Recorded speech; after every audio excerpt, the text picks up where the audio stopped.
Chapter 1. The Burning Stake. Thick, billowing smoke filled the air, each inhalation accompanied by a heavy sound reminiscent of a dilapidated bellows, searing the throat and lungs as the consciousness of Xia Feng rapidly began to fade. I must not succumb to sleep. It would mean death. Stay awake. I must remain alert.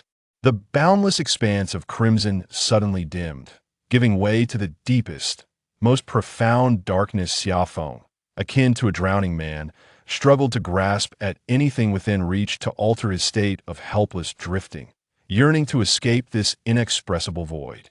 Abruptly, a flicker of red light emerged ahead, reminiscent of the rising sun at dawn. Under its illumination, Xia Feng felt a surge of strength return to him, compelling him to desperately move toward the radiant glow. As he stepped forth into the light, it intensified, transforming from a deep red to a pure white, shattering the darkness into fragments, which vanished in an instant. Xia Feng jolted upright, gasping for air, realizing he had just dreamt of a terrifying fire, and that prior to the flames approaching, he had succumbed to unconsciousness from inhaling too much smoke, waiting in a blurred, despairing state for the flames to engulf him. Much like previous experiences of sleep paralysis, fully aware he was dreaming, yet powerless to break free, unable to exert control. This dream felt alarmingly vivid, leaving Xia Feng shaken, and as he sensed the absence of any actual fire, he sat there in a daze, unable to gather his thoughts for an extended period. As his racing heart gradually stabilized, Xia Feng concentrated, recalling that he had been in the all-night reading room of the university library. Working on his graduation thesis, he self-deprecatingly mused, "With my erratic late-night habits these past few days, it's no wonder I would have such a realistic nightmare." However, when he glanced around, preparing to tidy up his reference materials and return to his dormitory, an unfamiliar and unimaginable scene struck him like a sledgehammer, rendering him momentarily speechless and blank. Before him stood no longer the elegant wooden desk of the library, nor the haphazard stacks of reference books, nor the thesis draft he had been poised to input into his computer. Instead, there lay a dark, tattered blanket, which was draped over him. The seat he occupied was not a library's armchair, but rather a narrow wooden bed. Where am I? Though Xia Feng was somewhat introverted and shy, the peculiarities of his surroundings struck him all at once. Even if he had truly been caught in a fire and taken to a hospital, this place bore no resemblance to any hospital. A sense of trepidation gripped him, and he anxiously scanned his surroundings, instinctively rising to his feet.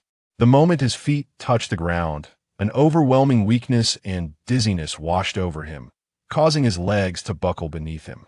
Xia Feng hastily reached out, bracing himself against the bed to steady himself, his face pale and his mind in turmoil. That fleeting glimpse had allowed him to take in his surroundings in their entirety. He found himself in a dilapidated, cramped room, which contained only the wooden bed beside him, a rickety wooden table that looked as though it might collapse at any moment, two relatively intact stools, and a battered crate with a hole in it beyond the creaking wooden door. There lay a fire pit of indeterminate color, with a pot suspended above it. The firewood beneath had long since extinguished, yielding no warmth whatsoever. Everything felt so foreign that Xia Feng was unable to ascertain his whereabouts, and a relentless wave of weakness plunged his mind into chaos. What in the world is this place? My body feels as though it has just recovered from a severe illness, reminiscent of that pneumonia I had back in high school. Countless thoughts swirled in his mind. Yet Xia Feng had never encountered such an extraordinarily strange situation. His somewhat introverted nature left him momentarily at a loss for what to do next, and a profound sense of panic surged within him. The only solace was that no unpleasant entities had yet appeared, allowing Xia Feng to instinctively take several deep breaths, gradually calming his rising anxiety. At that moment, distant shouts echoed from outside the small room. "They're burning the witch. The church in Adelang is going to burn the witch. Everyone hurry! Burn that damned, evil witch!" Fear and excitement, two diametrically opposed emotions, were palpable in the peculiar accents. Interrupting Xia Feng's panic and piquing his curiosity, he muttered to himself, "A witch? What manner of world is this?" As an adult fond of novels, a sense of foreboding began to stir within Xia Feng. Yet before he could ponder further, The rickety door was suddenly flung open with a loud bang, and a boy of about 12 or 13 burst into the room. Lucien, the boy, with short brown hair and clad in a knee-length linen tunic, looked at Xiao Feng standing by the bed with surprise and delight. "You've awakened." Xiao Feng, observing the boy's attire, so unlike modern styles, nodded numbly, a ludicrous thought creeping into his mind. Lucien, which church burning could it be that I have truly crossed over, and found myself in the dark ages of Europe, in the midst of the witch hunts? Murphy's Law cruelly reminded Xiao Feng that things tended to spiral in a negative direction. The boy's hair color and the tattered linen garments he wore only served to corroborate this notion. As for the language the boy spoke, Xiao Feng instinctively understood it, and even seemed capable of using it. But as someone far from being a linguist, he could not discern which language it was. Noting Xiao Feng's dazed expression, the boy, with several smudges of soot on his face, continued without surprise. "Mother never believes me. She secretly weeps at night, her eyes swollen from crying, constantly murmuring about poor little Ivans. As if you, brother Lucien, had already been buried in the graveyard." Father was driven to distraction. He sent that wretched boy Simon to deliver a message to Sir Wayne's estate early this morning, asking my brother to find a way to return, as he has already become a squire to a night the doctor at the charity clinic wouldn't dare insist on that ridiculous, laughable price in his presence. As he spoke of his brother, who had become a squire, the boy raised his chin with genuine pride. "But now it's all fine and lost. I was right, brother Lucien. You could never be in danger." While speaking, he tugged at Xiao Feng's arm. "Come on, brother Lucien. Let's hurry to the church square to see the witch burn. It's that vial which you got you captured and interrogated by the church guards all night." Amidst the upheaval, Xiao Feng, who had initially intended to quietly contemplate his life, was reluctant to follow the boy into the fray. The very idea of burning a living person was something he, who prided himself on being relatively good-hearted, could not accept. Since he felt powerless to intervene, he thought it best not to witness the event, yet the boy's final words stunned him. "This which is connected to me?" Thus, Xiao Feng's mindset shifted, suppressing his astonishment, allowing the boy to pull him along as they stumbled toward the church in Arcane. Along the way, Xiao Feng seized the opportunity to observe the throngs heading to the church. The weather suddenly, the enraged, hate-filled crowd in the square fell into an eerie silence. Synchronized in their stillness, the only sound that remained was the whisper of the wind rustling through their garments. Xiao Feng was astounded even in modern times. Achieving such a degree of obedience and conditioned response would require at least several months of training. Yet these appear to be mere commoners from the slums, capable of such extraordinary compliance. What force empowered them to achieve this? A middle-aged man, brandishing a badge, spoke in a voice that was low yet resonated throughout the square. "Poor sinner, you have been beguiled by the devil, foolishly seeking to acquire evil power, your body and soul tainted with filth. Only the holy light can purify you. This is both the Lord's punishment and his grace, a testament to his mercy towards wayward lambs." "Burn her! Burn her!" The surrounding impoverished populace initially murmured, but soon erupted into a unified, thunderous chant. The chaotic and frenzied scene sent chills down Xiao Feng's spine. Should anyone discover his origins from another time, it would be he, Lucien, who would find himself upon the pyre, his soul overtaken by the malevolent demon. "Before I purify you, the merciful and compassionate Lord allows me to inquire once more. Do you wish to repent?" Sincere repentance can lead to the complete cleansing of your soul, granting you entry into the divine kingdom of the Lord. The middle-aged man asked gently and compassionately. The woman in the black robe suddenly erupted into maniacal laughter, her voice shrill and piercing. "I seek the truth of magic, not the God of truth. Burn me, and I shall watch this wicked heaven perish in flames, witnessing the collapse of this magnificent church." Madwoman, truly wicked. The bishop's mercy has turned into a curse. These wretched sorcerers, blinded by the devil, deserve to die. Burn her.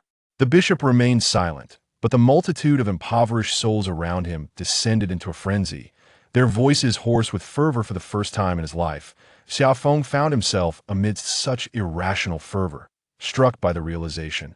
Medieval Europe is indeed perilous. However, without a pile of wood, how shall they burn her? Though he felt pity and reluctance for the woman in black, Xiaofeng dared not make a single move. One stone thrown could spell his demise. The bishop uttered a few prayers, his voice rising, booming with an absence of emotion. Sinner, then descend into hell amidst the purification of the holy light. Suddenly, the cross emblem in his hand erupted with a brilliant radiance, dazzling and resplendent, engulfing Xia Feng's vision in a blinding whiteness. It was as though the bishop held a miniature sun, solemn, grand, and sacred, all present, including a young boy at Xia Feng's side, bowed their heads in quiet prayer and reverence. The light coalesced, shooting towards the azure sky, and upon reaching the apex of the arch, it refracted and descended, striking the pyre. Flames of crimson erupted, towering high, encircling the woman in black. She cackled maniacally, cursing wildly. I shall watch this wicked heaven perish in flames. I shall witness the collapse of this magnificent church. I shall behold your eternal descent into damnation. Her piercing voice echoed endlessly, until both the woman and the pyre were reduced to ashes. Yet, Xia Feng, captivated by the blinding radiance of the badge, was left in a stupor. This is not medieval Europe. This is a world imbued with genuine divine magic and sorcery. My name is Lucian. Chapter 2. Arriving with oneself. As the evening sun pierced through clusters of crimson clouds, it illuminated the tranquil square of the Adrian Cathedral. The small sun once held aloft by the bishop had lost its brilliant glow, now resting upon his chest as he turned to enter the church. In the heart of the square, the strikingly beautiful witch clad in black had been reduced to ashes, yet the echoes of her maniacal laughter and curses seemed to linger in the air, causing many to involuntarily shudder. They glanced around before following the bishop and the priests into the church, where they confessed their sins under the watchful gaze of the Lord, earnestly offering their prayers. The blinding white light appeared to still dance before their eyes, its sacred and monumental power faintly felt. Lucian, overwhelmed by this impact, had come to accept his identity, burying the past deep within his heart. Unwilling to reveal the slightest hint of peculiarity, the might of divine magic was so formidable, he pondered whether he might ever have the opportunity to learn such powers. Lucian, shaken to his core, mused without the reverence typical of an ordinary person. Suddenly, a tremendous force struck his left shoulder, causing him to lurch to the side, nearly losing his balance. "Doe, my poor little Ivans, you are finally all right. This is all the Lord's blessing. I feared you would end up like your father, collapsing and never to rise again. Thank the Lord for allowing such a splendid young man to continue living." The forceful pat jolted Lucian back to reality, where he found a stout woman with chestnut hair standing beside him, tears streaming down her cheeks as her hand, capable of delivering a blow akin to a bear's paw, repeatedly patted his shoulder. He instinctively stepped aside to avoid being battered into submission, opening his mouth to speak, but finding no words to express himself as he pondered how to address this woman. Should he refer to himself as Lucian? Ivans? Lucian's retreat only deepened the woman's sorrow. "Oh, poor little Ivans, you must be quite dazed from your illness. Just look at that little face, so gaunt that I can see your bones." In his embarrassment, Lucian felt the weight of his predicament. Having traversed into this world, he could understand and speak its language, yet he had inherited none of the memories. If he responded incorrectly, he might be mistaken for a vessel of evil. Indeed, in a certain sense, the current Lucian was but a soul occupied by a demon. Fortunately, a middle-aged man standing nearby patted the stout woman on the back and reassured her. "Elisa, little Ivans has just recovered. He must be feeling quite weak. Please do not disturb him. Ivan, support your mother. Let us head home together." The man was slender, with a slight stoop and a head of somewhat graying golden hair. Time had etched lines of weariness upon his face, yet traces of youthful handsomeness remained. To Lucian, this middle-aged gentleman appeared as an angel, a figure of light who rescued him from his awkwardness and anxiety. "And Elisa, I am perfectly well now, merely a bit lightheaded," Lucian managed to articulate, carefully choosing his words to avoid revealing any inconsistencies. The boy, Ivan, who had brought Lucian to witness the burning witch, half supported his mother while making a silly face. "Brother Lucian is not the sort to perish from a single illness. Only you believe he needs constant caretaking, you little one." Tears still glistening in her eyes, and Elisa replied, "Little Ivans, seeing you recover brings me peace. It is all the fault of that wretched, evil witch who has descended into hell." Supported by Ivan, Aunt Elisa began to shuffle forward, continuing her lamentations. When she first moved into the house next to yours, she was so quiet and beautiful, so gentle and refined that I thought to myself, if little John could marry such a girl, it would be a blessing from the Lord. But alas, she turned out to be a witch, stealing corpses from the graveyard to cast her wicked spells. Thank goodness the Lord's glory shines upon all. The night watchmen of the court were present at the graveyard and seized her on the spot. Otherwise, had she unleashed her nefarious magic, who knows how many lives would have been lost in our district of Arcane. Walking behind the middle-aged man, Lucien gleaned the unfolding tale from Aunt Elisa's incessant chatter. The witch had been apprehended by the church's watchman while attempting to steal corpses from the graveyard. As her neighbor, he had been summoned by the church for questioning. It seemed that during this process, the church had employed some divine means, absolving the real Lucien of suspicion while inadvertently inflicting mental and physical harm upon him, resulting in the illness that led to his demise, thereby allowing Lucien to occupy his body. Noticing Lucien's silence, the middle-aged man gently patted his shoulder and whispered comfortingly, Elisa can be quite chatty. Simply ignore her. Lucien, unsure of what to say, could only nod in response. The man glanced at Aunt Elisa's retreating figure and sighed softly. Ah, the Elisa of yore was a pure and passionate beauty. But ever since she bore little John, it seems as though she has been cursed by the devil, transforming within a mere year into the person she is now. With a look of profound reflection, he paused before continuing, I can no longer contend with her. Having just crossed over and witnessed the might of divine magic firsthand, Lucien was deeply shaken and found himself in a state of disquiet. Thus he merely managed a weak smile, unable to provide a direct answer, especially since he still did not know how to address this man. Perhaps lost in his own reflections, the middle-aged man's voice rose unconsciously, prompting Aunt Elisa to interject with a huff. Joel, you idealistic and passionate troubadour, who endured countless hardships to pursue your musical dreams in alto, have you not become just another drunken fool? Joel chuckled sheepishly. Alto is the city of hymns. Each day countless young dreamers arrive, but how many actually succeed? Besides, since little John began his training, have I not given up drinking? Aunt Elisa shot him a stern glance. Thank the Lord for his protection. You must remember that our hopes rest upon John and Ivan. If little John did not train daily, how could he have caught the eye of Sir Wayne, who selected him for formal knight training at his estate? If he can awaken the divine grace within his bloodline and become a true knight, he may be ennobled by the Duke and become a respected nobleman. Her piercing gaze made Joel shrink slightly, but Aunt Elisa soon noticed Lucien's distracted demeanor. Oh, forgive me, little Ivans. I did not mean to bring up such matters. You have talent too. It's just that you did not begin training from a young age. Realizing she was inadvertently reopening Lucien's wounds, Aunt Elisa quickly fell silent, signaling Joel to take over the conversation. Joel burst into laughter, patting Lucien's shoulder once more. How could our little Ivans be so fragile? He is destined to inherit his Uncle Joel's dream of becoming a musician. In the midst of his turmoil, Lucien could only force a smile. Indeed, my dream is to become a musician. Seeing no signs of distress from Lucien, Aunt Elisa resumed her endless stream of chatter, which inadvertently provided Lucien with further insight into the city he now inhabited. This grand city, known as Alto, lay near the dark mountains and was often referred to as the City of Hymns. Thriving and filled with opportunities, currently, he resided in the impoverished district of Arcane, and it appeared that due to his recent illness, he had lost his steady job assisting in the market. Before long, the four arrived at the small dwelling where Lucien resided. Aunt Elisa intended to invite Lucien for dinner at her home, but he, needing solitude, politely declined. As they parted ways, Ivan curiously inquired, Brother Lucien, when did your dream of becoming a musician begin? Just now, Lucien muttered, his voice barely audible. Ivan let out a long oh. Once inside, Lucien locked the door and sat down, his mind adrift. He rested his elbows on the wooden table, burying his head in his arms.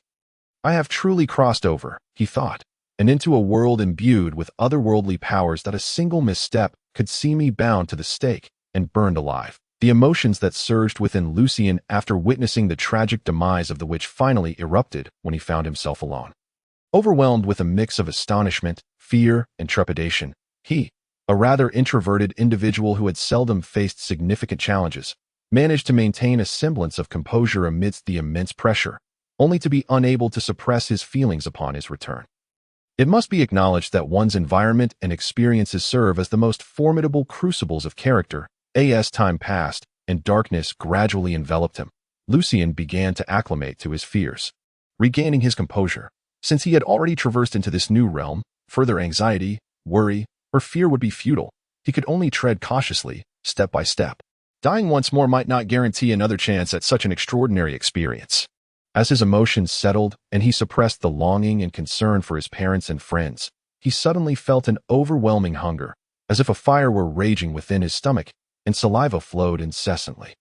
Swallowing hard, Lucien recognized that satiating his hunger was of utmost urgency. He interrupted his thoughts and made his way to the only storage crate within the room.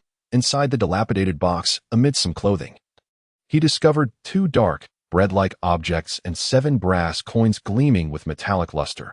His stomach had taken precedence over his mind, and lacking the energy to ponder further, he seized one of the dark loaves and took a bite. With a crack, Lucien quickly covered his mouth with his hand, nearly chipping a tooth. Was this bread or a wooden stick? After a cautious sniff, he reluctantly confirmed it was indeed bread, albeit as hard as something that could render an adult unconscious. Resisting the pangs of hunger, Lucien rummaged through the crate again until he found a flint. After several failed attempts, he finally managed to ignite the wood beneath the hearth and began to roast the bread properly.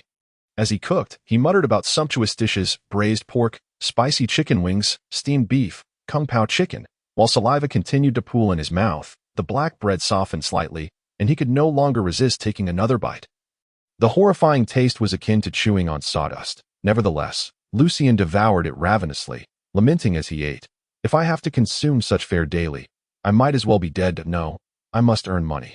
I must escape this wretched existence." He dreamt of mastering divine arts, envisioning himself as a bishop or a priest, recalling the elegantly attired clergy he had seen before the church, their otherworldly power and the noble status that accompanied it stirring something deep within him. Yet, in his current state, was it not akin to seeking death to approach the church? He pondered if there were other means to acquire such extraordinary powers, such as divine grace. If he could not obtain this power, would what he had learned in the past serve any purpose in this world? Having quelled his hunger, Lucien began to earnestly analyze his path to survival. However, just as he recalled the knowledge he had previously acquired, he suddenly felt a shift, as if something had been added to his mind. Upon closer inspection, Lucien's eyes widened in disbelief. Were those not the books from the library? Had they traversed with him? To his astonishment, his mind contained an entire library's worth of texts, not merely as memories but as projections, neatly categorized and available for his perusal. Intrigued, Lucien began to flip through the volumes, only to discover a perplexing issue. The majority of the books were inaccessible. Chapter 3. Deep into the Night. Today's third update, seeking collections and recommendations. Given that such a phenomenon as his current experience had already occurred, the presence of a library within his mind hardly seemed extraordinary or hard to accept. Yet, the fact that a significant portion of the books remained unopened and their contents unseen left Lucien thoroughly bewildered, striving to maintain his calm so as not to disturb the library within his mind. Lucien meticulously examined each book, taking note of which could be opened and which could not. Historical texts were readily accessible.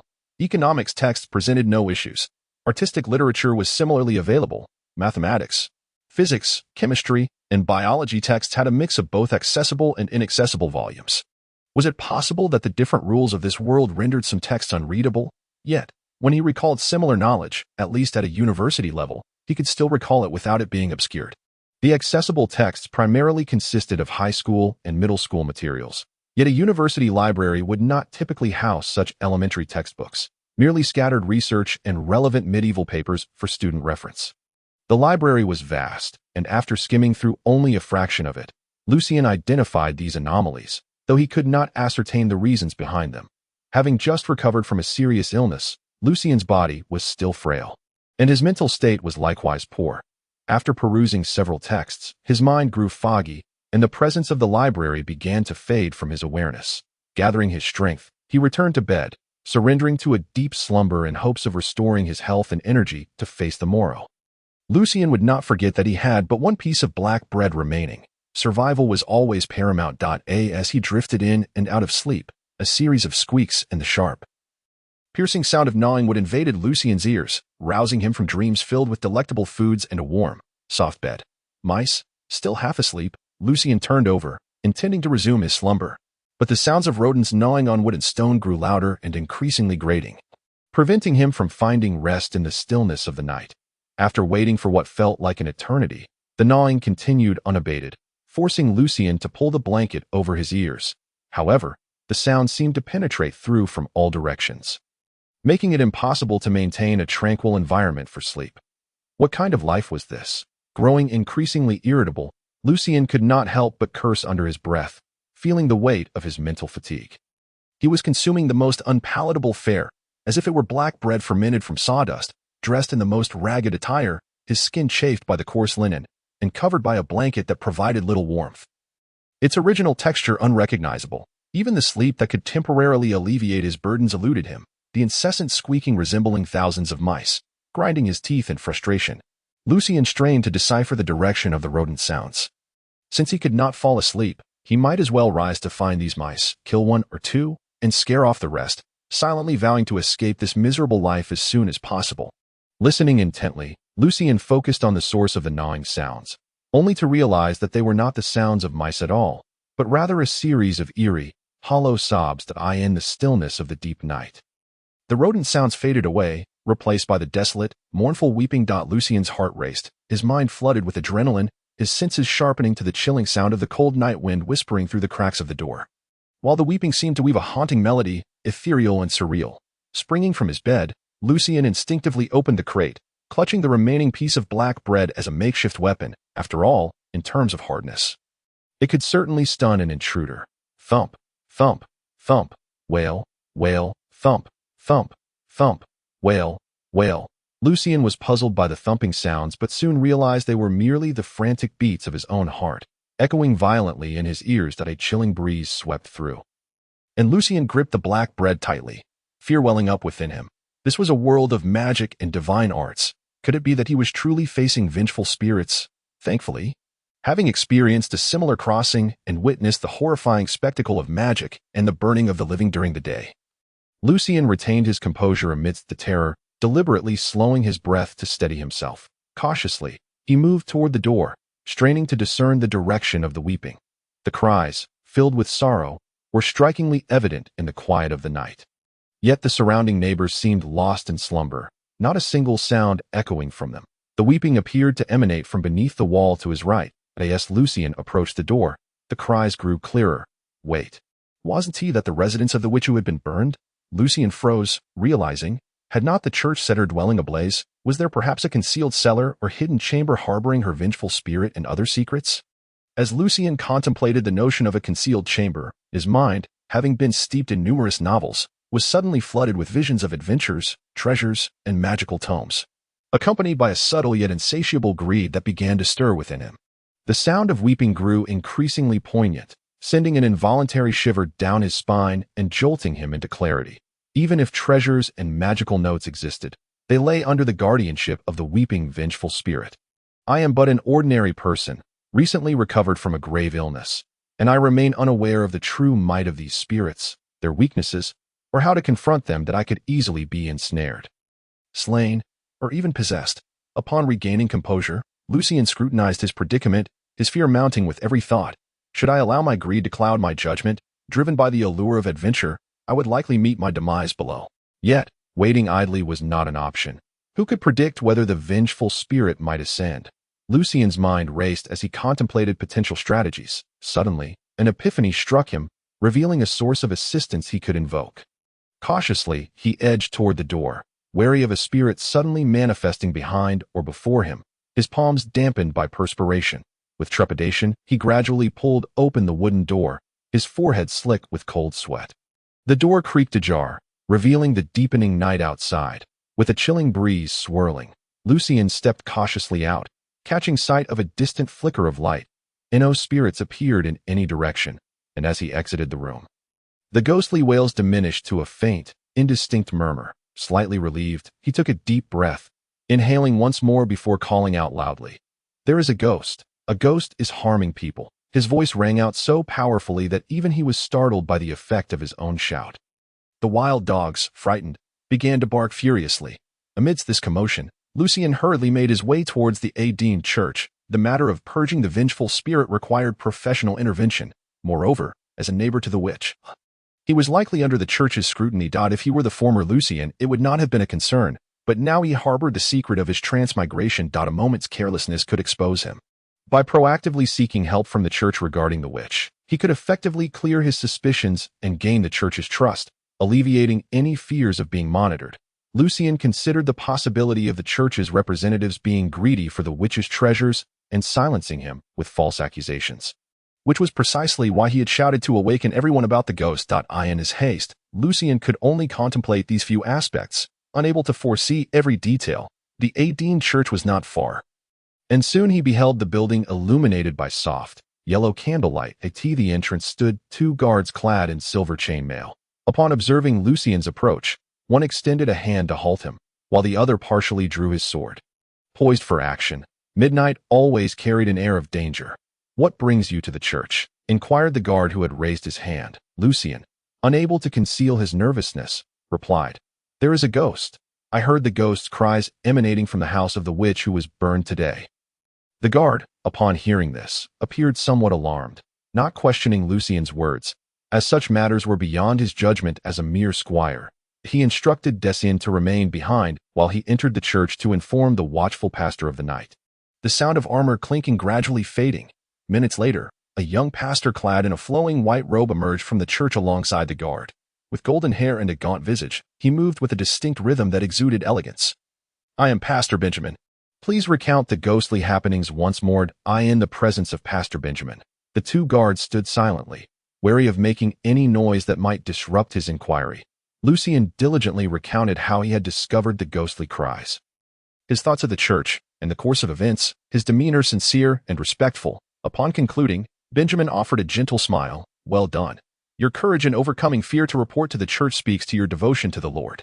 He commended Lucian before turning to the guards. "Thompson, summon Gary and Paul. The witch was merely an apprentice.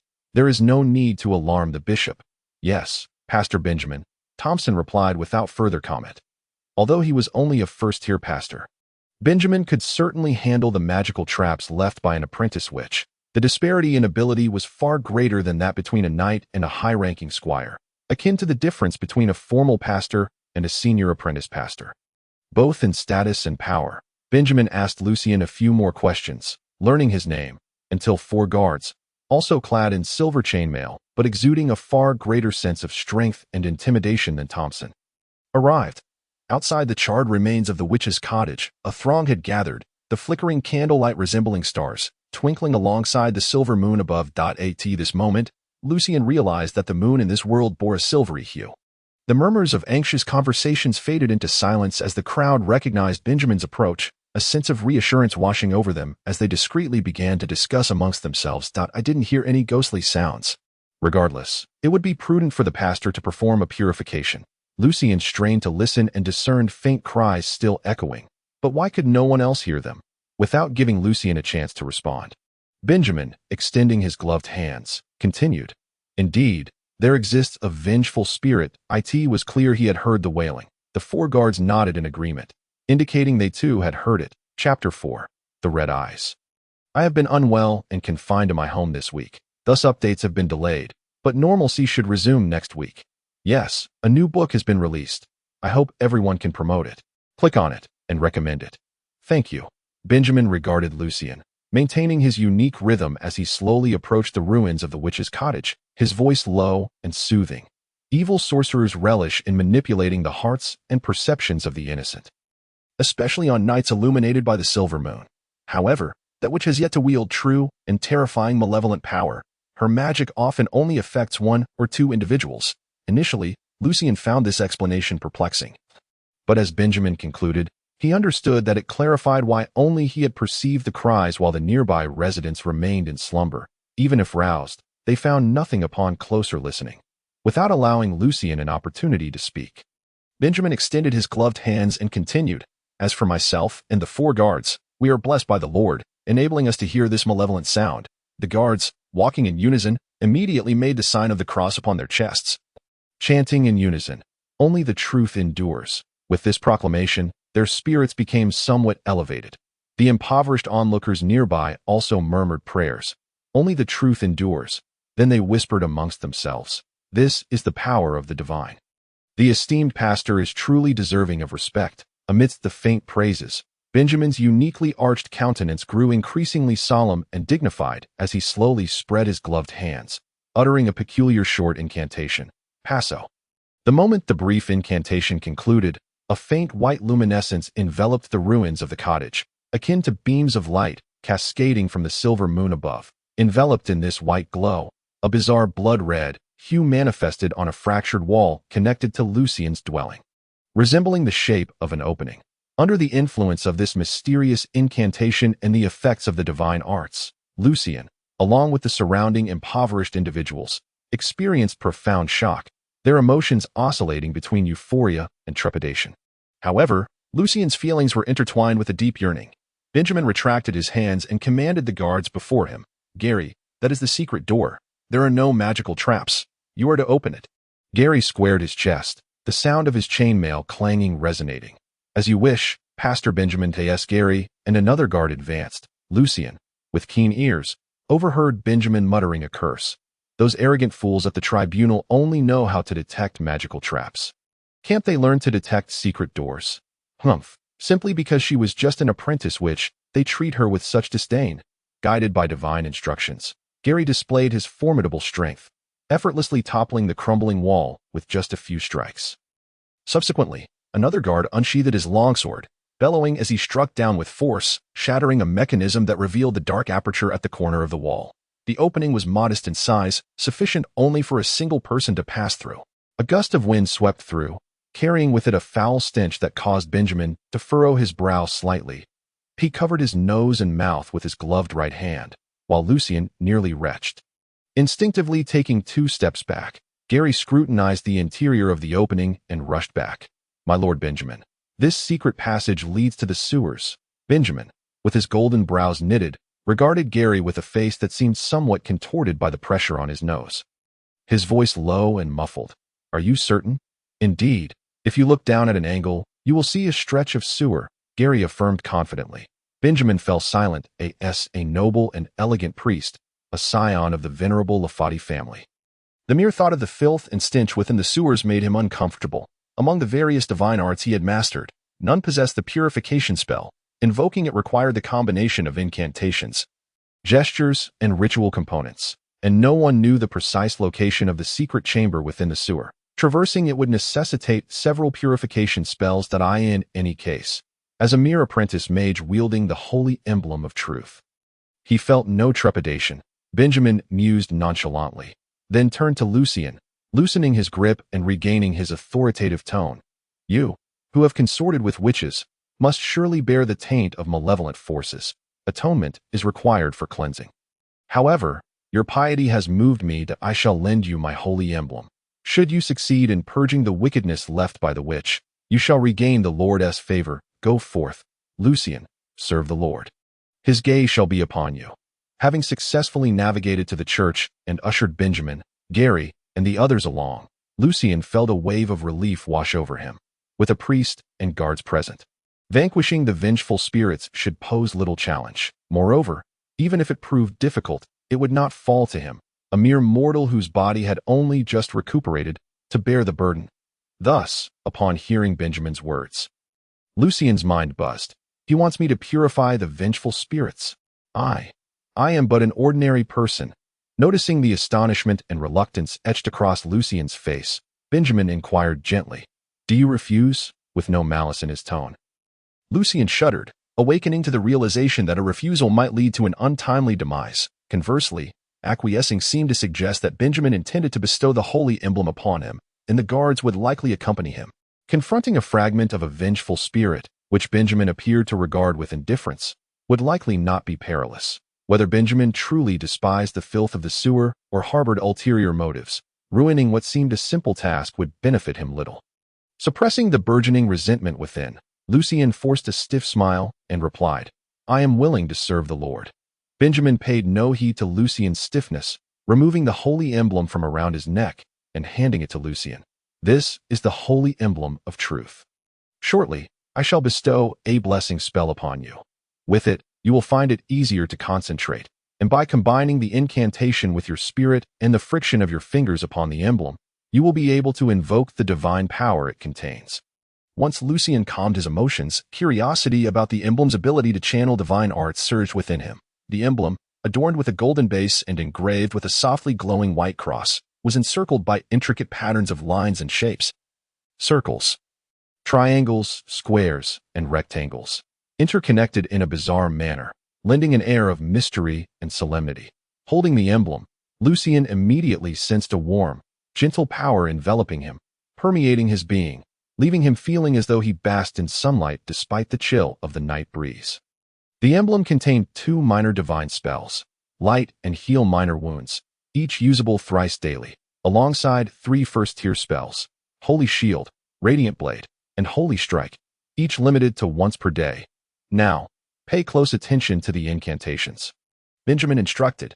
With no path of retreat, Lucian knew he must ascend. Thus, the power of the divine arts became exceedingly significant, and he dedicated himself to mastering the incantations Benjamin had taught him. The incantations comprised short syllables, yet the tonal variations were exceedingly convoluted, demanding considerable focus for Lucian to avoid errors. Benjamin imperceptibly nodded, extending his right hand. This time, without incantations, a beam of pure white light enveloped Lucian, gradually dissipating and leaving him feeling invigorated. Healthier than ever before, his mind sharp and attuned to distant voices, the priest had indeed instructed Lucian to descend and had entrusted him with the holy emblem, had he not heard. It was the priest's benevolence that compelled Lucian to cleanse himself of his sins. Praise the Lord, praise the priest. Lucian, still naive to many aspects of this world, accepted the blessing spell and quietly awaited Benjamin to cast it upon Gary and the other 2 guards. Each time Benjamin completed a blessing spell, a gap of 2 to 3 seconds ensued. Once all was done, Benjamin addressed Lucian and the others. Paul shall guard the entrance to the secret passage. Gary, Hausen, and Korea, you 3 will accompany Lucian down. His expression grew serious as he traced a cross over his chest. May the Lord's glory protect you. Only truth endures. The 3 guards, Gary and the others, displayed a hint of excitement, responding loudly. Lucian, momentarily caught off guard, hesitated, unsure whether to respond or remain silent.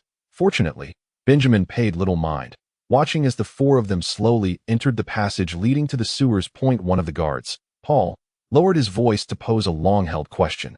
My Lord Benjamin. Why him? With incantations and the holy emblem, I, along with Gary and the other guards, could equally invoke the divine arts, albeit slightly slower than you or the other priests, or even those wicked mages. If you wish to avoid the sewers, you could have entrusted the emblem to Gary, Hausen, or Korea.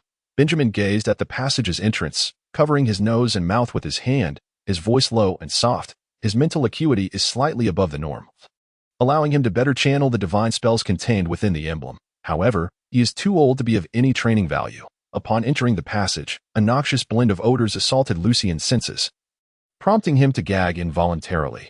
You, who dwell in the Artigan district, are surprisingly unaccustomed to the stench of the sewers. It seems you are not as impoverished as I imagined, whether in the city of hymns or Anteflor. The sewers are home to many who lack even dilapidated shelters. Korea, who had entered the passage ahead of Lucian, remarked with derision, with black hair and a visage distinct from Gary and Benjamin. His high cheekbones and gaunt cheeks set him apart. Before Lucian could respond, Gary, who followed closely behind, interjected, Silence. Korea shrugged and fell silent, advancing several steps within the passage before leaping into the sprawling sewer system. Lucian followed suit, landing on a damp, slippery surface of indeterminate origin. These substances were ubiquitous, while the surrounding walls bore peculiar mosses that emitted a faint glow, preventing the sewer from descending into complete darkness. Lowering his voice, Gary said, I, Hausen, and Korea are all seasoned night attendants. When you wield the holy emblem, be mindful to synchronize your efforts. The first sign of danger, summoned the radiant blade immediately, with his golden goatee and a demeanor marked by calmness. He instilled a sense of reassurance, subtly assuming a leadership role among the 4 guards. Having said this, Gary gripped his longsword with his right hand while holding a round shield in his left, signaling to Hausen, Korea, and Lucian as they sought the source of the ghostly wails. Lucian, lacking knowledge, could only laugh wryly. How should I know what powers seasoned night attendants should possess? However, Lucian did not dare to directly inquire Gary and the others about such matters. The wretched, Mournful cries echoed increasingly within the confines of the narrow sewer, seemingly emanating from all directions, making it difficult to discern their precise location. Nonetheless, the specially trained guards, including Gary, along with Lucien, who possessed a commendable mental fortitude, easily determined the source of the sounds under the influence of the blessing spell. The silence of this section of the sewer was so profound that it instilled a sense of dread. Not a single impoverished soul, as described by Korea, was visible in the depths below. After navigating several junctions, Lucien and his companions halted at an unremarkable corner of the sewer, gazing at the moss-covered walls. Gary calmly and solemnly instructed Lucien, "Summon the Sword of Radiance." Lucien felt both trepidation and eagerness. Aided by the blessing spell, he steadied his nerves. Focusing his mind on the sacred emblem, he sensed a warm and nurturing energy emanating from it. Grasping the emblem that hung around his neck with his left hand, he rhythmically rubbed the white cross at its center and, in doing so, recited a peculiar incantation, Kizong. Lucien felt as if his concentration on the emblem was being infused with waves of white light. Gradually, a luminous blade began to materialize before him, coalescing into a radiant sword. That my voice, the incantation, combined with the peculiar and awkward cadence, resonated in a deep, hoarse, mysterious, and eerie timbre, startling Lucien himself. As he grasped the sword, feeling its extraordinary power surging through him, Lucien could hardly contain his exhilaration. However, Gary's words swiftly brought him back to reality. Strike the wall there. The power of the Sword of Radiance will dispel any magical traps. You are merely a magic apprentice. Observing Gary's indicated position, Lucien trembled slightly, for he was about to confront the enigmatic and formidable forces of magic, the nature and dangers of which were entirely unknown. What a timid and inexperienced fellow, Korea scoffed. Lucien understood that he had no choice but to press forward, so he took a deep breath, allowing the horrific stench to gradually calm him, internally chastising himself. It's merely death. With a firm grip on the Sword of Radiance, he struck forcefully at the damp, repugnant wall. A flash of white light erupted, and the stone yielded like soft clay, unable to withstand the blow. As Lucien cleaved through it, he felt as if he had severed something strange. An inexplicable sensation of shattering resonated, and wisps of black mist swiftly dissipated beneath the blade of the Sword of Radiance. The entire wall collapsed, revealing an abyss of profound darkness within. Suddenly, two eerie, cold, and menacing red points glimmered within the darkness. These points multiplied rapidly, filling the void with their sinister glow. Lucien's throat felt parched. His mind was taut with tension, and his palms grew clammy. It seemed as though he was gazing into a multitude of eyes. Chapter 5. The mutation. Only then did he realize that today he had soared to the 6th position on the bestseller list. All thanks to everyone's generous tips yesterday, allowing him to stand alongside the greats. Thank you. Faced with such a bizarre and terrifying scene, Lucien truly felt his limbs tremble and his head spin. His thoughts swirling chaotically about what to do and what not to do, manifesting outwardly as Lucien stood frozen in fear, utterly unresponsive. The emblem. Wait, I still possess the sacred emblem of truth. In his panic, Lucien recalled his greatest reliance. Instinctively, he concentrated his mind, seeking to recite the incantation to activate a ring of divine magic, the shield of sacred light, regardless of the circumstances. Protecting himself was paramount. At that moment, a thunderous roar reverberated in Lucien's ears, causing him to tense up, his hair standing on end as his frantic thoughts came to an abrupt halt. Light spell. Gary's steady voice penetrated Lucien's consciousness. The one who had just bellowed, awakening Lucien, Korea, and Housen from their disarray, was indeed Gary. His calm demeanor inspired Lucien, allowing him to regain a semblance of composure. Without overthinking, he rubbed the emblem and whispered the strange syllables, Gay. A spherical orb of white light materialized before Lucien and his companions, banishing the impenetrable darkness. It was then that Lucien beheld a swarm of black rats, each normal in size but with glowing red eyes, congregating on the floor of a secret chamber, on the walls, and even on bizarre humanoid plants, swarming in overwhelming numbers that made Lucien's scalp prickle as the white light appeared. The rats reacted as if they had encountered their natural foes, squeaking in alarm and surging toward Lucien, Gary, and the others like a tidal wave. With the red-eyed rats scattering, the true nature of the chamber unfolded before Lucien's eyes. A desk in the corner, upon which lay 3 books shimmering with peculiar light, and a large, flat, strange table in the center, adorned with numerous odd patterns in red, blue, and green. oddly reminiscent of the designs surrounding the sacred emblem of truth. Upon this table were small stoves, pots, glass vials, and other items. Neither Lucien nor Gary had the luxury of time to scrutinize the surroundings, for the frenzied rats, reeking of decay and surrounded by an air of the uncanny, were upon them. The silent Housen and the sharp-tongued Korea, once awakened by Gary's shout, skillfully grasped their swords and shields, positioning themselves on either side of Gary to form a rudimentary battle formation. Their adversaries were rats, not other grotesque monstrosities, and influenced by Gary's composure, Lucien's tension began to ease, even as the sheer number of rats remained an unsettling sight. The foremost red-eyed rat leaped towards Lucien, jaws agape, revealing its long, sharp fangs. With his right hand gripping the sword of radiance, Lucien hurriedly swung the blade toward the advancing rat. The divine sword summoned by the magic was far sharper than an ordinary knight's sword. Yet in his haste, Lucien misjudged the rat's speed and trajectory, causing the sword to merely glide past it. Where the sword grazed the red-eyed rat, its black fur quickly charred, the burning sensation spreading toward its flesh. However, at that moment, the rat had already pounced upon Lucien, its cold, indifferent crimson gaze piercing through him, the stench of decay wafting from its MAWAS. Lucien swung his sword in vain.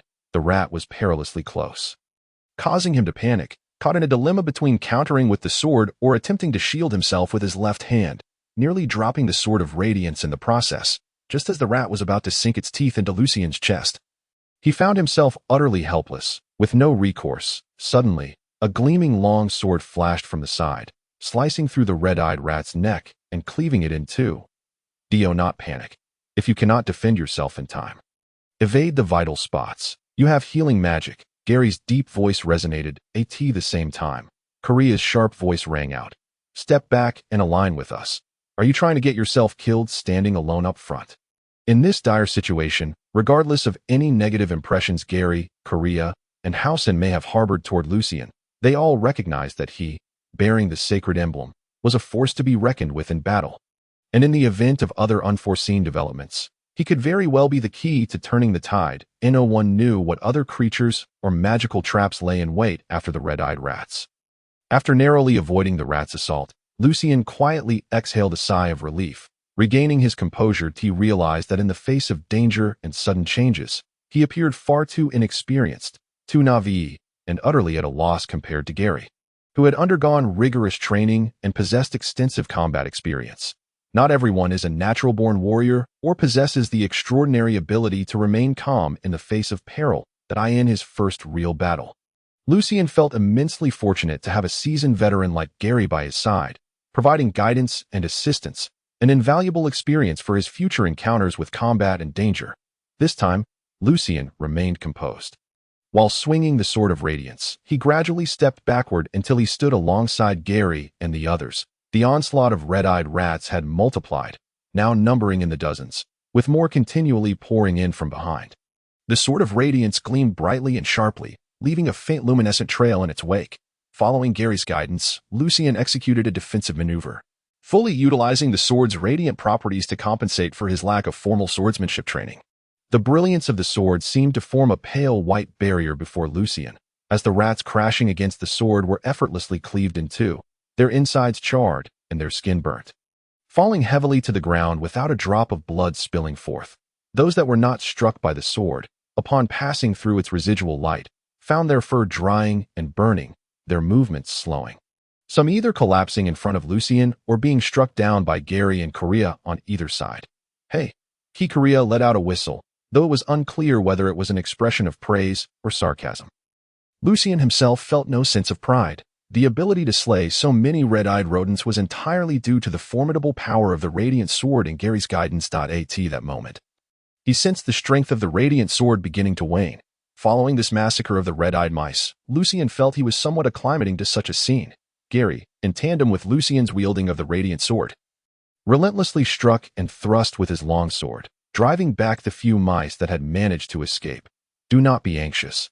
The remaining strength is sufficient to vanquish these abominations. After repelling a wave, the red-eyed mice surged forward once more, this time in a dark, overwhelming mass, seemingly numbering in the hundreds. Lucien's strikes became increasingly adept, though a flicker of fear gripped his heart. worried that he might not be able to fend off the multitude.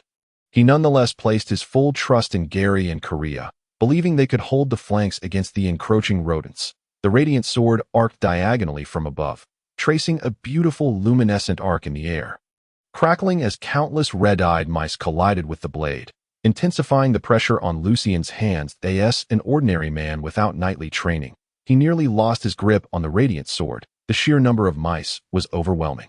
Even as the sword rained down a deluge of half-mangled corpses, dozens still broke through Lucien's defenses, slipping past the luminous barrier formed by the radiant sword.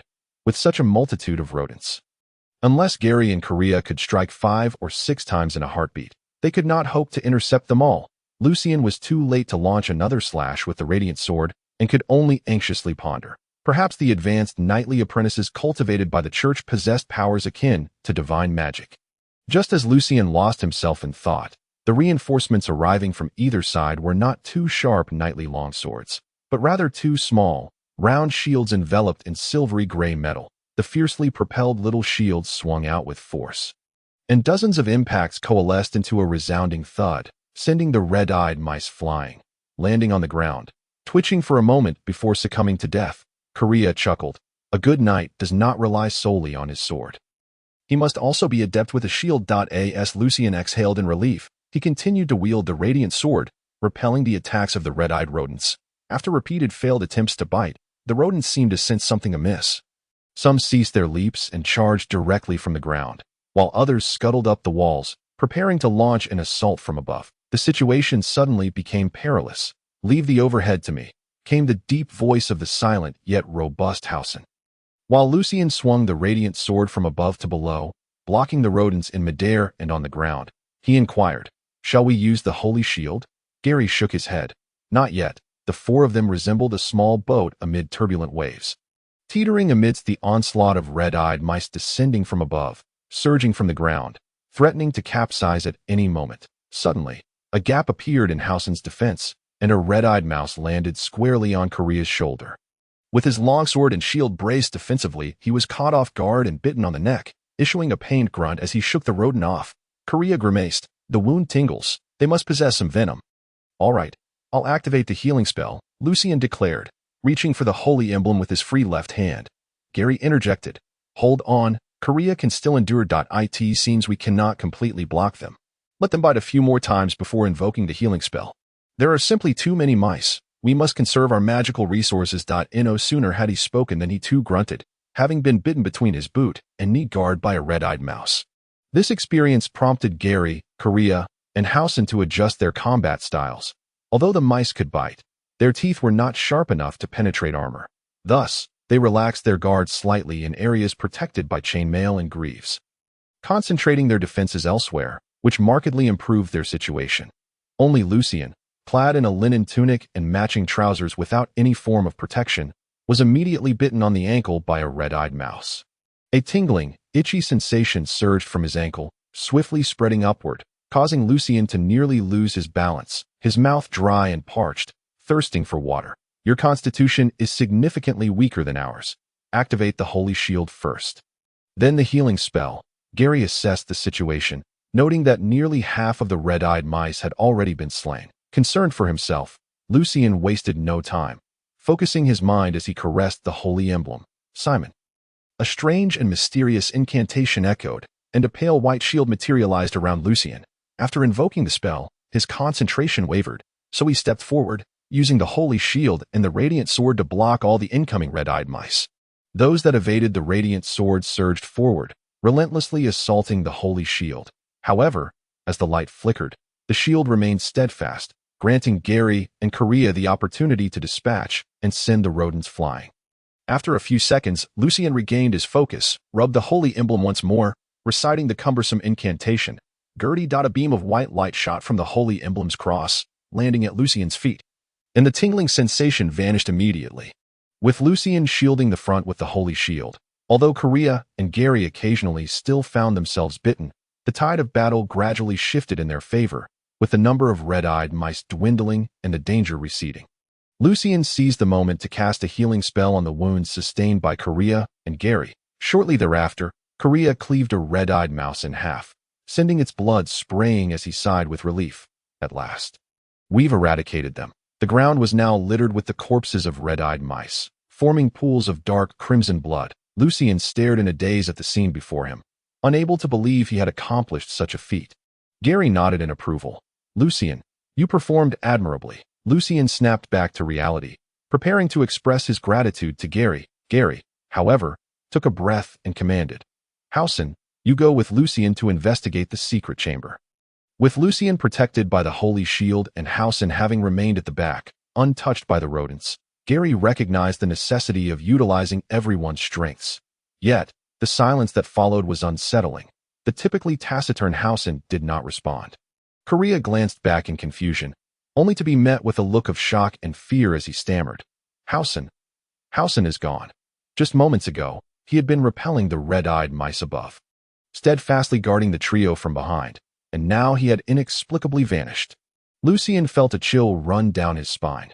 Chapter 6. The unexpected. Whether it was Lucien, Gary, or Korea, none had heard the sounds of battle, screams, or the scurrying of retreating footsteps. The tall, robust, and taciturn high-ranking knightly apprentice, Hausen, had vanished without a trace. A cold sensation surged from his feet, spreading throughout his body, and Lucien's breathing became slightly labored, gripping the radiant sword tightly. He swiftly turned to look behind him. Against the wall of the sewer, green moss glimmered faintly, yet the absence of Hausen rendered the scene eerily unsettling. Suddenly, a scream pierced the air as Lucien turned instinctively. Tension coursing through him, he beheld a colossal rodent, nearly the size of a human, had tackled Korea to the ground, its sharp claws piercing his shoulder and breaking through the sturdy chainmail, blood gushing forth to stain the silvery gray armor. The creature's crimson eyes glowed with a sinister mockery, yet its wide-open maw, filled with a terrifying array of teeth, clamped down on Korea's longsword, which he had hastily positioned horizontally as a high-ranking knightly apprentice. Korea had executed the most precise swordsmanship in the direst of moments to save his own life. Meanwhile, with his left hand, he swung his shield forcefully toward the belly of the enormous rodent. The fear that had already taken root within him paled in comparison to the unknown, at least for Lucien. An ordinary-sized red-eyed giant rat that moved silently was far more palatable than the mystery of Hausen's disappearance. Taking a deep breath, Lucien did not hesitate, swinging his radiant sword toward the red-eyed giant rat to rescue Korea. At that moment, a low, beast-like growl erupted from behind him. Gary is in trouble? As Lucien recalled Gary standing behind him, a sharp knight's longsword struck brutally against his back. The pale glow of the holy light shield flickered violently, dimming significantly, while the tremendous impact caused Lucien to stagger unsteadily, taking several unsteady steps forward. The knight's longsword pursued relentlessly, delivering successive strikes that left Lucien scrambling to maintain his balance, rendering even the glorious blade difficult to wield, let alone concentrate his mind to caress the holy emblem and invoke divine spells. In a state of panic, Lucien dodged, his mind swirling with confusion. Why was Gary attacking me? The blows from the knight's sword came from behind. If it were not Gary, then there was only one possibility. Gary must be dead. The rhythm of the knight's strikes was impeccably timed, giving Lucien no chance to regain his footing, driving him clumsily toward the inner chamber. Yet, after being struck several times, Lucien realized he had suffered no harm. His anxiety began to abate. He possessed the holy light shield. Why then did he need to seek balance and engage him in close combat? The thought flashed through his mind, and as the knight's sword came crashing down once more, Lucien instinctively fell to the ground, rolling deftly, his left hand already grasping the holy emblem. That moment, Lucien finally discerned the identity of his assailant. It was indeed Gary, the composed and restrained Gary. Yet his facial muscles had contorted, his eyes gleaming with a red light and raw savagery. Could it be that the poison from the red-eyed rat had not been entirely eradicated and was capable of stripping away one's reason, transforming them into a bloodthirsty beast? Upon seeing Gary's state, Lucien was struck by this thought. But why was he unaffected, feeling no abnormalities? Lucien had no time to ponder this bewilderment. He focused his mind, feeling for the cross on the holy emblem, preparing to chant the incantation. The ironclad round shield swung down fiercely, striking the holy light shield and causing it to tremble precariously, although the shield blow did not shatter the holy light shield. The resulting shock and tremors left Lucien gasping, his breath caught in his throat as the half-formed incantation lodged there. Each successive blow of the shield disrupted Lucien's breathing rhythm, making it increasingly difficult to concentrate. As a squire with aspirations of becoming a true knight, Gary had received commendable and formal training in interrupting spellcasting. Naturally, whether it be priests, mages, or other spellcasters, any witnessing Lucien's plight would shake their heads in dismay.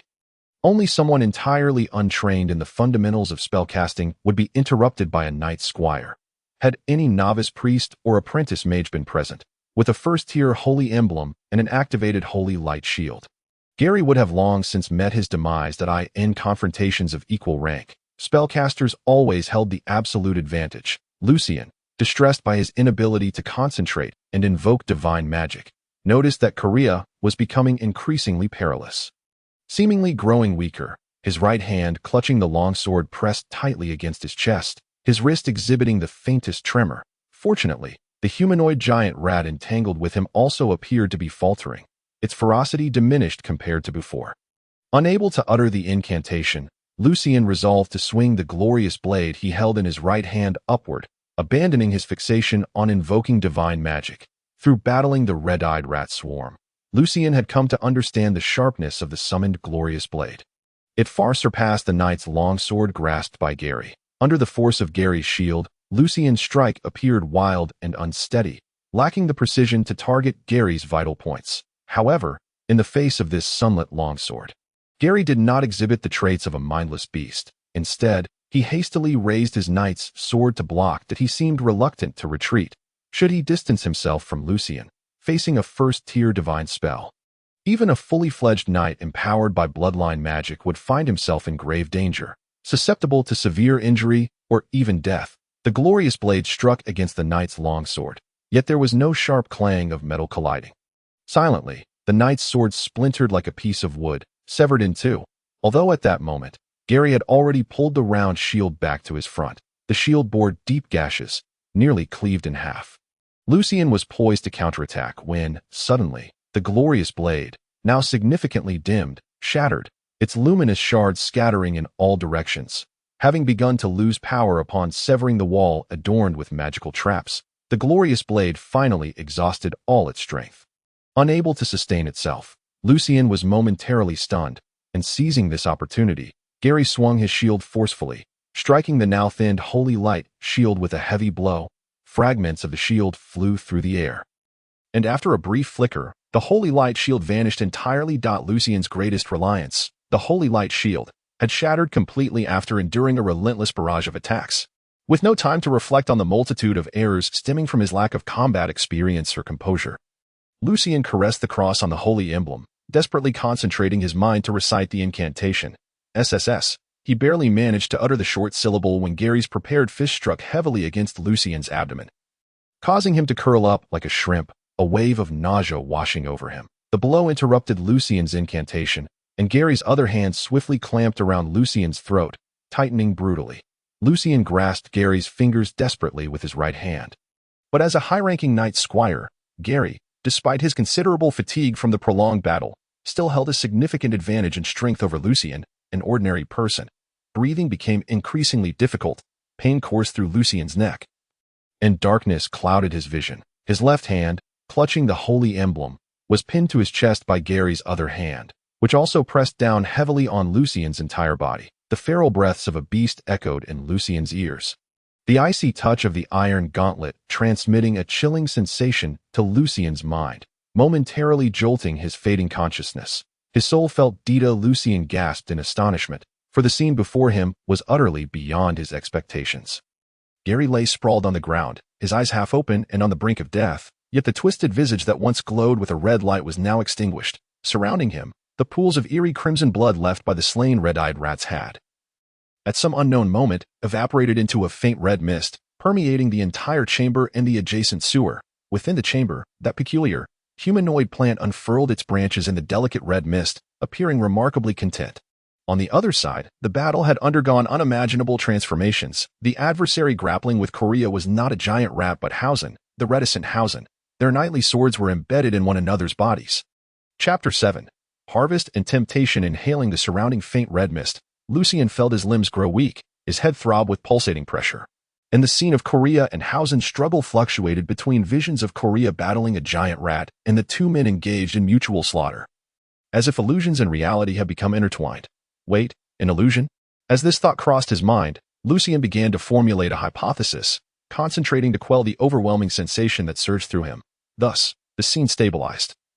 The red mist ceased its distortion, revealing that the life-and-death struggle was indeed between Korea and Hausen, both bearing numerous wounds from which blood flowed profusely, their movements appearing laborious and slow, as though they had reached their limits. Was it the blood of the red-eyed rats that possessed hallucinogenic properties, or did the blood undergo transformation through that strange plant, inducing hallucinations? What a cunning magical trap this was. Lucien finally comprehended that both Hausen's disappearance and Gary's sudden attack were influenced by these illusions. Likely commencing from the moment the first red-eyed rat was slain, by the time the senses became completely obscured, it had become nearly impossible to discern reality. Only Lucien, having received protection from the holy light shield, had managed to extricate himself from the delusion. The holy light that emanated from the emblem of truth not only vaporized Gary's right hand and part of his shoulder, but also penetrated upward, creating a deep hole in the stone ceiling directly above the chamber, causing debris to rain down as if the entire room were on the verge of collapse. The rubble and dust filled the air, dispersing the faint red mist. Lucien's feeble condition improved somewhat. Uncertain whether further chain traps lay ahead, he dared not relax even for a moment, swiftly contemplating his next course of action. The emblem of truth, aside from 2 illumination spells, could no longer invoke any divine magic. He had lost his greatest reliance, and even his physical strength had diminished greatly due to the numbing effects of the faint red mist.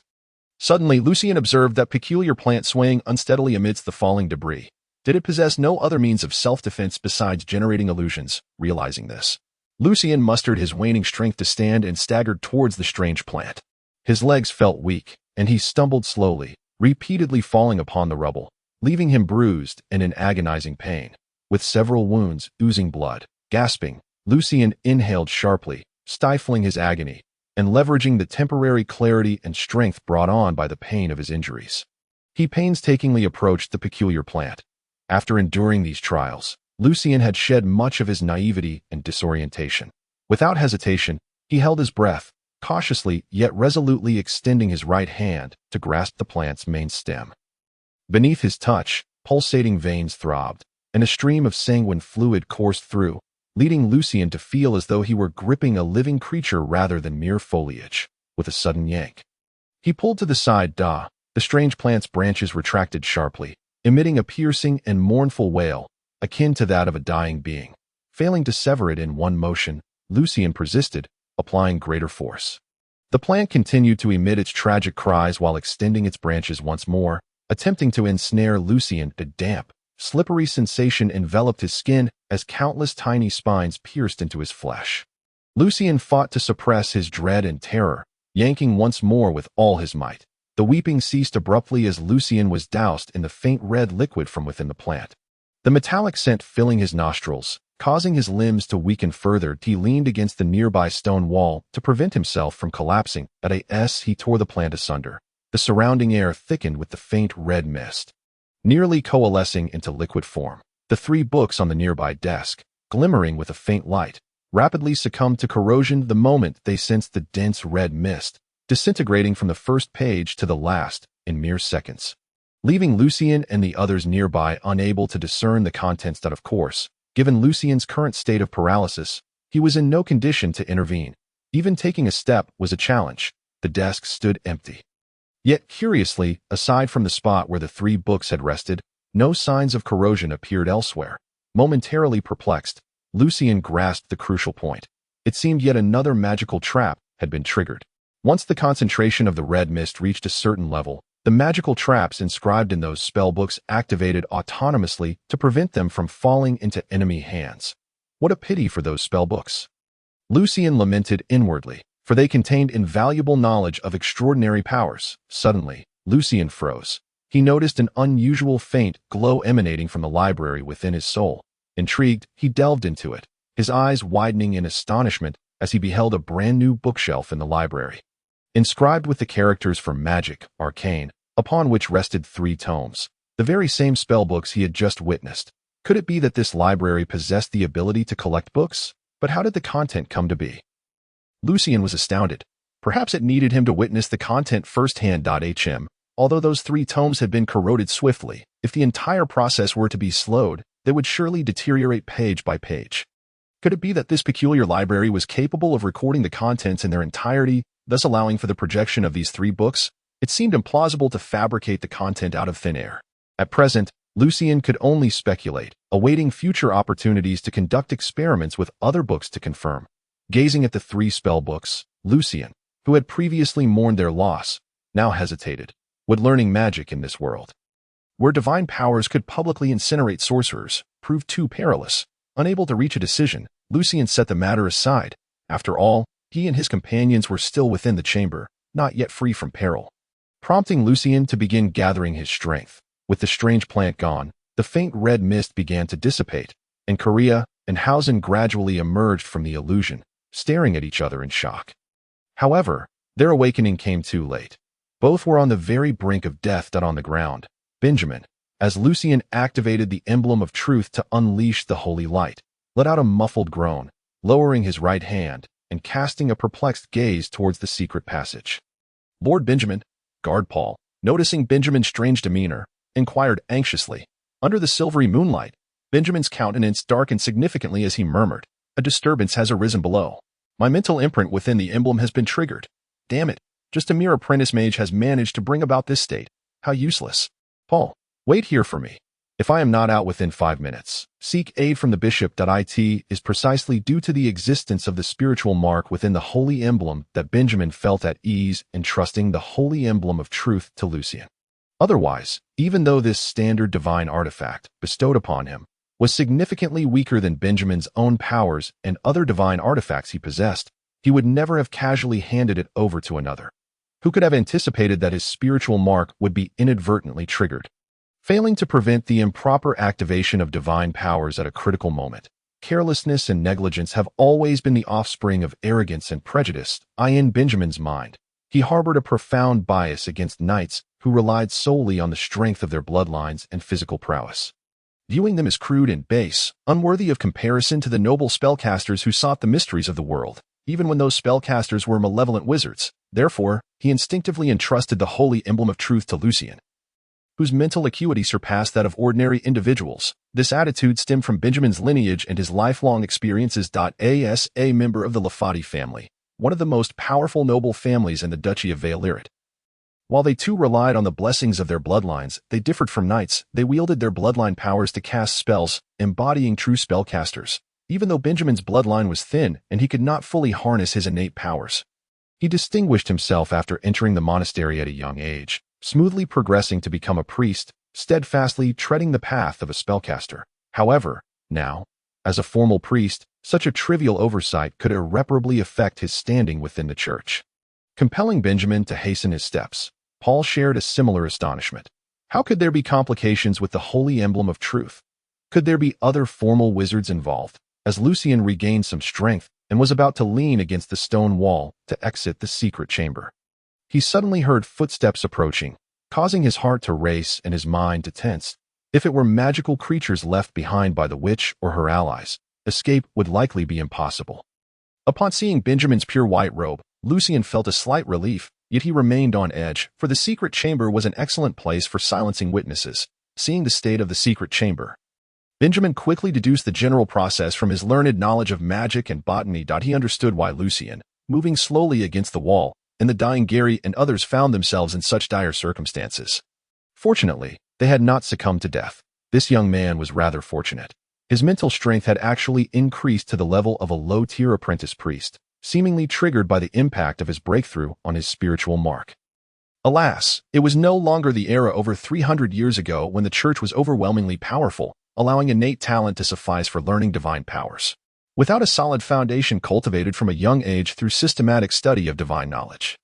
One could never become a formal priest. It must be said that the so-called Arcane Emperor indeed ushered in nearly 4 centuries of rapid advancement in divine and magical development. As a member of the Lafati family, Benjamin was more aware of global affairs than most priests, and his faith seemed less fervent. To be precise, Benjamin, as a noble, found himself at odds with his role within the church. More critically, following the great theological conference over 3 centuries ago, the church had split into northern and southern factions, each accusing the other of heresy. Nevertheless, irrespective of their division, the acquisition of divine powers remained unaffected, leading many bishops and cardinals to quietly question the existence of the divine and whether this was a test for the faithful.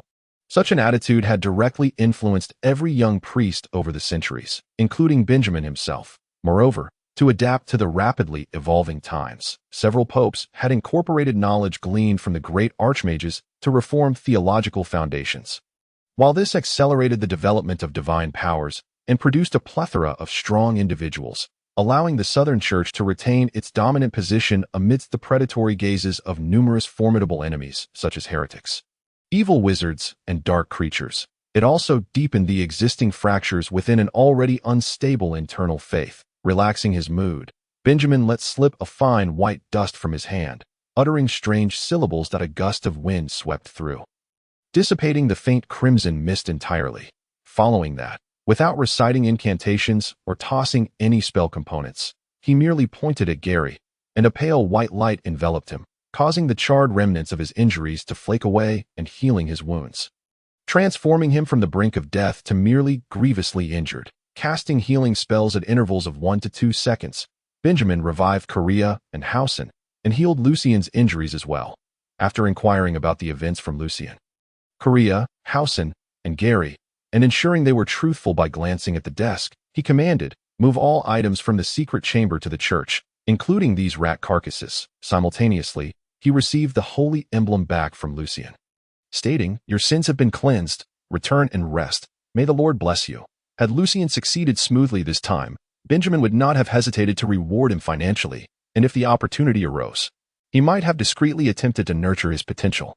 However, given the perilous circumstances, Benjamin found no inclination to encourage Lucian. After confirming that Lucian harbored no hidden items, he promptly sent him away. After all, while Korea and Hausen were manageable, Gary's loss of his right hand presented a significant complication. The ability to regenerate severed limbs was beyond his mastery of divine powers. Seeing that Benjamin had no intentions of silencing witnesses, Lucian had no desire to linger and hurriedly exited the secret chamber. Upon reaching the outside sewer, Lucian, having surpassed a certain mental threshold, suddenly heard a remark from Korea inside, which cast a shadow over his mood. He whispered to Hausen, "Gary has lost his right hand. He may never become a knight and could be expelled from the guard." Stepping out of the secret passage, Lucian was immediately met with inquiries from the surrounding impoverished populace. "Little Ivans, have you purified the ghost?" And Alyssa called from a distance. Lucian nodded. "It has been purified by Lord Benjamin and several guards." Instantly, everyone felt a wave of relief and began to eagerly ask and converse. "Lucian, what did the ghost look like? Was it terrifying?" Lord Benjamin truly is an esteemed priest. It seemed that Lucian had received the Lord's protection this time, as he had been able to wield the holy emblem of truth. Regrettably, Lucian was no longer a child who could be sent to the monastery for training. Otherwise, it would have been a great honor for our Adela district to produce a figure like Lord Lucian. Hearing such discussions, Lucian felt a twinge of confusion. Am I unable to become a priest? Although he had never considered becoming a priest due to his identity as a transmigrator. Experiencing the extraordinary power of divine magic only to be told he could not pursue that path left him feeling somewhat dejected. "Poor little Ivans, you look exhausted. You should return and rest," Aunt Alyssa quickly interjected, noticing Lucian's pallor. Lucian had many burdens weighing on his mind and truly needed some peace, so he nodded and returned to his small room. Sitting at the edge of his bed, he listened to Benjamin and the others departing, the spectators leaving, and the deep night settling into tranquility, burying his longing for his parents deep within his heart. "I cannot become a priest, and it appears that without early training, I also have little hope of becoming a knight and awakening my bloodline powers. To attain extraordinary strength, it seems I must resort to learning magic. However, choosing magic would mean becoming an enemy of the church and the vast majority of ordinary people, including Aunt Alyssa and others. Perhaps there are other paths? Regardless, the notes on magic reside within my mind. I should take a look first. Yes, that should be fine." Hesitant and struggling, Lucian resolved to examine the magic notes, thus directing his consciousness into the library and opening the tome. After a considerable time, a low, bemused voice echoed within the room. "What to do if I cannot read?" Chapter 8. Alto. Yes. Today there will be 3 updates. Upon opening the magic notes, Lucien was confronted with rows of unfamiliar, peculiar letters and characters, none belonging to the two scripts he had known prior to his transmigration, given that this body was that of a commoner who had never learned any form of writing. It was entirely normal for him to be unable to decipher the text. The ability to instinctively understand and speak the language of this world, which did not impede communication, was already a remarkable stroke of fortune amid the countless difficulties Lucien faced. Thus, Lucien tragically found himself a true illiterate, powerless to comprehend even a single word of the magic notes before him. With a self-deprecating smile, he remarked, "The feeling of being illiterate is truly unpleasant." Although this day of crossing over has been filled with numerous experiences, Lucien has matured and become significantly more composed compared to before. Even before perusing his notes, he found himself troubled by the looming threat of the church, hesitating over whether to pursue the study of magic. Yet now, profound disappointment continues to assail Lucien's spirit. As an idealistic, moral, cultured, and disciplined university student of the new era, the sensation of being illiterate is quite disheartening, particularly when literacy is intertwined with extraordinary, non-human powers. Without much hesitation, and after a brief moment of reflection, Lucien resolved in his heart that the most pressing matter at hand is to learn the written language of this world. Even if he ultimately chooses not to study magic, escaping the life and status of a destitute individual necessitates learning to read and write. Acquiring knowledge remains a viable path, especially since Lucien lacks formidable strength, a robust physique, and mastery in swordsmanship. The prospects of altering his current identity through military exploits or daring adventures appear exceedingly slim. With this determination firmly in place, Lucien swiftly dispelled his feelings of disappointment, his heart swelling with a flicker of passionate resolve as he resumed his examination of the magic notes, searching for hidden secrets, perhaps even a treasure map. As he continued to read, Lucien furrowed his brow slightly upon recognizing many familiar elements within the notes, such as various standard geometric figures and peculiar patterns composed of lines. Were they magic circles or magical seals? Lucien speculated based on the holy emblem of truth, then quickly flipped to the back of the notes, where he discovered rows of formulas reminiscent of chemical equations. However, instead of symbols, these were composed of words. Magical equations? Potion recipes? The similarities sparked some conjecture in Lucien's mind, yet without understanding the text, he could only harbor doubts. Upon finishing the first book of magic notes, Lucien opened another, the text of which was even more distorted, with letters resembling ornate designs. Was it an entirely different script? Thus, driven by curiosity, Lucien proceeded to the third book, which depicted illustrations of plants, minerals, and monsters, seemingly a compendium of sorts, yet the text mirrored that of the second book of magic notes. The language I comprehend might very well be akin to that found in the first book of magic notes, Lucien mused, assessing the universality of the written language based on its complexity. After perusing the 3 books of magic notes repeatedly, without further discoveries, Lucien lay upon his bed, compelling himself to sleep. For Lucien, the desire to alter his circumstances was overwhelmingly intense. From tomorrow onward, he would strive daily for survival. If poor sleep rendered him lethargic, he would be ill-prepared to seize the opportunities of the morrow. Although Benjamin's healing magic had completely healed Lucien's wounds, the exhaustion from a fierce battle soon lulled him into slumber. Meanwhile, within the sewer, the witch's secret chamber had been utterly destroyed at that moment. A black rat scurried in from an unknown direction, its eyes blood-red, cold, and sinister. It circled the ruins, squeaked twice, then darted towards another direction in the sewer. After a considerable time, it found a concealed small hole, squeezed through, and vanished from sight. As dawn broke, the Arcane district gradually erupted with the bustling sounds of human activity and the clatter of water being drawn, shattering the night's chill and infusing Lucien with a sense of vitality and vigor. Unlike his usual habit of lingering in bed for long stretches, Lucien forced himself to rise immediately upon waking, igniting the stove to boil water and toast the last remaining black bread. While painfully consuming the wood chip-like bread, Lucien contemplated his plans for the day. If he did not divert his mind with thoughts, he would find it nearly impossible to swallow the black bread unless driven by dire hunger. First, he needed to inquire where he could learn to read and write, along with the necessary prerequisites. Additionally, he ought to secure employment anew. Otherwise, he risked perishing from hunger at home before mastering literacy.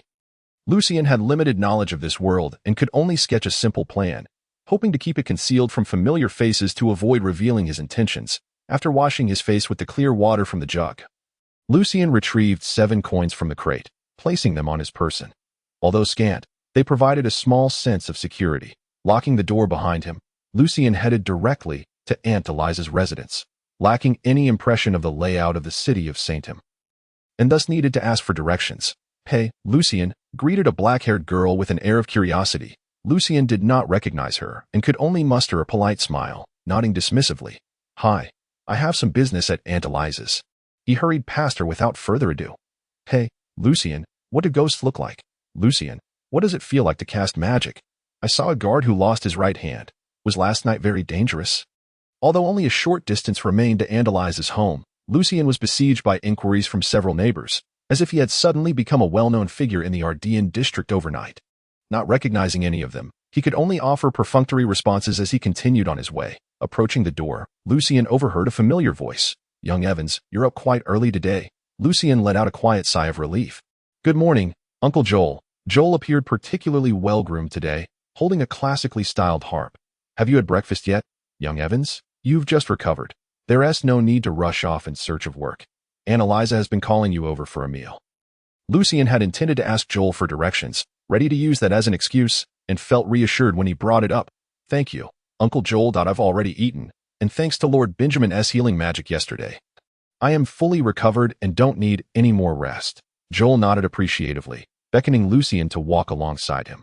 "With the priestess magic, I feel at ease. That by the way, when you get to the Copper Crown Tavern, seek out the owner, Cohen. He still owes me a bottle of Lay's wine and will help you find a good job." Lucien expressed his gratitude and was about to depart when Joel paused, his usual jovial demeanor shifting to seriousness. "Young Evans, you're already 17. It's high time you start contemplating your future." "Uncle Joel, are you implying?" Lucien inquired, beginning to grasp the underlying message. Joel sighed, relying solely on physical labor. "By the age of 40, your body will age rapidly, making it increasingly difficult to find work. If you lack savings and do not have good children to support you, poverty and illness will claim you within a few years. I have seen many such individuals, and few reach the age of 45. You should seize your youth and learn a trade. Though the apprenticeship contract lasts for 10 years, if you excel, you can certainly lead a good life in a small town afterward." As they conversed, the pair strolled along a path that led them past a guarded city gate. Suddenly, Lucien's eyes widened at the sight before him. Broad avenues, tidy streets, bustling shops on either side, and a parade of people clad in vibrant, varied garments, including long skirts. Even nobles adorned in luxurious attire and jewelry occasionally passed by. The very air seemed to ripple with enchanting melodies, presenting a stark contrast to the Arcane district, as if they belonged to two entirely different worlds. "Thank you, Uncle Joel." Lucien felt the warmth of Joel's genuine concern. Joel paused briefly, then broke into a playful grin. "Moreover, if your master happens to have only a daughter, you might leap directly from apprentice to owner. Our little Evans is quite the catch." Faced with Joel's teasing, Lucien could merely manage an awkward smile. Yes, they chatted. Joel abruptly halted, moving to a street corner where he set down a prepared hat and sat down beside it, ready to play his harp. "Uncle Joel is a street performer?" Lucien was no stranger to such a vocation. Joel pointed towards a distant, lavish structure reminiscent of Baroque architecture from Lucien's former life, chuckling. "From here, one can catch a glimpse of the Hall of Hymns. For me, performing here feels akin to playing in the Hall of Hymns." Before Lucien could respond, Joel, evidently lost in thought, began to recount. Since over 400 years ago, when the church guided the Holy Hertz Empire westward, seizing the ancient core of the Hilfana's magic empire, Altair, and driving the dark creatures and beasts to the vicinity of the Dark Mountains. Altair has remained one of the most renowned cities on the continent. Over 300 years ago, when Cardinal Charles I was still alive, he compiled the church's hymns and song collections in Altair, establishing standards for music and performance. Once he became pope and officially propagated the Charlesian style of singing and choir to every church, Altair earned the title of the City of Hymns. Due to its proximity to the Dark Mountains, the region often witnesses elves, dwarves, and goblins altering their beliefs to become part of the duchy. The confluence of diverse musical styles has rendered Alto the musical capital of the entire continent. The emergence of polyphonic music, the formal development of symphonic compositions, and the invention of instruments such as the Jisoo violin all took place here. Great musicians have inscribed their names into the annals of history. For every bard, every minstrel, and every musician, performing in the Hall of Sacred Songs in alto is the pinnacle of honor. Although Uncle Joel cannot enter the hall, he finds joy in playing nearby. After bidding farewell to Joel, Lucien inquired for directions while immersing himself in the charm of alto. Along the streets and around corners, numerous bards performed and sang. Within the shops and homes, melodies and harmonies wafted through the air, enveloping the entire city in a musical embrace. Upon returning through another inner-city gate to the Arden district, Lucien's gaze immediately fell upon the tavern adorned with a copper crown. Outside the tavern, young maidens and women occasionally approached, peeking inside furtively, only to leave in disappointment. Chapter 9. A difficult beginning. Second update. Seeking recommendations, seeking collections. Lucien chuckled at the peculiar scene before the tavern and, filled with curiosity, approached the entrance. Noting that mornings were typically the tavern's quietest hours. At the tavern's entrance, a slender girl was peering inside, her light golden hair swaying gently as she turned her head. When she sighed and turned away, she was startled. Lucien? Another acquaintance who recognized me without my knowing? Lucien had grown accustomed to such situations and smiled. What brings you to the tavern so early? The girl's sun-kissed skin flushed crimson. I merely heard that a new bard had arrived at the Copper Crown Tavern and felt curious. I thought I would take a look before helping my mother with her chores. Well, I must go now. Time is short. Watching the girl hastily depart, Lucien softly mused that the bard must possess some extraordinary charm or voice. However, this was of little concern to Lucien, so he gently pushed open the half-closed door of the tavern and stepped inside. The dimly lit space was filled with the strong scent of alcohol. The wooden floor creaked beneath his feet, and the tables and chairs were haphazardly arranged. This was Lucien's first impression of the Copper Crown Tavern. Stepping in from the refreshing, bright morning outside felt like entering an entirely different world. After a moment of adjustment, Lucien discerned the location of the bar. Several men were nursing hangovers, disturbed by the sound of Lucien's footsteps, who groggily muttered curses before slumping back onto their tables to continue their slumber. Only one man, in his 30s with a hawkish nose, clad in a tight-fitting black coat, sat quietly at the bar, slowly sipping an amber drink, exuding a rather gloomy aura. The somber man merely cast a fleeting glance at Lucien's arrival before returning to savor his drink. Lucien glanced around and soon spotted a dwarf snoring loudly behind the bar. Perched on a high stool with his head resting against the counter, his snores resonating, a pool of drool dampened his neatly tied golden beard. Realizing that the dwarf would not stir without external intervention, Lucien raised his fingers and rapped gently on the bar. Amidst the mumbled curses of the drunken men, the elderly dwarf swayed slightly before lifting his head, bleary-eyed, and said, "Ah, Lucien, you've finally grown up. Now you understand the significance of fine wine in life. Come, let us toast to our new guest, Uncle Cohen.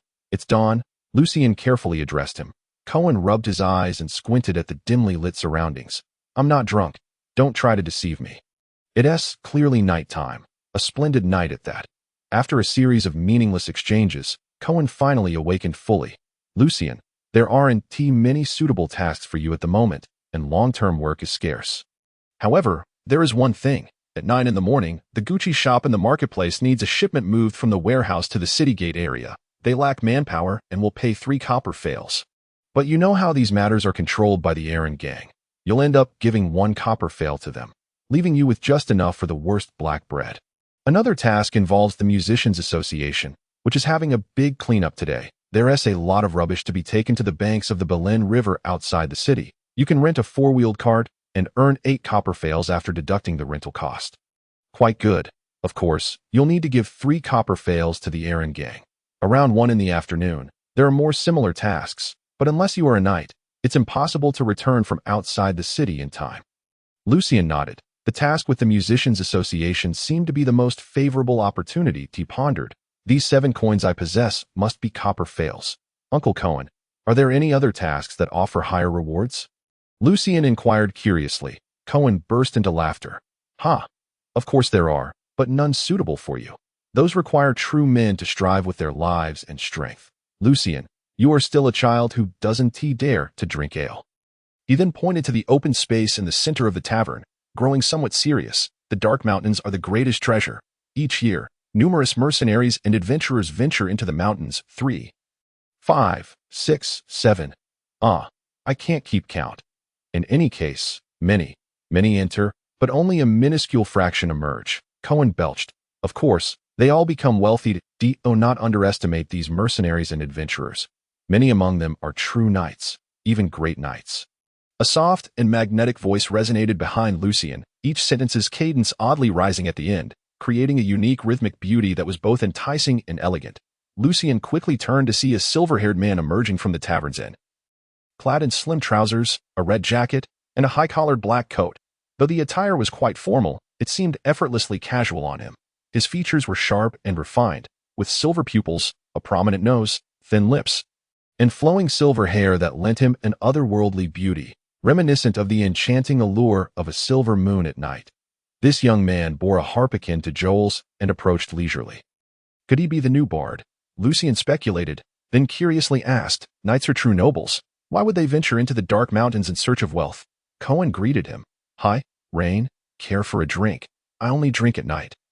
Rain replied with a smile, settling beside the bard. In many Eastern countries, wars have not erupted for 200 or 300 years, so the need for knights is not as pressing. After all, bestowing knighthood requires granting estates and lands.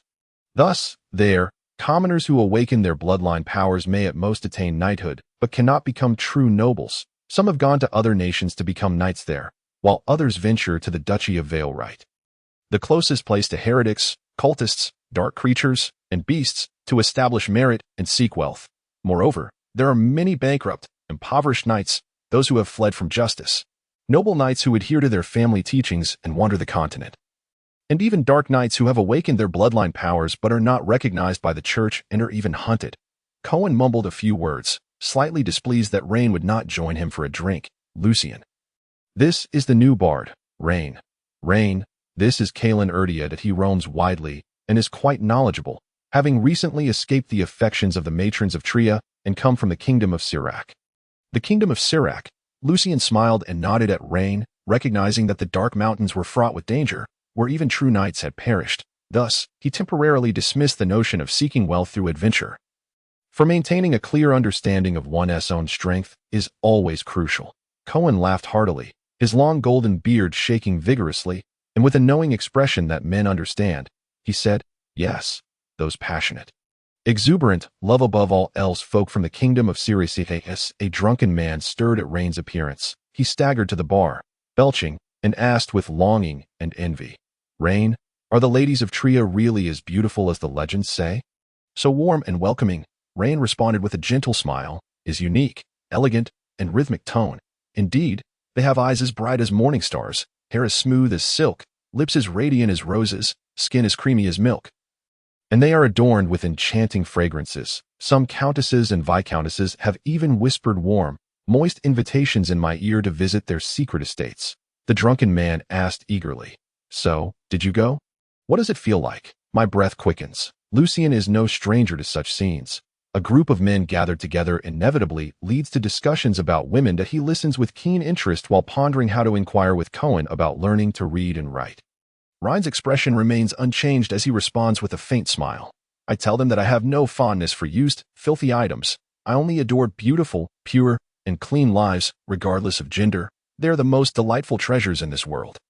"Pfft, Ryan, you are quite the braggart. Do the noble women and young ladies accept such insults? Ha ha.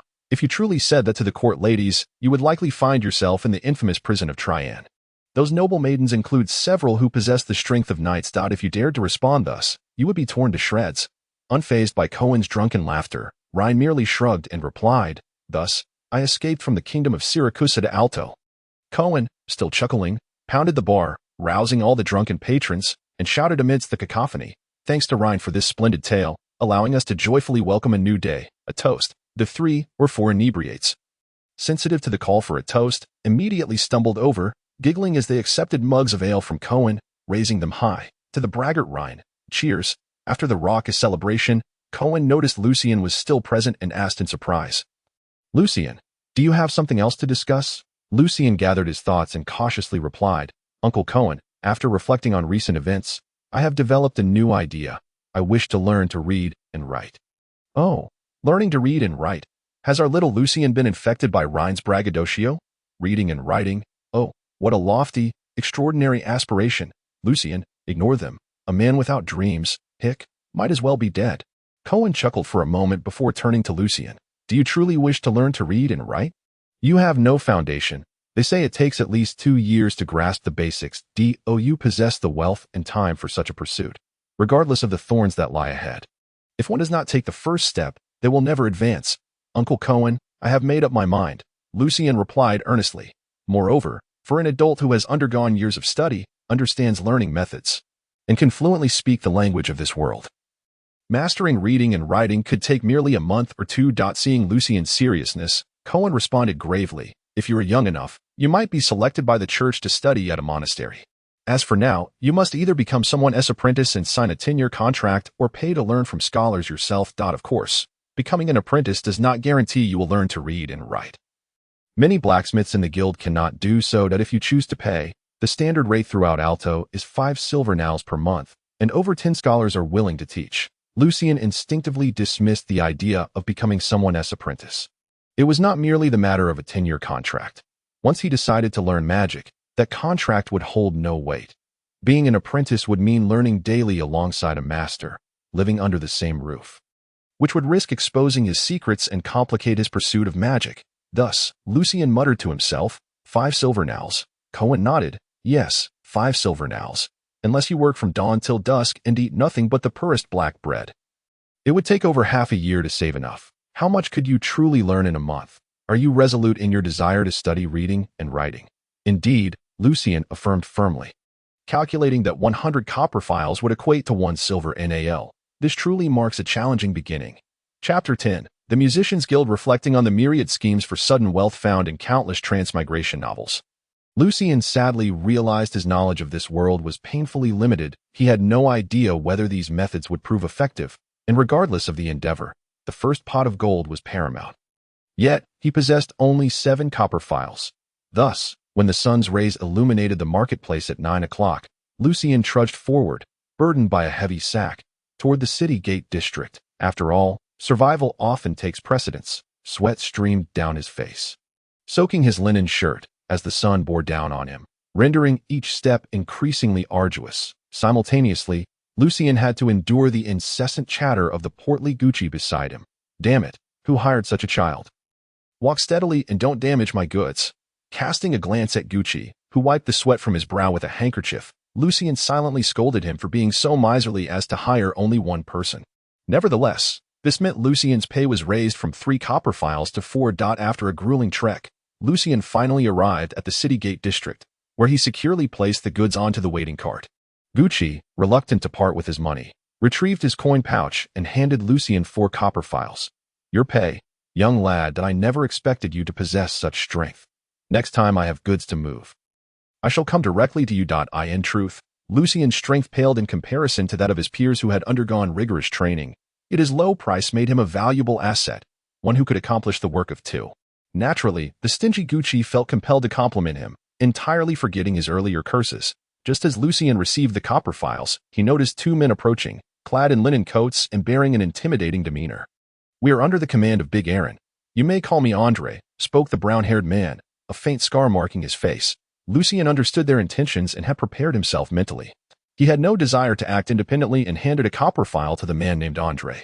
The other burly man shot Lucien a fierce glare. 2 copper files. Wasn't it agreed upon that I would only give 1? Lucien protested, aware that he was now broke, even knowing he lacked the strength to oppose the gangsters.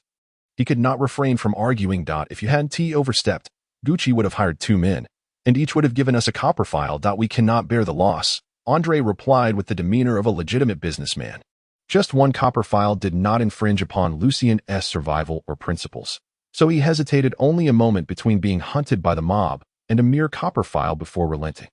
He produced another copper file and handed it to the brawny man who was pacing around Andre, seemingly showcasing his robust physique. Well done, lad. You understand the rules. In the past, there were always some hot-headed youngsters who liked to challenge us. But as you can see, we are still here, whereas some have already sunk to the bottom of the Belen River. Now, Mag, someone is coming over there. Andre issued his customary threats before turning to leave with Mag.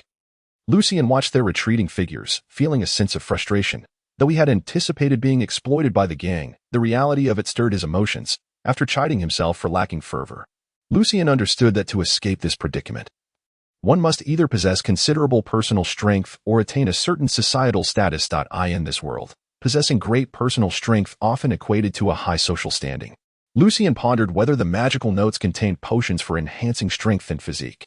He could not help but dwell on this notion, even knowing it was a dangerous line of thought, a sign of succumbing to temptation. The Musicians' Guild, located near the Hall of Sacred Songs in the administrative district, is renowned in Alto for its distinctive architectural style. Thus, while pushing a rented cart through the streets, Lucien found the building named Dancing Flames after merely a single inquiry: the extensive use of vertical lines. Small spires, flying buttresses, stained glass, and window frames resembling flames imbued the five-story light-colored structure with an asymmetrical and exaggerated beauty, rendering it both light and intricate. As Lucien approached, a wiry, shifty-looking man with a goatee hurried down the steps. "Why are you so late? Look at the clock on the Golden Cathedral. It's nearly 1. Having received his commission from the dwarf Cohen, Lucien had previously met this middle-aged man, George, who held some influence within the Musicians' Guild. "George, there are still 10 minutes.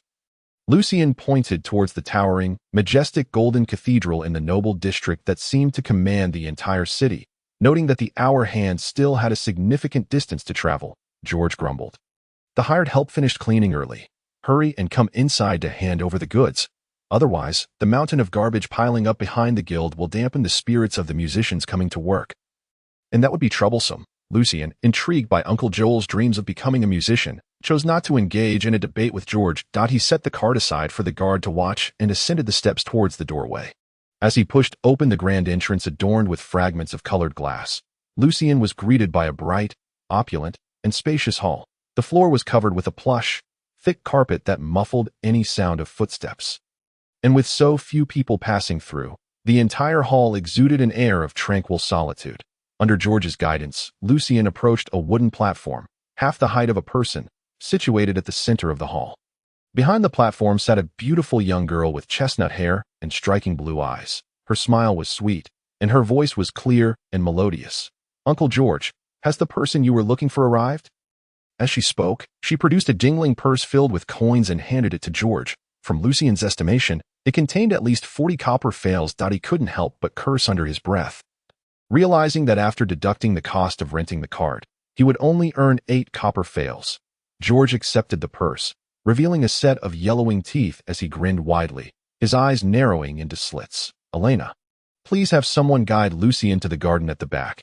Despite his youth and slight build, he possesses considerable strength." After saying this, he turned to Lucien and added, "Your payment will be left with Andre in the city gate area. You can collect it upon your return." Lucien nodded, unconcerned that George would renege on this payment. Although the errand gang was ruthless in collecting debts, they were reputedly trustworthy in this regard, according to Cohen. There have been instances where individuals attempted to evade payment for hired services, only to end up paying double. As Elena prepared to summon a servant to lead Lucien to the garden for waste removal, a middle-aged man clad in a loose red coat suddenly entered the hall.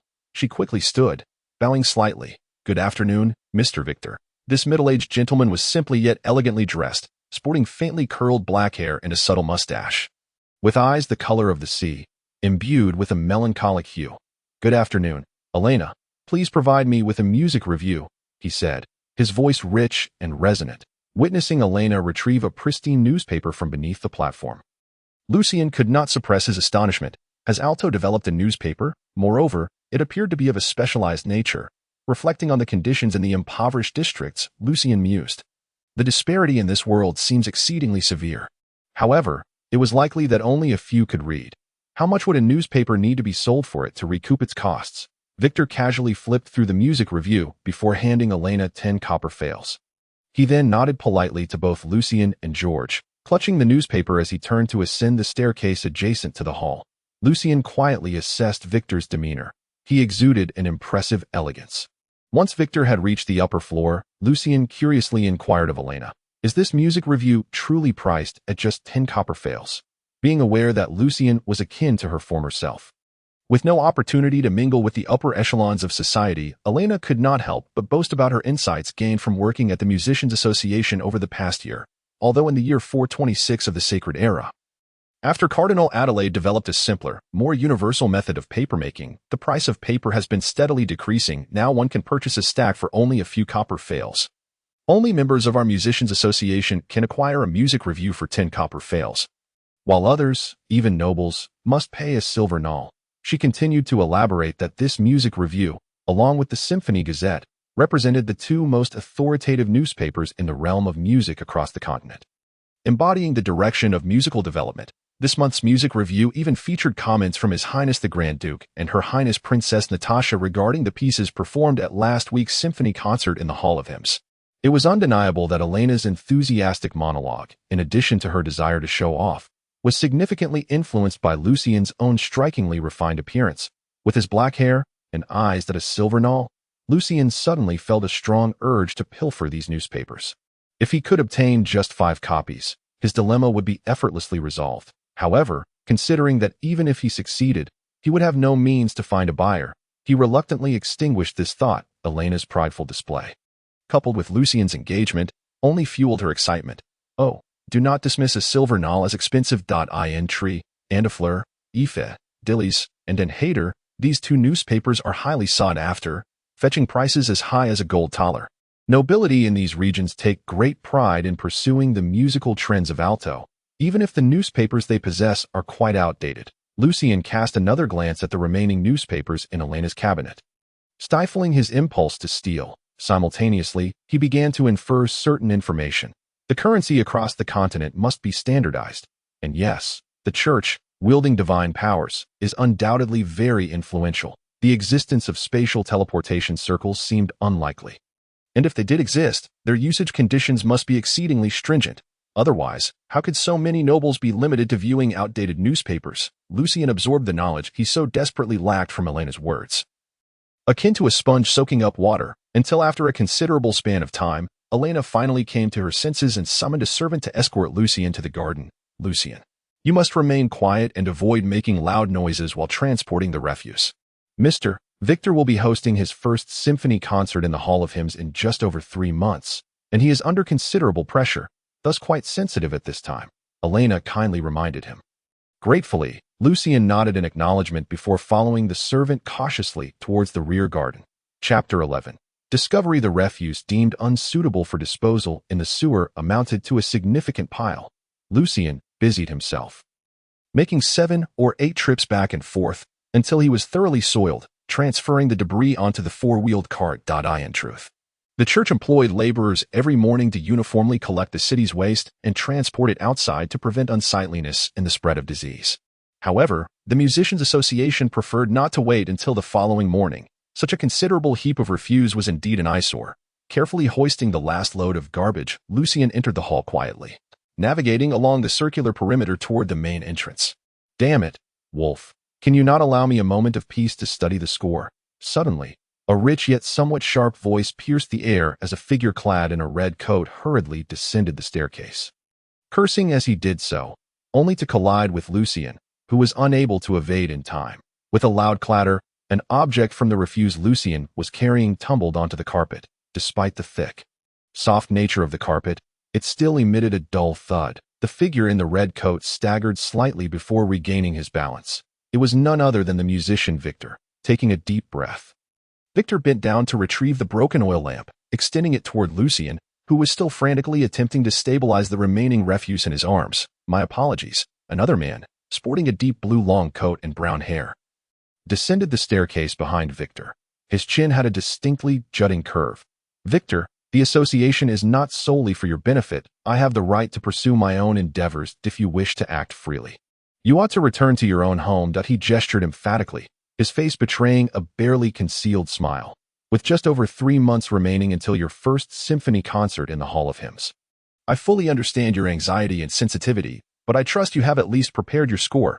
I have been eagerly anticipating this event and even intend to write a dedicated article for you in the music review after attending.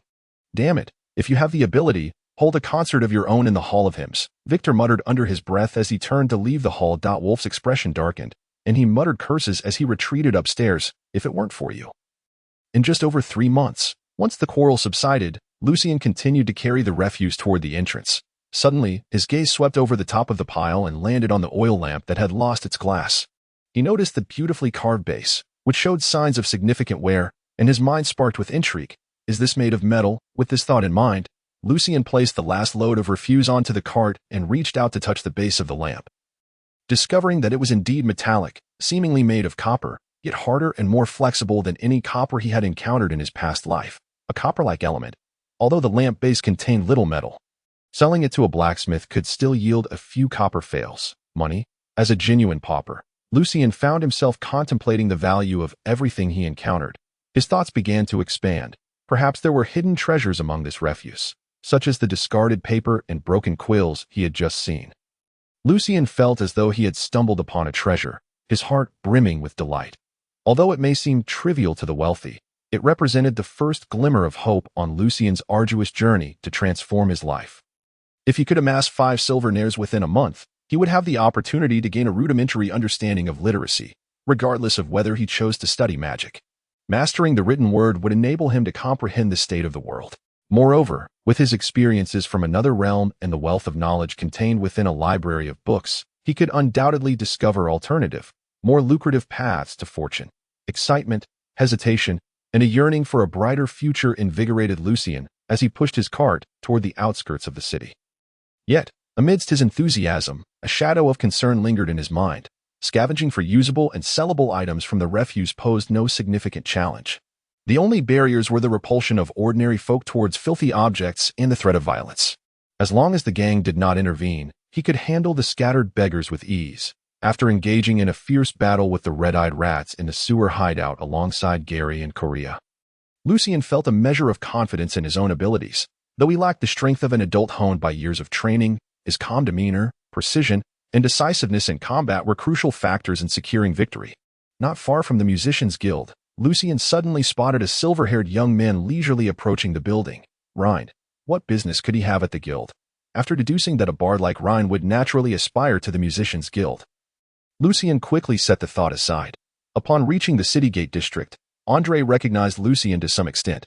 Seeing the cart filled with refuse, he instantly grasped the nature of Lucien's task, offering a knowing smile without pressing for further engagement. Allowing Lucien to pass through the indifferent scrutiny of the gate guards and exit the city, N01 followed me. Could it be that the gang has truly stayed out of this?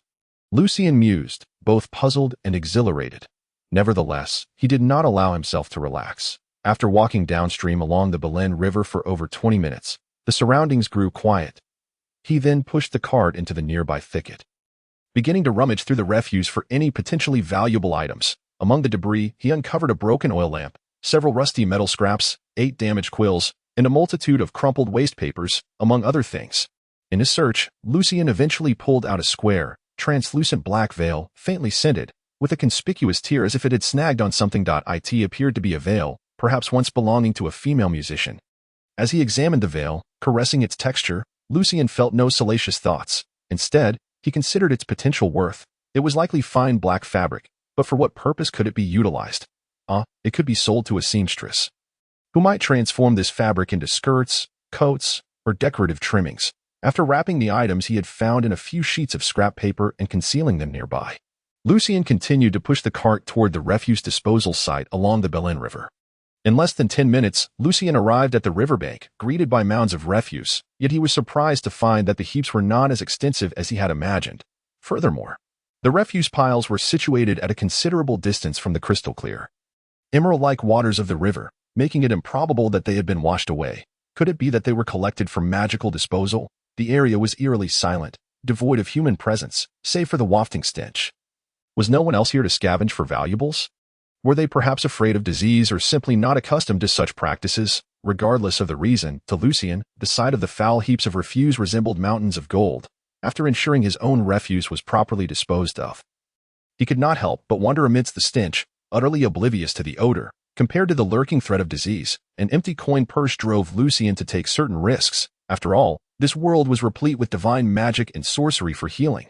Naturally, Lucien harbored a fear of contracting an illness, so he handled the refuse with care, wrapping his hands in scrap paper. As the Musicians' Guild was an institution of high society, its refuse naturally contained more valuable items than others. Yet, Lucien still managed to unearth several sellable treasures. Considering he needed to pass through the city gate and fearing suspicion, coupled with the fact that this was his first attempt, Lucien felt a twinge of anxiety.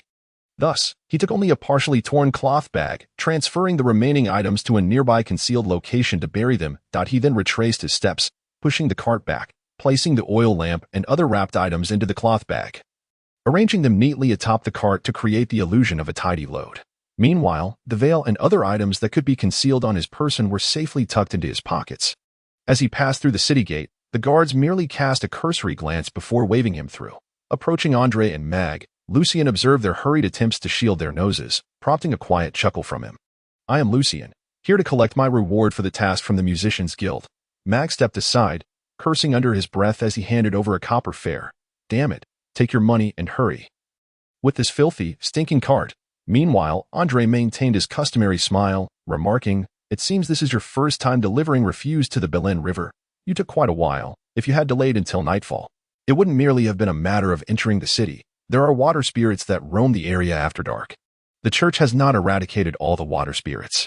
Lucien would never voice such a question, instead harboring a mix of bewilderment and relief that he had not raised Andre's or Mag's suspicions. He hastened away from the city gate district, returning the cart to its owner.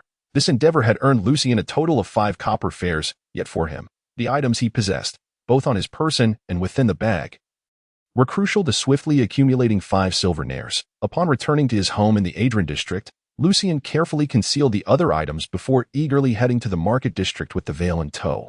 Unsure whether the delicate fabric could withstand washing, Lucien chose not to treat it in any way, having been cautious enough to avoid soiling it. Upon arriving at the entrance of a tailor's shop, however, he hesitated, fearful of being scolded or chased away, much like the embarrassment he felt while previously working as a salesman, blushing and stammering, convinced he lacked the talent for such endeavors. These anxieties stemmed from a fear of humiliation. Yet Lucien pondered, what dignity remained to lose in his current circumstances? Could pride transform black bread into white, grant him steak, cod, or wine, or enable him to learn literacy, having traversed perilous experiences that flirted with death? Lucien resolved, with only a slight hesitation, to shed his vanity. He tucked the veil into his pocket and, without any further doubt, stepped into the tailor's shop. Inside, he encountered an elderly gentleman with graying hair and spectacles, who looked at Lucien with curiosity. "What can I assist you with?" he inquired, noting that Lucien's attire did not fit the profile of a customer in such a relatively upscale establishment. Lucien smiled warmly. "Good sir, might you have any use for black fabric? I possess a fine piece." Before he could finish his sentence, the elderly tailor interrupted, "What quality of black fabric could you possibly have? Begone, you wretched scammer." He cursed while stepping out from behind the counter, forcibly pushing Lucien away, denying him the chance to present the veil. "Even if you did have some, it would be stolen. I, old Hua, am a respectable tailor, procuring all my materials solely from the Loci Trading Company." Cast out from the shop, Lucien reluctantly sought another establishment, determined to alter his approach. Chapter 12. The first bucket of gold after being turned away by 3 seemingly respectable tailors. Lucien felt immense frustration. Even with the veil in hand, those tailors remained skeptical and unwilling to assess the fabric's quality, harboring deep mistrust towards a stranger like him. The market district was vast, boasting over 10 streets bustling with life, where one could frequently spot dwarves, elves, and other exotic races. Soon, Lucien discovered another elegant and pristine tailor shop at the end of one street. Behind the counter stood a 15 or 16-year-old blond boy, his bashful and youthful smile welcoming. "The master is in the back making garments. I am Banster. How may I assist you? Esteemed guest, could you take a look at this piece of black fabric for me?" Lucien asked, having learned from his prior experiences. Bands to assume Lucien sought to select a similar black fabric, accepting the veil without a hint of doubt. He ran his fingers over it, holding it up to the sunlight, his expression shifting to one of increasing astonishment. "Esteemed guest, this is Black Nightingale from the Kingdom of Home, a fabric only true nobles can afford. Where did you acquire it? Like other tailors?" He exhibited a demeanor of wariness and concern. Lucien, clad in a tattered linen short tunic, was certainly not in a position to afford the elusive Black Nightingale, a fabric so rare that even many affluent magnates could scarcely procure it. Given this, its provenance appeared highly dubious. Observing the uniform reactions of those around him, Lucien lowered his voice and assured them, "Rest assured, I shall not cause you any trouble." At that moment, a man in his 30s, with a gaunt face, emerged from the back of the shop. He was Martel, the proprietor of the tailor's shop. Previously startled by Lucien's explanation, Banster had inadvertently raised his voice, drawing Martel's attention. "You're not going to dismiss me outright?" Lucien, sensing a rare moment of positive interaction, felt a surge of anticipation and mild excitement. I swear by my lord's name. And besides, look, it already is holes. No noble lady or maiden would care about it. As long as you transform it into lace or ribbons for a gown, no one will ever know what it once was. Martel took the black veil from Banster, scrutinized it closely, and after a moment of silence, spoke calmly. How much do you wish to pay?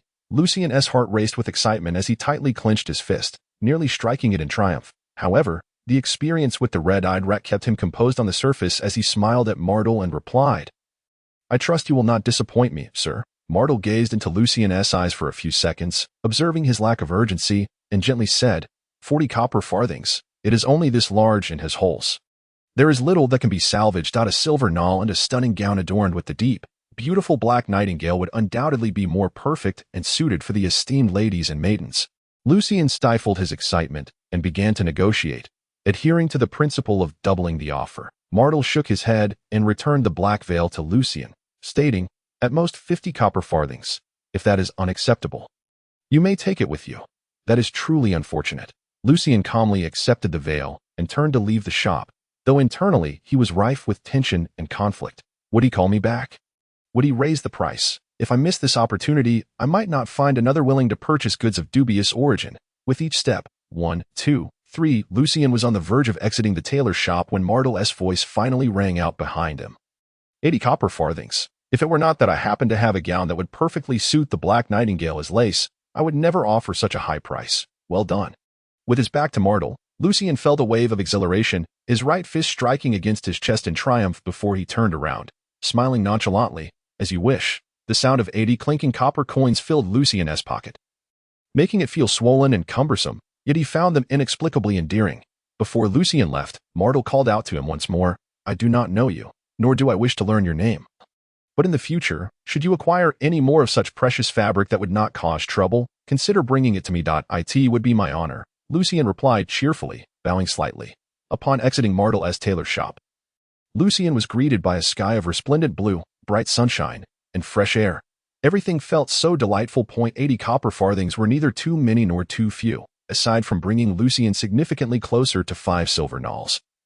It validated his method of collecting scraps for profit, which was of utmost importance to him. Lucian G, you're finally back. My brother has returned home, and mother asked me to invite you for dinner.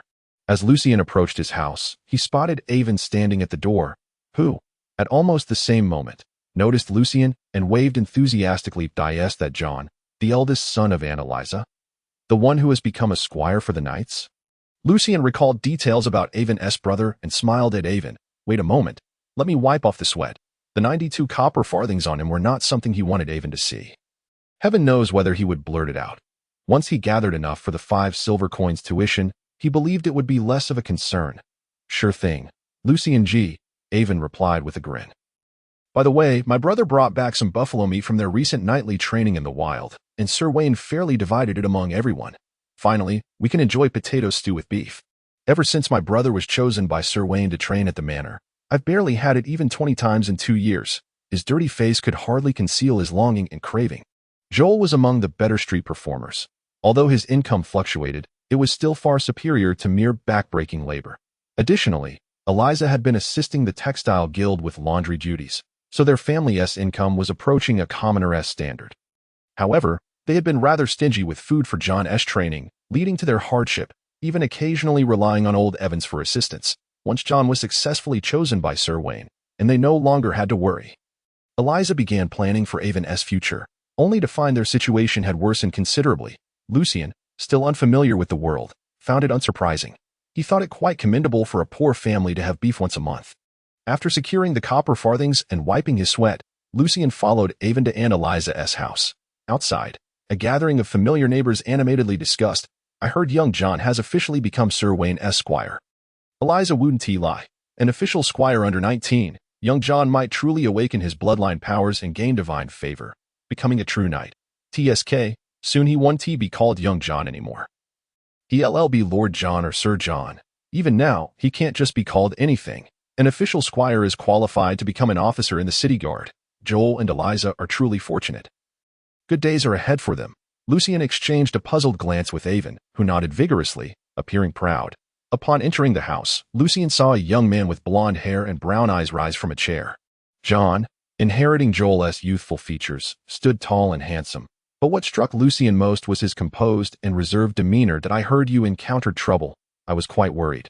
But it seems there's no major issue. Which eases my mind, John smiled, patting Lucien's shoulder. Do not dwell on it. Such events are mere accidents. Consider them tests from the Lord. Dressed in a grey knight's attire, his figure appeared quite elongated. And he treated Lucien with the demeanor of a mature elder brother, despite being only a year or two older. Lucien smiled and replied, "It was never that serious," and Eliza was overly concerned. Which made things a bit tense. Avon chimed in, "Exactly. Mother doesn't believe me at all." John chuckled, giving Avon a playful pat on the head. "Go wash your face. It's time for dinner." Once Avon left, John smiled gently, inviting Lucien to sit down. "So, after such a long time apart, have we become strangers?" "Indeed, it feels a bit unfamiliar. I didn't expect such a transformation in you," Lucien offered as an excuse. John nodded earnestly. "Knight training involves not only physical conditioning but also behavioral and spiritual training. It is quite rigorous, yet immensely rewarding." After a brief chat about John's training at Sir Wayne's manor, Eliza called them to dinner. The table featured only potato stew and roasted fish, yet after a day of eating dark bread, Lucien found it extraordinarily delicious, nearly swallowing his tongue. Joel, celebrating John's achievement of becoming an official squire, gratefully savored the beef and drank ale, having received Eliza's rare allowance. Throughout the dinner, Eliza chattered cheerfully, while Joel, Lucien, and Avon, preoccupied with the food and drink, responded occasionally, which pleased her immensely. John, however, adhered to the knightly code and remained silent during the meal. With a long belch from Avon, dinner concluded. John shook his head with a smile. "Avon, overeating is detrimental to your health. Do not indulge." He then turned to Lucien. "Lucien, have you considered what you wish to do in the future?"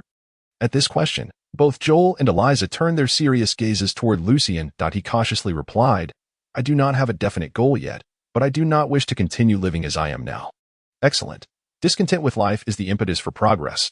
John nodded in satisfaction. The bakery and winery at Sir Wayne's estate were currently understaffed, and he intended to recruit a few apprentices. However, they would be required to reside on the estate for the next decade. "Lucien, give it some thought. When I return on Monday, let me know your decision." Once John became a formal squire, he possessed the ability to alter the lives of his family and friends, though his influence was modest. It was nonetheless significant. In this world, the myth of creation in 7 days also prevailed, hence the weekly worship every 7 days. Very well, John. Lucien had just earned his first substantial income and held grander aspirations for the future. Scarcely contemplating the notion of selling himself for a decade, directly refusing felt too peculiar and misaligned with his current state of affairs, thus he resolved to delay his rejection until next week. John rose from his seat. "All right, since you are untroubled, I must return to Sir Wayne's estate before the city gates close." He embraced Joel, Eliza, and Anne in turn, finally giving Lucien a hearty hug. "What a pity that you cannot read." Lucien. Otherwise, Butler Donnie is in need of a clerk to assist him with matters concerning the rural court, a position that offers both generous compensation and respectability. I was just thinking of learning to read. Lucien seized the opportunity to express. John paused momentarily, then chuckled. "Our Lucien is quite ambitious. Yes, I shall ponder possible solutions and see if an opportunity arises, though the prospects may be slim and could require considerable time. You must be prepared." "Thank you, John." Lucien did not place his hopes solely on John's shoulders. He had a firm grasp on the path ahead of him. Over the course of 3 consecutive days, although he failed to encounter anything as valuable as the Black Nightingale, Lucien's savings had accumulated to 1 silver nail and 64 copper fares. Thus, he stepped out of the city gates with renewed vigor. Andre observed Lucien's retreating figure and curiously remarked to Mag, "Why does that lad venture outside the city every morning?" "Andre, what are you talking about?" A kind voice emerged from behind him. Andre's expression turned serious as he swiftly turned around. "Good morning, Brother Jackson." Leodos Jackson, the leader of the Arcane gang, possessed an exceedingly ordinary face, exuding friendliness and humility. However, anyone deceived by his exterior would face dire consequences. He was among the most cunning and ruthless within the Arcane gang. Chapter 13. The Sudden Attack, requesting votes on Monday. Requesting votes on Monday for support. Yes, the update schedule will return to normal. From Monday to Friday, between 8:30 and 9 in the morning, and 6:30 to 7 in the evening. On weekends, around noon and 6:30 in the afternoon. Jackson stroked his chin, revealing an unremarkable smile. "Andre, you've been doing well lately." "By the way, what were you just saying?" Andre, smiling ingratiatingly, replied, Brother Jackson, it's just a trivial matter. I noticed a familiar young man who has been heading outside the city every day recently, which I found a bit odd.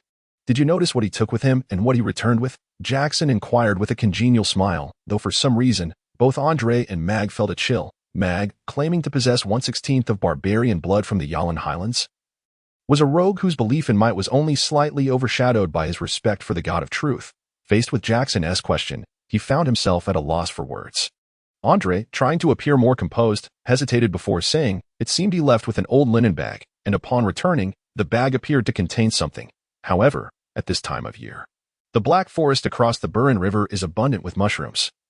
Perhaps he went mushroom picking? Does mushroom picking require a strong young man? The edges of the Black Forest aren't dangerous. A young girl or boy would suffice. Jackson shook his head. Andre, summoning his courage, asked, but Brother Jackson, what could such a dirty and impoverished lad possibly have? Alto had 3 city gates, with the one facing the Burren River and the Mere's Black Forest being the busiest.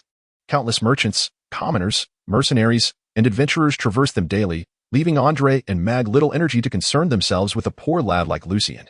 Jackson chuckled lightly. The day before yesterday, the blacksmith Reg came to see me.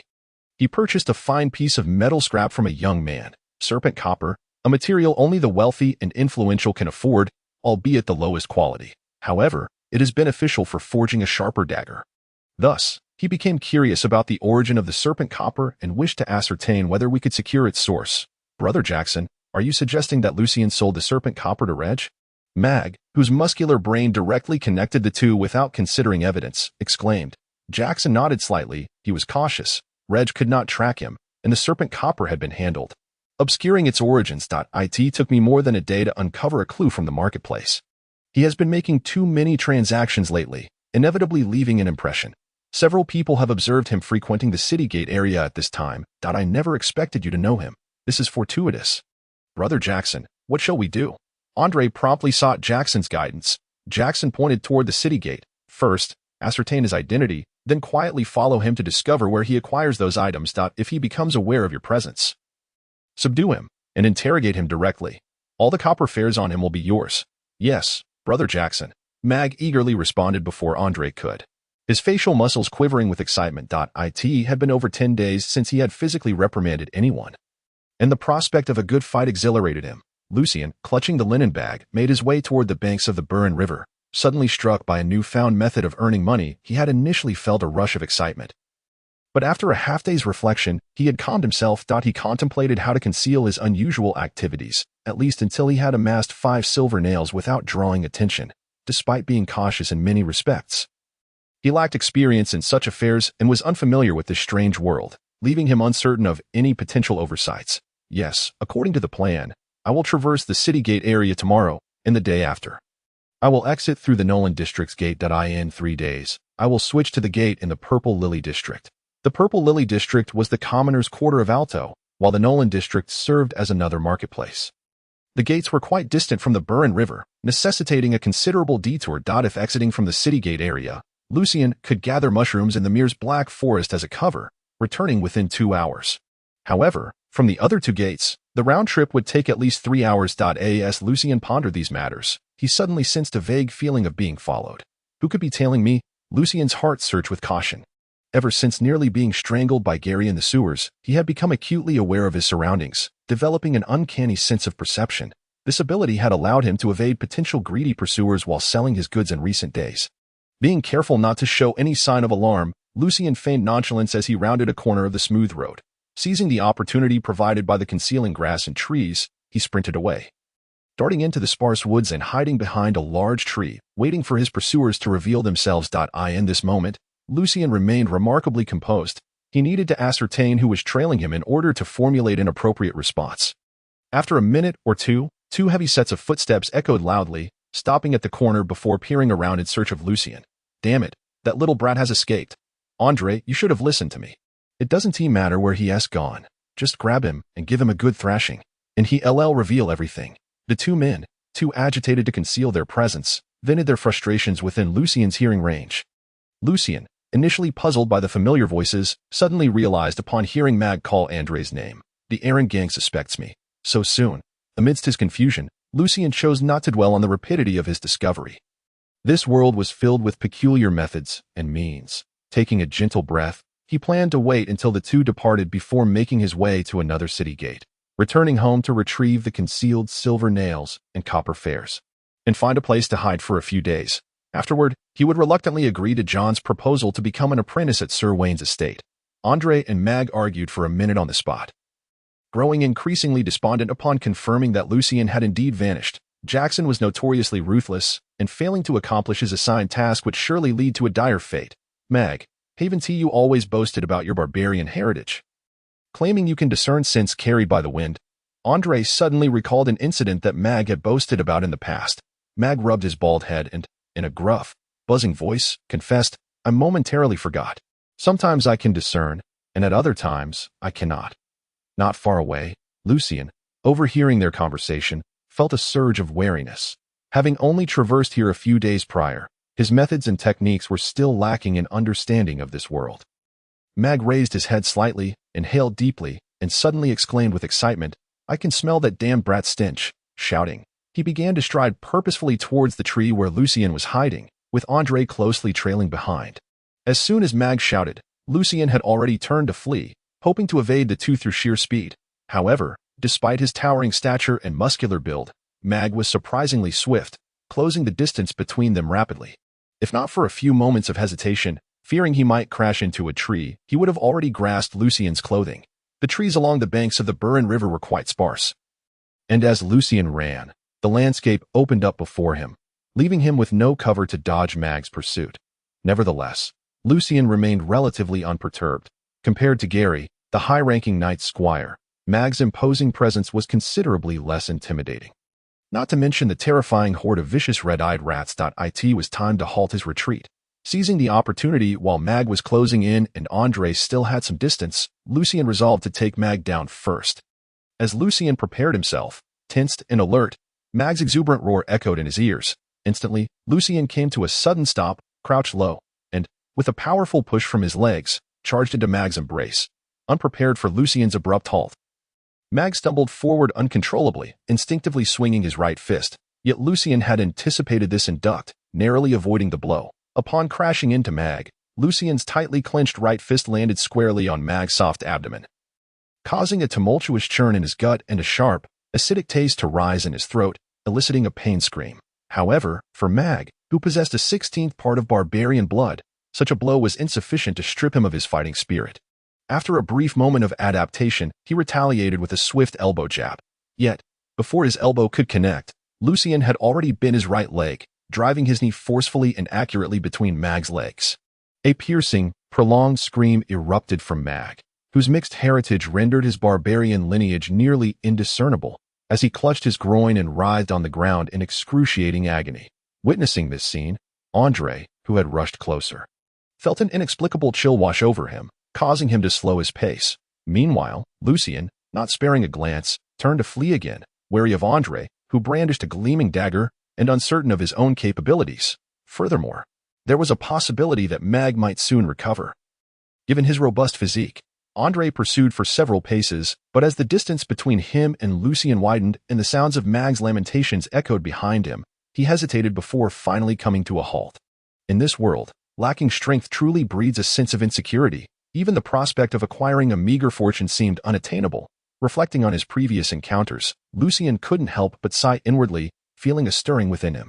It was just past 9 in the morning when Lucien returned from the Nolan district gates to Altair, stealthily making his way through the slums towards his humble abode, intending to retrieve the hidden wealth he had stashed away.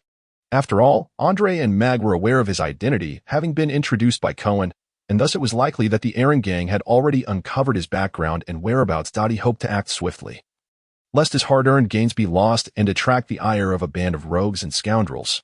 Hiding behind the outer wall of a building, Lucien cautiously surveyed his small home, noticing no one around.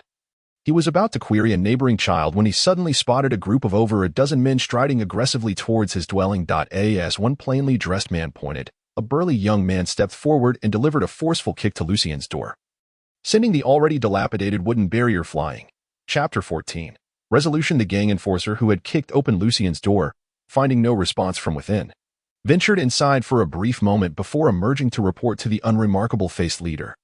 "Jackson, there's no one inside. and everything is quite orderly. Jackson, wearing an amiable smile, remarked, "It took us quite a while to pry this boy's secrets from old Cohen that I thought we might be late. But, while Mag and Andre may be fools, they still serve a purpose." Upon hearing Mag and Andre's names, the henchman recalled Mag's pitiful state, clutching his groin and wailing, and a shiver ran through them. Meanwhile, the foremost enforcer, Andre, silently rejoiced, realizing that had that boy made off with their possessions, his own fate would have been dire. Of course, this was far preferable to being told by a physician that he would need to remain bedridden for a week like Mag. "Andre, go inside and see if you can find anything unusual," Jackson instructed. Seizing the opportunity to prove himself, Andre entered without a moment's hesitation. After a few minutes, he emerged with a peculiar expression, holding a collection of miscellaneous items. "Jackson, this boy's chest is filled with rubbish," Lucien lamented internally. Recognizing these as items he had yet to process at a first glance, they would undoubtedly be deemed trash, and if anyone were to discover that he had sold goods in the market recently, a person of even average intelligence would likely deduce how he had accumulated wealth. Moreover, as a solitary figure, he feared being discovered. Each time he returned with goods, it was never in large quantities, merely yielding insignificant copper fare. However, if the Arcane gang took control of the refuse piles by the river, their manpower and familiarity with the market could lead to a lucrative venture. Should that come to pass, they would surely not relinquish it, compelling him to seek alternative means of income. Jackson glanced at the assortment of trash Andre held, shaking his head in disdain. "I believe I understand where he acquired his copper.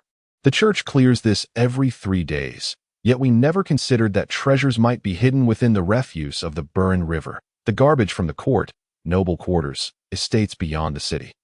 The Musicians' Guild, the Blacksmiths' Guild, and the Mercenary Guild all converge at the riverbank. What the nobles deem trash may not be trash at all. In truth, Jackson had formed this hypothesis after hearing from Andre and Mag that Lucien had previously transported refuse from the Musicians' Guild outside the city, and now it had merely been confirmed. After expressing this insight, Jackson wore a congenial smile. "Thank you, Lucien, for illuminating yet another path glimmering with the allure of gold. Therefore, let us express our gratitude by smashing everything inside his home. Any copper or silver we find shall belong to us. Whoever discovers him and extends a hearty thank you shall receive a generous reward from me." In Jackson's eyes, Lucien was still far from warranting surveillance. As a well-organized, disciplined, and legitimate gang, they had myriad tasks to attend to daily and would not squander time and manpower on such a trifling individual. The thugs erupted in cheers. Had Lucien's abode not been so small, they would likely have all charged inside. The sounds of shattering and destruction echoed nearby. Lucien, concealed in his hiding place, could discern from the noise that the pots had shattered and the table was being smashed as they searched for his hidden wealth. Lucien's fist clenched tightly, gritting his teeth in silent fury.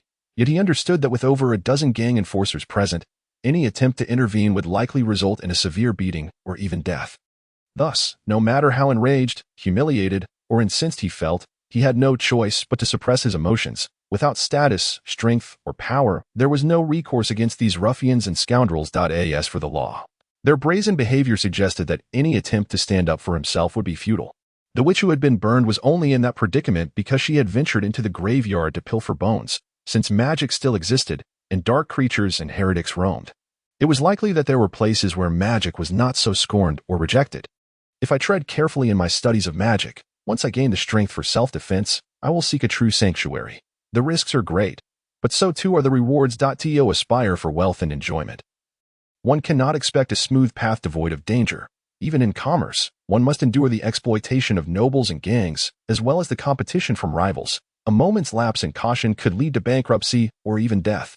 Countless thoughts that had long been suppressed in Lucien's heart finally broke free from their confines, echoing in his mind like the seductive whispers of a devil, compelling him to ponder if there truly existed a safe haven for the study of magic. Why then would witches venture to Altair? A multitude of thoughts and desires converged within Lucien, yet just as he hesitated to make a resolute decision, he suddenly heard the voice of Andaliza. "You wretched scoundrels! What do you think you're doing?" The garments requiring laundering for the Weavers' Guild would not be collected until 10 o'clock, and after arranging for Ewan to venture outside to gather mushrooms, Andaliza had not yet left when she heard the sound of things being smashed. Brandishing a long wooden ladle, she charged towards the members of the Arcane gang, attempting to thwart their efforts to vandalize Lucien's humble abode. "Get her out of the way," Jackson ordered, pointing at Andaliza. Two henchmen who had failed to gain entry into the house emerged, rolling up their sleeves and advancing menacingly towards Andaliza, intending to shove her aside. However, they underestimated her strength. Her ladle, wielded with the force of a bear's paw, struck one of the approaching gangsters, sending him staggering back with a pained cry. Jackson glanced around and immediately 2 more henchmen joined the fray. Though Andaliza was formidable, broad, and imposing, the opponents she faced were seasoned brutes who made their living with their fists. After dodging a few critical blows, they managed to knock the ladle from her grasp. A heavy punch landed on Andaliza's shoulder, and although her flesh cushioned the impact, it still elicited a cry of pain. Yet, she did not retreat, continuing to shout, "Stop! The sheriff is on his way." Not far behind the wall, Lucien, upon witnessing Andaliza being assaulted, could no longer suppress his self-reproach. Am I not a man? Although he had only known Andaliza and Uncle Joel for a few days and did not harbor deep feelings for them, at that moment, Andaliza was enduring violence to protect his home while he cowered in hiding. An unbearable reality for him. Hence, Lucien clenched his fists, glanced at the scene outside the cottage, and vehemently muttered, "Damn it," before charging out, his sights set firmly on Jackson, who remained alone. With a determined sprint, Lucien quickly closed the distance to Jackson. Launching himself at him, Jackson, startled, turned his head in surprise, but it was too late for him to react. Lucien collided with him, sending him sprawling to the ground, and the two engaged in a fierce struggle. Lucien exerted all his strength, pinning Jackson's arms to the ground with his left hand to prevent him from reaching for any hidden daggers, while his right hand desperately sought Jackson's throat, aiming to seize control of the situation. However, Jackson's position as the leader of the Arcane gang was not solely based on his ruthlessness. He was once a brawler himself, and his experience was invaluable. He rolled and twisted to evade Lucien's grasp, while his elbow struck Lucien's ribs repeatedly. Though the space was confined and the blows lacked power, the ribs were inherently sensitive and fragile, and under Jackson's relentless assault, Lucien winced in pain. Yet, having endured Gary's blows, Lucien understood the necessity of maintaining his composure. He had to hold on. Finally, his hand brushed against Jackson's throat, just as Lucien was about to tighten his grip. A sharp pain in his ribs sent him flying, crashing heavily to the ground. Jackson, relying on his extensive experience, managed to hold on until his gang members arrived, delivering a kick that sent Lucien sprawling aside. Meanwhile, the henchmen inside the cottage, who had been obstructing Andaliza, also had some of their own come running. Just as Lucien attempted to rise, a flurry of kicks and punches descended upon him like a torrential storm, leaving him no choice but to protect his head and curl up defensively, absorbing blows while safeguarding his vital areas. Rolling on the ground, he was besieged by excruciating pain, yet he managed to retain a semblance of calm, adopting a defensive posture. Otherwise, he would suffer a fate far worse than mere beatings. At that moment, Lucien felt as though his soul were adrift, nausea clawing at him, the world around him becoming a dizzying blur of noise. As if he were watching a shaky film, Andaliza's cries seemed to echo from another realm. Let him go. The decisions he had failed to make earlier crystallized in his mind amidst this chaos. And Lucien resolved. He must acquire extraordinary, inhuman power, even if it meant learning magic. Even if he had to resort to usury, he would gather the funds necessary to study the arcane. Jackson observed Lucien's battered form, rolling on the ground, and after adjusting his sore arm, he approached and delivered a couple of harsh kicks, then addressed his henchman. Enough. This has gone far enough. This brat has a friend who is a squire to Sir Wayne. There's no need to spill blood over this. If they were to kill over such trivial matters, especially a knight's friend, the Arcane gang would have long ago turned Altier into a river of blood. In truth, the gang managed to maintain control over the city gate district and parts of the market precisely because they refrained from excessive brutality. Otherwise, the true rulers of Altier, nobles, bishops, and priests wielding formidable power, would have eradicated them long ago. Even rumors of Aaron's connections to influential figures did not exempt them from this reality. The henchmen ceased their assault, surrounding Lucien with menacing glares, and Jackson, looking down at Lucien, whose face was bloodied and whose expression was dazed, chuckled. I must admit, I admire your intellect, but you're still too naive, kid. Regarding matters outside the city, I hope you curb your greed. Otherwise, you won't merely be beaten. I'm sure Mag would love to have a little chat with you about life. The incident concerning the refuse by the riverside could not be concealed, thus Jackson had no intention of silencing Lucien permanently. After finishing his remarks, Jackson noticed Lucien gazing up at him, blood-streaked and rasping a simple response, "All right." This elicited a peculiar feeling in Jackson, but he dismissed it, instructing his henchmen to gather Lucien's belongings and the 45 copper fells found on him before strutting away with an air of triumph. Chapter 15. For justice dazed and aching, Lucien lay on the ground, gazing at the sun, which was not particularly fierce that morning, in the exceptionally clear blue sky, inhaling the fresh air. The physical pain could not overshadow the tumultuous excitement within Lucien, nor the sense of steadfastness and resilience that came with having a genuine goal to strive for. Upon deciding to pursue the study of magic, Lucien found himself more cautious and vigilant about the future. Yet it felt as though a weight that had pressed upon his spirit for far too long had been lifted, granting him a delightful sense of ease. It was a peculiar, complex, and somewhat twisted psychological experience. In just a few days, Lucien had matured beyond the 20-plus years of his life, burying his prior anger and helplessness deep within his soul. He chuckled to himself, realizing that perhaps he had longed to learn magic from the very beginnings. To wield extraordinary power and achieve a better life and higher status, the events of these past few days had merely solidified his resolve, and Eliza rushed to Lucien's side, helping him to his feet. "Little Evans, are you all right?" Lucien attempted to move his limbs, wincing in pain. "I'm fine, Aunt Eliza. They didn't intend to kill me, just some minor injuries." Only then did she breathe a sigh of relief, cursing, "Those damned rogues. The lawless scoundrels of the Duke will surely hang for this. They will surely descend into hell." As she continued her tirade against the errand gang, Aunt Eliza assisted Lucien into her home, cleaning the blood from his face with fresh water and applying a clean linen cloth to staunch the bleeding. Once she had finished tending to him, she placed her hands on her hips, gazing at Lucien, preparing to inquire about what had transpired. However, before she could voice her question, a sudden thought crossed her mind. And with a beseeching expression, she said to Lucien, "Today is Monday. Little John will be back this afternoon. Please, do not mention this incident to him. You know how he is about knightly ideals and codes. You are his good friend. If he finds out, he might seek trouble with the errand gang, and if things escalate, Sir Wayne may very well expel him as a member of the lower class." Aunt Eliza was accustomed to viewing herself as being in a vulnerable position. "Of course, I wouldn't want to cause any trouble, especially since nothing major happened," Lucien replied, wincing, though Lucien now finds himself powerless. He firmly believes that he will one day reclaim his justice and ensure that the gang meets its rightful end. Thus, he responds with a carefree smile, despite the corners of his mouth being torn. Aunt Eliza, with tears in her eyes, nods and says, "Young Evans, you truly are remarkable. What are you planning to hide from me?" Suddenly, John's magnetic voice rings out, and he stands at the doorway clad in his gray knight's attire. Having appeared there without notice, Aunt Eliza, flustered, replies, "Nothing, nothing at all. Young John, you returned early." John strides into the room, his long legs moving with ease, and says with a wry smile, "His Grace summoned Sir Wayne. So I followed him back to Alto." "Mother, spare me such clumsy lies. I am an adult now, a proper knight squire. I have learned and experienced much alongside Sir Wayne and am no longer that naive child. Worry not. I shall not act recklessly." After speaking to Eliza, John turns his gentle gaze upon Lucien, clapping his hands together as he calmly states, "You appear in a far worse state than when we used to endure beatings together.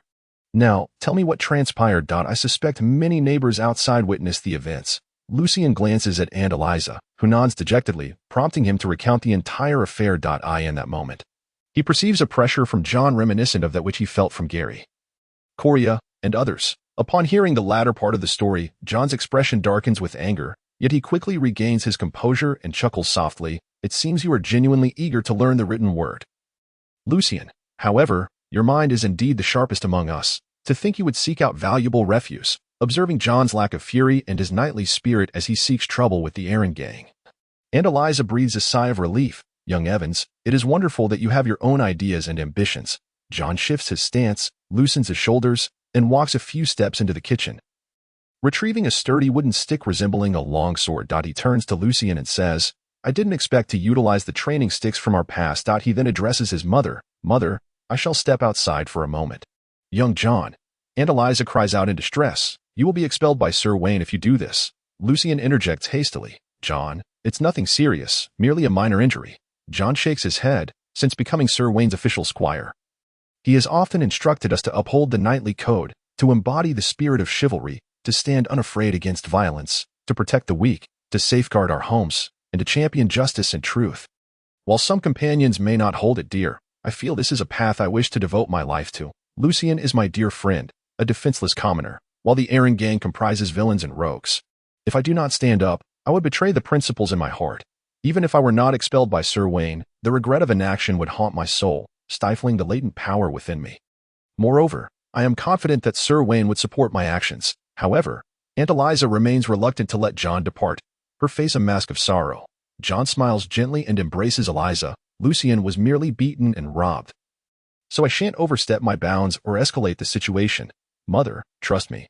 See, I only carry a wooden stick. Such reassurances, combined with the persuasive authority that John's status as a knight squire brings, finally persuade Eliza to acquiesce. Albeit with great difficulty. She nods. Young John, you must be careful. The caution should lie with them. Lucien, await good news. John, gripping the wooden stick, smiles confidently as he heads for the door. Wait. Lucien's voice suddenly breaks the moment. John turns back, puzzled. What is it? Lucien, rising to his feet. Lucien is moved by John's resolve, feeling a surge of fervor within him as he smiles. Together, though the torn corner of Lucien's smile appears somewhat comical. John perceives his determination and does not refuse, breaking into hearty laughter. No problem, just like when we were young.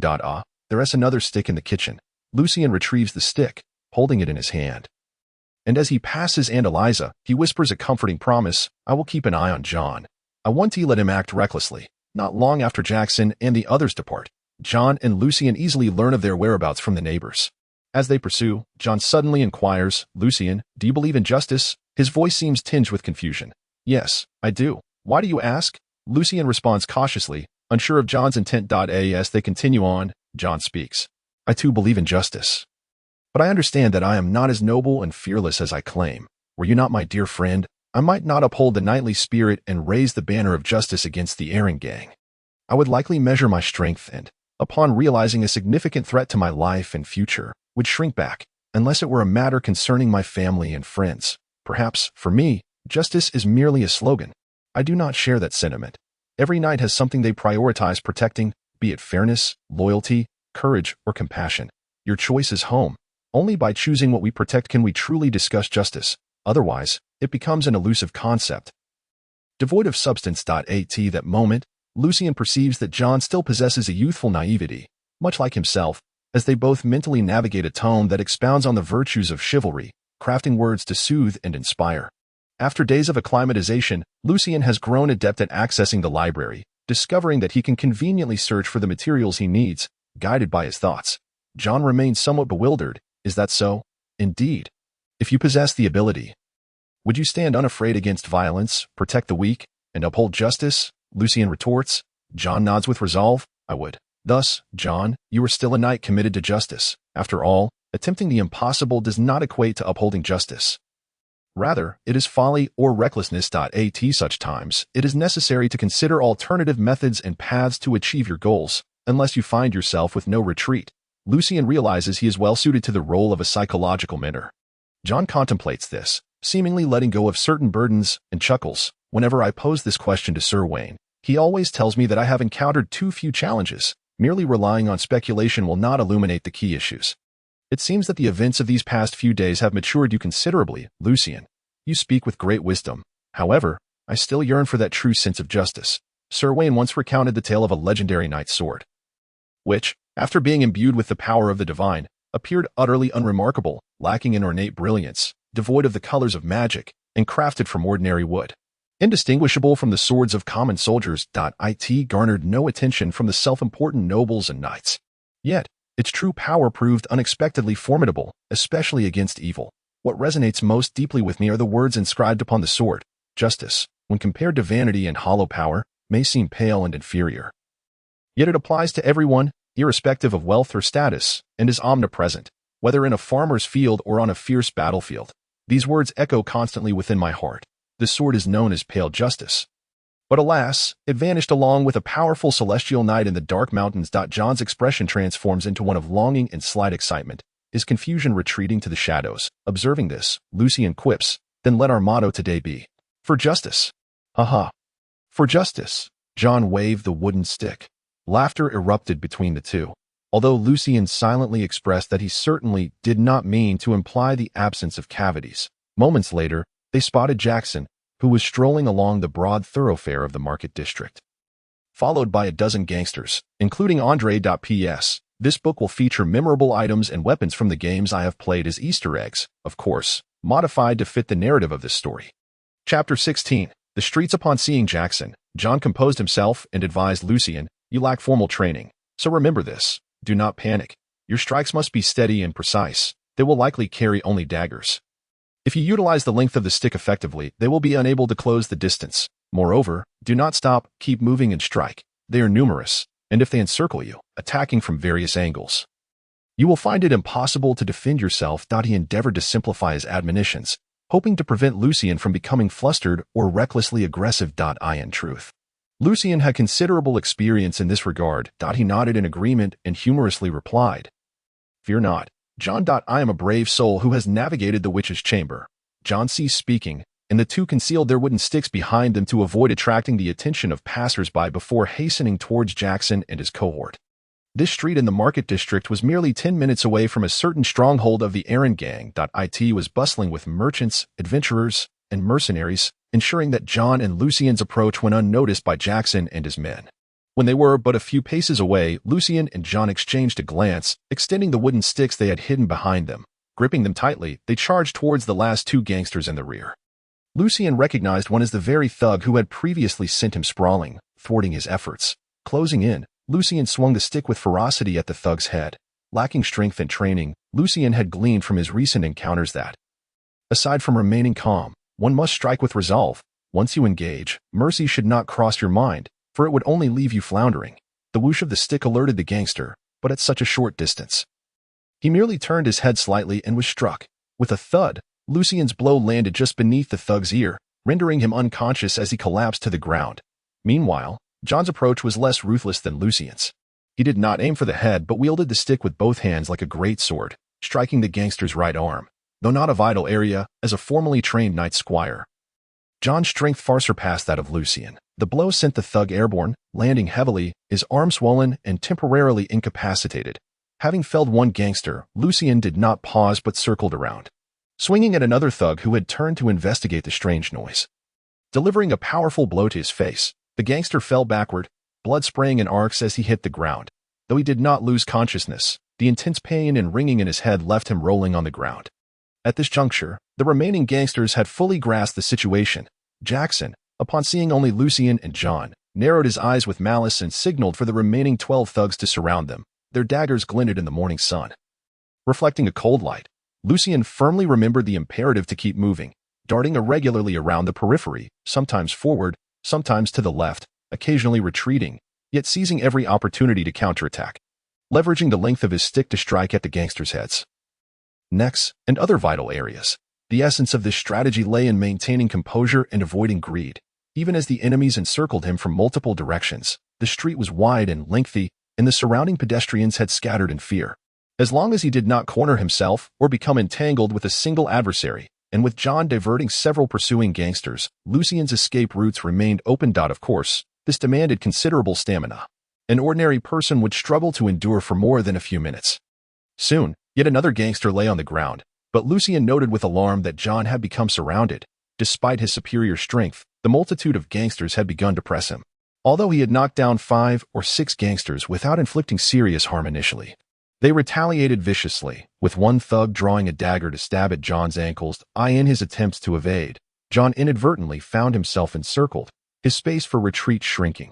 Were it not for his agility and formidable swordsmanship, he would have already been pierced by the surrounding daggers. However, his situation had become increasingly perilous. Seeing this, Lucien hesitated briefly before gritting his teeth and charging forward, swinging his stick at the back of the thug encircling John. "Watch out, Johnny!" shouted the 3 pursuing gangsters, warning their comrade. Johnny reacted swiftly, diving forward and causing Lucien's strike to miss. However, this distraction provided John with the opportunity to break free. He swept his stick horizontally to fend off the others. Intending to escape beside Johnny, Johnny sprang up, brandishing his dagger towards John's back, while the 3 gangsters pursuing Lucien closed in rapidly. Nevertheless, Lucien, having forced Johnny to duck, did not bolt away as before but remained in place, thus landing a decisive blow on Johnny's back with his stick. With a muted thud, Johnny fell to the ground, his dagger slipping from his grasp, unable to prevent John's escape. However, this left Lucien trapped amidst the gangsters who had previously surrounded John. Forced to dart about in a confined space, a sharp pain seared through Lucien's back as he realized he had been grazed by a dagger, but he did not surrender to panic. He understood from observing Gary and others the true prowess of a formerly trained knight squire, especially one who would not hold back in combat. The gangsters lacked such formidable strength, Otherwise, they would have long since ascended to leadership.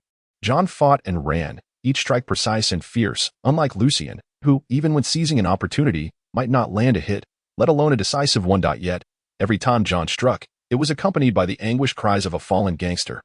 In mere seconds, the ground was littered with the bodies of the gangsters pursuing John. After dispatching them, John swiftly rushed to assist Lucien, but upon witnessing this, Jackson recognized that John posed a significant threat. Fearing that the remaining 4 gangsters could not impede him, he turned tail and fled towards a nearby street housing a stronghold of the Arcane gang, where he could gather reinforcements to make the 2 of them taste the bitter sting of defeat. With a crack, John rendered Andre unconscious, who had been surrounding Lucien. The remaining 3, seeing Jackson flee, either lost their will to fight and attempted to escape or grew even more ferocious, viciously brandishing their daggers. Inflicting another wound on Lucien's right hand, blood oozing slowly. Suppressing the pain, Lucien placed his trust in John, stepping forward to use the length of his stick to knock one thug to the ground. The now defeated thug lost his fighting spirit, while John followed suit, delivering a swift strike that sent the remaining gangsters tumbling down in pain. "Are you all right?" John inquired with concern. Lucien shook his head. "I am fine. Let us pursue that scoundrel." Thus, the 2, armed with their wooden sticks, sprinted after Jackson, and at that moment, Lucien found himself inexplicably reminded of the thrill of being a gangster. Jackson had sprinted a considerable distance. Yet since assuming the role of leader, his frequency of brawls and training had diminished significantly. His physique had grown somewhat portly, and his speed was a mere shadow of its former self. More critically, John, a formerly recognized squire, towered above him with long legs, swiftly closing the gap with just a few strides. Jackson, almost at the end of the long street, fervently motivated himself. Alas, John was not inclined to rely solely on speed. Seizing the opportunity, he hurled the wooden club in his hand directly at Jackson's back, striking him with such force that his insides churned. Jackson stumbled and fell, finding it difficult to rise again. Shortly after, John caught up, his right foot clad in knightly leather boot pressing down on Jackson's back. Lucien, having endured a prior beating and nursing 2 wounds, was already drained of strength after several seconds. He finally arrived, gasping for breath. Just as Jackson was about to threaten Lucien, he heard John chuckling breathlessly. "Give him a taste of it. Consider it repayment for earlier." "All right." Lucien steadied his breath and raised the wooden club high, while John nudged Jackson's body with his foot, flipping him over. "You dare?" Jackson's incredulous and furious words were cut short as Lucien's club came crashing down upon his cheek. A few teeth flew out. Blood splattered, and Jackson's pained scream was stifled in his throat, his ears ringing as if he could hear nothing, his vision clouded by swirling golden stars. This blow shattered Jackson's hopes. These audacious rascals truly dared to lay hands on him. "What do you want?" he mumbled through a mouthful of blood, his voice sounding as though it belonged to another realm, distant and ethereal. John kicked aside the dagger that had fallen from Jackson's grasp, stating gravely, "We are merely here to reclaim justice. Yes, your gang assaulted Lucien, and we have retaliated. However, the damage to Lucien's home, his belongings, and the theft of his property all require restitution. You must be John." "Correct. Aren't you afraid of the constable? Of being expelled by Sir Wayne? If you were to lose your status as a squire, think of your father, mother, and brothers." Jackson, his head clearing slightly from the ringing in his ears, threatened, piecing together John's identity. "Still want to take another swing?" Lucien waved the now battered club, which seemed on the verge of breaking. Jackson's pent-up frustration and rage simmered like boiling water. Yet he knew Lucien was entirely capable of striking again, leaving him with no choice but to remain silent and observe John. Chapter 17.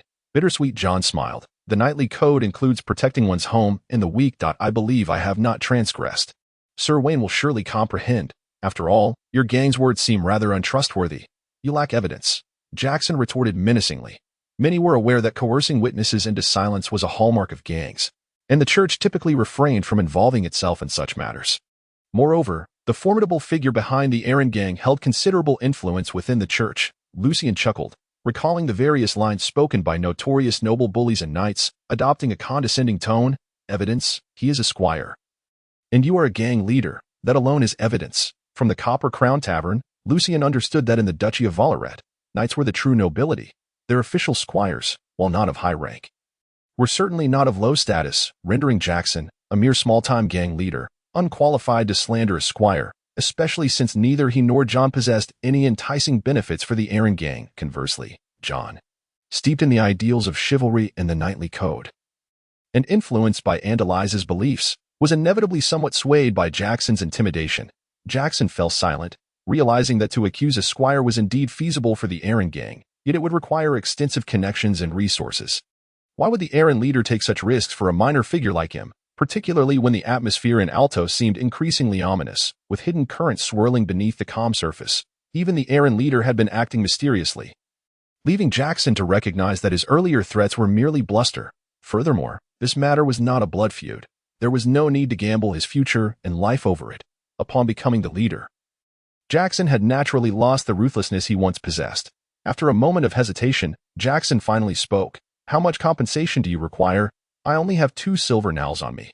Sensing his success in intimidating Jackson, Lucien turned to John, allowing him to decide, and whispered, "It seems the constable is approaching with his men.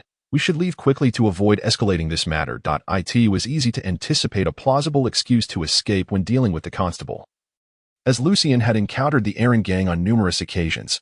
Although Lucien worried about potential retribution from the gang in the future and occasionally contemplated thoroughly suppressing or eliminating any future threats, neither he nor John's current strength was sufficient for such actions, and committing murder in the street would likely lead to John's expulsion. John, adhering to the knightly code, had no intention of extorting Jackson. Nodding, "Very well, 2 silver nails for compensation." Lucien had only lost over 40 copper furls and some unprocessed refuse. The remainder of his wealth was cautiously hidden in a corner of the witch's ruins, as the thugs dared not approach for fear of curses. Thus, the damaged furniture would amount to a little over a silver an al, making 2 silver nails a fair doubling of compensation. Jackson laboriously produced his coin pouch and tossed it to John, revealing it to be nearly empty, containing only 2 silver nails. He had just given away the copper furls as a reward. John poured out the 2 shiny silver coins, handing them to Lucien before tossing the pouch at Jackson's feet. "Shall we search those thugs for your stolen copper furls?" Receiving the silver nails, Lucien nodded towards the approaching constable and his subordinates. "We don't have time for that. We must leave." Though being caught by the constable might not lead to severe consequences, caution was paramount. Lucien would not gamble with John's future, so he relinquished the delightful copper furls without much regret. "All right." John picked up the wooden club, leaving no evidence behind, while Lucien retrieved the dagger that had fallen from Jackson's grasp. Then, Lucien and John sprinted towards another street, swiftly darting into an alleyway until they vanished from the marketplace. "Phew, no more running. This is enough. Let us rest." Lucien sighed in relief as they reached a secluded corner of the slums.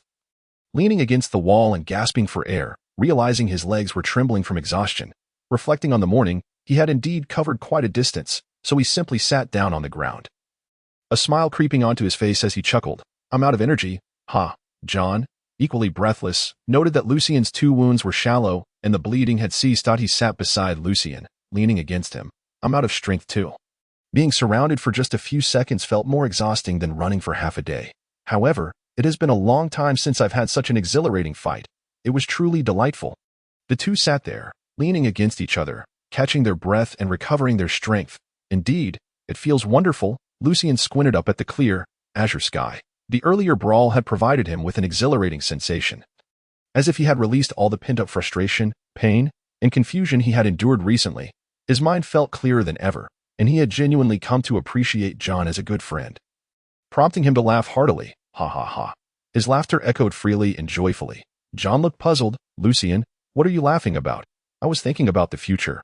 Once I learn to read and write, and earn some money, I shall travel across the continent, experiencing different landscapes, diverse cuisines, various countries, and enchanting legends." Lucien did not respond immediately but gazed at the sky, slowly articulating his thoughts. However, internally, he continued, "I wish to study magic. I aim to traverse the continent, seeking knowledge, understanding the laws of this world, and uncovering its truths, all in hopes of finding my way home. Regardless of success, this is my path of endeavor for my parents and friends like John." Having already accumulated over 3 silver nails, he resolved to gather the remaining funds, even if it meant borrowing at exorbitant interest rates, so that he could commence his magical studies as swiftly as possible. Though the Arcane gang would not dare to retaliate openly, they were adept at covert actions. Had Lucien previously resolved to learn magic under the duress of the Arcane gang's brutalities, motivated by external pressures, the influence of negative emotions, and a yearning for strength, status, a better life, and delightful experiences, his current decision is a profound and heartfelt one. John chuckled and remarked, "Traveling across the continent. Ha, Lucien. Although the dark creatures and magical beasts in the eastern territories of the duchy have mostly been eradicated by the church, the wilderness remains perilous. Those goblins, gremlins, and gnolls breed like vermin. Even if we manage to eliminate them, it won't be long before they re-emerge in droves. With your current abilities, I fear you may not be able to travel alone. Can goblins, gremlins, and gnolls be eaten? Lucian instinctively inquired, his first thought about these rapidly proliferating creatures leaning toward consumption. John, somewhat perplexed, replied, I suppose not. Very well, Lucian said. Slightly disheartened, John did not press further and, gazing up at the sapphire sky, spoke with longing. If I could become a full-fledged knight, I too would traverse the continent, wondering what the lands beyond Alto are like, whether they are as splendid as the tales told by those wandering bards. By the way, Lucian, you must be cautious in the coming days. Avoid venturing outside the city or into secluded areas, for those scoundrels are truly the dregs of society. Indeed, John, when you meet Sir Wayne, make sure to bring up today's incident and request punishment, Lucian instructed John. Initially taken aback, John then nodded gravely. Understood. It's a pity that I can only study a portion of military-related texts after becoming a high-ranking knight squire. Otherwise, I could teach you myself. The two conversed cheerfully, exchanging words until they regained their strength, then rose to make their way to Andaliza's abode. Andaliza had already retrieved Joel from the administrative district and was anxiously pacing back and forth. When she finally spotted John and Lucian returning side by side while chatting and laughing, she let out a long sigh of relief. Joel, grinning widely, opened his arms. Welcome back. Our two heroes. You remind me of my fiery youth. John embraced Joel. Father, you must be cautious in the coming days. I worry that those scoundrels may be up to no good. These ruffians are, in fact, the most cowardly of sorts. Give them a good thrashing, and they will think twice before acting again. Joel replied with a smile, but then his expression grew serious. However, you should have consulted Sir Wayne about this matter first. As his squire, your every action reflects upon his dignity and honor. John acknowledged his rashness. Yes, father, upon my return to the manor, I will seek punishment from the sir. Initially, I feared he might not agree. Meanwhile, Andaliza took out a clean old cloth to bandage Lucian's wounds. After a while, seeing that there was nothing more to discuss, Lucian stood up to take his leave, intending to head to the Copper Crown Tavern an hour before lunch to borrow money from a usurer to gather enough for 5 silver nals. As studying literacy and magic was his utmost priority, if he could successfully learn magic, repaying the loan should not pose an issue. If not, it would be perilous. Yet, he understood that no endeavor was without its risks. Lucian had mentally prepared himself for the consequences of borrowing from a usurer. Little Evans, wait. Joel suddenly called out to Lucian. Lucian turned around in confusion. Uncle Joel, is there something else? Joel produced an old, simple money pouch and handed it to Lucian. This contains 8 silver nals. Take it. Uncle Joel, and Eliza, I can't accept this, Lucian stammered, feeling uncertain. He had always perceived Uncle Joel's family as equally impoverished. And with Evan still a child, he had never considered borrowing money from them. Eliza smiled gently. Little Evans, your Uncle Joel doesn't have much, and this is what he has managed to save over the past 2 years. Though it may not be a substantial amount, it should suffice to help you begin your studies. But this is all your savings. Lucian felt a twinge of emotion in his eyes. Joel laughed heartily. Clapping Lucian on the shoulder, we've faced hardships because of little John in the past, and your father often lent us a hand. Once you master literacy, you'll be able to find respectable and well-paying work, surely. You will repay us. Or are you worried you won't learn it? I am confident, Uncle Joel, Lucian replied earnestly, nodding vigorously. Although this sum, combined with your own, will only cover 2 months of study if we all work together. It should ensure you can study for a month every 3 to 4 months. So, Lucian, your efforts will determine how much you can learn. Joel's words framed Lucian's literacy pursuit as a shared endeavor for their family. With misty eyes, Lucian expressed his gratitude.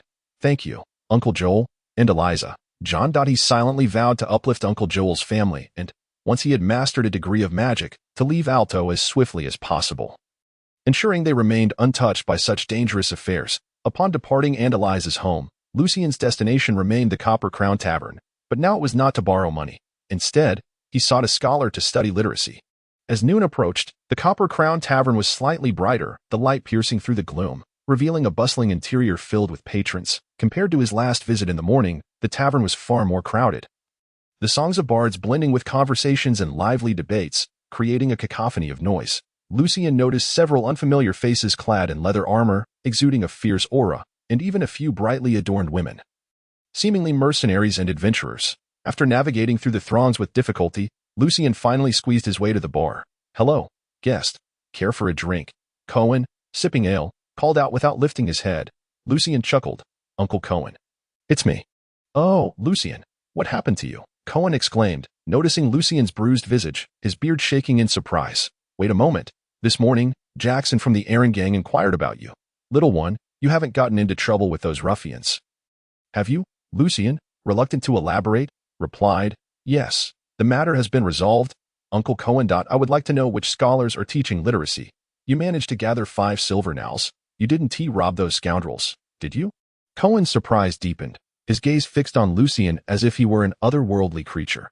Lucien thought it could indeed be considered a robbery, but he couldn't admit that, so he offered a brief explanation. Mentioning that it was Joel's family who lent him the money to reach that amount, Cohen took a hearty gulp of ale and praised, "Lucien, you and John have finally matured into men who understand passion and honor. Still, you and Joel's family must remain vigilant. As long as John is still Sir Wayne Esquire, they won't dare retaliate openly, but there are always those who enjoy gambling with danger." Cohen warned Lucien. Lucien nodded solemnly. "We will be careful." Cohen then produced a piece of white paper, on which were scrawled haphazard drawings resembling a child's doodles. "Ha! I can't read, but I can make some marks." He then read aloud the names of scholars willing to teach literacy, along with their addresses and available times for Lucien to choose from. Lucien listened intently, comparing options, when a familiar name caught his ear. "Victor? The musician, Mr. Victor?" Cohen looked at Lucien quizzically. "Yes. Do you know Mr. Victor?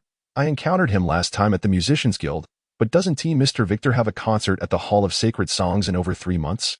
Does he really have time to teach literacy?" Lucien wondered if Cohen had made an error. Cohen burst into laughter.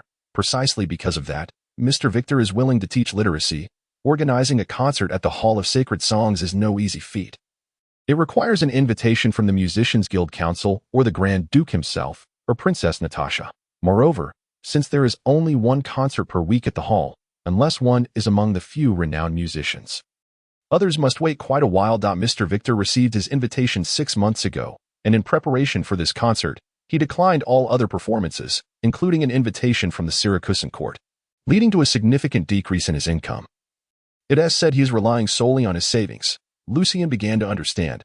But if Mr. Victor values the concert at the hall so highly, why would he waste time teaching literacy? "It is entirely feasible to borrow money to get by. I am not entirely sure, but I have heard that as the concert approaches, Mr. Victor becomes increasingly stressed. As you know, musicians are often quite sensitive. If he does not find something else to occupy his mind, he might very well go mad over this concert." Cohen took a sip of ale. Lucien pondered for a moment. Unlike other scholars, he had at least met Victor and found his demeanor and grace quite commendable. "Well, then I shall seek to learn from Mr. Victor." The district of Jisu, named after the great musician who invented the violin, is home to most of the musicians and performers of Alto. It boasts picturesque scenery, tranquility, and cleanliness. Towering trees resembling sycamores line the streets, their leaves allowing sunlight to filter through and create patches of bright golden light on the ground, forming a melody of light and shadow in harmony with the surrounding dimness. Following the address provided by Cohen, Lucien strolled beneath the trees, and after several detours, finally located number 12, Sineva Street, in the Jisu district.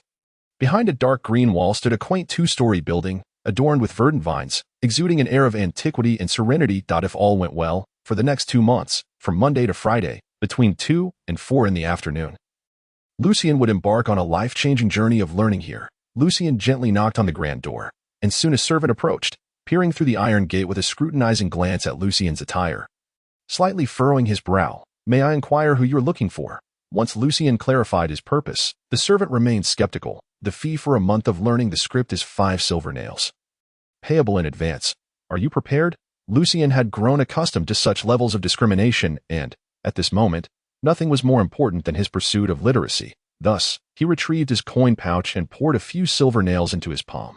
Of course, the middle-aged servant stared in disbelief at the silver nails in Lucien's hand, unable to fathom how someone dressed so poorly could casually produce 5 silver nails for a servant of a musician like himself.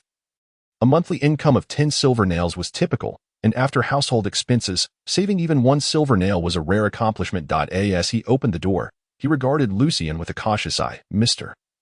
Victor is a renowned musician in alto and is quite familiar with the officials at the town hall. He seemed to suspect that Lucien had acquired his wealth through dubious means.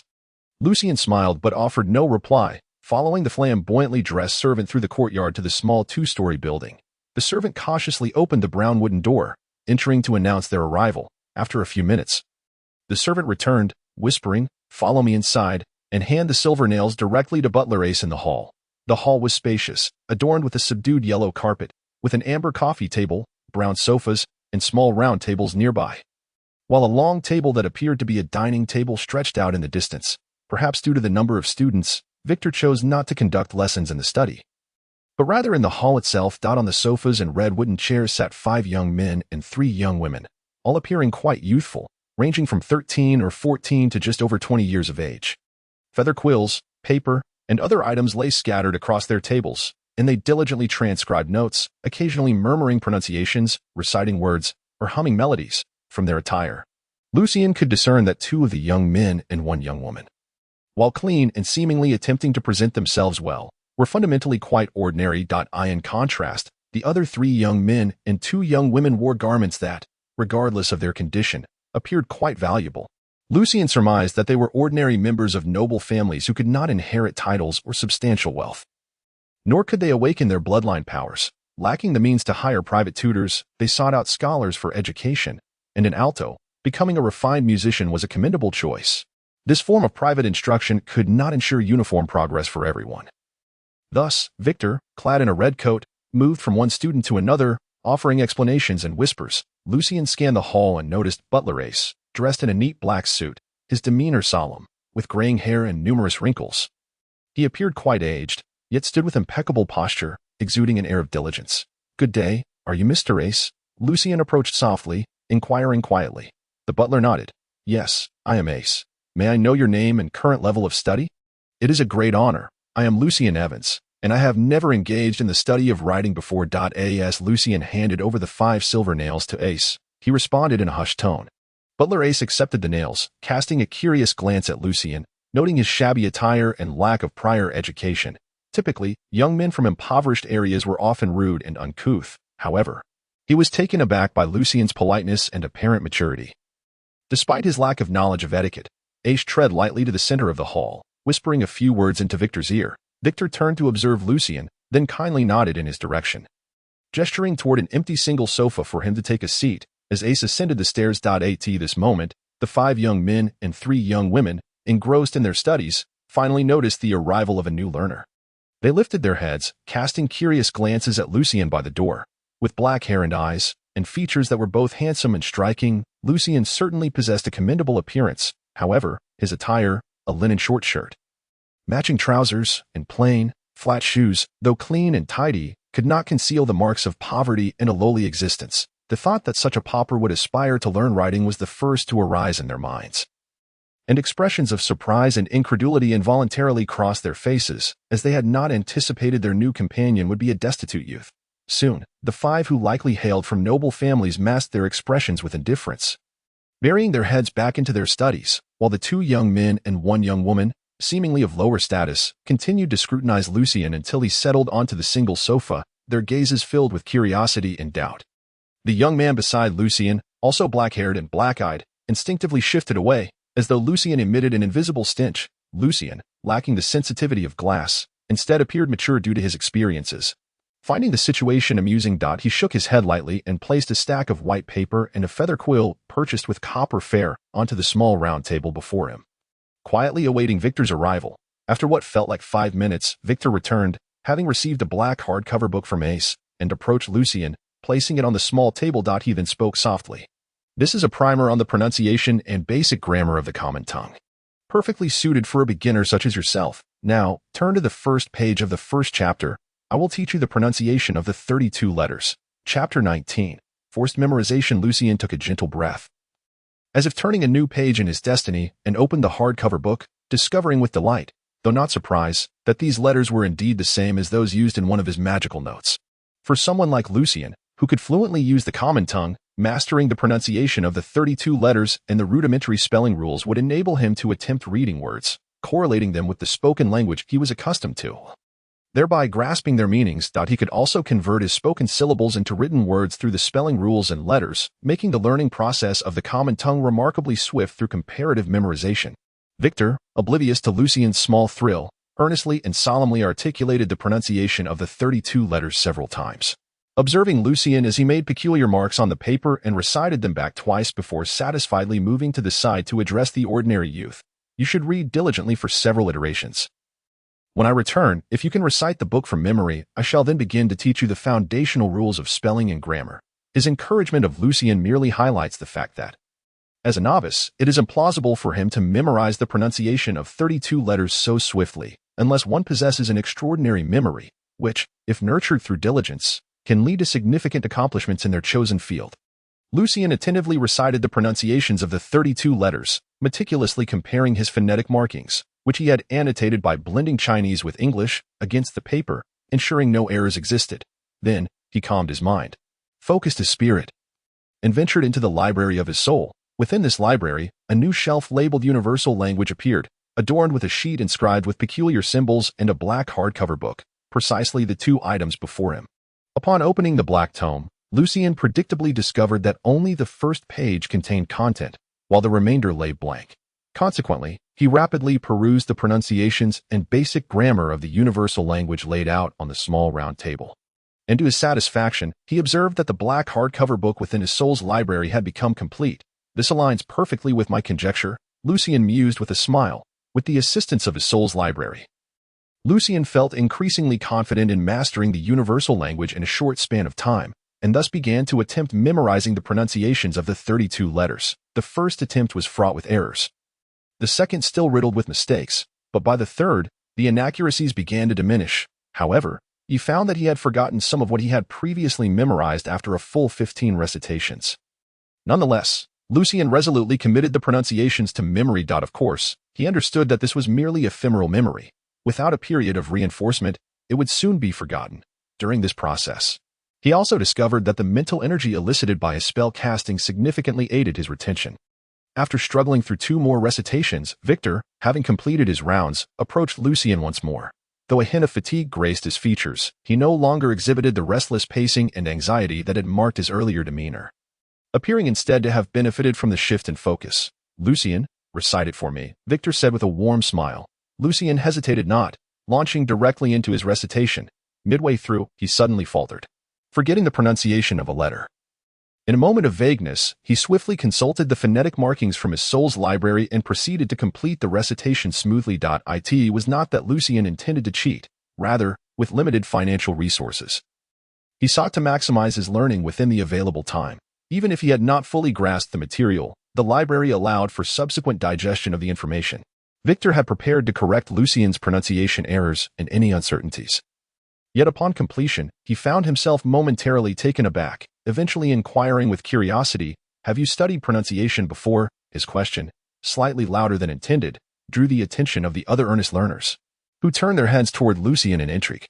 "No," Lucien replied, shaking his head in denial. Victor, not doubting his sincerity, nodded slightly and commended, "Your memory is quite impressive, a rare gift indeed. Very well, I shall begin teaching you the spelling rules." The others cast astonished glances at Lucien, surprised by his remarkable retention. However, some more expressions of derision and scorn, convinced that Lucien must have previously studied pronunciation. Otherwise, how could he possibly memorize it so swiftly? They speculated that he was merely putting on an act to curry favor with Mr. Victor, perhaps hoping to be accepted as a bona fide student of music. Yet, such trivialities stirred little commotion, especially since 3 noble students were already studying music with Victor. They quickly returned to their sheet music and theoretical knowledge.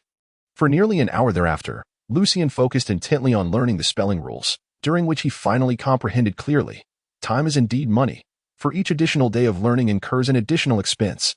All right, gentlemen and ladies, let us take a moment to relax, enjoy some fruit, and sip tea before we continue our studies, Victor announced, his demeanor appearing notably improved as the servants brought forth tea and platters of sliced fruit.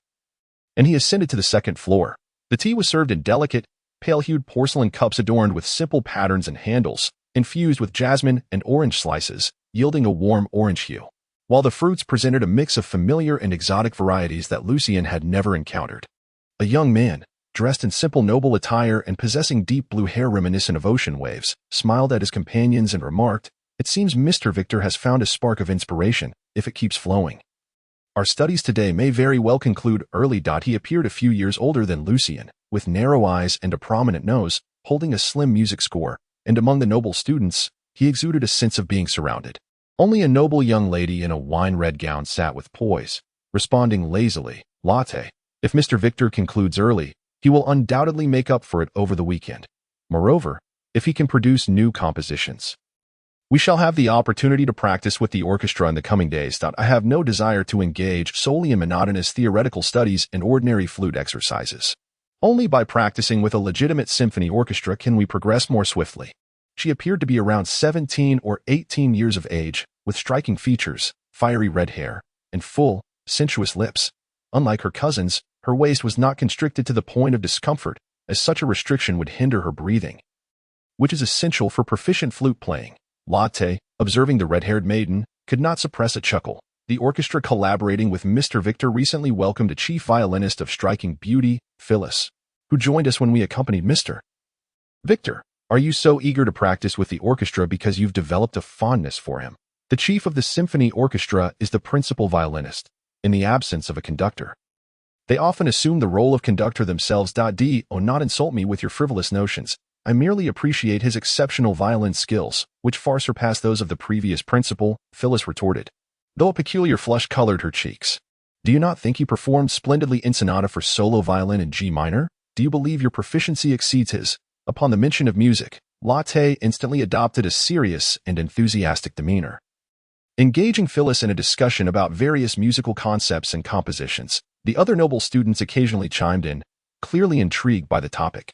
And even the previously indifferent brown-haired maiden among the common students could not help but interject with a perceptive remark, earning nods of approval from her peers. In alto, music serves as another universal language. Naturally, the noble students continued to intentionally or unintentionally disregard the common students and Lucien, while the common students similarly chose to overlook Lucien, attempting to draw closer to their noble counterparts. There were no harsh words or mocking laughter, only a profound chasm of indifference and coldness. Perhaps in the eyes of the noble students, ordinary citizens and the impoverished were not worthy of their contempt, as they lacked even a shared language, and thus were habitually excluded from their social circle, a form of dismissive disdain that went largely unnoticed.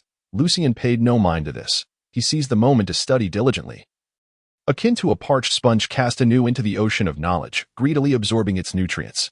Yet, from their discourse, Lucien occasionally caught snippets of sentences and melodies, discovering that the music of this world, both in terms of scales and melodies, bore a striking resemblance to that of Earth, differing only in the specific musical notations employed. What a diligent group of students there! Lucien cast a fleeting glance at the fervently engaged group before him, lifted the cup of peculiar-smelling red tea adorned with jasmine petals to his lips, and took a sip. He nibbled on a slice of what might have been a snow pear, then resumed his dedicated study. Mr. Victor's inspiration, however, did not endure for long. Mere minutes later, he descended from his lofty thoughts, bearing an expression of fatigue and agitation. Yet, after earnestly instructing his students, his irritability lessened considerably. Following an hour of toil, Lucien had finally grasped the majority of the spelling rules, relying on the soul library to commit them to memory. At 4:10. The lesson concluded, and aside from Latte, Phyllis, and a noble youth named Herodotus who remained behind for music practice, the others rose to depart the hall. Lucien, lost in contemplation of the day's lessons, ambled slowly, while the three common students ahead exchanged laughter and banter, their steps light and buoyant. They often cast glances towards the two noble students engrossed in musical discourse but dared not approach too closely. As for Lucien, he merely offered an occasional cursory glance to both the commoners and the noble pair. Upon exiting the grand doors, two carriages unexpectedly arrived, their robust brown steeds snorting loudly. Under the envious gazes of the common students, the two noble students boarded the carriages sent by their families and departed slowly. Regardless of their home circumstances, most nobles opted to maintain at least a semblance of dignity, provided they were not on the verge of starvation. The three common students watched in silence as the carriages vanished behind the tall trees at the corner before they set off together in the direction of the Purple Lily district. Meanwhile, Lucien, resembling a bookworm, recited today's lessons to himself as he strolled along the tree-lined avenue. "Are you actually studying under Mr. Victor? He is an exceptional musician," chuckled Joel during dinner, his tone light-hearted. "Hee hee, young Evans. Do you truly intend to inherit Uncle Joel's dream of becoming a musician? Lucien responded in kind. Of course, I shall become a great musician in the future. After a jovial dinner, Lucien returned home early. Lying on a bed barely fit for repose, and opened the library. He perused a tome of magical notes written in the common tongue, attempting to spell out pronunciations and decipher the meanings of words.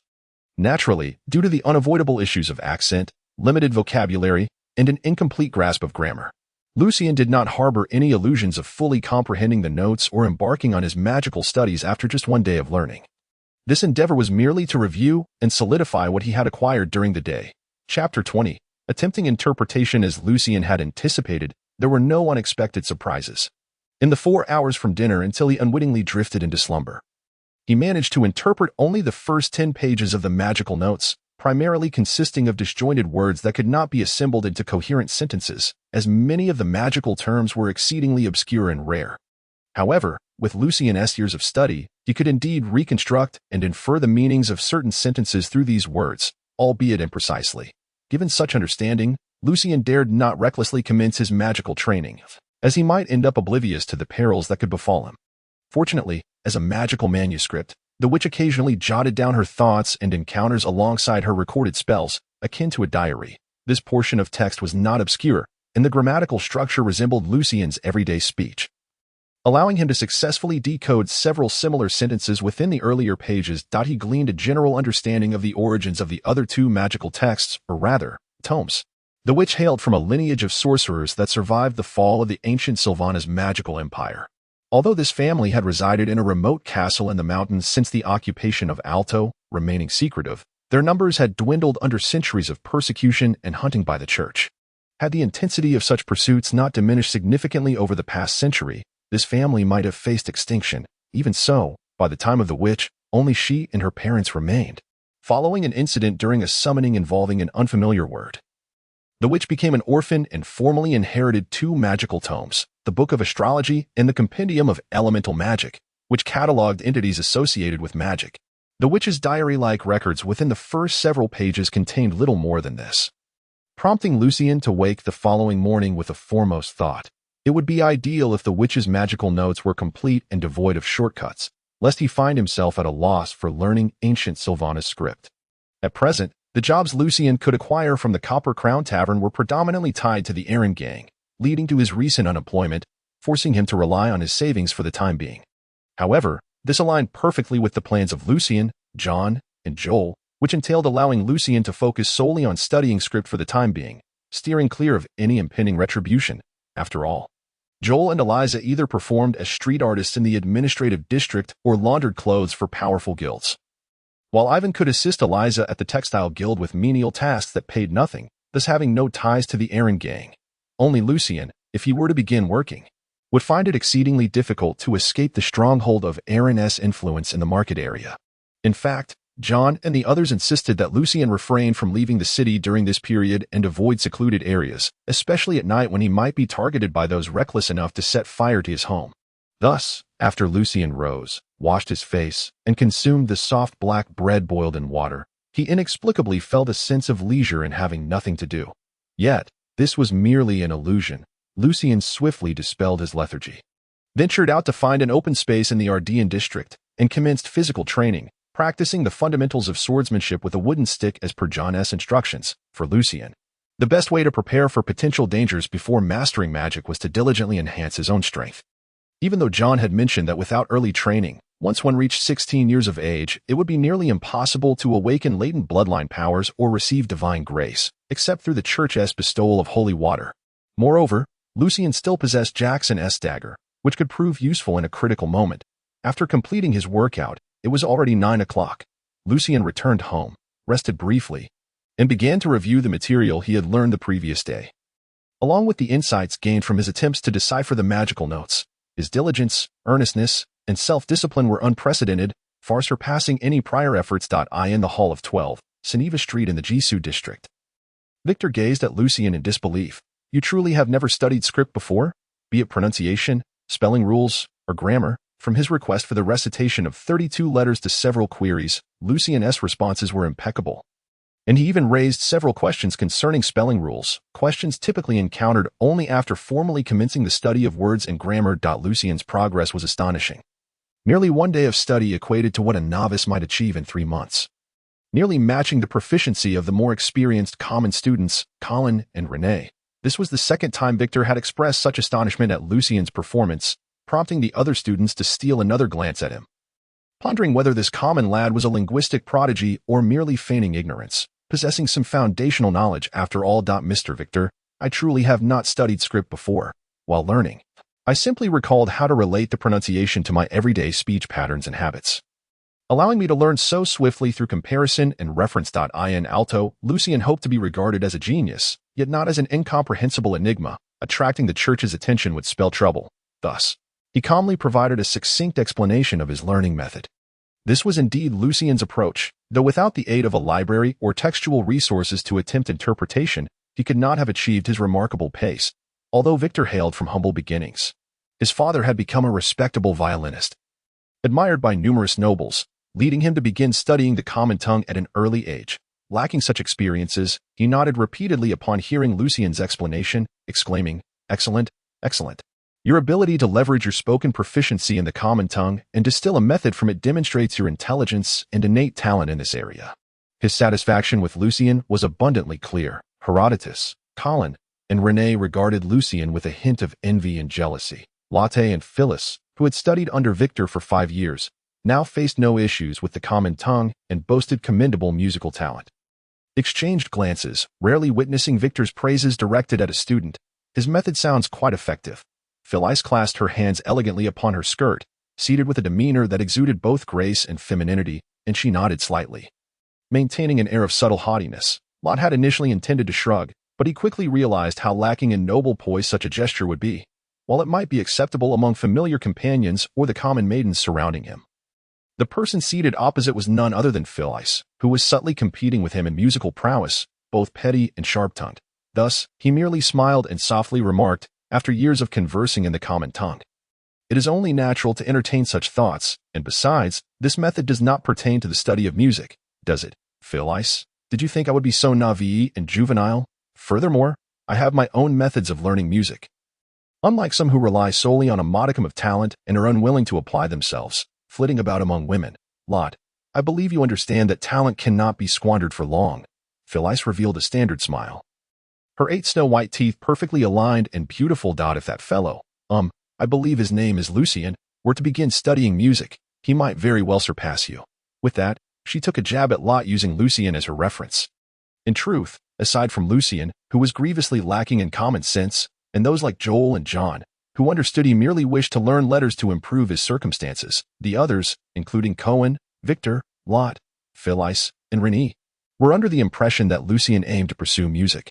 For once a scholar chooses to study letters, it often signifies the path they have selected for their future. For instance, those aspiring to be clerks in rural courts or administrative officials in town halls would undoubtedly opt for studies in law, history, and the like, rather than following in the footsteps of a musician like Victor. Moreover, those who aspire to be mere scholars, without noble lineage or close ties to nobility, are seldom recognized, even in the realm of music. A path heavily reliant on personal strength, one cannot be deemed a musician without the approval, recognition, or admiration of the nobility. Lot scoffed. If he were to surpass me, it would certainly mean he has surpassed you as well. Phyllis. Just as Phyllis was about to retort, she caught the gaze of Master Victor, prompting her to smooth her fiery red hair, lower her head, and refocus on the sheet music. After Victor acknowledged Lucien's talent, he accelerated his teaching, swiftly covering the spelling rules alongside vocabulary, and then delving into aspects of grammar, which was precisely what Lucien desired.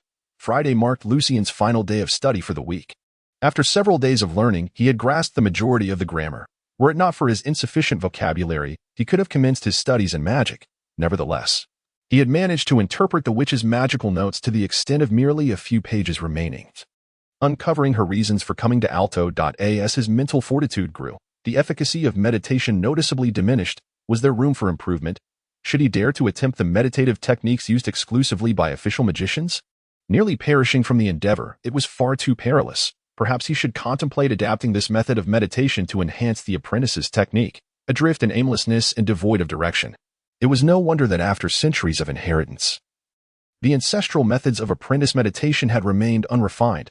It was my own arrogance and superficiality that had led me astray. The structure of first-level magic was far too intricate, making it challenging to establish a mark model. I felt on the verge of madness. Without the ability to create a mark model, I could not advance to become a formal magician using the current magical potions. Perhaps I should attempt to concoct the gateway to magic potion, which inherently contained a first-level spell model, offering me a glimmer of hope to ascend to the rank of an official magician. Yet, the required ice-like golden rainflower was nowhere to be found. Alto, being the largest and most prosperous city in the Western continent, also harbored many hidden magicians. Perhaps I should test my luck. This was the diary-like narrative Lucien had deciphered, and he was deeply curious about the witch's experiences upon arriving in Alto. He resolved to continue his study that evening, eager to unveil the last few pages. On this day, as Lucien arrived to study with Victor, he harbored a small ulterior motive: to seize the opportunity to borrow the Common Tongue dictionary, forcibly memorizing it in the library. If successful, perhaps he could commence his magical studies over the weekend. Lucien brimmed with anticipation. Chapter 21. Harpsichord. Victor was quite pleased. Lucien's pace of learning remained as swift as in previous days. In less than 50 minutes, he had fully memorized the remaining grammar rules, revealing not only his intelligence and linguistic talent but also an astonishing memory. In a good mood, Victor was inspired to hum a brief melody, then clapped his hands with a gentle smile, saying, "Ladies and gentlemen, after such an extensive period of study, you must be quite fatigued. How about we indulge in some afternoon tea and fruit to refresh our spirits?" With that, he ascended the stairs to document the melody. Holding an exquisite porcelain cup, Lucien took a delicate sip of the red tea, realizing with a tinge of sorrow that he had grown accustomed to its peculiar flavor. He rubbed his temples, seeking relief from the pressure brought on by days of intense study. "Phyllis, when will you invite us to hunt at your estate? I miss the charming, fresh scents there, along with the playful rabbits and graceful deer." Another noble maiden, Annie, suddenly smiled and spoke up. She possessed lovely golden hair and emerald green eyes, yet her features were rather ordinary, and her family circumstances were not particularly favorable. Her father was merely one of a baroness' many children, the least prominent among them, with little hope of inheriting the title or lands, and seemingly unable to inherit even a modest estate. They barely managed to maintain a semblance of dignity through his meager income as a city court clerk and the baronial pension. In contrast, as a member of the prominent Hayne family among the Duke of Valerid's noble houses, although Phyllis' father ultimately did not inherit the title of count or the hereditary estate, the old count had bequeathed him a grand estate located outside Alto, complete with forests, orchards, vineyards, and even a quarry of patterned rocks, as well as a property within the city itself. Thus, Phyllis' family background was the most favorable among all the noble youths present. In the sweltering summer, the opportunity to hunt and escape to the countryside estate, enjoying the exquisite wine produced by her family, was the envy of ordinary noble youths like Lot, who lacked such estates. Thus, Annie subtly flattered Phyllis. "Really, Miss Phyllis, does your estate boast delightful rabbits and beautiful deer?" The common maiden Rennie interjected with a face full of curiosity and yearning. On Lucien's first day of studies, Rennie had attempted to engage Phyllis, Lot, and Annie in conversation about music, yielding quite favorable results. Encouraged, she had recently sought out some musical theory knowledge from various sources and had feigned inquiries and confusion to consult Phyllis or Annie. Through her efforts, she had finally become familiar with them, able to join their circle of discourse. Inspired by her example, common youths Colin and David had likewise sought topics to approach the noble students. With equally evident success, only Lucien remained focused on his studies, scarcely uttering a word. Since Lucien did not initiate contact, neither the noble students, Lot, Phyllis, nor the others, nor the common students, Rennie, Colin, and the like, would lower themselves to speak with him. Maintaining a cool distance, Phyllis, maintaining her poised posture, responded with a courteous smile, "I too miss those delightful creatures. However, with Master Victor's symphony concert still over 3 months away, during this time, every weekend, Lot, Hiradot, and I must be here or at the Musicians' Association, assisting Master Victor in rehearsing pieces and practicing our instruments. There's simply isn't time to hunt in the countryside." Phyllis was genuinely pleased and delighted in her heart by Annie's flattery and Rennie's admiration and envy. Who does not relish such feelings? Meanwhile, Lucien, eavesdropping on their conversation, felt a certain yearning as well. He too wished for an estate of his own. However, the most pressing concern was how to approach Master Victor to request borrowing the Common Tongue dictionary, and how to manage to thoroughly peruse that thick tome in the hall and subsequently store it within the Soul Library. Amidst the exchanges of Phyllis, Lot, Annie, Colin, and Ren-E, whether reserved or intentionally ingratiating. Victor descended the stairs, a faint smile still gracing his lips, clearly satisfied with the melody he had just composed. Just as Victor was about to continue his lesson, the butler, Ace, opened the grand door and entered. Speaking softly to Victor, "Sir, your anticipated guest has arrived." "Oh, I completely forgot. Confounded by my immersion in music this morning," Victor exclaimed, tossing his right hand in annoyance. "Please, show them in at once."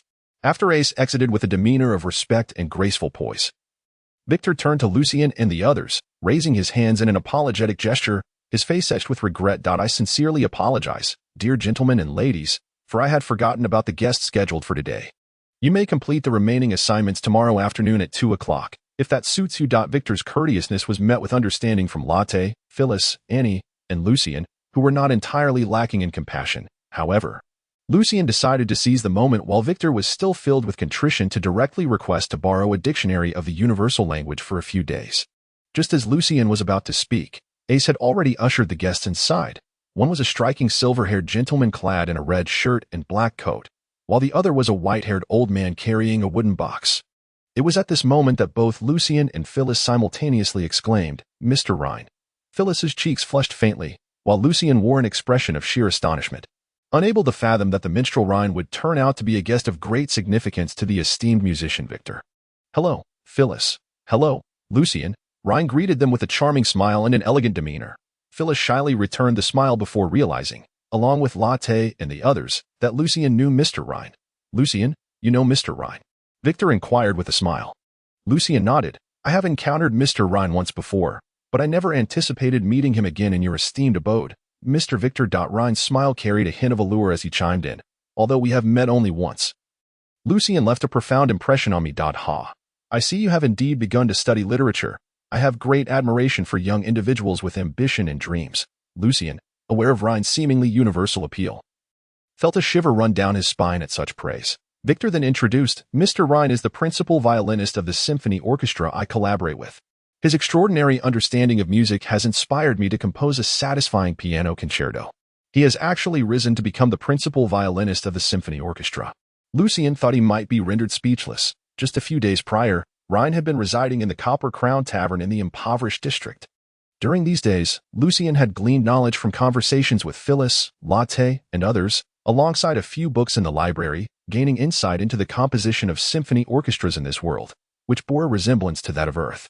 He learned that the principal violinist held a position of great significance within the orchestra, serving as the leading performer of the first violins and taking on the role of conductor when no conductor was present. The idea that such a vital position could be entrusted to a stranger who had only recently arrived in Alto and had no prior collaboration with the orchestra was perplexing. Noticing Lucien's astonishment, Rhine humorously remarked, "The previous principal had fallen in love with a noblewoman and eloped to the kingdom of Syracuse a few days ago, leaving me to fill in his shoes." Albeit reluctantly, Phyllis could not help but interject. Even if the former principal were still present, Mr. Rhine's prowess would suffice for him to be the first violinist, with just a few more rehearsals. The synergy with the orchestra will surely flourish. Indeed, Mr. Rhine is among the finest violinists I have ever encountered, possessing unique insights into musical pieces. Victor concurred, praising him. "Meeting him has been my greatest gain during this period." Lucien glanced at the smiling, enigmatic Rhine and felt an odd sensation. It seemed far too coincidental that a wandering minstrel from the kingdom of Syracuse, holding a harp, could within days ascend to the role of principal violinist in a symphony orchestra, a notion that seemed incredible and tinged with an unsettling strangeness. Rhine placed his right hand on his left chest, bowing slightly to acknowledge Victor's compliment, before introducing the elderly gentleman beside him. "This is Mr. Xavier, one of the most distinguished harpsichord makers in Alto. He should be able to assist you in modifying your harpsichord." The harpsichord, also known as a spinet, was welcomed warmly by Victor. "Mr. Xavier, I sought your expertise because the current harpsichord fails to meet the requirements of my newly composed piano concerto. I hope you can implement some modifications." Victor enthusiastically greeted them while leading Rhine and Xavier upstairs, hardly affording Lucien the opportunity to request the dictionary. However, he seemed to forget to dismiss Lucien, Annie, Colin, and the others, while the butler Ace, uncertain of Lucien's relationship with Rhine, found it inappropriate to directly ask them to leave. Consequently, the curious Annie, Colin, and the others quietly trailed behind Phyllis as they approached the staircase. Lucien, still without the dictionary and unwilling to depart so easily, followed suit. Upon reaching the second floor, Victor ushered Ryan and Xavier into his music room. Mr. Xavier, I wish for the harpsichord to be able to control the volume's nuances freely and accurately through the pressure of my fingers, along with a broader range, allowing for a more resonant, rich sound, as well as a more delicate and clear tone, Victor articulated as he observed Xavier open the harpsichord, revealing its intricate mechanical components. Plucked strings and keys. Since its invention, the harpsichord had exhibited a glaring flaw. It struggled to vary the volume based on the pressure applied to the keys, thus failing to control the dynamics of musical expression. However, numerous musicians and makers had attempted modifications through additional mechanisms, such as jacks, stops, and keyboard changes, to achieve a semblance of control over volume variation, leading Victor to contemplate transforming the harpsichord to meet his needs. Xavier frowned, expressing, "Such requirements are unfeasible. After over 3 centuries of development, the modifications to the harpsichord have reached their limits, yielding at most minor improvements based on experience." Victor and Ryan were taken aback by Xavier's unequivocal response, and a heavy silence fell, particularly affecting Victor, whose complexion paled. If the harpsichord could not fulfill his requirements, his newly composed piano concerto would fail to resonate perfectly, which for him, performing for the first time in the Hall of Hymns, would signify a failure before it even began, an unthinkable prospect that would necessitate rewriting or composing anew. This unspoken tension lingered for a considerable time, leaving Phyllis and the others feeling a sense of suffocation. Why not replace the plucked strings with hammers striking the strings? Lucien pondered for a long while, weighing the pros and cons and assessing the risk of revealing himself, before suddenly breaking the silence. It seemed that this world had yet to witness the birth of the modern piano, often referred to as the king of instruments, still lingering in the realm of 2 ancient keyboard instruments. If he could assist Mr. Victor in transforming the harpsichord into a modern piano, it would not only alleviate his tuition fees but also eliminate the difficulties of borrowing the dictionary. In the depths of Lucien's soul library, he had flipped through the books on piano making and the mechanical principles of modern pianos since Victor's request, hastily skimming the first several pages to form a general impression. Xavier shot a stern look at Lucien. What difference does this make compared to a striking piano?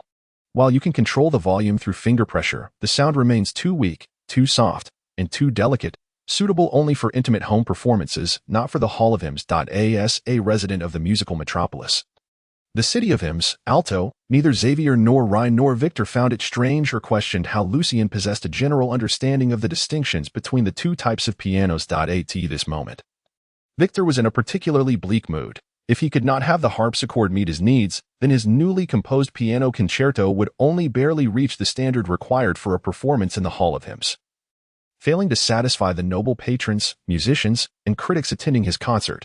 Perhaps he would even be subjected to scathing criticism from Wolf and musical reviews, and he might never again receive an invitation from the Musicians Association or the Duke to perform in the Hall of Hymns. Victor had witnessed many musicians like this. Every year, several outstanding musicians found themselves unable to transition from excellence to fame after a lackluster debut in the Hall of Hymns, some even becoming disheartened and gradually fading into mediocrity. As for the unfortunate souls who succumbed to despair and took their own lives following a failed debut, there was typically one every 2 or 3 years. The psyche of a musician could often be sensitive, fragile, and vulnerable. Thus, upon hearing Lucien's unsolicited interjection and witnessing Xavier's harsh judgment, Victor could not suppress a wave of irritation. However, he understood that Lucien intended to assist him and meant well, so he suppressed his voice, rich with emotion, and said, "Lucien, I appreciate your suggestion, but if combining the harpsichord with an upright striking piano could resolve all issues, then the matter would have been settled long ago." Ryan regarded Lucien with a smile that was both knowing and enigmatic, as if anticipating his response. In contrast, Lot, Herodotus, Phyllis, and others cast disdainful glances at Lucien. Interjecting during a discussion among gentlemen was hardly a display of refinement, especially when he spoke utter nonsense. They inwardly cursed him, thinking, truly a boorish, arrogant ignoramus from the slums. Although Lucien had only skimmed through the first few pages of the books on piano construction and tuning principles, he had discerned the primary distinctions between the 2 types of pianos and the modern piano. Comparing them to the exposed structure of the harpsichord before him, he had formulated a rough idea for a response. Perhaps it would be possible to amplify the distance of finger pressure through some mechanical devices, thus increasing the volume produced by the hammer striking the string. Lucien's words were vague, positioning himself as merely a commoner who had heard of the flaws of the 2 ancient pianos at the Musicians' Guild, and who was influenced by the altier musical atmosphere in his daily life. avoiding more precise terminology such as amplitude of vibration. Amplify. How so? Xavier's gaze turned more severe, his white brows knitting tightly together. The development of instruments over the past 3 centuries had seen similar ideas proposed before, but after several failures, no one dared to attempt again. As Victor, Rhine, and others looked on in confusion. Lucien retrieved a long flute from the instrument rack, approached a nearby desk, and used an ink bottle as a fulcrum to demonstrate the principle of leverage. I once witnessed a farmer using a wooden stick and small stones to pry open a large rock. I later realized that such phenomena abound in everyday life. Does this not serve to amplify the distance between the upper and lower parts? At this, Xavier refrained from rebuttal, instead falling deep into thought. However, this would slow the speed of striking the strings. As a harpsichord maker, he quickly recognized the other issues such a change would entail. What began as mere curiosity turned serious as Lucien demonstrated. Rhine stepped forward with a smile, saying, "Remarkable.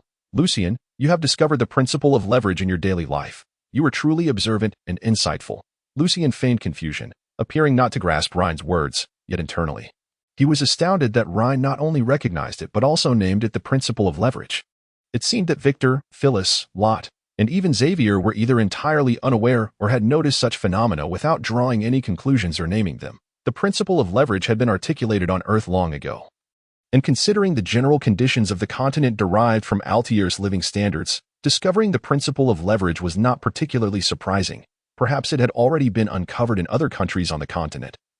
But due to the pursuit of arcane arts and bloodline powers, such knowledge spread slowly. Lucien speculated that this everyday phenomenon had not yet reached the Church's taboos. After all, the Church with true arcane arts was far more confident than those on Earth, having never suppressed the development of music. Otherwise, he would not have dared to demonstrate. Observing the odd expressions of the crowd, Rhine gently smiled and explained, "This is a phenomenon of daily life. I too heard of it while traveling in home. It has been discovered and articulated by local scholars for centuries and is called the principle of leverage. But Lucien, have you noticed that the distance moved and the magnitude of force are inversely related?" "Of course I know," Lucien silently murmured, though he maintained a perplexed expression on his face. "Really? Is that so? Could we possibly combine several of these levers?" Lucien intended to stop there. The concept of a triple lever system was hardly something a commoner could grasp. And whether it would inspire them or to what degree was beyond his control. Rhine's silver eyes suddenly sparkled with intrigue. "Combine them. Multi-level transmission. We could give it a try." He then approached the harpsichord and began whispering with Xavier, searching for a quill and paper to sketch something out. Watching the scene quietly, Lucien appeared as curious as Lot and Phyllis, yet he was in fact calmly observing Rhine's actions, internally musing, "He is indeed peculiar."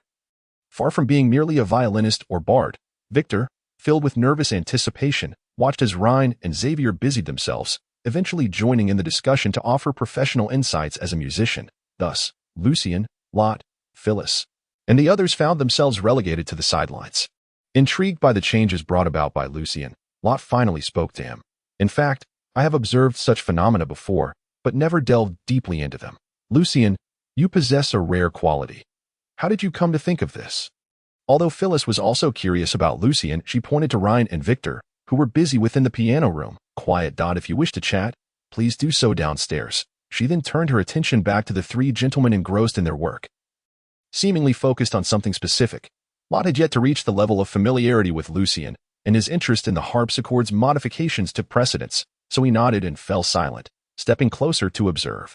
As for Herodotus, Colin, René, and others, they were quite displeased with Lucien's newfound prominence, feeling resentment and disdain, naturally refraining from engaging him further, and instead continuing to watch Victor and others, secretly hoping for a failed modification that would result in Lucien's reprimand.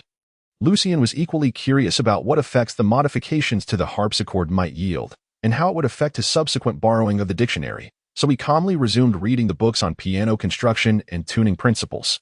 The triple-lever transmission method was merely one of the key distinctions between modern and ancient pianos, not the entirety of it. A resonant, rich sound filled the piano room, then softened, becoming delicate and gentle, akin to whispers in the night. "Wonderful, absolutely splendid." Victor's face flushed with excitement, his mood buoyant. Despite the many challenges still facing the harpsichord modification, they had undeniably taken a crucial step forward. "Thank you, Rhine." "Thank you, Mr. Xavier." Rhine's smile was warm. "It would be my honor to create a magnificent instrument." Meanwhile, Lucien grew increasingly convinced of Rhine's eccentricity. Not only had he devised a triple lever system, but he had also incorporated a compound lever system, enabling the harpsichord to play rapidly and continuously. Thankfully, he had not yet devised any other mechanisms. Otherwise, I might have thought he was familiar with modern pianos. Victor embraced Rhine and Xavier warmly, then turned to Lucien, spreading his arms wide to embrace him. I am equally grateful to you, Lucien. Without you, we would have struggled to conceive this direction. Thank the Lord for guiding us at such a critical moment. Not at all, Mr. Victor. I merely expressed my reckless thoughts, not expecting them to yield results, Lucien replied, feeling somewhat awkward in a man's embrace. Victor released Lucien, laughing heartily and sincerely saying, regardless, thank you. Lucien. If you have any requests, do not hesitate to voice them. I shall fulfill whatever I can. These words elicited a tinge of jealousy from Lot, Phyllis, and Herodotus, who gazed at Lucien with envy. Receiving such gratitude from Mr. Victor was indeed remarkable. Moreover, Colin, and others, who had yet to gain Mr. Victor's permission to learn music from him, felt even more envious and resentful.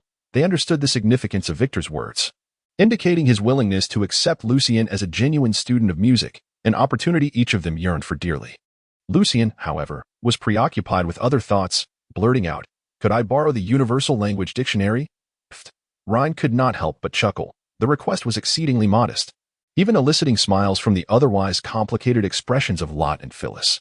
Did Lucien not understand Mr. Victor's intent? Victor's laughter was hearty, and in his eyes, Lucien had become a simple and earnest young man. You may borrow that Universal Language Dictionary at any time. Do you have no other requests? Lucien found Rhine, Phyllis, and others' reactions puzzling. He hesitated, feeling somewhat embarrassed to speak up, thinking his request too bold, especially since the main ideas and modifications had been Rhine's accomplishments. He finally grasped how precious Mr. Victor's gratitude was. This thought echoed in the minds of Colin, and others, who observed Lucien's expression with mixed feelings. Victor smiled warmly. No need to be shy, Lucien. Feel free to ask. Lucien nodded earnestly and inquired, Mr. Victor, is there a possibility of waiving tuition for learning to read and write? Ha ha ha ha. Rhine suddenly erupted into laughter, struggling to maintain her elegant demeanor. Chapter 23. The Witch's Notes.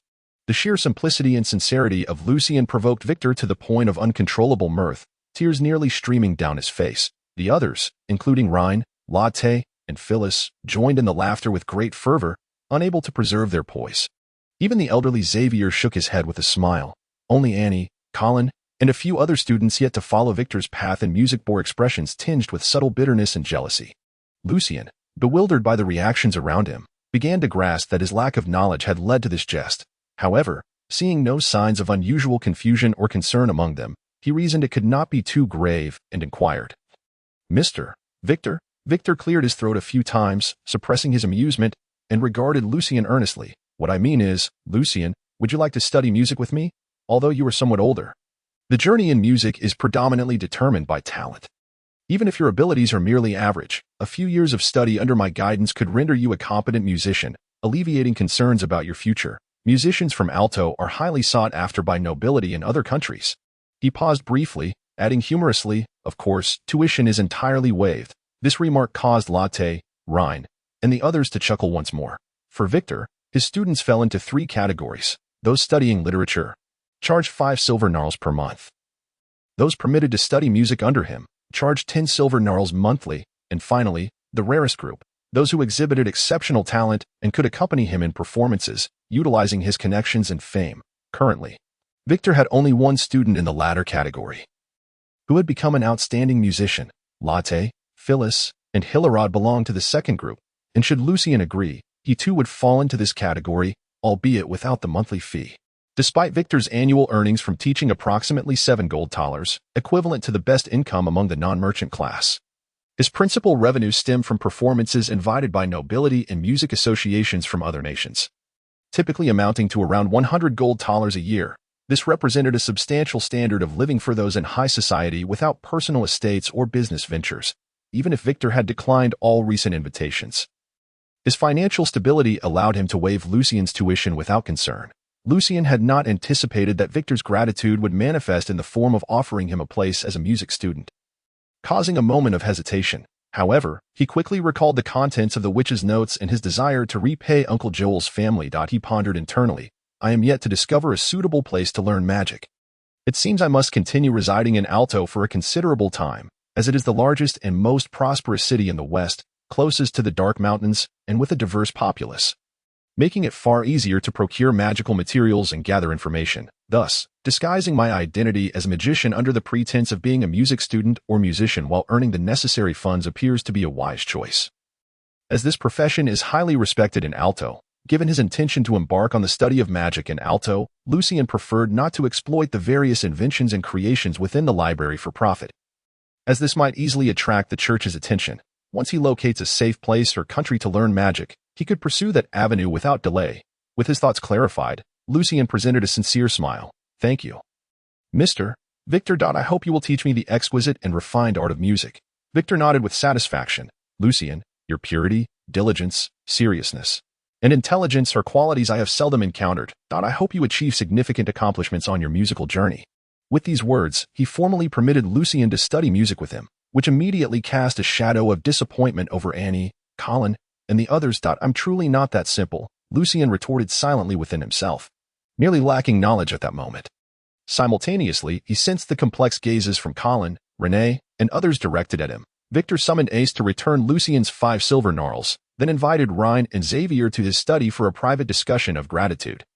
Leaving Latte, Phyllis, and Hilarod to practice in the music room, continuing their work on the harpsichord. As Lucien lacked a foundation in music, he borrowed a universal language dictionary and departed the hall, intending to return home. Hello, Lucien. The brown-haired, blue-eyed, delicately featured Renee suddenly caught up with him from behind, her sunny smile illuminating her face. I am Renee Weiss. You truly have a gift for studying literature and languages, Lucien, preoccupied with returning home to thoroughly decipher the witch's notes, had little time for conversation. Hello, Renee. I must leave rather late today, and I have urgent matters to attend to. I apologize, but I am in a hurry. Oh, how unfortunate. Please do what you must, Lucien. Goodbye. Renee's smile faltered momentarily but quickly returned, brimming with understanding and empathy. At that moment, Annie and the noble student, Simark, passed by Lucien, disdainfully humming and avoiding eye contact, maintaining their elegant stride toward the exit. Behind them, Renee's smile froze, realizing that her simple wish to establish a normal friendship with Lucien had inadvertently incited Annie's displeasure, rendering her recent efforts of close proximity and flattery utterly futile.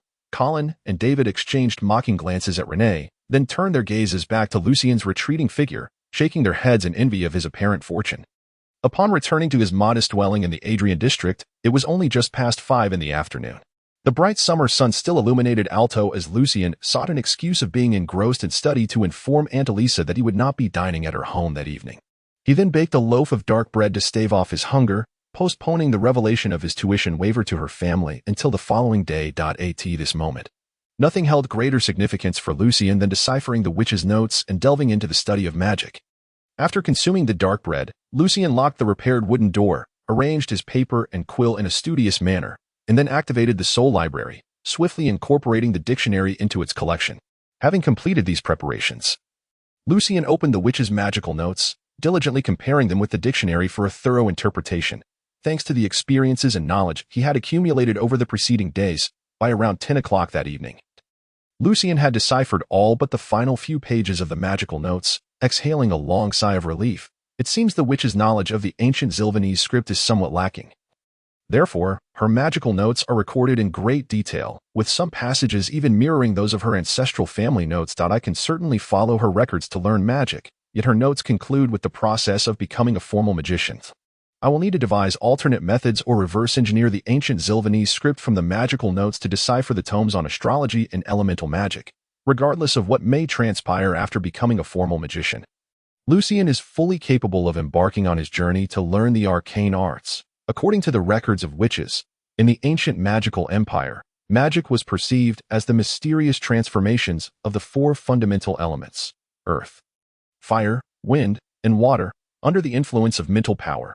Subsequently, light, darkness, and soul were added to this understanding, along with the ability to summon creatures from hell, the abyss, or other dimensions. Consequently, magic was categorized into 8 distinct schools: elemental, astrological, necromancy, illusion, summoning, force, transmutation, and alchemy. The tomes of elemental and astrological magic primarily focus on these 2 schools while incorporating a few spells from other disciplines, prior to achieving the status of a formal magician. One cannot learn first-tier spells and is relegated to the study of informal magic, thus assuming the title of magic apprentice. The structure of informal magic spells is exceedingly simple, in Lucien's eyes. It consists merely of clear runes formed by standard geometric patterns at a secondary school level. Even simpler than a hexagram, by articulating the incantation and channeling mental energy to activate the corresponding magical materials to form the rune. One can successfully cast the spell, based on the standards of mental energy, which ranges from full to depleted. The number of informal spells that can be utilized at once classifies magic apprentices into 3 tiers: novice, formal, and advanced, corresponding to 5, 10, and 20 spells, respectively. After honing one's mental power and soul to a certain threshold through meditation techniques, one can, in conjunction with potions, construct a model of the first-tier spell's imprint within their own soul. Successfully creating such a model signifies one's ascendance to formal magician status, and the casting of this spell will require no incantation, materials, or gestures. It solely depends on whether the mental energy is exhausted or still in the recovery period following the previous spell. Having perused these insights, Lucien suppressed his eager anticipation and continued to decipher the final pages, intending to read through them comprehensively. Today, he encountered another magician and an alto. He truly crossed paths with a fellow practitioner. This individual appeared markedly different from the reclusive magicians he had previously known, exhibiting an eccentricity that piqued his interest. After deciphering a page, Lucien suddenly stumbled upon a piece of information of significant import. Other magicians indeed exist in alto. Instantly invigorated, he pressed on with his reading. Within the sewers, a peculiar breed of red-eyed rodent was discovered, imbued with a magical essence, origins unknown, and despite prolonged searching, it remained elusive. Through experimentation, it was revealed that these red-eyed rodents reproduce at an alarming rate, with venomous blood that induces mild hallucinations and paralysis. When combined with Lapland blovine, the results proved unexpectedly effective, paving the way for the establishment of the magical traps I envisioned. Who could have nurtured them? Upon reaching this point, Lucien could not suppress a glance at the ground. If the red-eyed rodents were not magical creatures cultivated by witches, then whose were they? What other dangers lurked within the sewers? Thus, he hastily resumed his reading. I encountered that magician once more, whose insights into magic were refreshingly unique, possessing an extensive knowledge that exuded an alluring charm. Yet, he shockingly asserted that ancient magic, despite offering numerous powerful and enigmatic spells for reference and utilization, had become utterly outdated, a mere primitive exploration of instinct. How could this be? He presented to me a treasured tome, not overly thick, categorized as a journal, titled Arcane. According to his explanation, Arcane signifies knowledge of the world's essence and the laws governing its operation. Thus, Arcane embodies the essence and principles of magic. How intriguing. This particular issue of Arcane was published over 300 years ago. And on the first page, I found an article penned by a great archmage, a transcript of his speech from a magical conference. From his expression, it was evident that he held profound respect, even reverence, for that illustrious archomage. I meticulously examined the article. A tremor coursed through my being, rendering me momentarily disoriented as I struggled to return home. My thoughts a chaotic whirlwind. I must document my reflections. I had never contemplated these matters before. These lines, akin to most of the text on the final page, exhibited letters of varying sizes, fluctuating in a manner that suggested the author was in a state of considerable agitation. Lucien, intrigued, continued to decipher the text, eager to uncover what had so deeply unsettled the which, esteemed gentlemen and ladies, many years ago, our revered ancestors learned to harness mental power from dragons, elves, giants, demons, devils, and various magical beings. Through meticulous analysis of their bodily structures and blood characteristics, they gradually merged their bloodlines, transforming their own bodies, inventing numerous meditation techniques to enhance mental power, and referencing the magical patterns within and without their forms to create diverse spells. Thus acquiring immense power, they expelled demons back to the abyss, banished devils to hell, and compelled dragons, elves, and giants to either retreat to remote, uninhabited mountains, wilderness, and other dimensions or to submit at our feet.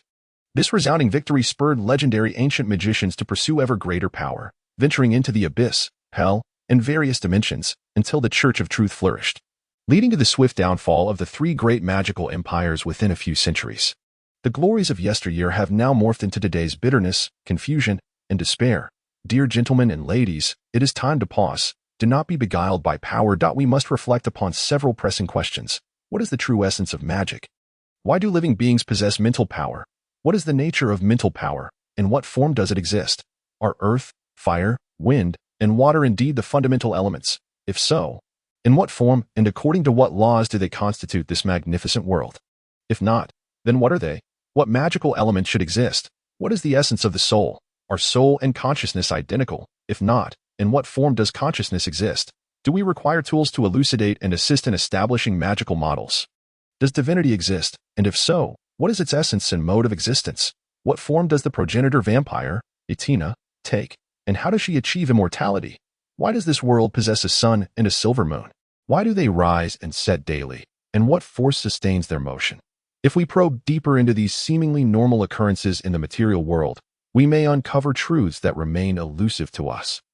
Do these truths, laws, and knowledge hold connections to magic? Can they be intertwined with magic to aid us in exploring the essence of the magical realm? Yours sincerely, Douglas. Chapter 24. Magic Apprentice. Upon reading the witch's fervent and trembling account of this article, Lucian felt an inexpressible shock. In truth, upon arriving in this world replete with divine arts and magic, he had harbored similar questions, yet due to his scant knowledge and limited understanding of magic, he quickly set them aside.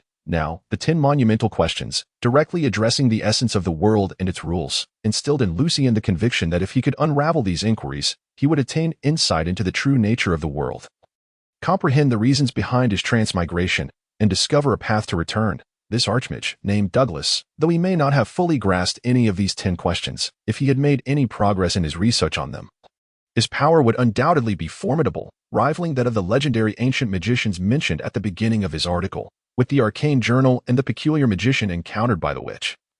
It appears that this world indeed harbors relatively safe environments for the study of magic, albeit with a certain oddity, evidenced by the existence of journals. In the realm of magicians, what strength and status does an archmage truly represent? Lucian drew numerous connections from the witch's diary in this article, and the more he pondered, the more invigorated he felt, yearning to encounter that peculiar magician and venture to a place where he could safely learn magic. Once he attained a certain level of power, he would return to Alto and discreetly assist John and his family.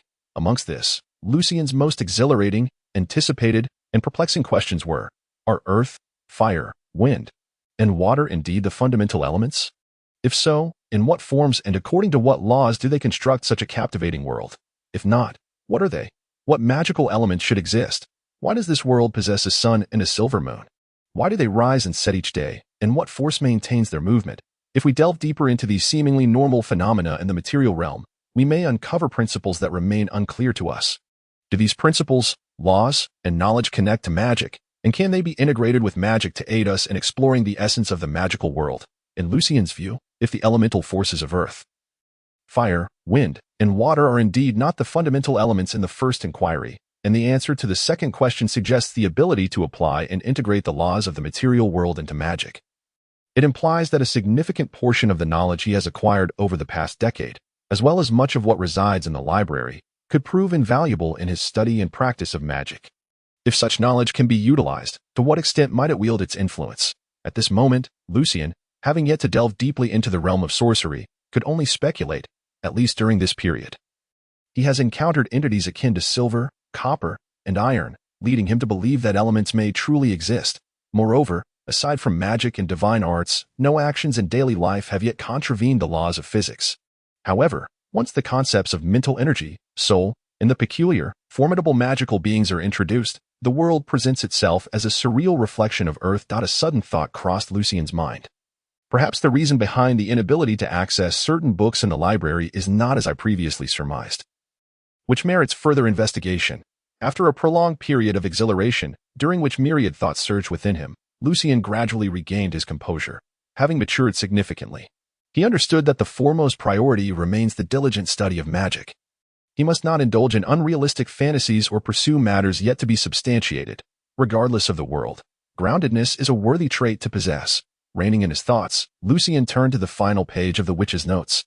After completing my meditations and experiments, I often find myself reminiscing about him, a learned gentleman of eloquent discourse, ever so captivating. He confided that he came to Alto to undertake a significant, clandestine mission, and should all proceed smoothly, he might soon whisk me away to the headquarters of the Continental Magic Council, a veritable haven for sorcerers. This evening, he has arranged for us to meet at the cemetery in the Adrian district. Upon reaching this point, the witch's magical notes abruptly concluded, leaving a blank expanse of parchment. indicating that she and her sorceress companion had likely fallen prey to the church's watchmen. Lucian pondered with a hint of concern whether that sorcerer had managed to escape. After all, he was the sole lead he had in locating the Continental Magic Council, while the whereabouts of other legendary sorcerers hidden within Alto remained an enigma. Taking several deep breaths, Lucian cleared his mind of the myriad thoughts swirling within, restoring a state of clarity and tranquility as he prepared to attempt meditation, testing whether he could learn magic.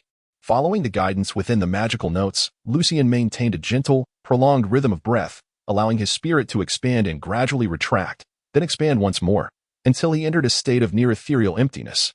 According to the witch's own experience, having been identified as possessing magical aptitude from a young age, it took her 2 full years before she could achieve such a transcendent state during her initial attempts at meditation.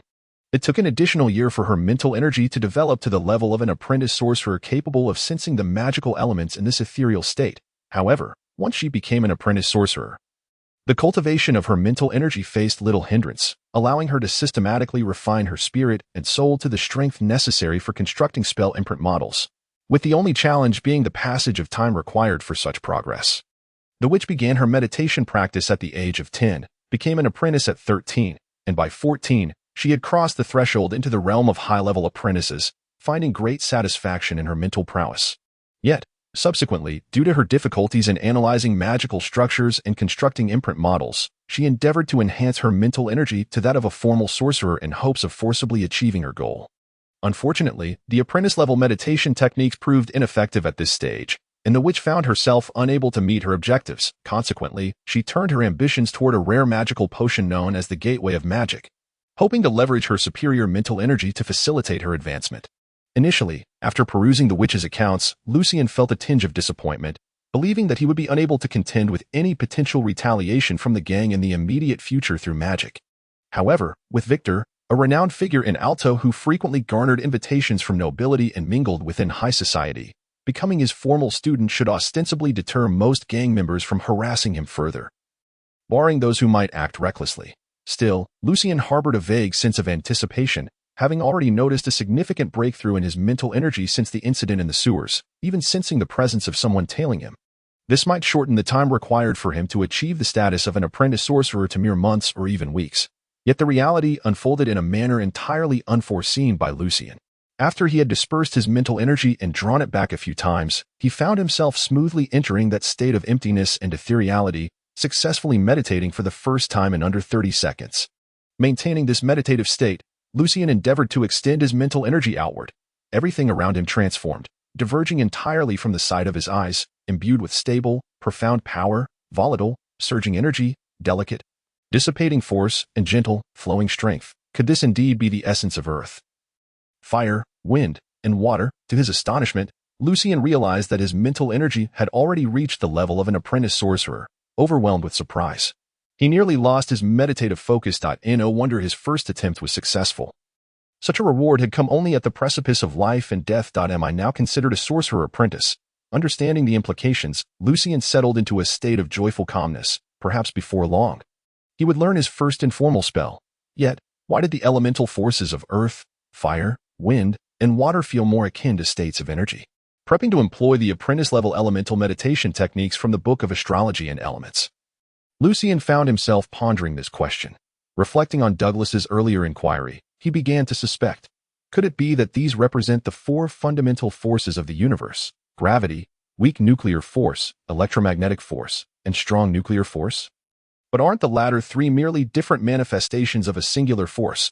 Although he was not a physics student, Lucian vaguely recalled hearing someone explain that the weak nuclear force, electromagnetic force, and strong nuclear force seemed to have been unified under a particular theory, representing different expressions of the same force. As this thought took root in his mind, he immediately perceived a change in his mental energy's perception of the surrounding world.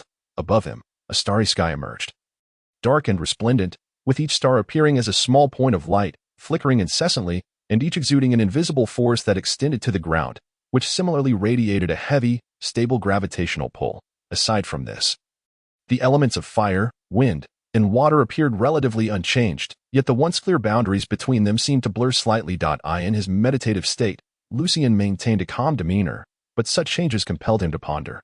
Could it be that the magical elements I perceive are shaped or gradually refined according to my understanding? Nevertheless, this transformation seemed to hold no direct bearing on his current cultivation of mental energy or studies in magic. Wait a moment, the starry sky, wasn't that a meditation technique reserved for high-level apprentices?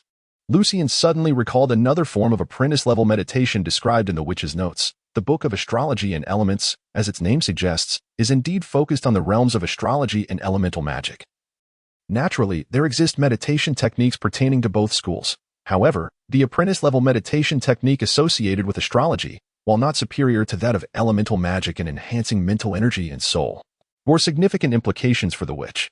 Yet, as an introductory meditation method within the astrology discipline, it possessed a crucial ability. Upon the first meditation, one could select a guiding star of fate from the perceived starry sky and attempt to establish a connection, thereby gradually solidifying it. This connection would greatly facilitate the learning of various magical arts within the realm of astrology, and more importantly, without this guiding star, one could not learn or utilize astrology or prophetic magic. According to astrological tenets, every soul corresponds to a star within the vast cosmos, and their destinies are reflected in the movements of the stars. Without establishing a connection to one's guiding star, one cannot observe the threads of destiny woven within the celestial tapestry, rendering the practice of astrology impossible. Consequently, the introductory meditation methods of the astrology discipline require one's mental energy to reach the level of a high-level apprentice sorcerer or sufficient knowledge before they can be mastered and employed. Until then, practitioners would utilize other, non-conflicting meditation techniques to cultivate their skills until they attain the status of a high-level apprentice. Lucian mused to himself, since when did gravity become intertwined with fate? It appears that many matters do not necessarily align with previous knowledge or concepts. Of course, it could also be due to my own inability to comprehend. In the 25th chapter, titled The First Spell. Having successfully meditated and sensed the starry sky during his apprenticeship as a magical apprentice, Lucian immediately set aside all his doubts and began to search for his destined star according to the astrological meditation method. The starry sky was vast and boundless, with countless stars appearing infinite. However, once he intertwined his soul with his mental energy and extended it outward, Lucian swiftly sensed a familiar essence among the myriad stars, an essence that belonged to him. Thus, he allowed his mental energy to fluctuate and gradually drew closer to that faint star. Time passed, though it was hard to tell how long. At last, the mental energy, infused with the sensation of his soul, finally touched the seemingly ethereal star. Following the meditation method, Lucian slowly merged his mental energy with the star, forging a connection. Suddenly, his mental energy vibrated violently, akin to a struck string, causing his soul to resonate as well. Understanding that this was a necessary process and a pivotal moment, Lucian extended the remainder of his mental energy to stabilize the tenuous link that was on the verge of breaking. Gradually, this connection began to shimmer with resplendent starlight, solidifying over time, and Lucian felt a tremor within his soul, as if a reflection of a star had taken residence within, greedily drawing upon the star power to refine his soul and mental energy from the delicate starlight-like connection. Lucian immersed himself in the astrological meditation method until his soul felt a sense of fullness, at which point he ceased and shifted to elemental meditation. This time, he did not employ the powers of earth, fire, wind, or water to temper his soul and mental energy. Instead, he focused solely on enhancing his sensitivity to the elements through meditation. The stronger this sensitivity grew, the swifter he would be able to cast elemental magic in the future, even managing to shorten the buffering time for spells that required constructed sigils. Only when Lucian sensed a profound fatigue emanating from deep within his soul did he conclude his inaugural meditation, opening his eyes to reveal a depth of excitement and joy within his dark pupils. Even in a normal state, he could sense the reflection of his destined star within his soul. If he concentrated deeply, he could even vaguely perceive a distant star in the sky that bore a mysterious connection to him, allowing him to borrow a minuscule fragment of its power. While that thread of mental energy seemed to exist in an entirely different realm of time and space, Lucian pondered with delight, but soon noticed something peculiar. Wait, I have traversed here. Why is there a destined star in this world? According to the principles of astrology, if the previous Lucian had perished, his destined star would have dimmed, fallen, or vanished. Moreover, that familiar sensation indeed resonated with the essence of Schraffing. Why was this the case? What could be the reason? Unable to fathom an explanation, Lucian could only temporarily set aside his perplexities. Simultaneously, through this meditation and after thoroughly deciphering the witch's magical notes, Lucian understood that to discern another's mental state, one must employ the corresponding magic. It was only during the initial breakthrough, when mental energy remained unstable, that it could be directly perceived. Initially, Benjamin must have concluded that his mental energy was slightly above average due to hearing the sound of weeping, rather than the alleged magical traps left behind by the witch that targeted only a select few individuals. Of course, there were also spells designed to conceal or suppress mental energy after a brief respite. An exhilarated Lucien opened the witch's magical notes, eager to explore which informal apprentice-level spells he could currently learn. With the discovery of his destined star, Lucien was now able to learn the only 3 apprentice-level spells within the realm of astrology, spells that the witch had only mastered after becoming a high-level magical apprentice. Among apprentice-level spells, these were considered quite powerful. However, due to his insufficient mental energy, the effects of Lucien's casting would be somewhat diminished, and after 2 or 3 uses, his mental energy would be nearly depleted. The classification of magical apprentices was based on how many informal apprentice-level spells one could cast from a state of perfect mental energy to one of depletion, 5 for apprentices, 10 for formal apprentices, and 20 for high-level apprentices. Thus, Lucien could currently use a maximum of 5 apprentice-level spells in succession, and to cast more, he would need to rest or consume magical potions to restore his mental energy. When it came to astrology spells, Lucien could likely manage only 3 in succession. The 3 astrology apprentice-level spells were Basic Astrology, Eye of the Stars, and Ring of Chaos. Among them, astrology was the hallmark spell of the astrological domain. According to the witch, even the basic version required extensive knowledge, such as the laws governing the movements of certain stars and how to appropriately select other stars to accompany the destined star during divination, an exceedingly complex matter. She had taken years to manage its use, but due to her insufficient grasp of the knowledge, her astrological results were largely inaccurate. However, Lucien found the most daunting aspect of basic astrology to be its requirement for a pure, flawless, and rare morning light crystal to create the magical crystal ball, which he had no idea where to procure. After all, the witch's family had only one passed down through generations, and unfortunately, she had carried it with her, only to have it taken by the church. Ironically, while the witch found the complex and cumbersome knowledge related to basic astrology difficult to grasp, Lucien perceived it as relatively manageable, as it largely consisted of disorganized descriptions of celestial mechanics at a high school level, along with hand-drawn astrological charts reliant on memory. Nevertheless, Lucien still needed to learn gradually about the selection of the main star in conjunction with the other stars, as this was a portion of knowledge beyond his current understanding, much like failing to comprehend why stars represented fate. Yet, the thought of one day wielding a magical crystal ball to perform astrology filled Lucien with a peculiar sense of anticipation. If he were to don a black robe, it would only enhance the aura of an evil sorcerer surrounding him. The Eye of the Stars spell was akin to hypnosis and induced a dazed state, requiring the subject to gaze into the caster's pupils. Its classification within the astrological domain remained a mystery to him. The Ring of Chaos, in Lucien's view, was a spell that borrowed the gravitational pull of stars to form a roughly 20-centimeter thick 3-dimensional ring, primarily used for defense. After a brief respite, Lucien resolved to learn his first spell, setting his sights on the Ring of Chaos. This decision was prompted by the fact that the Eye of the Stars required the magical material night stargrass powder, and other elemental apprentice-level informal spells were similarly dependent on specific materials, such as frost ray needing ice dissolution stone powder and acid splash requiring sulfur, among others. Currently, very few spells required no materials at all. Most belonged to other magical schools, such as the transmutation spell Mage's Hand, though Lucien could also learn spells from other schools. The apprentice meditation methods he possessed for both astrology and elements made it relatively easier for him to delve into these 2 types of magic.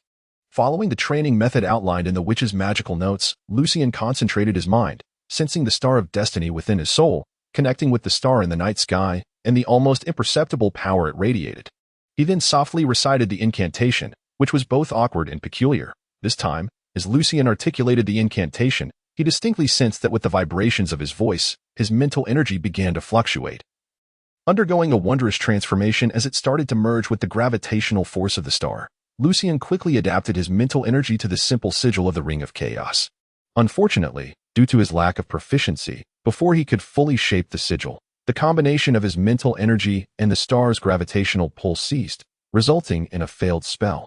After 2 intervals to restore his mental energy, Lucien faced failure 5 times before finally succeeding in forming the sigil pattern. A faint light, nearly invisible, manifested under Lucien's will upon the repaired wooden table, placing the candlestick within the spell's effective range. Under Lucien's control, the flame on the candlestick flickered low, then surged high, casting eerie and terrifying shadows that danced throughout the small room until, 2 minutes later, the flame returned to normal. Lucien clasped his hands together in contemplation. The range of gravitational alteration was too limited, merely causing the weapon of an attacker to become unsteady, fluctuating in weight, yet failing to make it fall to the ground or soar into the air. Truly, it was merely an apprentice-level spell, requiring him to combine it with his own evasion for effective defense. Moreover, the casting time was excessively long, taking a full 5 seconds. However, with practice, he believed he could compress it to about 3 seconds. Regardless, this was the first magic he had successfully learned.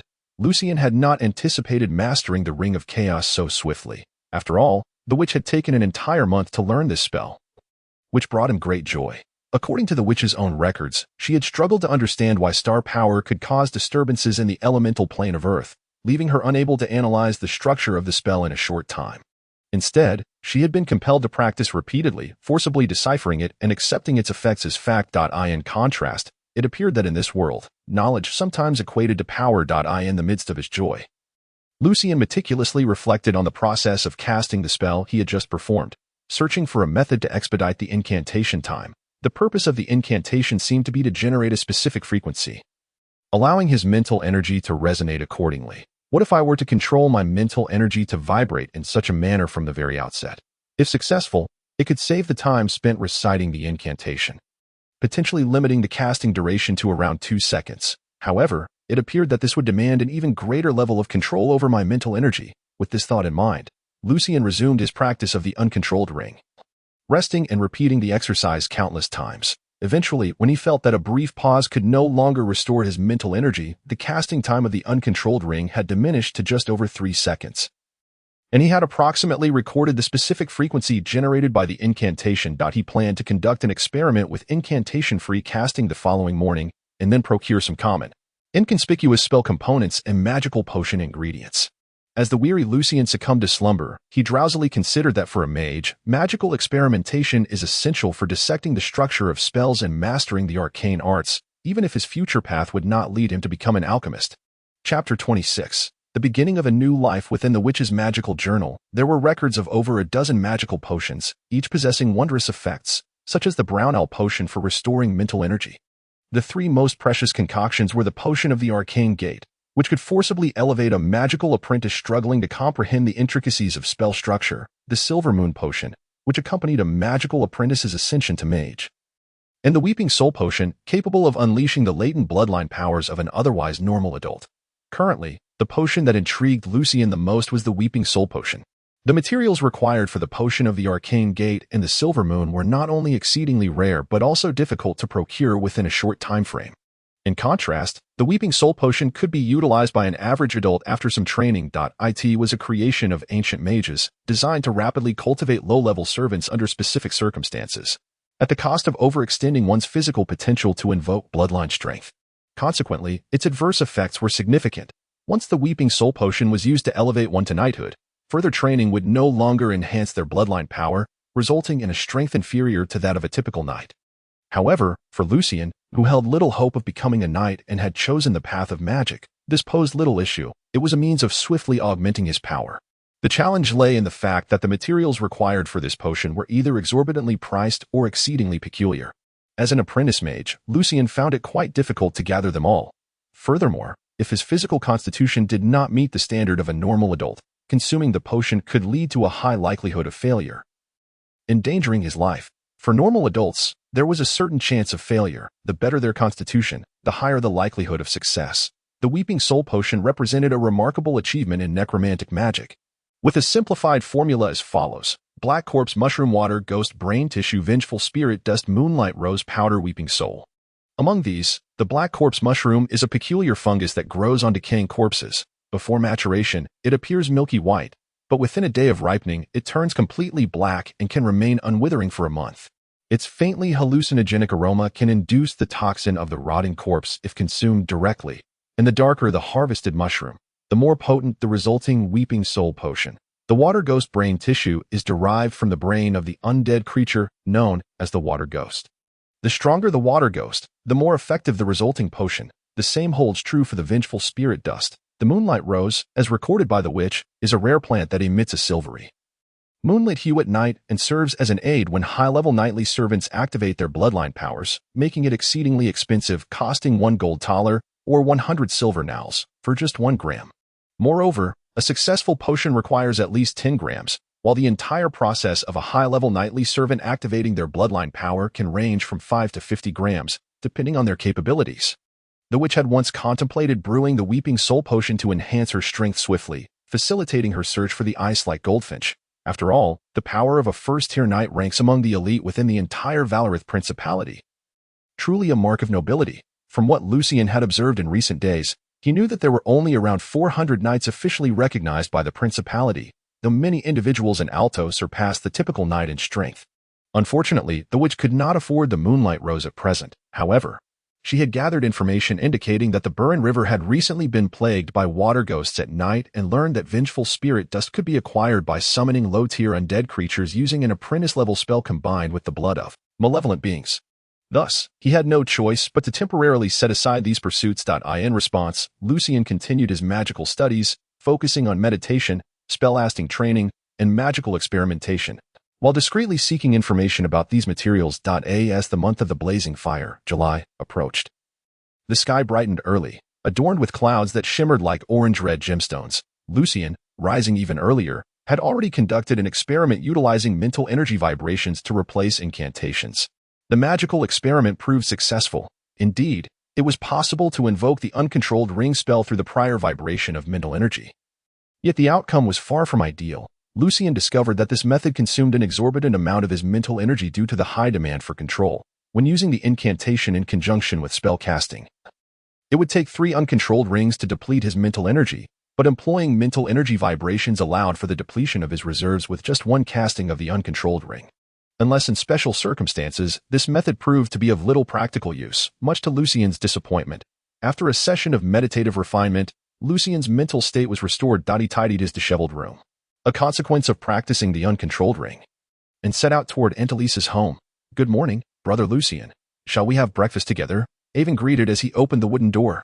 Recently, he had been assisting Annalisa at the Textile Guild in Alto. Appearing considerably more composed. Of course, Lucian replied with a smile. "I chose the perfect time to come. How could I possibly miss breakfast? Haha, little Avon, you've become quite the joker. It seems this week of learning has instilled a great deal of confidence in you. Will you join us for prayers tomorrow morning?" Joel, sipping a wild vegetable soup containing soft black bread, expressed satisfaction at Lucian's evident maturity and self-assurance. Every Sunday morning, the faithful of the Church of Truth would gather for worship, and most who had the time and means would attend. Lucian, however, had always declined, fearing discovery since his arrival in this world. Annalisa ladled a bowl of the vegetable soup for Lucian. "Little Avon, sit down and enjoy your meal slowly while we converse." Having expended considerable energy through meditation and spell casting from the previous night into today, Lucian felt no need for formality. He gratefully sipped the soup and chewed on the black bread. Although Annalisa's black bread was coarse and somewhat unpalatable, with bran and other impurities, it was still a vast improvement over the inferior quality of his own, which tasted akin to sawdust. Lucian couldn't help but silently curse the merchants for their deceit. "Uncle Joel, I won't be able to attend prayers tomorrow," Lucian stated. There was no way he would join them, aside from the dangers involved. The time could be better spent learning. Annalisa, puzzled, inquired, "Little Avon, what do you have planned for tomorrow? Have you found a job that doesn't require you to go to the market district?" Seeing the confusion on Joel and Avon's faces, Lucian pulled out an old, simple coin pouch and handed it to Joel, smiling brightly. "Uncle Joel, I am now an official student of Mr. Victor, and he is quite generous. He waived my tuition. Here are 8 silver nails for you." Cough, cough, cough. "You've become Mr. Victor's official student?" Joel nearly choked on the black bread, coughing incessantly while his face flushed with astonishment. "Just how many days has it been?" Annalisa, on her part, was astonished for a different reason. "Waived tuition? You mean you can study without paying any silver nails?" Avon, still unclear about the implications of Lucian's words, stole a glance at the coin pouch. "Wow, it truly is silver nails, gleaming with a lovely shine. Brother Lucian, how did you manage that?" Lucian recounted his experiences from that day. Feeling no need to conceal any details, he concluded, "So, that's the story. That Mr. Victor has invited me to learn about literature and music under his guidance. And he has waived my tuition. Tomorrow morning, I plan to visit Mr. Victor to borrow some simple books in the common tongue and an introductory book on music. This afternoon, Lucian was to visit Victor's residence to complete the last hour of study that had been left unfinished yesterday. However, it was quite difficult to find a valid reason to excuse himself from the church service. Moreover, Lucien indeed intended to go to Victor's house the following morning, having chosen to conceal his identity as a mage behind the guise of a musician. It was imperative for him to swiftly acquire fundamental knowledge of music, including music theory and sheet music, in order to present himself as a humble child of the streets, nurtured by the melodies of alto. Rather than as a traveler from another realm. In the art of deception, Lucien remained dedicated. Mr. Victor was truly a kind-hearted individual, because Lucien had made considerable efforts to mask his true nature. Eliza began to extol Victor's virtues aloud. "Little Evans, you must thank the Lord. After enduring so many hardships, you are finally poised to embark on a new and beautiful chapter of your life." Joel gazed at Lucien with a complex expression for quite some time before finally uttering with a sense of comfort and reflection, "I never imagined that you, young Evans, would truly embark on the path of music. Your intelligence, wit, and diligence have exceeded my expectations, and with the Lord's blessings, you have encountered such a benevolent musician in Mr. Victor. I hope you seize this opportunity and maintain your diligence and perseverance in your musical studies. If, one day, you hold a concert in the Hall of Hymns, you must invite your Uncle Joel to attend. That way, I shall have no regrets in my life concerning music." Evan nodded in agreement. "How wonderful it would be if I could introduce my brother Lucien as a renowned musician performing in the Hall of Hymns. Yes, just as extraordinary as my brother becoming a knight. Uncle Joel, I shall strive to achieve that." Lucien nodded solemnly, yet within, he sighed. "I apologize, Uncle Joel, but my investment in music may be rather limited. After last night's study, the vast and enchanting world of magic has captivated me deeply. Music is merely a facade for me at present, a means to earn the funds necessary for my magical education. I cannot share your fervent devotion and love for music. As an ordinary individual with little understanding of music." Lucien was aware that, given the reliance on divine arts, the Church had not imposed significant restrictions on music in alto over the past 3 centuries. The majority of the melodies one could hear in the city were not antiquated. Many were exceptionally beautiful and comparable to the famed classical compositions Lucien had once heard on Earth, resonating with a similar essence and trend. Joel tucked away his coin pouch. "Little Evans, once you decide on the instrument you wish to learn, feel free to come and borrow money from me. Do not be shy." "Very well, Uncle Joel. And Eliza, I plan to seek employment unrelated to the marketplace. With my status as Mr. Victor's student, it should be much easier." After finishing his breakfast, Lucien stood to bid farewell. Upon reviewing his magical notes, Lucien realized that magic was indeed a costly endeavor. Chapter 27. A new job seeking clicks. Seeking recommendations. On Monday, seeking clicks, recommendations, and collections. Leaving Aunt Eliza's home, Lucien did not head directly to the marketplace but returned home to retrieve a wooden stick, continuing to practice basic swordsmanship in an open area. Before his mental strength allowed for the casting of multiple spells in succession, cultivating a certain level of hand-to-hand combat and evasion skills remained of utmost importance. Furthermore, the better his physical conditioning, the more readily he could harness his bloodline powers when the opportunity arose to concoct the potion of weeping souls. After an hour of training, Lucien returned home to wipe his sweat before making his way to the marketplace. Having not visited the marketplace for 5 whole days, Lucien found it bustling with life, filled with a cacophony of varied accents, an array of appearances, and diverse humanoid beings, all intermingling in a vibrant and boisterous display of vitality. Due to concerns regarding potential retaliation from the Arcane gang, Lucien navigated the area with utmost caution, bolstered by a faint sense of mental awareness that ensured he would not be easily followed. If any thugs from the gang ventured within 5 meters of him, he would be made aware. However, when Lucien completed his purchases of spell-casting materials and exited the marketplace, the Arcane gang had not approached him with any trouble. On the contrary, Lucien observed that the gang's numbers appeared diminished during their fee-collecting endeavors. They had previously operated in groups of 2 or 3, yet now seemed to be working alone. This left Lucien somewhat perplexed. Had the previous incident prompted the Arcane gang to adopt a more low-profile approach? Even Lucien found it hard to believe such speculation. Yet regardless, their unusual behavior led him to err on the side of caution and to hasten his acquisition of various apprentice-level and formal spells.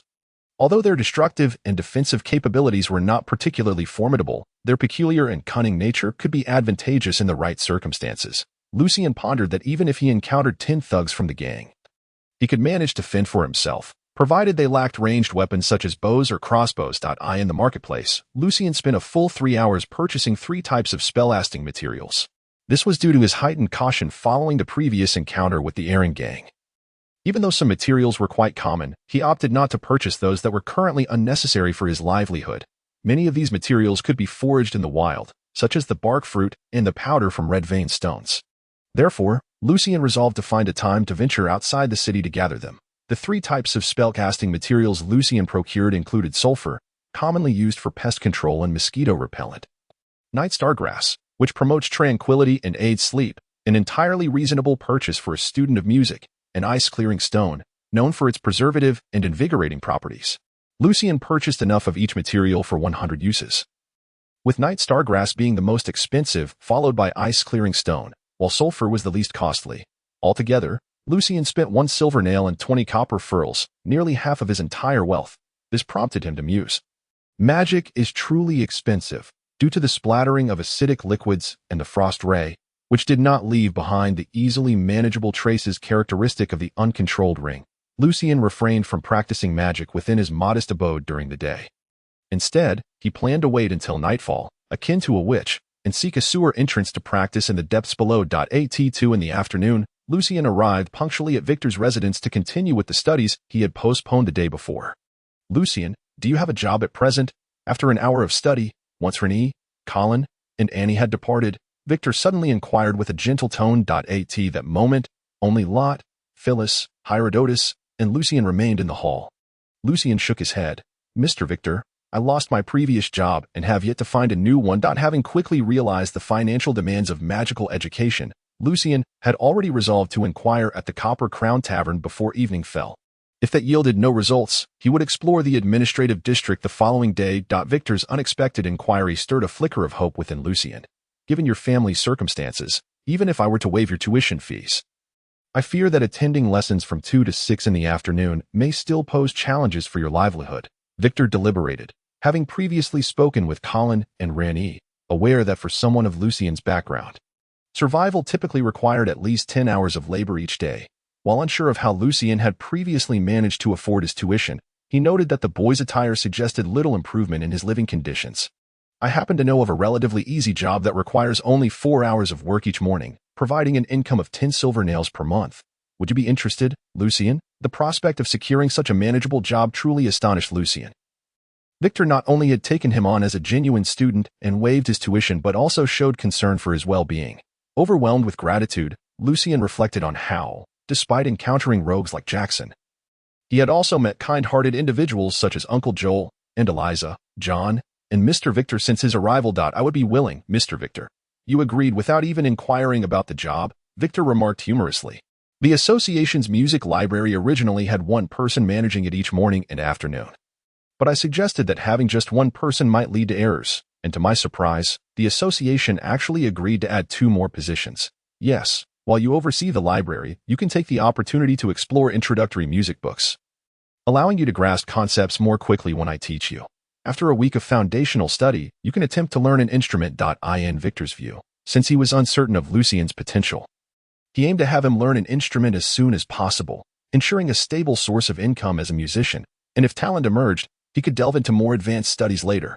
Lucian paused, realizing the serendipitous connection he had with libraries, having traversed through one and now destined to become a librarian himself. However, he quickly expressed his heartfelt gratitude. "Thank you, Mr. Victor." The position evidently seems to have been bestowed upon Lucian by the Musicians' Association out of favor for Victor. Working merely 4 hours a day, one could earn a monthly income of 10 silver naira, which is indeed a remarkable opportunity. It is worth noting that the former Lucian toiled from dawn till dusk, utterly exhausted, earning at most 3 silver naira a month. Now, he has ascended from the depths of poverty to the ranks of the average citizen, a testament to the significance of connections. Victor clapped his hands, just in time. "I plan to take Latte, Phyllis, and Herodotus to the association's concert hall this afternoon to practice with the orchestra. Lucian, accompany me to the hall to sign a contract, and you'll be able to commence your work by tomorrow morning." As Mr. Victor busied himself with his scattered sheets filled with numerous inspired melodies, Latte smiled at Lucian and introduced herself. "I am Latte Griffiths. Mr. Victor is a wonderful teacher and a kind soul. I hope you will not disappoint his expectations." Initially, Latte felt a surge of anger and discontent at Victor's decision to take Lucian as a student, as a member of the Griffiths family. She found it humiliating to learn music alongside a lowly peasant, someone entirely ignorant and uneducated, who aspired to tread the exalted and sacred path of a musician. However, upon discerning Victor's intention for Lucien to become a musician. Her anger dissipated, transforming into a noble sense of superiority, viewing Lucien from a condescending height with a sense of benevolence. Victor would surely be pleased to witness his students getting along harmoniously. Latte mused. Lucien, indifferent to Latte's opinions, had already chosen the path of magic and anticipated limited interactions with them in the future. Thus, he politely responded, "I will. Thank you for the reminder, Latte. By the way, I am Lucien Evans." The red-haired maiden Phyllis Hayne nodded coolly and reservedly toward Lucien, unimpressed by the notion of his musical potential, given his late start. She regarded Lucien's enrollment as merely a kind gesture from Mr. Victor and paid it little mind. While Latte could afford to extend kindness, Phyllis felt she could not. The rumors of her befriending a peasant could tarnish her reputation and potentially affect her marriage prospects. Herodotus, the youth who had consistently held a disdainful view of Lucien, also greeted him with a polite yet frosty demeanor. In the grand hall of the Musicians' Association, Lucien followed Victor toward the reception desk. While Latte, Phyllis, and Herodotus had already been dispatched by Victor to the concert hall on the 5th floor for practice, the beautiful girl with brown hair and green eyes, Elena, greeted them sweetly. "Good afternoon, Mr. Victor." "Good afternoon, Elena. This is my student, Lucien, who will begin managing the library in the morning starting tomorrow. Please have him sign the contract, and then pass it on to Mr. Hank." Victor introduced Lucien. Elena nodded and produced a simple document she had prepared earlier. Handing it to Lucien. "Hello, Mr. Lucien. Is it really you?" She had felt a sense of familiarity with him, and upon reading his name, her emerald eyes widened in disbelief. It was hard to fathom that just over a week ago, Lucien had been a lowly peasant hauling refuse for the Musicians' Association, and now he was Victor's music student. What a mad world. "Hello, Elena. It's a pleasure to see you," Lucien replied, taking the contract. His unfamiliarity with the written word necessitated spelling checks and dictionary references, causing him to scrutinize the brief text for several minutes. This gradually calmed Elena's surprise, and she examined Lucien with curiosity and warmth. "Once you've ensured everything is in order, please sign or affix your thumbprint at the end and return it to me. I never imagined the next time I saw you, you would have changed so much." Victor, smiling, inquired, "Elena, do you know Lucien?" Elena quickly recounted the events from when Victor had been present, and as Lucien finished reviewing the contract and found no issues, he picked up a quill and signed with a feigned lack of familiarity. Upon hearing Elena's account, Victor looked at Lucien. "No wonder you seemed so familiar. Indeed, you possess a strong will and determination. The Lord shall surely bless your endeavors." "What success?" Lucien wondered. "Victor, have you prepared all your musical pieces?" Suddenly, a voice laced with a sharp edge interrupted. Lucien turned to see Wolf, the brown-haired musician with a jutting chin, whom he had encountered previously. Victor was not solely focused on music. He was acutely aware of Wolf's hostility and felt a mixture of anger and amusement, realizing that he had not usurped Wolf's opportunity to perform in the Hall of Sacred Songs. It was merely that during the council's selection of musicians, both he and Wolf had reached the final discussion together.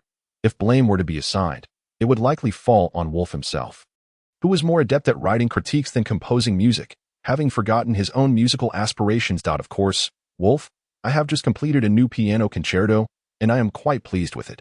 Would you care to have a preview?" Victor retorted with a smile, confident that his concerto was registered with the Musicians' Association and thus had no fears of Wolf plagiarizing it. Wolf had not anticipated Victor's sudden resurgence of confidence after weeks of gloom, and his expression darkened. I'll maintain a modicum of curiosity, but I hope you do not disappoint me in 3 months at the Hall of Sacred Songs," he replied stiffly. Victor's confidence made Wolf uneasy, fearing that hearing the concerto might leave him devoid of any sharp words to undermine Victor and disrupt his own peace over the next 3 months. Victor shrugged, still smiling. "What a pity.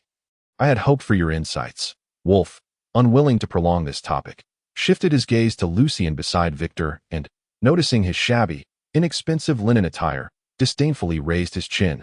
"Victor, when did you become acquainted with this lowly, uncouth peasant?" Although Wolf's family had never held a title since his great-grandfather's time, he still regarded himself as part of the nobility, looking down upon musicians of humble origins like Victor, maintaining an aloof and superior demeanor, especially towards someone like Lucien. His disdain for Victor only intensified upon seeing Lucien, as if a repugnant rat had scampered onto his dining table. Lucien found Wolf's contemptuous tone amusing, feeling only a slight anger. Wherever disparities of wealth and status exist, there will always be individuals who artificially distinguish themselves based on these factors. In this peculiar world, where the Renaissance and the Dark Ages oddly coalesce, Such blatant elitism is proudly displayed. To change this discrimination, one must rely solely on personal strength. Victor, having risen from humble beginnings, shared an unspoken distaste for Wolf's attitude. Frowning, he replied sternly, "Mind your words. Wolf, this is Lucien, my student who has recently begun studying music with me, an exceptionally talented young man."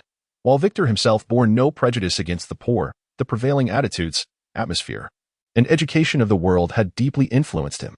Therefore, in introducing Lucien, he sought to shield him from disdain, and driven by his distaste for Wolf, he could not help but boast, even as he himself remained uncertain whether Lucien possessed any innate musical talent. Ha! Ha! Ha! He has musical talent, a lowly peasant who has never experienced any musical education. Victor, I believe you have lost your sanity in preparation for the concert. Wolf erupted into laughter, losing his composure, his earlier frustration evaporating as he mocked both Victor and Lucien. Victor was taken aback by the reaction his well-meaning boast elicited from Wolf. As he struggled to comprehend Wolf's response, he pressed on stubbornly. Alto is the city of sacred songs, the music capital. Every individual here is favored by the Lord and immersed in music. Even among the poor, there are many outstanding bards, and some possess musical talent as a divine gift, innate to them. The nurturing they receive merely dusts off the brilliance of the gem, allowing it to shine forth. Wouldn't you agree? Wolf chuckled and shook his head, gesturing towards Lucien. Indeed, such musical prodigies do exist. However, since they have been bestowed with the Lord's grace, the divine power within their bloodline should be effortlessly awakened. Thus, Princess Natasha and Count Verdi are, while you, my dear student, what was your name again? Lucien, surely do not belong to that category. If he were to become an exceptional musician, I would publicly apologize to you and him in my music reviews and vow never to hold another concert again. In his arrogance, Wolf hastily made a confident assertion, yet he prudently prefixed the term exceptional before musician, knowing that as long as it was not universally acknowledged as exceptional, he could easily deny it should Victor confront him later.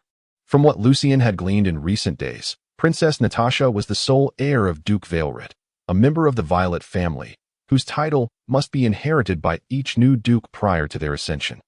As the Valeret lineage was intrinsically linked to the Violet lineage, her musical talent was remarkable. She excelled in the violin, flute, and harpsichord.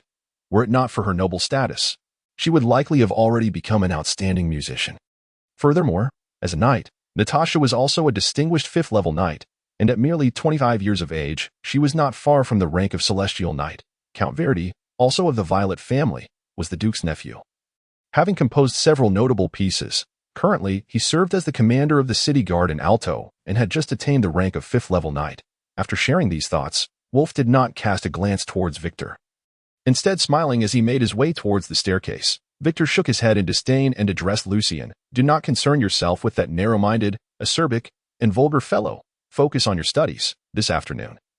Tend to your other matters, and tomorrow morning, formally seek out Elena, who will escort you to the library. As for your schedule, you may take one day off each week. Whether it be Saturday or Sunday will depend on your discussions with your fellow library attendants. Now, I must head to the concert hall. As Lucien watched Victor depart, he turned to Elena and handed her the contract. I will trouble you tomorrow, Elena. Elena smiled, a faint dimple appearing on her left cheek. It is my duty, Lucien. By the way, pay no heed to Mr. Wolf. Most of us in the association do not hold him in high regard, save for those few directors, yes, those with titles. Will our proud Mr. Wolf ever lower himself to regard the chins of those directors with humility and respect? Lucien quipped humorously, eliciting a fit of giggles from Elena.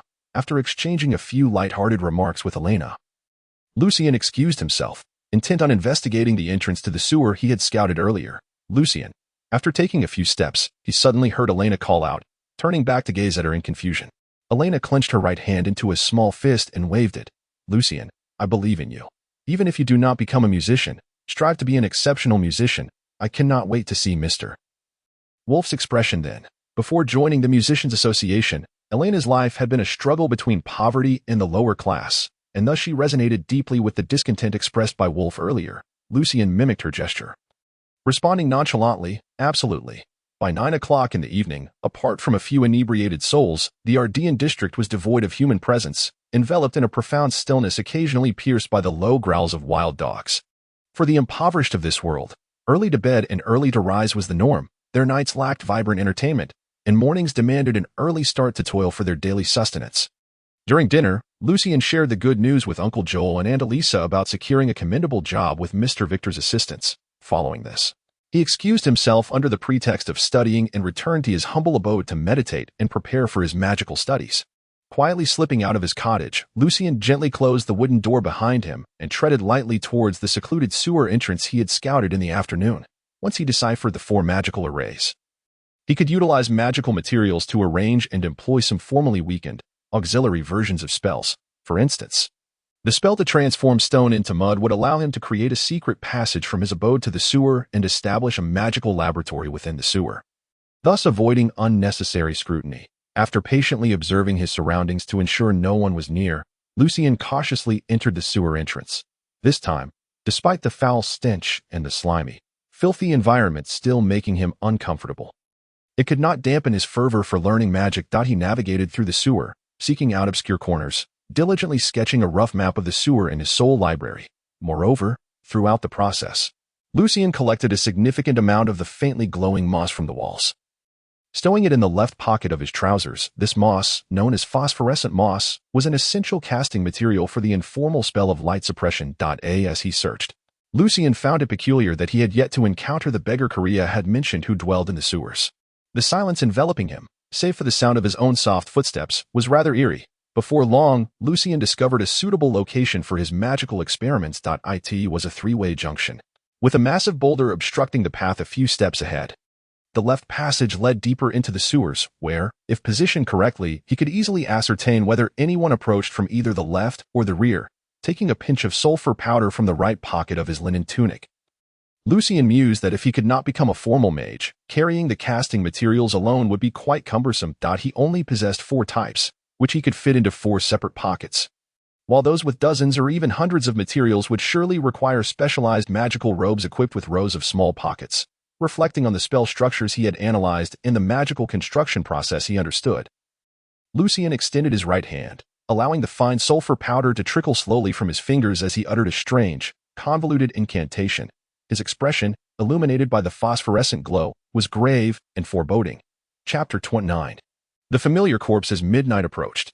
After numerous magical experiments, Lucien finally mastered and became relatively proficient in 5 informal spells: Eye of the Stars, Frost Ray, Light Suppression, Mage Hand, and Acid Splash. As for the spell he had learned yesterday and attempted to cast without incantation, the Uncontrolled Ring, Lucien managed to stabilize the casting time to around 3 seconds. Comparing his progress to the witch's own records, Lucien was astonished at how swiftly he had deciphered, learned, and mastered magic, excluding the Uncontrolled Ring, which the witch had forcibly grasped without understanding. Her expertise in elemental magic such as Acid Splash and Frost Ray typically took 3 to 4 days, amounting to approximately 20 hours and hundreds of casting practices before she could analyze and master them. In contrast, Lucien required only 5 attempts for Acid Splash, 7 for Frost Ray, and 10 for Eye of the Stars, while Light Suppression took a full 30 attempts due to insufficient prior analysis and understanding. In Lucien's view, this was primarily due to the spell structures seemingly being based on mathematical models, which he could meld with his comprehension of the magical construction process. The models for informal magic were merely simple runic shapes, akin to the elementary geometry of hexagrams encountered in high school. After refreshing his knowledge with the library's literature, most informal magic analysis became remarkably straightforward. Moreover, Lucien's understanding of the magical construction process was similarly rooted in his past knowledge. For instance, he conceptualized Acid Splash as akin to producing sulfuric acid from sulfur. However, when it came to light suppression, Lucien could no longer rely on his previous knowledge, and could only crudely theorize that reversing the structure of the phosphorescent moss would cause it to actively absorb light instead of reflecting it. The results were mediocre, requiring many practice sessions before he finally grasped it. This prompted Lucien to self-reflect. He could not rely too heavily on past knowledge. The magic of this world must possess its unique characteristics. While certain elements might intertwine with concepts from physics and chemistry, others would require slow and careful analysis, for the elements and rules of this world might differ significantly from those of Earth, appearing similar yet fundamentally disparate, such as the precious materials like mithril and fine gold recorded by the witch, or the reliance on astrology for divination of fortunes and destinies. Regarding the Uncontrolled Ring, Lucien was able to swiftly reduce the casting time to its current limit due to his complete understanding of it as a magic influenced by gravitational forces. after a brief 10-minute respite to restore his mental energy.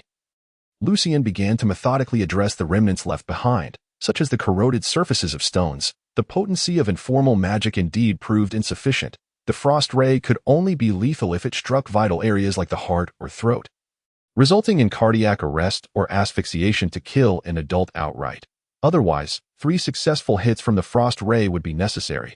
A single hit would at most cause severe frostbite, slowing both movement and thought processes. Similarly, the acidic splashes required precision to hit critical points to be truly effective. Lucien calmly analyzed the apprentice-level magic at his disposal without much disappointment. Many spells, though seemingly weak, could yield astonishing results when wielded skillfully in specific situations and at the right time. Upon concluding his examination of the traces, Lucien discreetly stowed his spell-casting materials for easy access and chose not to return to the surface, instead continuing his exploration toward the sewer's outlet near the impoverished district. This decision stemmed from Lucien's consideration that, in order to find the Black Corpse mushroom, he must first locate a decaying body, given that the cemetery was likely under covert search after 30. Malice behind André's visage had decayed significantly. A rough, foul stench permeating the air, barely revealing the terror and struggle he experienced before death. Apart from this, Lucien could find no other objects or traces related to his bizarre demise. What connection did this have with the recent low profile of the Arcane gang? After a few minutes of quiet contemplation, Lucien procured a piece of tattered cloth to wrap his hand, then forcefully submerged André's corpse into the water, although he was uncertain how André had become entangled in the barbed wire previously. This time, luck would not be on his side. The body, carried by the dark river's current, passed through the wire and was swept into the Belin River. As for who would discover it afterward, that was beyond Lucien's control. Discarding the pouch of coins and the rag into the dark river as well, he rose to his feet and turned back. However, this time, Lucien did not retrace his original path, but instead altered his course at a fork in the road some 20 meters away. In order to avoid encountering the group of beggars again, this new route, based on Lucien's mental mapping of his entrance, would lead him past the ruins of the witch's laboratory and back to the sewer entrance he had initially entered. As he turned at the fork and walked a few meters, Lucien suddenly heard a series of heavy footsteps. The footsteps were chaotic and scattered, echoing distinctly in the quiet, enclosed sewer, as if a large group of people were approaching from afar. Among them, several individuals bore an exaggerated weight, contributing to the ominous sound. Lucien straightened his back and glanced around the passage he was traversing. Soon, he spotted a recess not far ahead, although it was insufficient to conceal his entire form. Those approaching would not discern him unless they entered to examine closely. Pressing his back firmly against the wall, Lucien waited a few minutes until the group passed by, perhaps having encountered no issues in the past. They merely cast casual glances into the passage where Lucien was hiding before continuing on their way.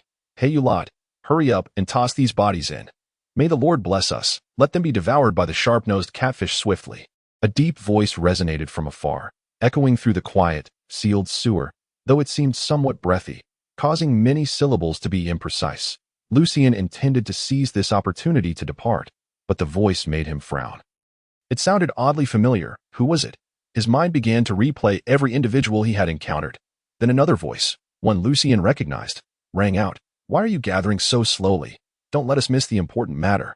It was the old man attempting to preach. The second voice, having been heard just recently, was easily identified by Lucien. The first voice fell silent for a moment before replying with a tinge of fear. "Rest assured, within 10 days, we will gather them all. Boss Aaron has already commanded it, at any cost." "Aaron? Longsan?" "Aaron." Lucien immediately recalled the owner of the first voice, the man named Jackson, who had led a group to vandalize his home and had received a beating from him and John. The breathy quality of his speech was likely due to the loss of several teeth from the altercation. However, it sounded as though the Arcane gang was not the victim but rather accomplices of a cult. Thus, André had probably met his end for refusing to comply. The old preacher chuckled ominously. "Please convey to Mr. Aaron and that individual, as long as you can cooperate wholeheartedly, we shall not disappoint you. Do not underestimate me. In the light of God, I am but the smallest of insects. The priests are formidable enough to rival the truth cult's bishops. If not for the need to maintain that thing, we would not require your assistance at all." "All right, I will inform Boss Aaron," Jackson replied with a lackluster tone. After a few splashes, another voice trembled. "But, Brother Jackson, finding those who have gone missing without drawing attention is quite difficult. Gathering 50 within 10 days seems implausible. I wonder where all the beggars in the sewer have gone. Aside from your lot, I can't find a single one. The latter statement was directed at the preaching old man. The old man chuckled darkly. Of course, they have been washed into the Berlin River, becoming food for the sharp-nosed catfish. Jackson inhaled softly. Ska, do not worry. Didn't T-Boss Aaron already state it would be at any cost? As long as we do not provoke the nobles, the priests, and those of high society, even if we abduct others, he will utilize all connections and resources to resolve it. Brother Jackson, do you have a target? Ska inquired hesitantly. Jackson sneered.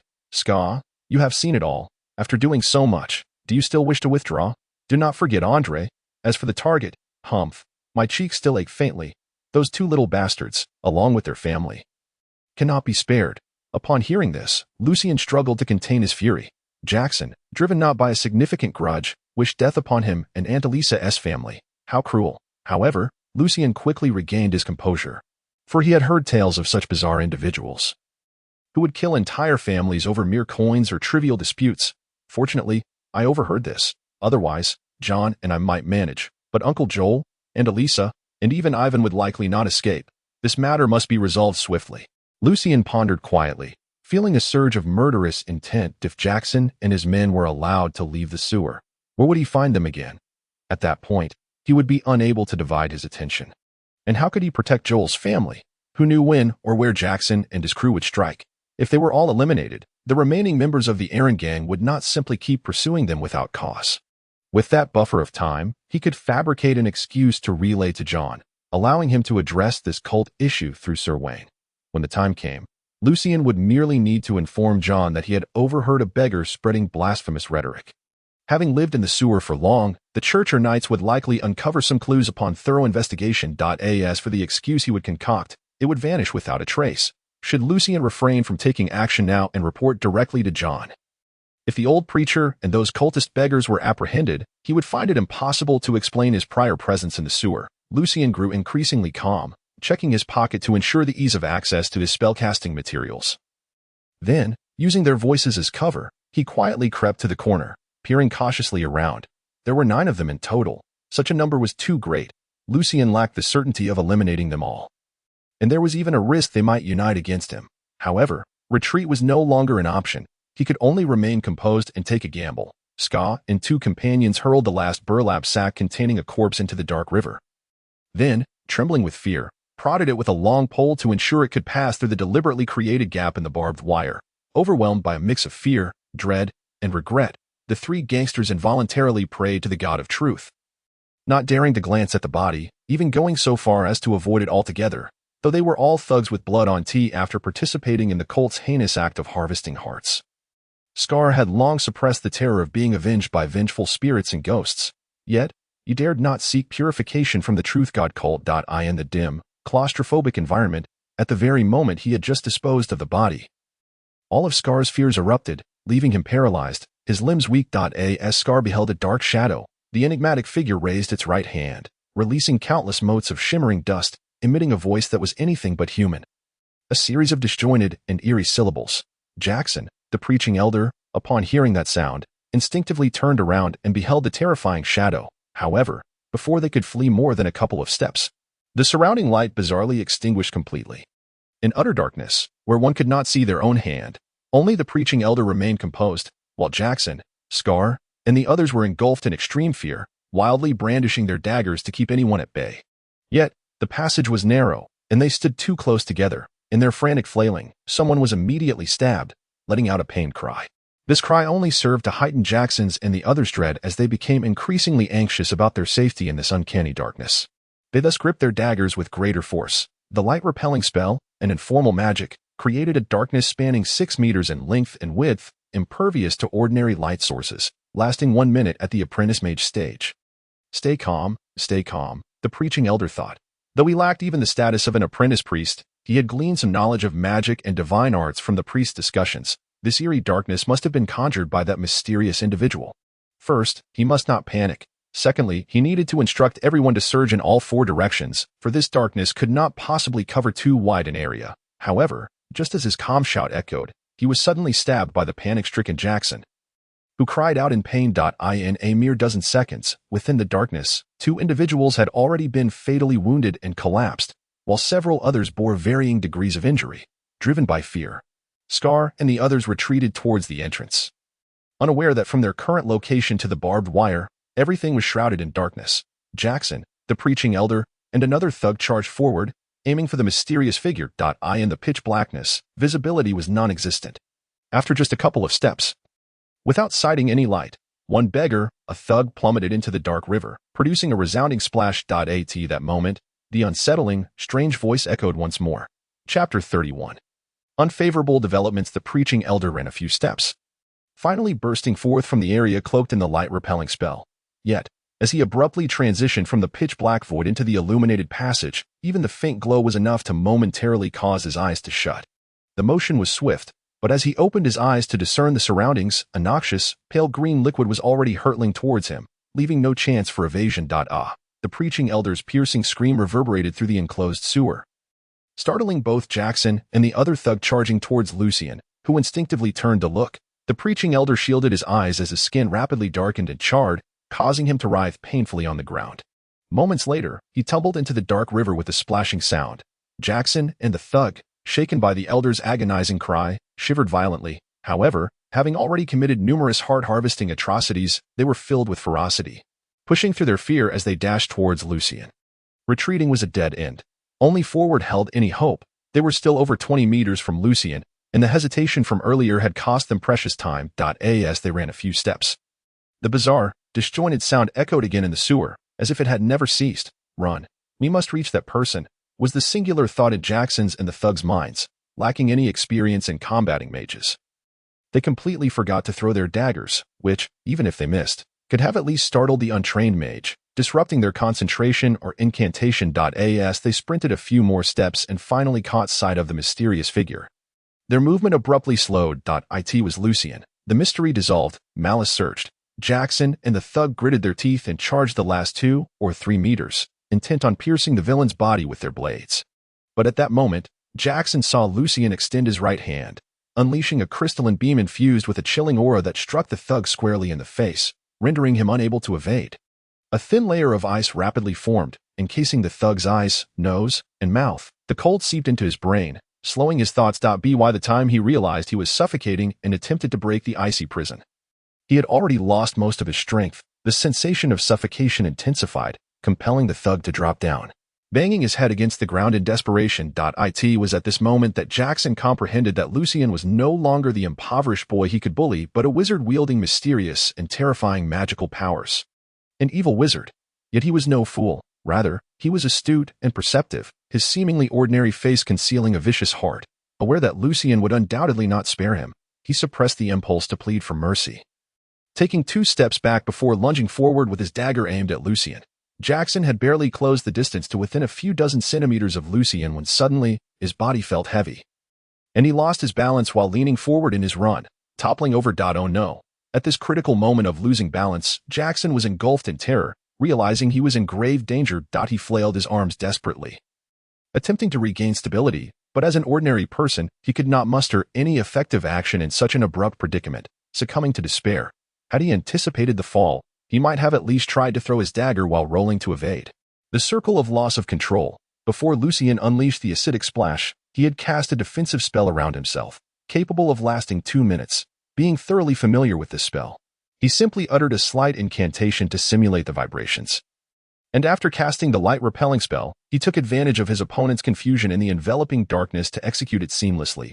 Without producing excessive noise, Lucien sidestepped, evading the fallen Jackson, while coldly observing him flail his arms in a futile attempt to maintain balance. He then accurately and calmly plunged his dagger into Jackson's neck, twisting it as he did. The blood that gushed forth was minimal and light, falling to the ground like petals, clearly affected by the change in gravitational pull. Lucien ensured that he remained untouched by the blood's trajectory. Jackson's futile cries of despair lodged in his throat, leaving him to writhe painfully on the ground, gasping for breath, until his sinful life came to a swift end. Meanwhile, the thug had just shattered the ice encasing his face, but the frostbitten eyes, nostrils, and mouth rendered him sluggish to react, allowing Lucien to easily dispatch him with a dagger. The preaching elder struggled in the dark river for a while before finally succumbing to silence. Being swept away towards the barbed wire, witnessing his demise, Lucien felt a profound sense of relief. Among the 9 individuals, he had been most concerned about the preaching elder, as his ties to the evil deity could potentially unleash some strange power. At this moment, only a little over 20 seconds had passed. The darkness created by the light-repelling spell had yet to dissipate, shrouding the passage, the dark river, and the barbed wire, the 2 beggars, having been grievously wounded by their companions. Writhed in agony on the ground, clinging to life for the moment. In the dark river, the beggar and thug were driven nearly mad by the mysterious and eerie wizard, desperately seeking the barbed wire to escape into the Belen River. However, having fallen, they were utterly lost in the darkness, thrashing about without any sense of direction. When Lucien took action, he had already anticipated that the enemy was too numerous for him to eliminate entirely. Thus, he could only force the remaining individuals to flee through the water's entrance, for outside lurked the water ghosts. Certainly, placing hope in the water ghost is a last resort for Lucien. After all, his ability to continuously cast spells is limited, and he has yet to learn the only area attack spell within the realm of informal magic, Homan's Cough. Nevertheless, Lucien strives to eliminate all threats, thus employing the light-banishing spell to envelop both the dark river and its entry point. When he realizes that the 2 individuals within the dark river are unable to locate the entrance, he begins to feel that events are unfolding in the most favorable manner. However, a pressing issue arises. Lucien himself cannot discern the precise positions of the 4 figures within the shrouded area of the spell, relying solely on his mental acuity to sense their presence, which renders him incapable of launching a magical attack. While awaiting the dissipation of the darkness, Lucien seizes the opportunity to replenish his mental energy. A single ring of chaos requires as much mental fortitude as 1.5 other informal spells. Coupled with the exertion of the light-banishing spell, Acid Splash, and Frost Ray, Lucien can barely muster the least taxing of the spells, either Acid Splash or Frost Ray. As seconds tick by, Scar collides with the wall, anxiously altering his direction. Suddenly, a blinding light erupts before him, compelling him to involuntarily shut his eyes. Upon reopening them, he is instantly paralyzed by fear, collapsing to his knees and murmuring fervent pleas. "O Lord, forgive my sins, spare me, I beseech you." This reaction is prompted by the sight of a sinister, malevolent sorcerer, illuminated by a phosphorescent glow, whose youthful, delicate visage is strikingly apparent from over 20 meters away. In the face of peril, some choose to resist with all their might, while others succumb to their knees, pleading for mercy. Observing Scar's mental state teetering on the brink of collapse, Lucien feels a surge of determination to cast the Eye of the Stars, a swift and formal spell primarily designed for hypnosis and inducing a daze. However, the durations for achieving these effects differ substantially. The latter requires only a fleeting gaze, remarkably beneficial in combat, while the former necessitates nearly 10 seconds of direct eye contact to succeed in hypnosis. Furthermore, should it compel the recipient to undertake actions they vehemently oppose, they can easily awaken and break free, rendering it far less effective than the formal charm spell. Yet now, with Scar's mental faculties unraveling, should he fall prey to the Eye of the Stars, the combined effect could rival that of the charm spell, allowing Scar to ensnare those attempting to flee, enabling Lucien to kill with ease. Just as Lucien prepares to recite the incantation, a piercing shriek, filled with an inexplicable dread, suddenly echoes from the vanishing darkened area. The scream is brief yet urgent, ceasing abruptly, leaving Lucien with an unsettling feeling. Soon, within the darkness, another cry of sheer terror and agony rings out, once again stopping as swiftly as it began. Lucien halts his preparations for the Eye of the Stars, stepping back to position himself fully within the defensive barrier of the Ring of Chaos. Readying the Frost Ray, poised for action. It appears that events have not unfolded positively. Rather, they have taken a bizarre and perilous turn. Meanwhile, Scar stands petrified, gazing fearfully behind him. As the duration of the light-banishing spell concludes, the darkness dissipates. Why in the realm of informal magic, there exists only the spell known as Malice's Little Flame, a fire incantation that merely conjures a 5-centimeter flame upon one's fingertip. Yet, it necessitates close combat to strike a water ghoul. And I have yet to embark on the analysis and study of this spell. Lucien observed the scene before him with the detachment of a mere bystander, as the water ghoul licked the remnants of a brain and lunged toward Scar. His mind raced, calmly contemplating various strategies, only to dismiss each one with cold resolve, such as the quality that an exceptional magician must possess, upon witnessing the cultist beggar having his skull forcibly removed. Scar seemed to awaken from a living nightmare. A paralyzing fear surged within him, his heart pounding violently, thumping relentlessly as he broke free from the debilitating aura of terror that the mutated water ghoul exuded. He regained his strength and scrambled forward on all fours. Alas, the water ghoul's speed was overwhelming. Scar had barely taken 2 steps before it pounced, seizing his feet. At present, the only spells within my grasp are Ring of Chaos, Eye of the Stars, Mage's Hand, Light Ban, Acid Splash, and Frost Ray. The effects of Ring of Chaos linger, yet it offers little assistance against a water ghoul whose speed and strength far exceed that of an ordinary human. The creature is immune to hypnosis and possesses dark vision. Rendering both Eye of the Stars and Light Ban ineffective, Lucien's mind swiftly analyzed his capabilities. The water ghoul lifted Scar, its hands exerting immense force, and a bone-cracking sound echoed ominously as Scar was torn asunder, his heart, intestines, liver, and blood spilling forth in a gruesome cascade, his anguished screams reverberating through the sewers. Mage's Hand in conjunction with Ring of Chaos might be effective against a typical water ghoul, yet this one possessed an overwhelming strength. Acid Splash and Frost Ray were forms of acid and ice magic, and the water ghoul exhibited formidable resistance to them. After a brief recovery, I could manage perhaps 2 more informal spells. Wait, Acid Splash requires sulfur as its casting material. Sulfur is a highly combustible substance, a component of black powder. An Acid Splash generates acid by igniting sulfur and compressing surrounding water elements. Lucien's mind raced as he contemplated whether he could disrupt the spell at the moment of ignition and directly project it using mental energy. However, to directly interrupt, as described by the witch, would result in backlash from the failed spell, mildly exhausting one's mental energy or severely injuring the soul. Moreover, maintaining stability while projecting the spell would exacerbate the damage to the soul, potentially leading to idiocy. Lucien rapidly deconstructed the magical structure, striving to eliminate the intermediary steps and connect the final projection with the preceding actions, his mind whirring with activity. Deconstruct, reconstruct, rejoin, then deconstruct and reconstruct once more.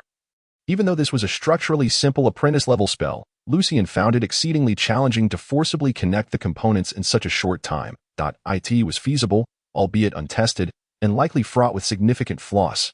Nearly 20 meters away, the water ghoul had consumed Scar's brain and carelessly discarded his body, now charging towards Lucien, its grotesque visage reeking of decay, and the palpable sense of dread it invoked unfolded before him in slow motion.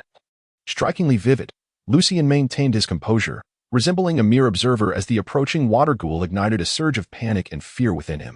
Yet, he fought to sustain his focus on casting, while the fine grains of sulfur trickled through his fingers, glimmering faintly under the fluorescent glow. At that moment, a brief, urgent, and peculiar incantation escaped Lucien's lips, rendering the surroundings eerily tranquil. The water ghoul moved with astonishing speed, covering the distance of 1 meter in the mere second it took to complete the incantation. Just then, Lucien had managed to manifest the initial runes of Acid Splash, flames beginning to flicker. Without hesitation, Lucien abruptly severed the spellcasting, feeling as though his brain and soul had been struck by a hammer, leaving him disoriented, with blood rushing from his nostrils. He could no longer concentrate on projecting the flames. Yet, the water ghoul's claws were drawing perilously close to his head in this critical moment. Realizing he could not condense his mental energy to release the flames, he relinquished control, allowing the fire to expand autonomously. In a surreal, slow-motion calm, Lucien beheld the emergence of a pale blue wall of fire that engulfed the water ghoul as it lunged at him, searing his own hand in the process. The pain of the flames jolted Lucien from his stupor, compelling him to manipulate the still effective Ring of Chaos to preemptively divert the ghoul's pale hand, while his body felt weightless, rolling sideways in a frantic escape. With a tearing sound, Lucien's clothing was shredded as he narrowly evaded the ghoul's grasp. Tumbling across the ground, he rapidly approached the dark river, hastily rising to his feet while glancing back at the water ghoul. The pale blue firewall, devoid of Lucien's mental sustenance, dissipated, yet the ghoul, seemingly coated in corpse oil and cadaverine, ignited instantly. It transformed into a human-shaped torch, its body engulfed in pale green flames. It flailed its arms, no longer pursuing Lucien but stumbling toward the dark river, intent on returning to the water. Lucien, his mental energy depleted and unable to cast further spells, felt no hesitation, driven by a spirit of adventure and desperation. He grasped his dagger and charged at the ghoul. To let this opportunity slip away would mean waiting for it to recover. The flames proved to be the water ghoul's nemesis, seemingly consuming its strength as it moved sluggishly. Lucien caught up, plunging the dagger toward its eye sockets. The 2 flickering flames left a profound impression on him. Just as he struck, the ghoul's arms swung toward him. However, Lucien was prepared, and with the creature's diminished speed, he narrowly evaded the blow and thrust the dagger again. 1 strike, 2 strikes, and then 5. As the ghoul approached the edge of the tunnel, mere inches from the dark river, the pale flames in its eyes extinguished, and its body disintegrated under the flames, collapsing lifelessly to the ground. no longer stirring. Only then did Lucien exhale a breath of relief, panting heavily as he used his dagger to retrieve the ghoul's skeletal head and extend it toward the dark river. Ensuring the brain matter was not consumed by the flames, soon the fire in the tunnel extinguished, leaving the water ghoul as a pile of ash. Yet within that ash lay a glimmering object that shone with fluorescent light. Chapter 33. The Harvest Under the Glow. The sparkling object within the ghoul's ashes flickered with a faint blue luminescence. Lucien approached cautiously, using his dagger to extract it, discovering it to be a silver-white ring. The band bore simple filigree patterns, exuding a metallic sheen, and was adorned with a small, light blue gemstone the size of a pinky nail. Was this the ring worn on the water ghoul's finger? As Lucien speculated, he bent down to pick it up, running his fingers along the inner surface of the band. The cool metal sensation met his skin, and as anticipated, a circle of inscriptions adorned the inner layer. Upon closer inspection, Lucien discerned the universal language. The human heart is often colder than ice and snow. This ring appeared unremarkable at first glance, yet upon closer examination, the flowing light of the blue gemstone hinted at a mysterious, profound essence. Lucien, driven by a desire to experiment, steadied his soul, which had been wounded by the magical backlash, and gradually extended the little mental energy he had managed to restore. The instant his consciousness touched the light blue gemstone, his already injured soul jolted violently, as though caught in a tempest of wind and snow, within which lay a complex structure of spells far beyond the realm of informal magic. Lucien sighed softly, a mix of joy and relief washing over him. Truly, it was a magical ring. He wondered what level it might possess, sensing it was perhaps more intricate than Benjamin's truth emblem. Perhaps this was the very reason for the ghoul's mutation? While conversing internally, Lucien withdrew his nearly depleted mental energy. In his current state, he was unable to decipher the approximate magical structure of the ring, and thus could not leave his mark upon the core of the magical array to wield it. He would have to wait until his mental energy was restored before attempting to analyze it further. Had Lucien already ascended to the rank of a formal wizard and mastered the first-tier magical identification spell, he would be able to directly identify all first-level magical items. With a bit more accumulated knowledge, he might even ascertain the properties of second- and third-level magical objects. This would allow him to effortlessly cast spells to glean their information without the need for painstakingly deciphering their magical structures, enabling him to imprint his mental signature even in the absence of a prior mental energy mark. Moreover, most magical items often contain sealed information left by their creators, aiding the user in understanding the item's purpose and the reasons behind its creation. Naturally, as Lucien's level increased, his identification skills would also grow stronger. According to the accounts of witches, wizards are notoriously lazy when it comes to classifying items, merely referring to the tiers of magic to categorize magical objects into apprentice level. Levels 1 through 9, and legendary magical items. The classification standard is based on the effects produced, which correspond to a particular tier of magic or the capabilities of a knight of a certain level. Within the same tier of magical items, there are also distinctions of low, medium, high, and perfect grades. For instance, if a ring seals a third-tier spell like Lightning Bolt usable once per day, it is classified as a low-tier third-level magical item. If it seals the spell to be used 3 times daily, it is considered a medium-tier item. Should it additionally possess other auxiliary attributes, such as reducing lightning damage by 5 to 10 points, it would then be classified as a high-tier third-level magical item. If a magical effect is constant, it elevates the item's classification by 1 level. For example, if a magical item provides constant immunity to any method of probing or influencing the mind equivalent to an 8th-tier spell, it is deemed a perfect 9th-level magical item. The categorization of magical longswords and armor follows a similar principle, essentially equating to the offensive or defensive capabilities of knights of corresponding levels. Since Lucien had yet to analyze the ring's structure and information, he dared not recklessly don it. Instead, he placed it into the pocket of his clothing. After all, if it were one of those items that manifest magical effects upon wearing, it could spell trouble. Such effects are often curses. Delighted to have secured his very first magical item, Lucien lifted his gaze, only to be greeted by a corridor strewn with corpses and splattered with blood, which instantly darkened his expression. He still had to clean up the scene, and most importantly, extract the brain tissue of this mutated water ghost. I haven't yet learned the unofficial spell preserve organ, and yet here I am with the brain tissue of a water ghost. Fortunately, as an undead creature, its brain tissue should be viable for 3 to 5 days, which should give me enough time to learn preserve organ. Although informally named preserve organ, this spell can actually keep most items fresh, with each casting lasting 24 hours and requiring no spell components. Lucien used a dagger to crack open the charred skull of the water ghost, revealing deep black brain tissue that appeared to rise slowly. as if it were harboring countless insects. Ignoring the eerie and chilling sight, Lucian carefully retrieved a pouch of ice crystal stones, placing the water ghost's brain tissue inside. Undoubtedly, they would assist in preserving its freshness for later use in casting Frost Ray. Next, understanding that magic requires considerable financial resources, Lucian's avaricious instincts took hold as he plundered the coin pouches from all the corpses, including the 2 grotesque bodies in the dark river that had been stripped of their brains.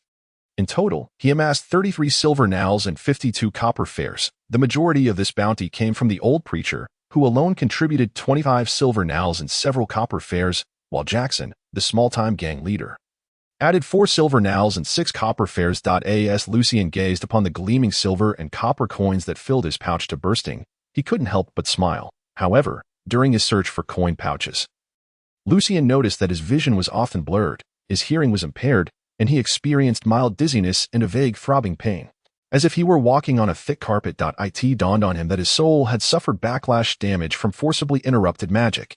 The witch's magical potions, aside from a few, were all at the apprentice level and lacked the ability to heal soul injuries. It seemed he would require some time to recover, during which his spellcasting would certainly be affected. After collecting the coins, Lucian switched to a cleaner dagger and began the arduous task of disposing of the bodies, one by one, into the dark river. Using a long pole, he sent them through the large hole beneath the wire fence and into the Burren River. Just as Jackson and Scar had done with the previous bodies. As for the scattered hearts, intestines, and livers that Scar had left behind, Lucian swallowed his disgust and nausea and wrapped them in a tattered cloth, tossing them into the Burren River as well. Their bloodstained scent would undoubtedly soon attract creatures like the sharp-beaked catfish that resembled piranhas. To his surprise, Lucian found himself growing accustomed to the gruesome task. Even playfully handling Scar's kidney, feeling a certain dark sorcerer's flair about himself. In the corridor, Lucian wiped away the blood with a damp rag, then found a broken jar to rinse with some water. Once he confirmed that no obvious traces remained, he washed his hands and tore a strip from his tattered clothing to bandage the burn on his right hand before making his way toward the corridor at the corner. He could not linger in the sewers any longer. The emergence of the water ghost did not seem to stem from a cult, despite their provision of corpses, but what was the underlying reason? As Lucian treaded cautiously, he pondered the water ghost's brain tissue in his pocket. Moreover, were the appearances of the red-eyed rats connected to the cult? Or did they share a common cause with the water ghost's emergence? The origins of the red-eyed rats were a mystery that had eluded the witch, and now, as Lucian recalled, his thoughts gravitated toward the cult. Tomorrow, before heading to the music association, he would leave the city to find Sir Wayne's estate and inform John about the preaching he had encountered. After a considerable time reflecting on the tasks ahead, Lucian cautiously exited the sewers, vigilant and observant. He then took sulfur powder in hand and sprinkled it over himself and the surrounding area. This not only masked his other scents with the pungent odor of sulfur, but also thwarted any potential pursuers from the cult or gang investigators from tracking him by scent. Due to his identity as a magic apprentice and the presence of water ghosts in the Burren River, Lucian could not directly report to the church, nor could he travel from the Burren River to the vicinity of Sir Wayne's estate.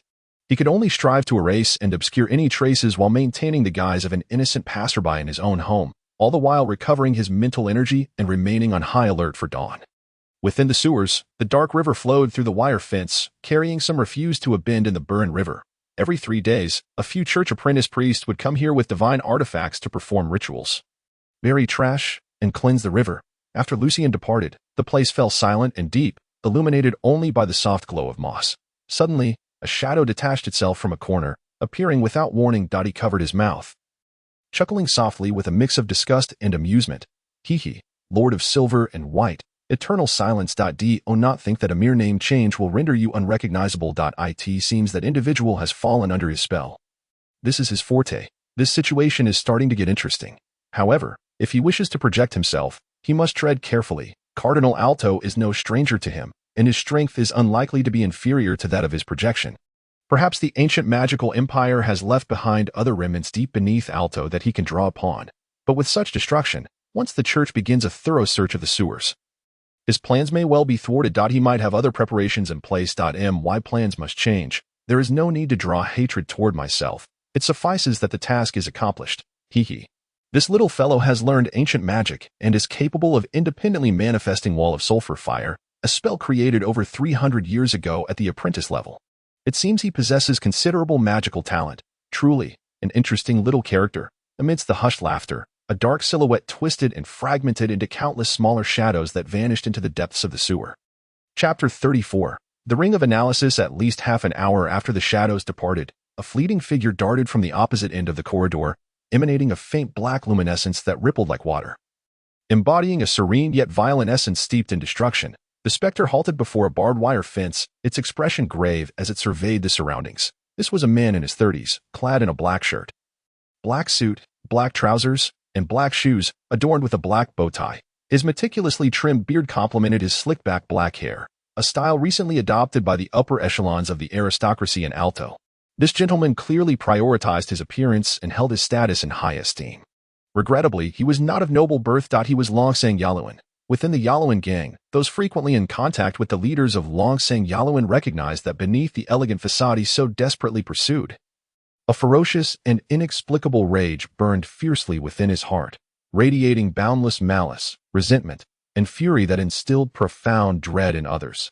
Longsang Yaluan was, in fact, a knight who had awakened his bloodline powers, on the verge of transcending the limitations of mortal form to become a grand knight. Tragically, the nature of his awakened bloodline was dark, preventing him from ascending to true nobility, acquiring a bestowed manor, enjoying an illustrious life, or leaving a legacy of titles for his descendants. Instead, he found himself evading the church like a rat scurrying through the sewers. Afraid to run in the sunlight, due to the ancient magical empire that dominated the skies, lands, and seas, having conquered numerous alternate dimensions, the classifications of knights, priests, and other supernaturally endowed professions unconsciously mirrored that of wizards. First circle spellcasters were deemed novice wizards, second to fifth circle wizards were considered intermediate, sixth to eighth were advanced, and the ninth was regarded as a grand wizard. Following this classification, knights correlated their significantly enhanced bloodline capabilities to the 3, 6, 9, and legendary ranks of wizards. Thus, after awakening their bloodline powers, a knight of the first or second rank was simply referred to as a knight, while those of the third to fifth ranks were termed grand knights. Sixth to eighth were sky knights, and the ninth was a golden knight, with those above being epic knights. The categorization of priest was similarly structured, though most became bishops upon reaching the intermediate rank. Consequently, the third to fifth ranks were often referred to as bishop level, while advanced priests frequently held the title of cardinal. Ninth level priests lacked a specific designation if they entered the College of Cardinals. They would join the ranks of the holy priest as cardinals. If not, they would remain as cardinals. In the entire Valyric Principality, excluding hidden and clandestine powers, there were over 400 knights, with only about 50 grand knights and fewer than 10 sky knights. A significant portion of these knights belonged to the Violet Knight Order, stationed at various strategic locations. As a second-level knight on the cusp of breaking into the Grand Knight tier, Longsang Yaluan could hardly contain his anger and resentment toward his circumstances. Thus, he willingly became the shadowy hand of a certain powerful figure, handling unsavory affairs on their behalf. A faint scent of sulfur, mingled with the metallic tang of blood and other odors, wafted through the air. Yaluan's nostrils flared as he detected the lingering essence, managing to discern the prominent sulphurous and sanguine scents from the foul stench of the sewer. Upon awakening his bloodline powers, not only did he gain divine favor, but his physical capabilities also experienced a significant enhancement, provided they did not conflict with his bloodline powers. Regrettably, Yaluan had only ventured into the sewer after sensing something amiss when Jackson and the others had not returned for an extended period. And he was already too late. Be it the corpses, ice shards from frost rays, or the myriad other scents, they had all been obscured by the murky waters and refuse, leaving him with only minor clues. The sulphurous scent, the metallic tang. Lucian sighed, forcing himself to muster his spirits. He changed into another linen tunic, skipping breakfast entirely, and set off towards the outskirts of the city. The sun lingered near the horizon, casting a dim light upon the surroundings, while the crisp, fresh air invigorated Lucian, lifting him slightly from his discomfort. After walking for approximately 40 minutes, he finally beheld the estate of Sir Wayne. Sir Wayne, a knight of the Violet Order and a second-tier knight, had retired from the order due to his advanced age, no longer stationed at the fortress near the Dark Mountains. However, during the time of Duke Violet, who was also the Earl of Violet and the commander of the Violet Order, a friendship had blossomed between them, leading Sir Wayne to frequently be summoned to the court, where he served as an advisor on military matters concerning the Dark Mountains. The estate was surrounded by a tall wall, complemented by arrow towers and other fortifications, clearly reflecting Sir Wayne's ironclad style. Outside, numerous farmers toiled in the wheat fields, and the main gate stood open. where two young men clad in gray knightly attire led 7 or 8 soldiers, and guarding the entrance point one had dark blonde hair and eyes to match, while the other possessed the common brown hair and blue eyes typical of Alto. "Who goes there? What brings you to Sir Wayne's estate?" the dark blonde-haired young man inquired sternly as he spotted Lucien approaching. With politeness yet unyielding resolve, Lucien replied, "I am Lucien, a friend of John. He has encountered an urgent matter at home, and I have come to seek him." The dark-haired Ian scoffed coldly. "John is currently undergoing training with Sir Wayne alongside other knightly attendants. I cannot interrupt them without confirming your acquaintance with him. You must either prove your identity or patiently wait for their completion." Ian held nothing but disdain for John, who had rapidly progressed and earned Sir Wayne's favor. He regarded John, a commoner who could barely read, as someone who relied on cleverness and strictly adhered to the archaic code of chivalry merely to curry favor with Sir Wayne, feeling himself to be far superior with his education and strength. Thus, upon learning of John's involvement, Ian could not resist making things difficult for Lucien. The other attendant, Dorag, shared Ian's contempt for John and stood by with a smirk, watching Ian reprimand Lucien. Of course, they would never admit that their disdain stemmed from jealousy. After finishing his remarks, Ian fixed a stern gaze upon Lucien, convinced that this unsophisticated commoner would be utterly intimidated by his knightly presence, and would thus plead for mercy until he relented and sent someone to find John, believing that it would not lead to any significant consequences. Unfortunately, Lucien had experienced far more than Ian could fathom, and at this moment, instead of appearing anxious or begging, he wore a grave expression and spoke with solemnity. "John's friend is in dire peril, with a threat to life. Should he be delayed in returning, resulting in irreparable consequences, your obstruction will be the primary cause, which is a severe violation of the knightly spirit of compassion." I believe Sir Wayne would be quite furious upon learning this, and the repercussions would be grave. From John's accounts, Lucien understood that Sir Wayne was a noble who strictly adhered to the chivalric code. If Lucien's description held any truth, Sir Wayne would undoubtedly dismiss Ian and Dorag, and the reputation of the dismissed attendants would be irreparably tarnished, making it impossible for them to be accepted by any other knight unless another opportunity arose. As for John's friend in urgent need, it was, of course, Lucien himself. For him, a minor act of benevolent deceit was inconsequential, and strictly speaking, it was not a lie, merely a lack of clarity in description. "You dare to threaten me?" Ian erupted in fury, astonished that he had received such a calm and cold admonition from a lowly commoner. He almost drew his knightly sword to strike Lucien down. As a high-ranking knight's attendant, Ian took a step forward, exuding a dangerous aura that echoed the overwhelming pressure Lucien had once felt from Gary, causing the soldiers behind him to shudder involuntarily and take half a step back. Dorag, who had initially contemplated stepping forward, remained rooted in place, reflecting on Ian's strength. Both the soldiers and Dorag, along with Ian, envisioned Lucien's response to the full force of a high-ranking knight's attendant's pressure. Trembling in fear, stammering for mercy, and perhaps even wetting his trousers in terror. Yet, to their disbelief, Lucien remained composed and serious, retorting, "Do you truly wish to violate the chivalric code and harm the innocent and weak?" It appeared as though he was utterly unfazed by Ian's intimidation, and both Ian and Dorag sensed that this impoverished young man possessed an unwavering resolve akin to a mountain. I need to repeat myself? Do you genuinely wish to be dismissed by Sir Wayne?" Lucien stepped forward defiantly, his tone resolute. Ian yearned to be the kind of rogue who disregarded his own life and future, willing to draw his sword against Lucien. Yet he still aspired to be a knight, to become a nobleman, and to own his own estate. Abandoning those dreams over a few sharp words was not his true desire. As for the notion of killing and framing Lucien afterward, with John present and numerous farmers in the fields, it was simply unfeasible. Had it not been for the matter of pride, he would have already retreated. Dorag, noticing Ian's waning bravado, glared at Lucien with resentment and tugged at Ian's sleeve. "John is our companion. Since his friend is in danger, we need not be entangled with this ill-mannered commoner. Let us hurry to inform John." "Very well.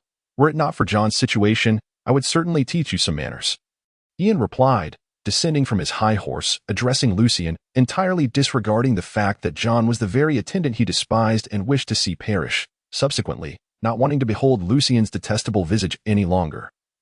Ian entered the estate to report to Sir Wayne, while Dorag remained with a sullen expression, refusing to engage with Lucien further. Lucien remained unperturbed, standing quietly as he awaited John's arrival. Ian's earlier intimidation had little effect on Lucien's spirit, and after experiencing a deeper trauma, it could shake his resolve. Fortunately, having acquired the Ice and Snow Avenger, merely touching his fingers to his pocket allowed his will to reach the level of a first-tier knight. Significantly stronger than before, rendering Ian's meager intimidation as inconsequential as a gentle breeze that I in less than 5 minutes.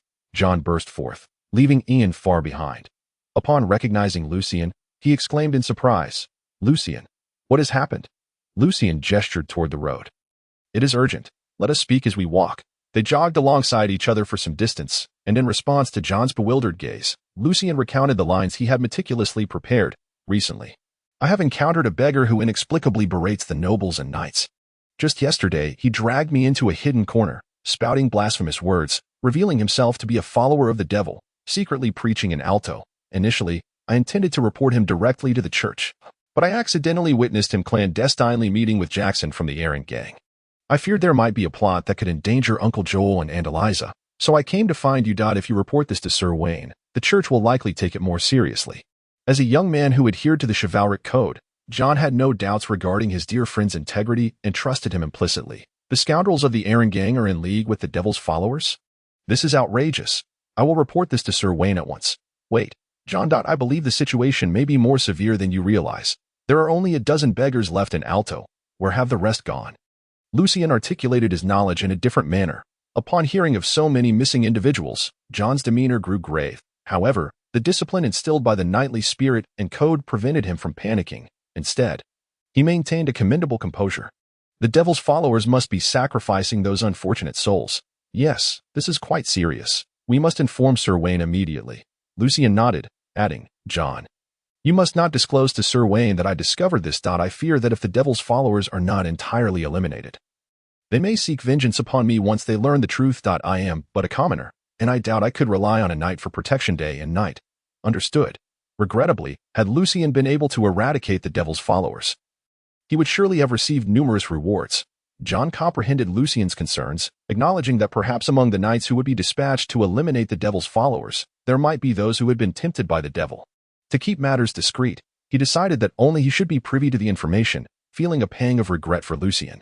Lucian smiled, patting John's shoulder. "You must also ensure that Sir Wayne keeps this confidential.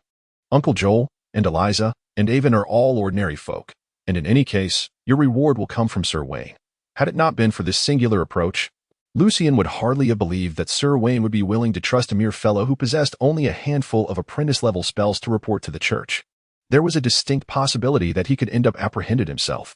Although he could seek a substitute, perhaps an unsuspecting child, such an alternative would likely fail to command attention, and it would leave an impression in the minds of the church's clergy and bishops that a mysterious figure existed, potentially leading to significant troubles in the future. At the very least, if someone as robust and virtuous as Sir Wayne, a knight of around 60 with a fulfilling family life and a staunch adherence to chivalric values, who also served as an advisor to the Duke, could be seduced by an evil god or demon, then Alto would likely have transformed into a veritable paradise for such malevolent entities. Indeed, your contemplation is thorough, Lucian. When the time comes, should Sir Wayne offer a reward, I shall ensure you receive your share. John nodded gravely. He was unafraid to sacrifice for justice, but the thought of endangering his family and friends weighed heavily on his mind. Lucian replied with a smile, "If Sir Wayne is willing to keep your secret, the reward he offers you will undoubtedly be attributed to some other reason, certainly not monetary. John, you should keep it for yourself. After all, we are good friends, and there is no need to quibble over such matters. Besides, I am still enjoying your hospitality." At Lucian's behest, John waited an additional 10 minutes, leaving the impression that he had resolved matters nearby before returning to the estate. Meanwhile, Lucian concealed himself behind the trees lining the road, waiting in silence. 6 minutes later, 8 peculiar black steeds, adorned with scales, galloped past, led by a stern, elderly gentleman clad in silver full-plate armor. Among the 7 riders, one was John, now donned in a silver-gray chainmail, wielding a long sword and shield. The remaining 5 were also attendants, while one was a young man robed in white, presumably the priest of Sir Wayne's estate chapel. Once they had disappeared from sight, Lucian let out a long sigh of relief and turned back towards Alto. As he proceeded towards the administrative district, he felt a subtle tremor beneath his feet, as if the church and the knights had uncovered something within the sewers. Regardless of whether they could eradicate the cult entirely, at least for the next 2 or 3 months, safety was assured.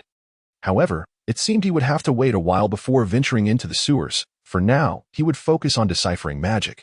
Just a few minutes before 8:30, Lucian finally arrived at the entrance of the Musicians' Association. Chapter 36. Pierre, apologies for the delay, he said, as he arrived amidst a traffic jam. Inside the Grand Hall of the Musicians Association, Elena anxiously glanced towards the entrance. Time was slipping away, and Lucien had yet to arrive. Today marked his first day managing the library, and she needed to introduce him to Mr. Hank, who oversaw the daily affairs of the association, although even if he were late, his connection with Mr. Victor would likely spare him from losing the position. It would nonetheless leave a poor impression on Mr. Hank, leading to potential criticism and difficulties in the future. If Mr. Wolf were to catch wind of it, he might use the situation to harass or insult him. Standing alongside Elena was Casey, a blonde girl also responsible for reception, who looked at Elena with her late green eyes, a mix of curiosity and amusement. "Elena, who are you waiting for? Your behavior seems quite out of character." The reception duties at the Musicians Association were typically handled by pairs, but during Lucien's first visit, Elena had allowed her partner to leave for lunch due to George's influence. On his second visit, Casey happened to accompany another guest to visit a board member on the third floor. "I'm waiting for a friend. He is starting work at the association." Just as Elena spoke, Lucien finally arrived. Dressed in a light white gown, Elena appeared pure and beautiful, like an angel. She sighed with relief, emerging from behind the wooden cabinet to approach Lucien. "Oh, why do you look so pale? Are you unwell?" Although Lucien could not see his own face, he could easily imagine how pale and feeble he appeared. After his round trip to Sir Wayne's estate, the throbbing pain in his head and dizziness had intensified, and his forehead remained warm. "I believe I am indeed unwell. My head feels a bit overheated, but it is not serious. Elena, please take me to meet Mr. Hank. Thank you for your concern." Such external manifestations, stemming from a wounded soul, were not something that the average doctor from the benevolent hall could remedy.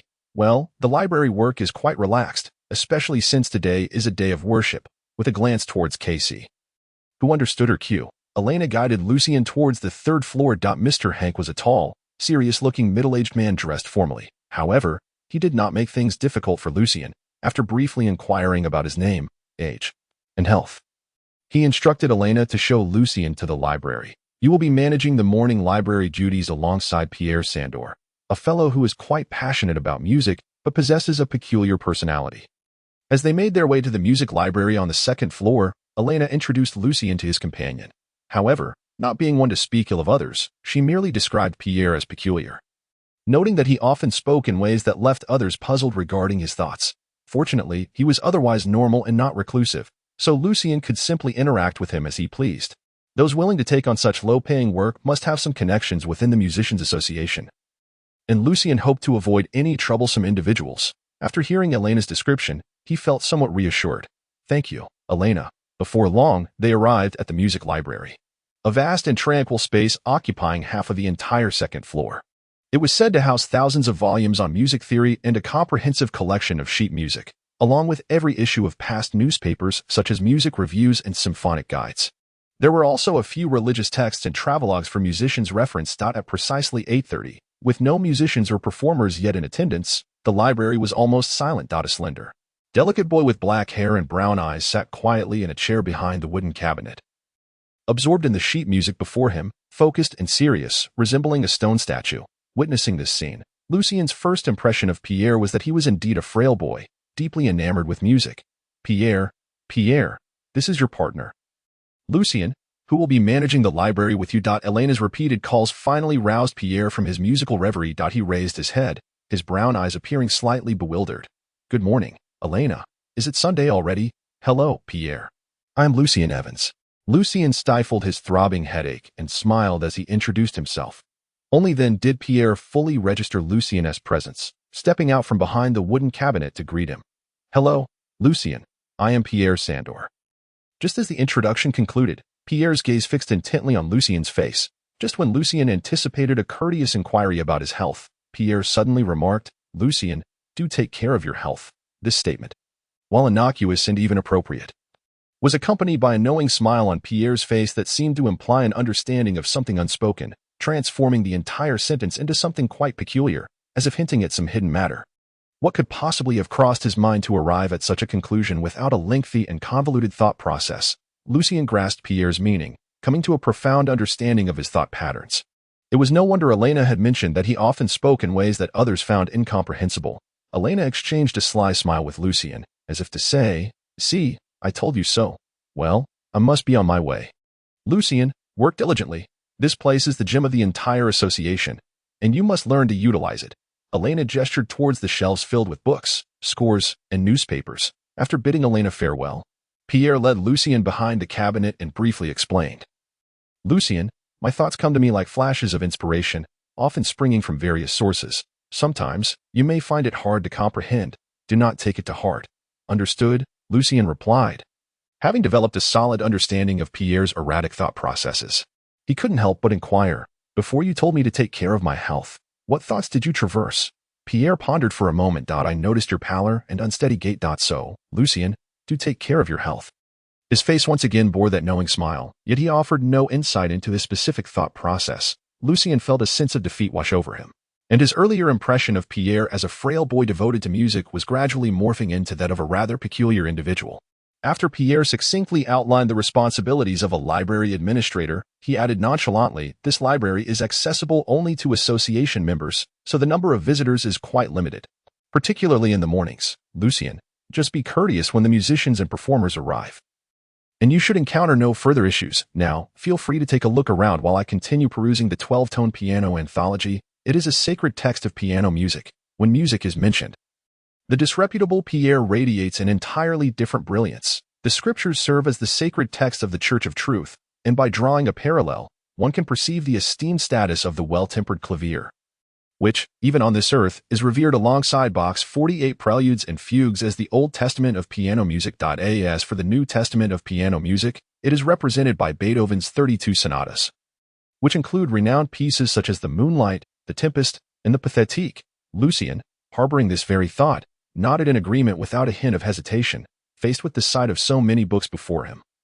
Lucien was driven by an insatiable desire to incorporate them all into his own spiritual library, much like a squirrel perpetually drawn to collect pine cones. Approaching a bookshelf, Lucien extracted a volume and began to leaf through it with a rustling sound, finishing in mere minutes, at which point a corresponding book manifested within his soul's library. He then proceeded to withdraw the next one. Pierre, who had yet to immerse himself in the realm of music, soon took notice of Lucien's peculiar behavior and, intrigued and puzzled, approached him. Lucien, what are you doing? Lucien smiled mischievously at Pierre.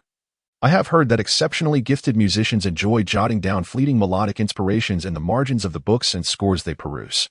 Thus, I thought I would see if I could uncover any. If they remain unpublished, wouldn't I swiftly ascend to the status of a musician? Is that so? Pierre regarded Lucien with a mix of skepticism and curiosity, having observed him seemingly searching for scores and melodies within the confines of the books. But Lucien, the essence of music lies in its foundation. Otherwise, even if you were to gain fame from those melodies, what would become of you afterward? Ah, Pierre, I was merely jesting. I am simply inspecting these volumes for any damage and making a record, lest issues arise in the future. At last, Lucien revealed his true intention, which indeed constituted one of his objectives. After all, Wolf appeared to be a somewhat miserly individual. While it was unlikely he would deliberately seek to trouble someone as inconsequential as Lucien, exercising caution would not go amiss. Pierre then nodded in sudden realization. You truly are like a woman. Where had his thoughts wandered off to this time? Lucien, unable to fathom Pierre's train of thought, chose to dismiss it and continued the task of transferring the materials from the music library to his own soul's library. As it was Sunday, musicians and performers were largely preoccupied with worship, leaving only a couple of unfortunate souls in pursuit of inspiration to visit the library, borrowing a few scores. Thus, Lucien found himself with ample free time, spending 4 hours in labor, resulting in sore arms as he cataloged over 100 volumes and several hundred pieces of sheet music. The collection included many religious and travel texts, as Lucien aimed to swiftly gain a fundamental understanding of this world through such literature. At 12:30, after completing his shift, Pierre consumed a piece of bread and remained in the library to peruse the scores, while Lucien returned to Andalisa's home. The journey back was uneventful, devoid of any signs of tension or strangeness. However, Lucien's pale complexion caused Andalisa considerable concern. After a brief afternoon nap, Lucien felt his body and spirit somewhat rejuvenated, prompting him to head to Mr. Victor's residence to commence his studies in scales, notes, and other fundamental musical knowledge. Thus, the days passed in tranquil monotony until John returned home one evening, drawing Lucien aside to recount the specifics of that day's encounter. Chapter 37. The choice of instruments in the cramped and crowded abode of Andalisa, furnished solely with a wooden table and chairs that made ingress and egress challenging, Lucien and John sat closely together, engaged in hushed conversation regarding the recent eradication of the cult. Meanwhile, Joel was performing on the streets of the administrative district, while Ivan played with friends of his age nearby, and Aunt Elisa busied herself preparing dinner. Sir Wayne informed me that a knight of considerable standing may have leaked information, which is why, upon entering the sewers, we discovered only a large chamber left behind by the devil worshippers. They had constructed a devil's temple there. John spoke gravely, noting that all the devil worshippers had vanished without a trace. Lucian was not particularly surprised by this outcome, for after slaying the cult leader, he had spent an entire night before informing John. Given such a lengthy interval, if the cult's higher-ups had not noticed the unusual absence of their subordinates, it would be prudent for them to abandon their dangerous vocation and return home to cultivate oats instead. What of the Aaron gang? Does it include Longsand? Aaron and the primary leaders have also gone missing, while the ordinary gang members apprehended are utterly oblivious to the devil worshippers' affairs, the inquisitors of the Inquisition. Adept in the blending of divine arts with interrogation techniques, seldom erred. John's golden brows furrowed. Yet, these ordinary fellows have likely already been executed in secret. When it comes to matters of cults and demons, the Church has always exhibited a stern and merciless stance. As for the mages, Lucian sensed a slightly more lenient attitude from the Church. For instance, he himself had not faced secret execution, perhaps due to the fact that witches were merely apprentices of magic and thus overlooked.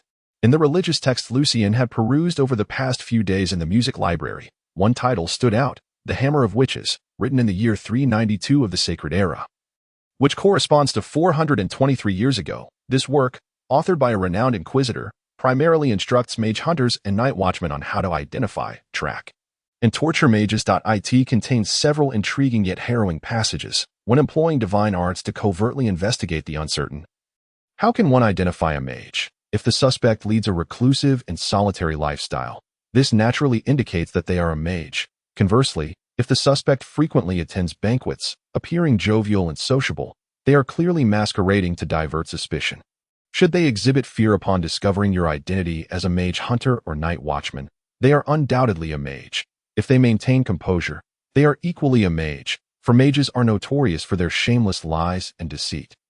When apprehending a suspect and interrogating them, if your divine arts fail to unveil their true nature, consider the following methods. If they roll their eyes during torture, it signifies they are seeking the source of their strength, that is, the devil. If they appear dazed and motionless, it indicates they have already beheld the devil. If they possess the strength to endure torture, it means the devil empowers them to withstand it, necessitating more severe torment. If they cannot endure and perish under the punishment, it signifies the devil has allowed them to die, preventing them from confessing or revealing secrets. When all means of verification fail, let the final judgment rest with our strict, just, and truth-possessing God, binding the suspected mage to the stake. Should the Lord deem them not an evil mage, they will remain unscathed within the flames. If they are reduced to ashes, there can be no doubt of their status as an evil mage, for this is the will of the Lord. In comparison to this religious classic from over 4 centuries past, Lucian felt an immense sense of fortune to be alive. Perhaps the Church, having grown powerful over the years, has now relaxed its vigilance against mages. It seems they have redirected their primary focus towards the heretics in the north. What was discovered within the temple? Lucian inquired curiously of John. John appeared to recall some unpleasant memory, his expression shifting to one of grave seriousness and loathing. We knights and squires merely guarded the temple's exterior. The matters within were handled by Sir Wayne, representing His Grace the Duke, alongside Count Verdi Bert and Cardinal Salvatore, who led the knights and priests in their dealings within. Subsequently, Sir Wayne did not disclose to us what he witnessed inside. However, his demeanor upon emerging was consistently grim. Although I was stationed outside the Devil's Temple, I still beheld the ground covered in blood and several red hearts placed near the entrance, still pulsating, reportedly extracted directly from the chests of the living. Previously, I had only known of the brutality and terror of demons and evil gods through the tales of bards and Sir Wayne's descriptions. I had not felt any genuine hatred towards them. Yet, upon my first direct I recall that within the realm of knights, there exists a unique vocation known as the Devil Hunter. They traverse the shadows, risking their very lives to eradicate malevolent creatures. Do you, John, aspire to pursue this path? Lucian jested with John. By the way, what reward does Sir Wayne intend to bestow upon you? John softened his expression and chuckled. Awakening the power of one's bloodline is no simple feat. Just look at the number of knights throughout the duchy. As for whether I will join a knightly order or become a devil hunter, that is still a distant consideration. But he continued, Sir Wayne plans to reward us knights in service with finely forged long swords of steel, true possessions to take home. Huh. As for the one prepared for me, Sir Wayne mentioned it would be imbued with some magical prowess, rendering it sharper, though only slightly inferior to the longsword of a full-fledged knight. The mere thought of the longsword he had long desired made John break into a silly grin. The two exchanged further banter, and when Joel returned, John wisely changed the subject. However, he did remind Lucien, "I heard from Sir Wayne that the entire Alto will appear to relax on the surface, while secretly intensifying investigations and vigilance. Lucien, given your past encounters with witches, you must refrain from wandering about during this time, lest you be falsely accused by those envious of your status as Mr. Victor's music pupil." "Thank you, John." Lucien understood the immense value of this information, and John's willingness to share it hinted at a potential breach of the knightly code he upheld. Although this meant that his studies in magic would become rather complicated, some spells requiring materials or causing significant commotion would have to be suspended.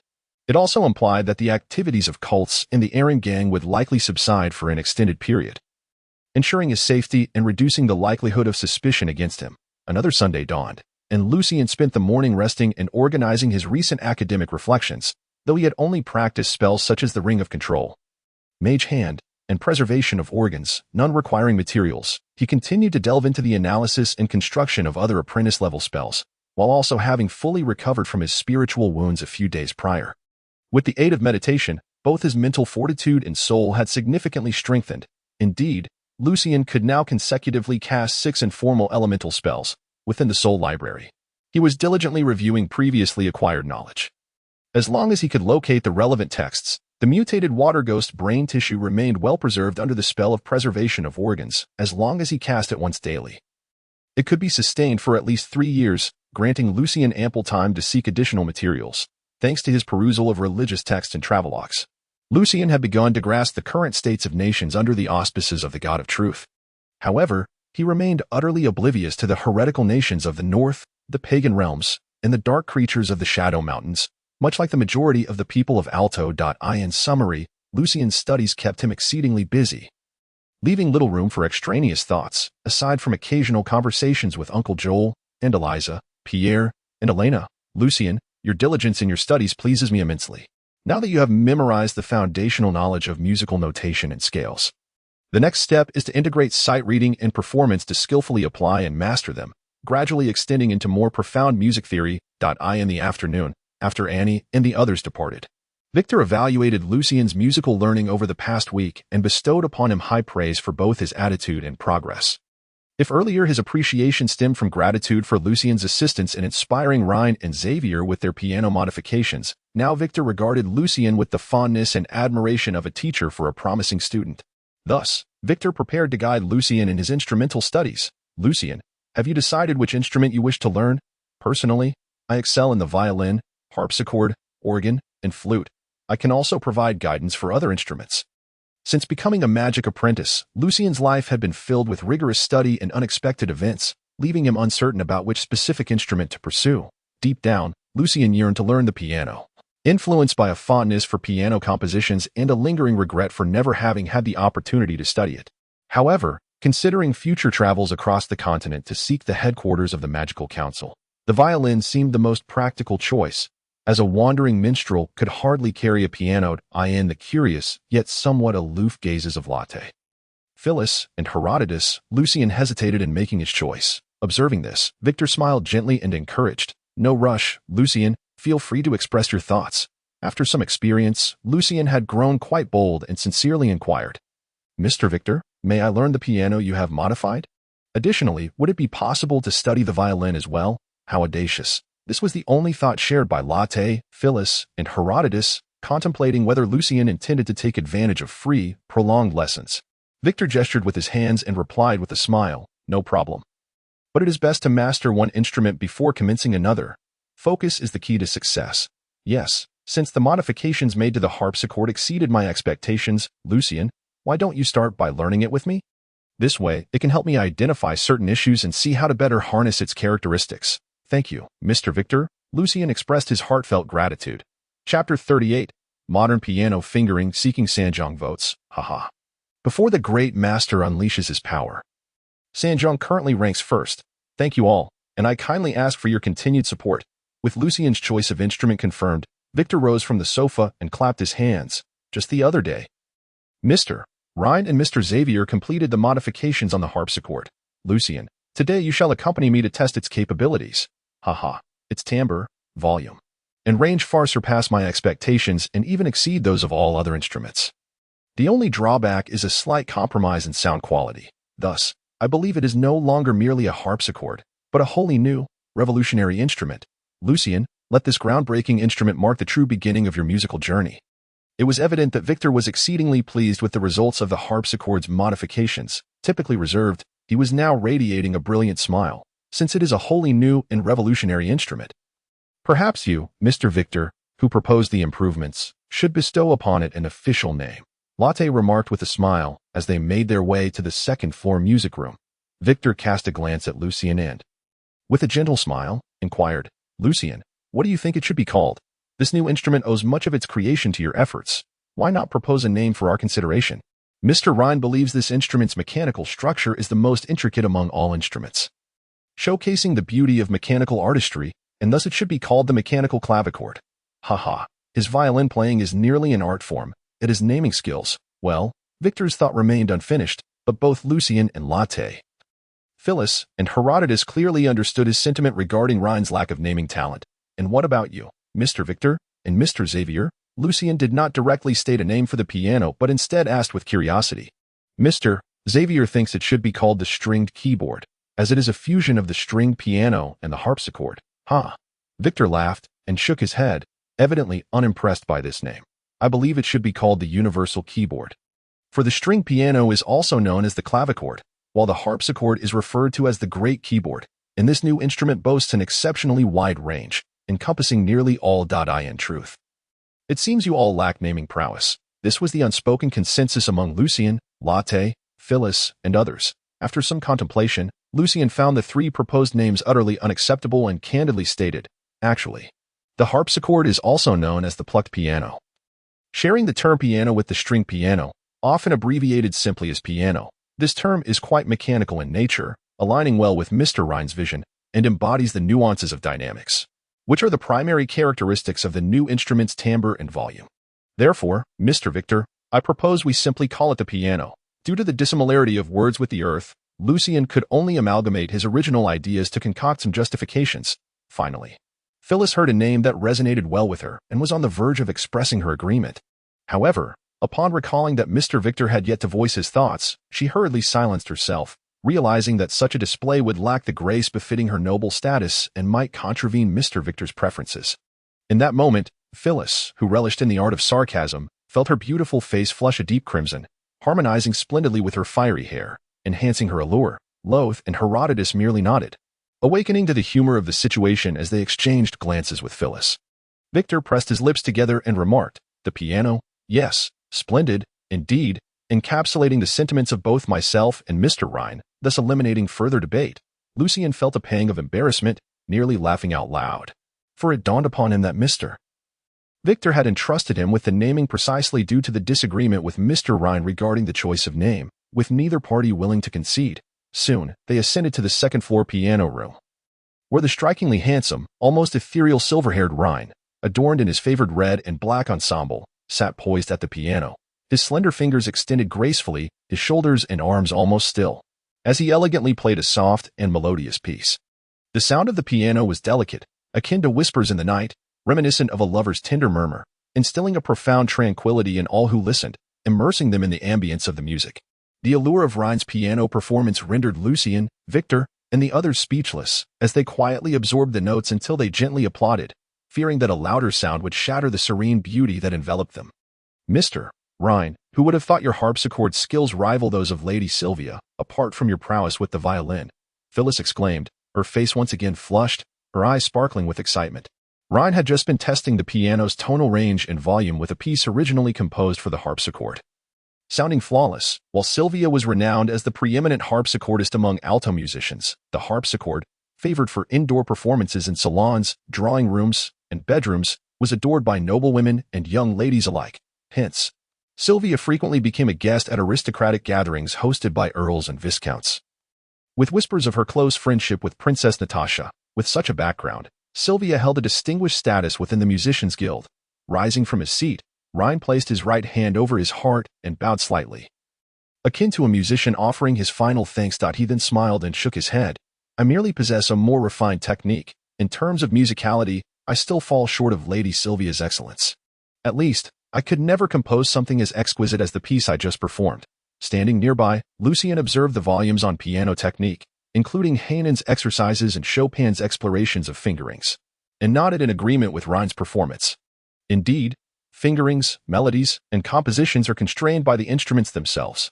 With each enhancement of an instrument, techniques gradually evolve, ultimately giving rise to distinct styles. This piano, with its timbre, volume, and range approaching that of modern pianos, featuring 88 keys and pedals for forte and legato, was best suited for the contemporary styles of piano technique. On Earth, constrained by instruments like the harpsichord, piano playing initially utilized merely 3 fingers until Bach liberated the thumb and pinky to participate in performance. Subsequently, influenced by the harpsichord's tonal limitations, musicians resorted to techniques such as trills and echoes to substitute for the sustained notes and dynamic variations, resulting in a plethora of ornate embellishments in piano compositions of that era, including Bach's well-tempered clavier, which often obscured the purity of melody and lacked resounding, brisk tones. It was only with the true advent of the piano that significant changes in composition and technique began to emerge, such as Chopin's second liberation of the thumb and pinky, enabling them to access the black keys, and his creation of techniques like glissando and finger pedaling. Lucien stood quietly, contemplating the modern piano techniques as Victor and Ryan had already agreed to refer to this novel instrument simply as the piano. Lucien, come here and take a seat at the piano. I shall teach you the fundamentals of fingering, Victor suddenly called out. Lucien felt a mix of anxiety and excitement as he hurried to the piano bench. However, upon sitting, he sensed something amiss. According to the description of proper fingering, he felt the height of the bench was slightly inadequate. Thus, he promptly addressed Victor. Mr. Victor, could you adjust the bench to a higher position? Or perhaps provide one that is 10 centimeters taller? Victor, a bit perplexed, replied, Lucien, you are hardly shorter than Mr. Ryan. This bench should be perfectly suitable. Lucien extended his hand to illustrate. This height only permits the use of my fingers and wrists. When I need to engage my forearms, upper arms, and shoulders while playing, it becomes quite rigid, and the distance feels too far, causing my hands to extend too straight and lose sensitivity. Nonsense, Lucien.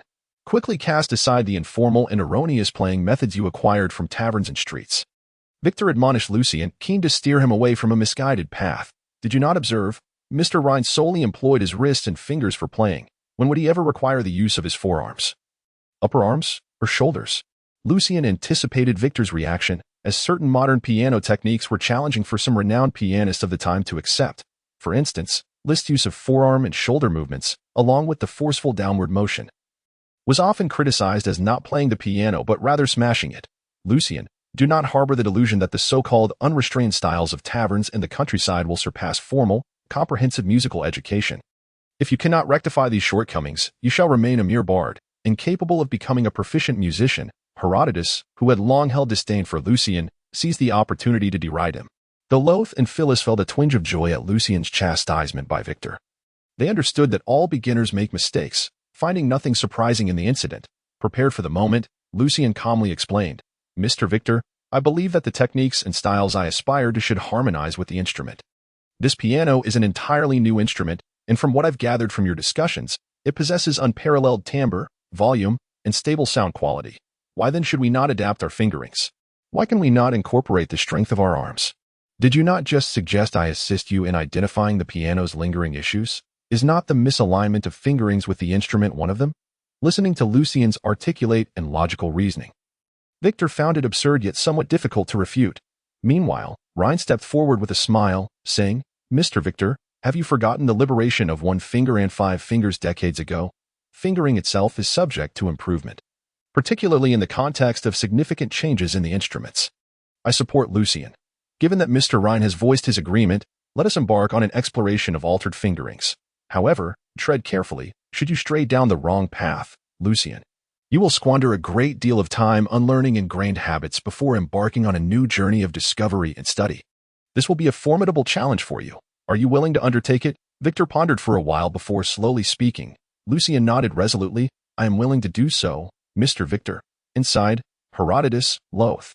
and Phyllis could not help but scoff at the jester's ignorance of his limitations and the difficulties ahead. Chapter 39. The Night Visitor. Seeking more clicks and recommendations. Having forgotten it was Monday, I humbly request clicks, recommendations, and support, hoping to maintain my position at the forefront before the great deity unleashes his might. After accepting Lucien and Ryan's suggestions, Victor presented a very simple piece for Lucien to sight read, a piano introductory composition he had specifically written for his music students, due to its simplicity. It lacked ornate embellishments. When played on the harpsichord, it barely qualified as listenable, but on the current piano, it emanated a melodious, pure beauty. Though it could not yet be deemed a masterpiece, it was certainly worthy of circulation. With his soul and mental acuity fortified through meditative practices, Lucien's memory had significantly improved. Even with just a few days of foundational music education, he completed the initial sight reading within 10 attempts. Comparable to Loth, Phyllis, and other noble students steeped in musical tradition from a young age, eliciting a renewed smile of satisfaction from Victor. Very well, Lucien. Now attempt to play the initial portion of the melody. Do not be anxious. It is completely normal for anything to occur on your first try, but remember to maintain your fingerings. Do not allow panic to cause you to fumble, as long as your fingerings remain accurate. With practice, you shall master this piece. After Victor elucidated the fundamental principles of finger positioning to Lucien, he astonishingly urged Lucien to commence playing immediately. A stark contrast to the gradual familiarization process typically found in introductory piano tutorials. While the piece was undeniably simple, such an abrupt practice session, combined with the earlier segments of the tutorial, could prove quite challenging for young minds that thrive on logical progression. However, for an adult like Lucien, with ample practice, adaptation was entirely feasible. With his hands poised delicately over the keys, akin to cradling an egg, Lucien gazed at the sheet music before him, swiftly recalling the notes in his mind before pressing down and beginning to play. The notes emerged in a disjointed manner, as Lucien struggled to produce them. What seemed effortless in memory proved laborious in execution. Despite his recollection of which notes to play, he found himself unable to align his fingers with the keys. Once he managed to connect the notes with the corresponding keys, he grappled with recalling the correct fingerings, ensuring precision in every movement. By the time he resolved these complexities, his fingers appeared somewhat uncoordinated. Thus, after a prolonged silence following the completion of one note, another would finally sound, creating an intermittent melody reminiscent of a dying man's last words. Fortunately, Lucien's rigorous training and focus through magical practice, coupled with his exposure to perilous situations, allowed him to remain calm despite the slow pace of his playing. He refrained from rushing through the notes, thereby avoiding mistakes, muddled sounds, or jarring noise, observing from the side. Latte, Phyllis, and Herodotus listened with broad smiles, devoid of mockery, for they too had struggled similarly in their inaugural performances, often worse than Lucien. To ridicule him would be tantamount to ridiculing themselves. Though the piece was not lengthy, Lucien took over 3 minutes to play a melody that should have lasted about a minute. Once he finished, he became acutely aware of a cold sweat trickling down his back and his forehead beaded with perspiration. Reminiscent of his feelings while casting spells in the sewers, applauding first, Victor offered both comfort and praise. Though your playing is slow and lacking finesse, you are the only beginner I've encountered who maintained the correct notes without error during their first attempt. This composure will facilitate your quicker mastery of piano finger techniques. However, it is essential to infuse your playing with emotion. An excess of calmness can be detrimental. Ryan, Latte, and the others joined in applause, having witnessed Lucien's debut performance. Yet, for Latte, Phyllis, and others to express overt praise would be impossible, as their noble pride and superiority complex rendered them dismissive, particularly since Herodotus harbored a strong disdain for Lucien. Following Victor's remarks, Ryan, an accomplished performer on the harpsichord and clavichord, provided some critiques, highlighting Lucien's current challenges. Your memory is quite admirable. With a few more practice sessions, you should be able to remember the positions of the keys. It won't take long before you can instinctively react to sheet music or melodies. However, I've noticed that your hand coordination is lacking, meaning that your thoughts about the notes do not translate swiftly into your hand movements. This piece is relatively simple, but when you encounter more technically demanding compositions filled with elaborate embellishments, or when faced with intricate coordination between your left and right hands, it will become significantly more challenging. Moreover, this piano possesses strong and sustaining pedals, so beyond improving your hand coordination, you must also cultivate your foot coordination. Of course, mastery comes with practice. If you are diligent, you could become a competent musician in 2 to 3 years. But it may take up to 10 years for true proficiency, depending on your musical talent. Lucien was aware that even with a skilled instructor's guidance, mastering an instrument requires extensive effort.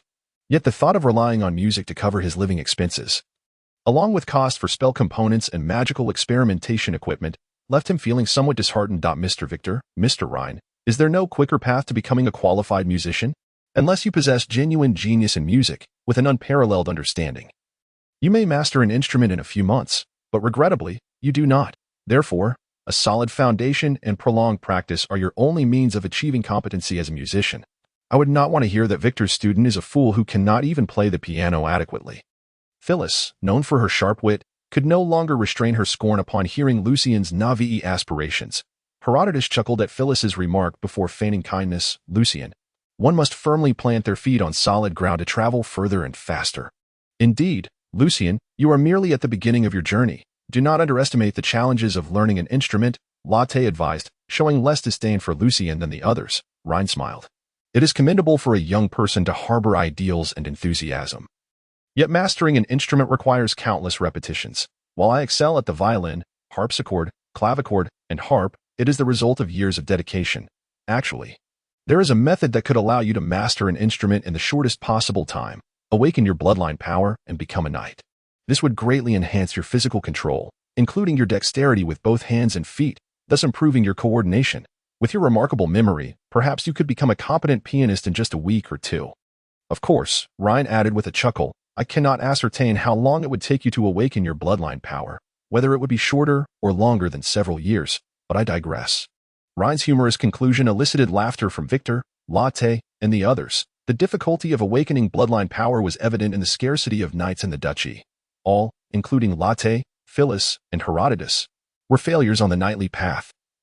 Having turned to a musical career after losing hope of success, for someone of Lucien's age, the aspiration to awaken such powers was as futile as hoping for musical genius. Victor's smile faded. If your sole aim is to play a complex piece well, practicing 4 hours daily for 3 to 4 weeks should enable you to barely qualify. But what good is that? Now, Lucien, focus on learning the piano diligently. Lucien could only nod in agreement, silently calculating his income and expenses.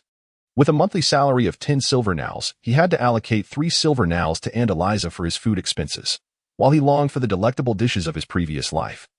Including Western cuisine, he felt it unwise to divert his attention towards culinary pursuits during this critical period of magical and musical study.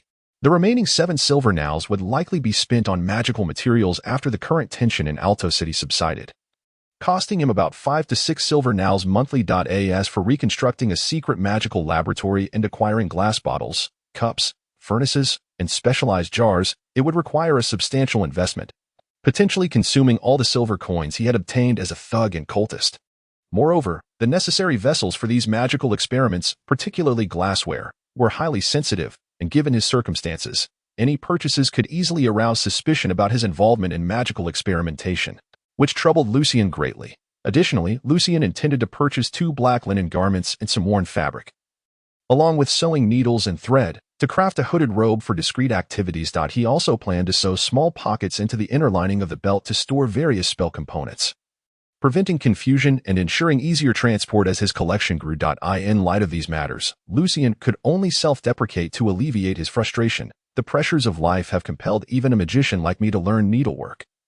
What a world this is. A few nights later, Lucien was diligently analyzing Homanzi's cough once more in the Soul Library, striving to familiarize himself with it in the absence of spells.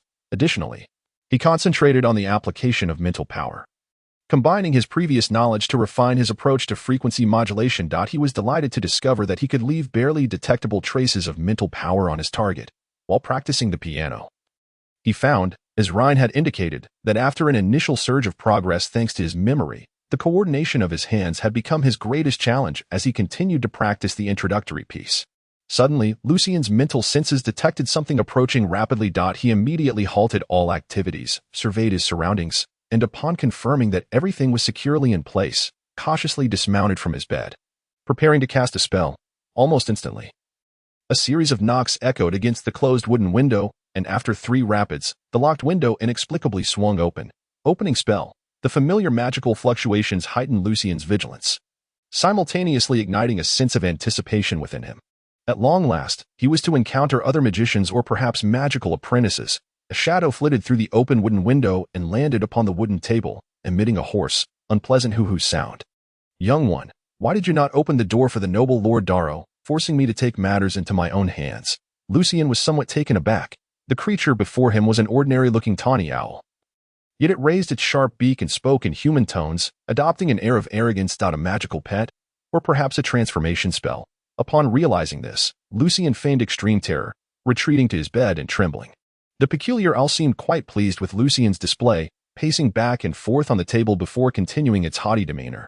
"Young one, Lord Darrow is aware of your fear and admiration for us extraordinary, noble beings, but I have merely come to ask you a few questions. As long as you answer truthfully, Lord Darrow shall not cause you any harm.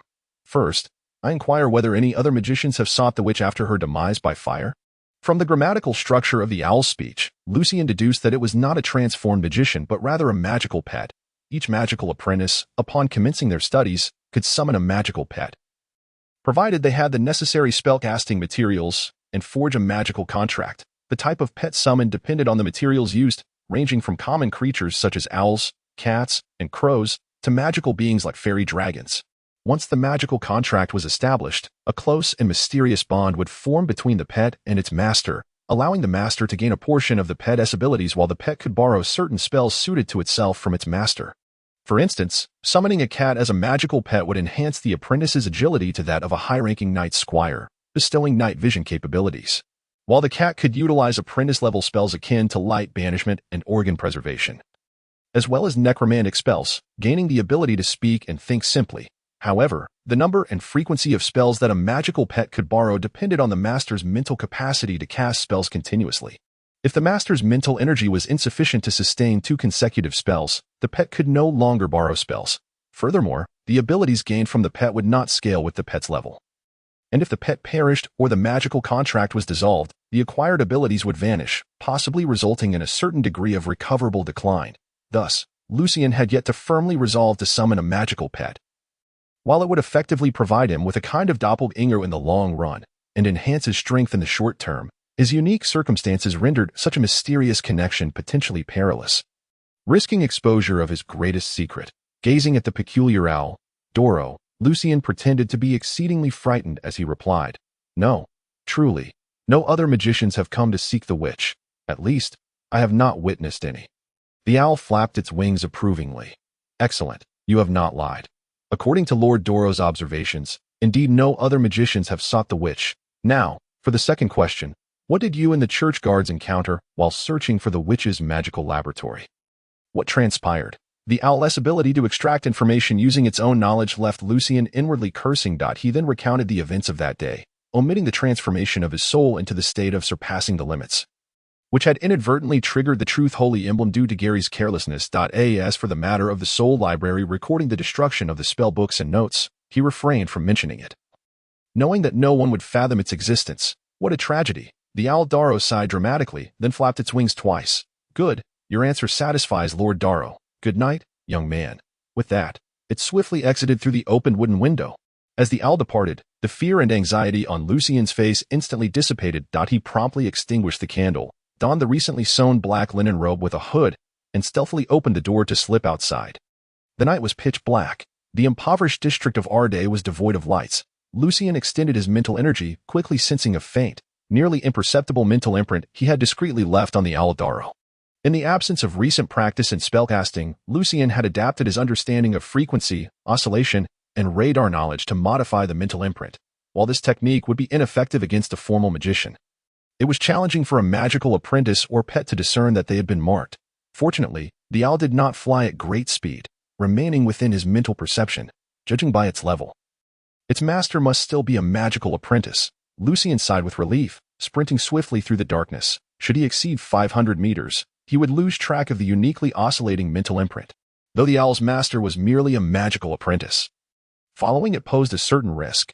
After all, the situation on that end remained unclear, and he was uncertain if other magical apprentices or even magicians were present. Nevertheless, for Lucien, who yearned to engage with the circle of magicians and find a legitimate place to study magic, this risk was worth taking. He resolved to proceed with caution, observing before deciding upon his actions, and he still possessed the Ice Snow Avenger, a second-tier magical ring. Unbeknownst to the owl Darrow, it had been marked by Lucien. It flew cautiously to avoid drawing attention in the church-controlled alto, gliding stealthily. Yet even so, its speed outstripped Lucien's cautious pace.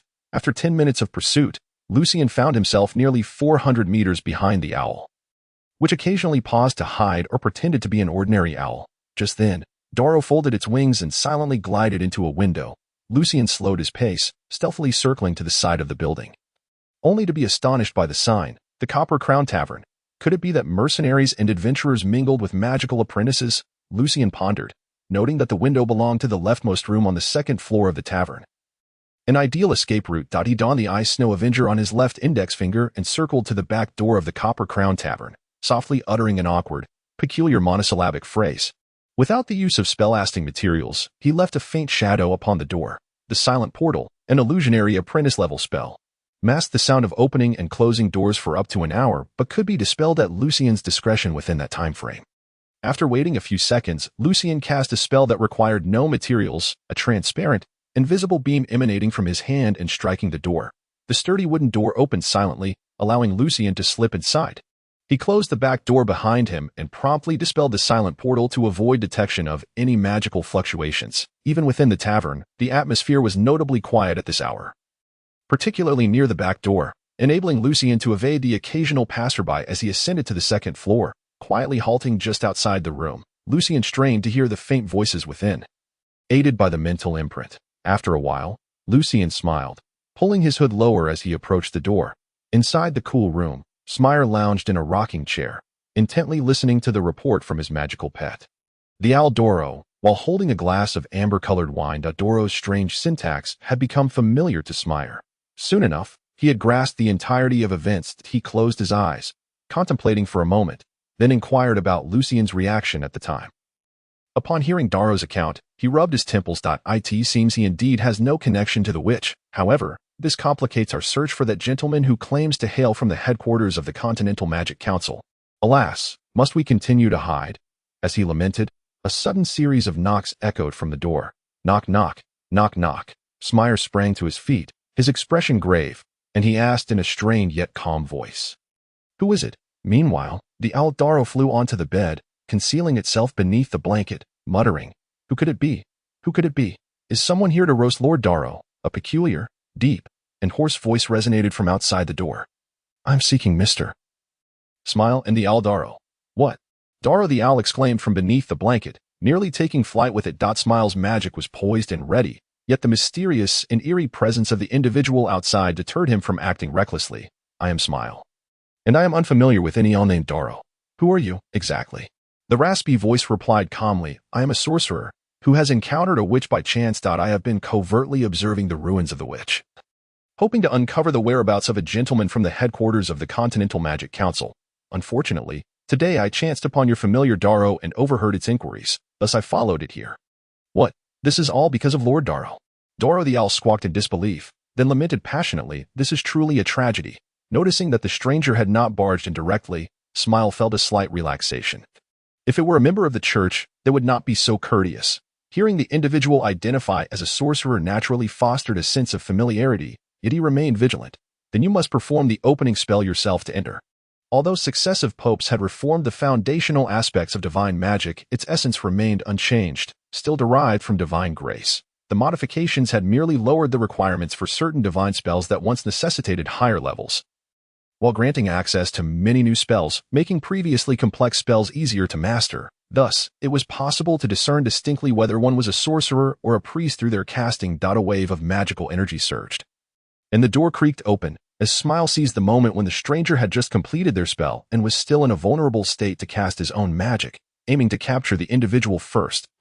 Even if they bore good intentions, he must seize the initiative. However, as the door slowly swung open, an incredibly frigid and terrifying magical aura seeped through, as if a profoundly powerful spell was being gathered, deliberately emanating from the figure. Formal magic.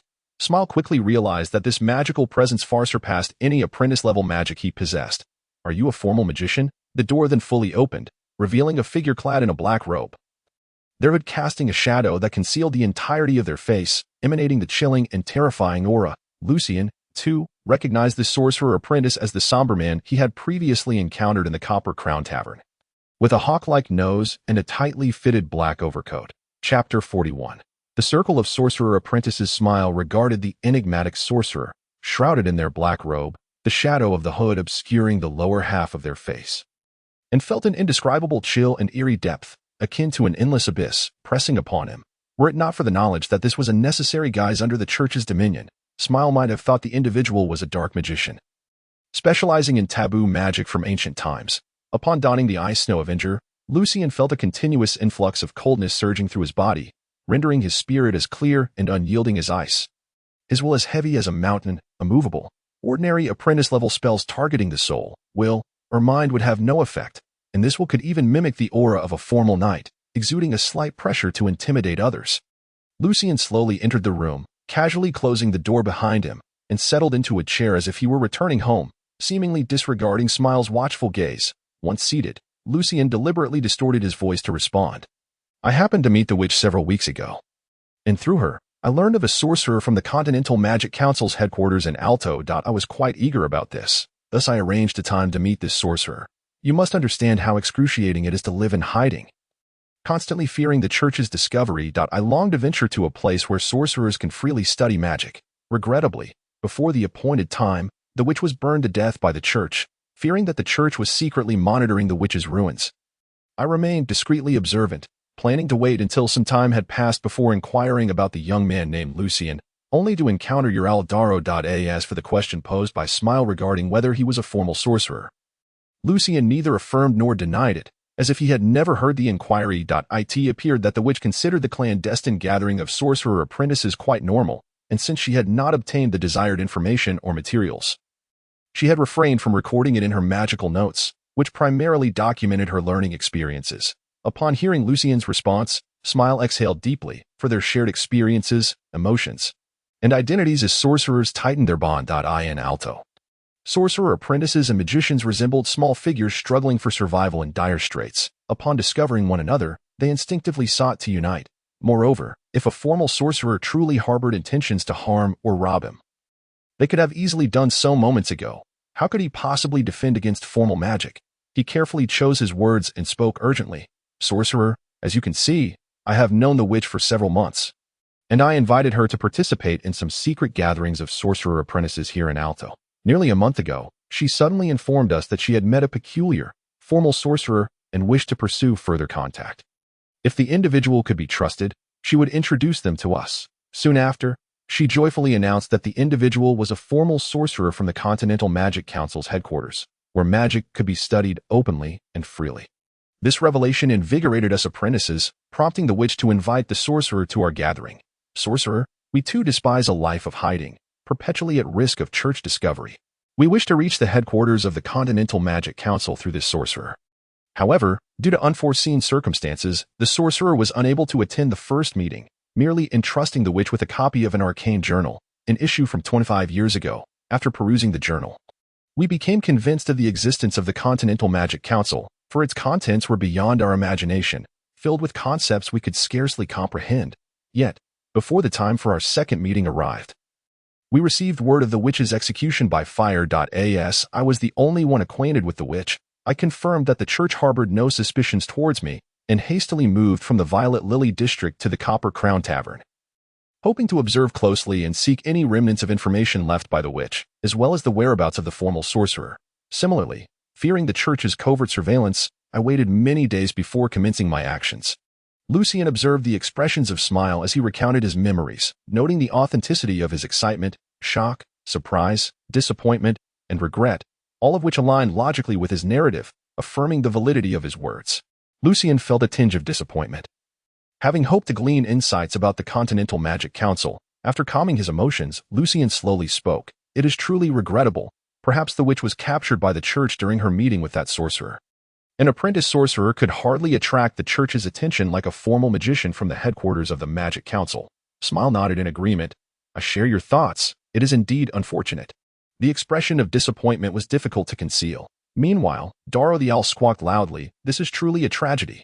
By the way, where is that arcane journal you mentioned earlier? May I see it?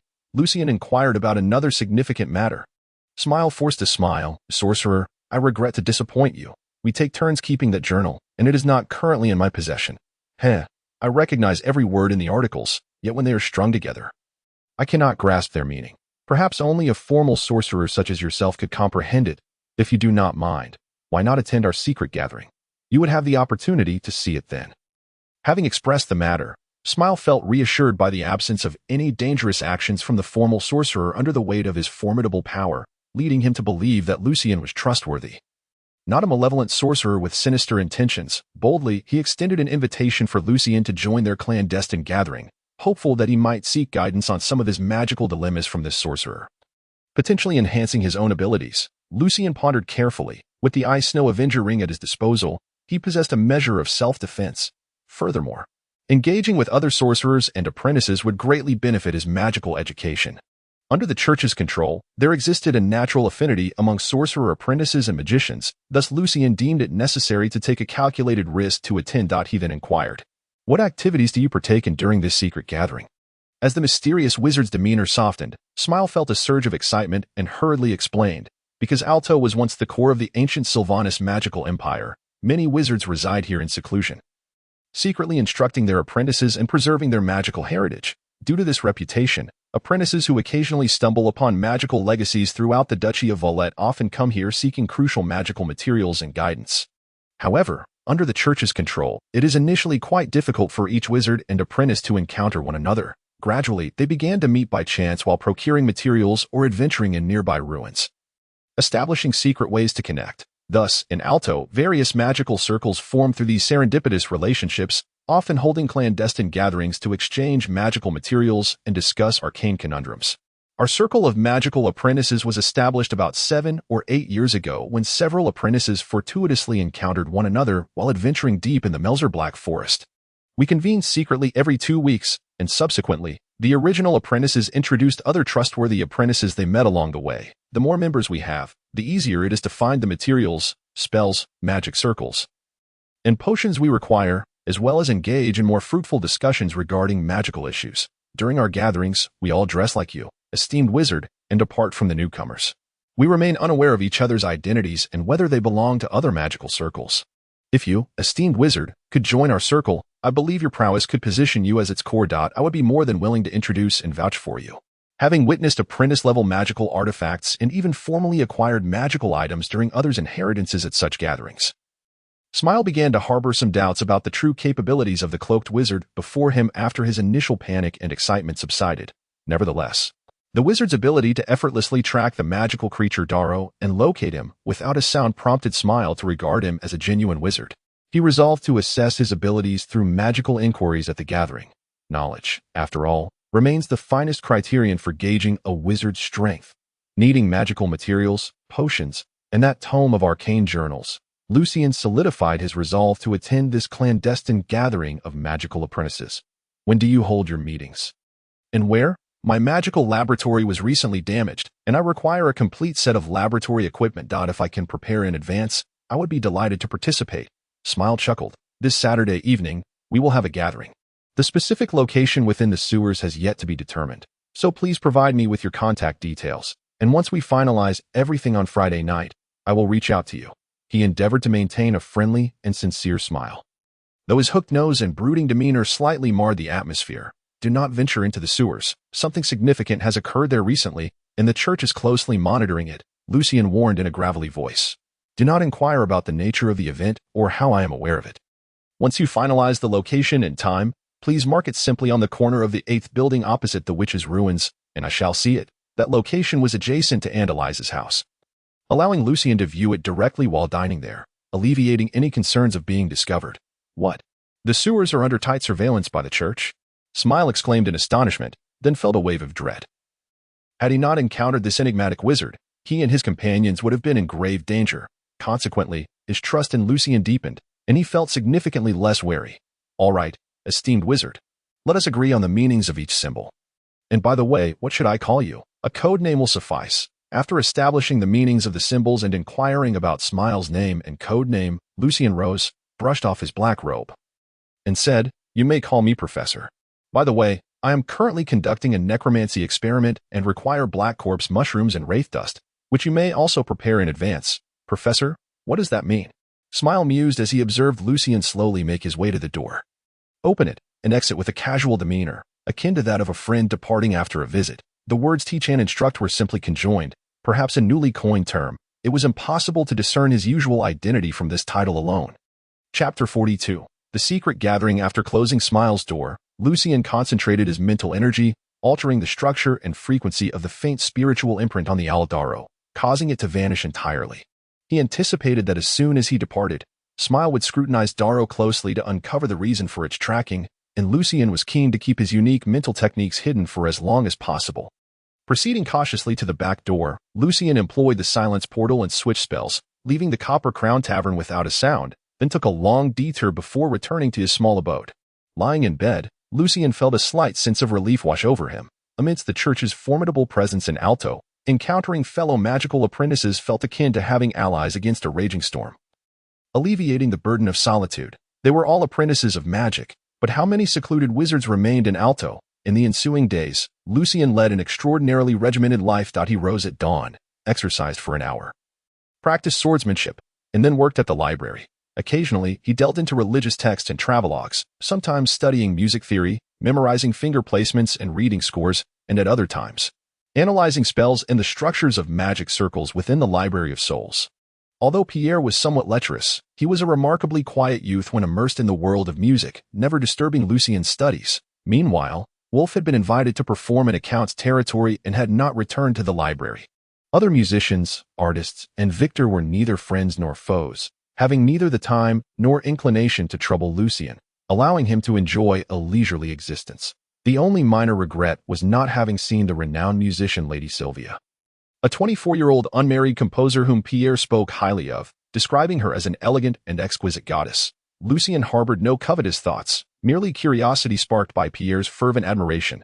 Unfortunately, Sylvia was skilled in the harpsichord, often found in the music rooms of various noble ladies, and rarely visited the Musicians' Association. By afternoon, due to his effective study sessions, Lucian had managed to condense his study of text to just 1 hour, after which he engaged in score reading and music theory with Lot and Phyllis. At 4 o'clock, he began an extensive 2-hour piano practice, repeating the pieces over and over. Lucian's tenacity and stubbornness were fully realized in this endeavor. He would not cease until he felt satisfied. Upon concluding his practice, he would lament how physically taxing playing the piano was, leaving him drenched in sweat, with sore arms and fingers. Evenings were dedicated to studying and researching magic, free from distractions. On Friday evening, while dining at Aunt Eliza's, Lucian noticed several simple symbols hastily scrawled on the inconspicuous corner of the wall next door. At 10 o'clock on Saturday evening, wait for me in front of the 6th abandoned building at the far east end of the Arcane district. Owl. The owl was Smile's code name. Lucian cast a casual glance and quickly deciphered the message's content, maintaining his expression, and walked steadily into Aunt Eliza's home. The following night at 9:30, the gentle silver moon and brilliant stars were obscured by dark clouds, casting a heavy and oppressive aura over the night. Lucian donned his hooded black robe, checked the position and quantity of his magical materials, adorned his left index finger with the ring of the ice snow avenger, and after carefully surveying his surroundings, he cautiously stepped outside, merging into the inky darkness. With the damp, stifling warm breeze rustling around him, Lucian took 20 minutes to reach the far eastern end of the Arcane district. Locating the abandoned house. A mournful owl hoot echoed, prompting Lucian to glance at the tall willow tree beside the house, where he spotted Smile, also clad in a black robe, standing in the shadow of the tree. However, Smile had lowered his hood, allowing Lucian to recognize him, while the owl Darrow perched leisurely on the willow, surveying the surroundings and serving as a sentinel for the gathering within. Esteemed Professor, it is our honor that you could attend our gathering, Smile said, pulling up his hood to conceal his face, his tone brimming with delight. I have already informed the others about you, and they are very eager to seek your guidance on various magical dilemmas. Of course, we are more than willing to offer compensation for such instruction. Magical dilemmas? It seems they still harbor some doubts regarding my status as a bona fide wizard. Lucian chuckled to himself, aware that although the witch had only translated a single formal spell, he remained uncertain about the vast chasm of knowledge that lay between him and the formal wizards. Yet, he was confident that he surpassed the majority of magical apprentices in this regard, as evidenced by his analysis of the Ice and Snow Avenger ring. Very well, I am more adept in the realms of astrology and elemental magic. Should your inquiries pertain to these domains, I believe I can provide you with answers. Hearing Lucian's self-assured declaration, Smile felt increasingly convinced of his status as a formal wizard. Professor, please follow me. the black robes were nearly indistinguishable in the evening gloom. Yet the dilapidated building lay merely a few paces away. Lucien effortlessly trailed Smile to the entrance. Knock, knock, knock, knock, knock. Smile tapped on the wooden door in a peculiar rhythm, then imitated the call of an owl twice. After a brief 5 seconds, the door creaked open, revealing another figure clad in black robes within the shabby abode. Owl, is this indeed the professor? His voice was a raspy, distorted tone, clearly affected. Indeed. Smile responded succinctly in a similarly deep timbre. Professor, this is Firewolf. Lucien, his hooded head nodding gently, greeted. Hello. His left hand concealed within his sleeve, the ice and snow avenger poised for action. Upon entering the modest sitting room of the house, they proceeded through another door leading to a storage room, which housed a staircase descending below a basement. Lucien suddenly realized, contemplating why he had been fixated on constructing a magical laboratory in the sewers when he could easily create a small basement of his own. The area beneath the ground was not solely occupied by sewers. He could conduct magic experiments and casting practice with minimal noise and magical fluctuations in the basement, while the more boisterous activities could be carried out in a secluded spot within the Melt's Black Forest, where he could establish a complete underground laboratory, visiting weekly for experiments. The basement was modest, furnished with 11 low stools arranged around a long table, upon which 2 candles flickered. The waning yellow flames cast eerie shadows upon the 8 apprentices clad in black robes and hoods. As Lucien descended cautiously, on high alert, Firewolf and Smile followed, closing the entrance to the basement behind them before taking their seats on the vacant stools. Smile stood up, scanning the assembly of apprentices. Ladies and gentlemen, this is the professor, a formal wizard endowed with profound knowledge and formidable prowess. He then introduced Lucien to the apprentices. This is White Honey, Morning Star, Reindeer, White Glove, Oak, Sage, Mercury, and Hangman. Lucien nodded in acknowledgement. It is a pleasure to meet you all. Before we commence, may I take a glance at that tome of arcane knowledge? Sage, his voice aged and gravelly, replied, Of course, Professor. Feel free to peruse at your leisure while we engage in discussion. By the way, I have brought a set of magical laboratory apparatus that you may find useful. If you could assist me with a magical conundrum later, it shall be yours. Otherwise, it will cost 30 silver naus. As he spoke, he handed Lucien a book bound in deep black leather. Lucien accepted it but did not immediately open it, instead examining the cover closely. The seemingly endless blackness was adorned with countless shimmering silver lines, forming the universal terms arcane alongside the smaller text. Holy Year 790, Issue 11.it exuded an air of profound mystery, and the contents were inscribed on parchment.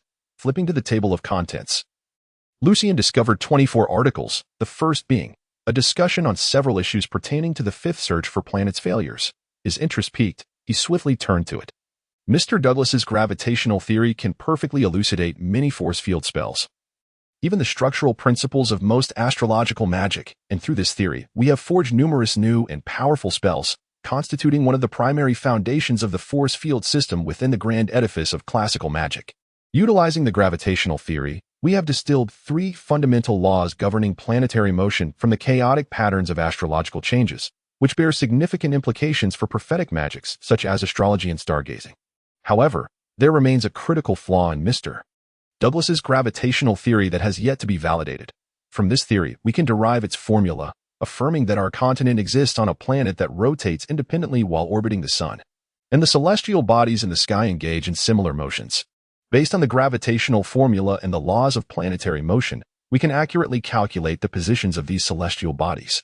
Yet, upon pinpointing the location and employing a meticulously prepared spatial leap spell to reach my calculated position, I found no celestial bodies nor any sign of our continent. Why is this? There should be a planet there, exerting gravitational pull, yet it is as if it never existed. In that location, I can sense gravity as if I were on solid ground. Yet it is an eerie, unfathomable gravity. Where, indeed, are these planets? Upon realizing that the stars above signified destiny, Lucien understood that the celestial bodies of this world were peculiar. Yet he had not anticipated their oddity to such an extent. Chapter 43, The Truly Distinguished Professor. After perusing the formulas cited in this article and the explanations of the symbols appended at the end of the Arcane Journal, Lucien analyzed these equations and found them largely consistent with the celestial mechanics formulas he was familiar with. This implied that the results derived from them should be relatively accurate, provided that the wizard had not made any computational errors. Yet, at that precise location, the existence of the celestial bodies was nowhere to be found. It was an apparent paradox. Lucien once again expressed a sentiment he had previously held, then continued browsing the article to its conclusion. After a moment of contemplation, Lucien flipped back to the first page to ascertain the author's identity. Oliver Constantine, Grand Archmage, legendary magical profession Hand of Annihilation, level 3. Astonishingly, a Grand Archmage, who was also a legendary wizard. Lucien felt a surge of amazement once more. Given the positioning, the esteem of a Grand Archmage in the magical realm should surpass that of a legendary wizard.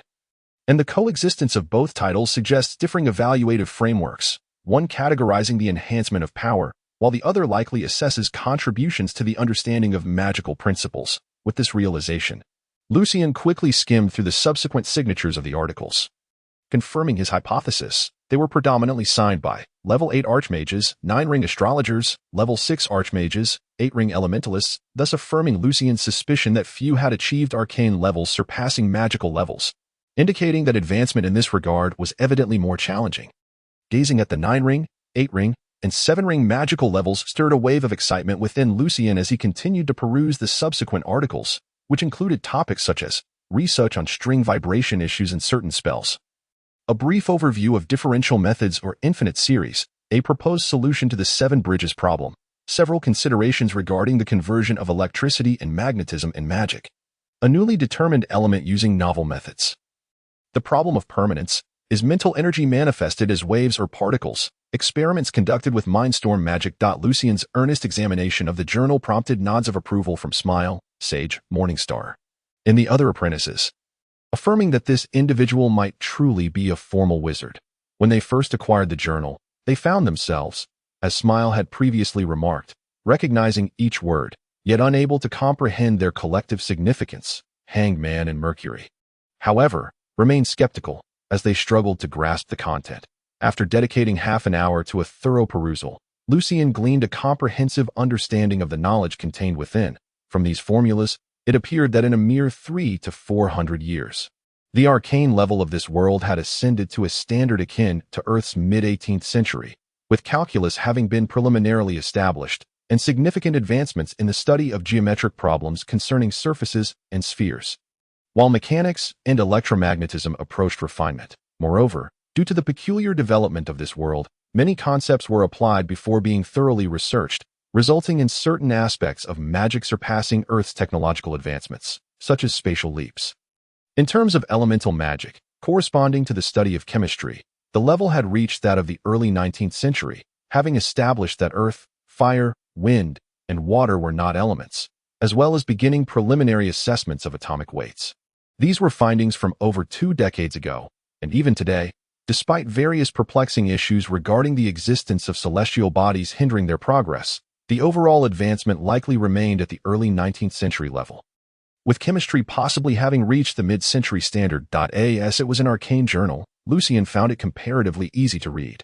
However, if it were a publication that intertwined theoretical arcane research with practical applications of magic, it would necessitate a more gradual approach to learning. Nevertheless, Lucien preferred such a journal, as it could provide substantial guidance for his current studies in magic. Unlike others, his capacity for application lagged significantly behind his foundational and theoretical knowledge. Closing the arcane journal, Lucien smiled at the suddenly attentive apprentices of magic and remarked, "I have perused it roughly, and many aspects therein are quite intriguing. May I retain this journal for the next fortnight?" "Of course, Professor, as long as you can address my inquiries," the sage responded in a frail voice, for this arcane journal belonged to all, and since it was Lucien's first visit, this guidance was not a private exchange but a direct dialogue meant for all to hear. "Are you still eager to test my knowledge?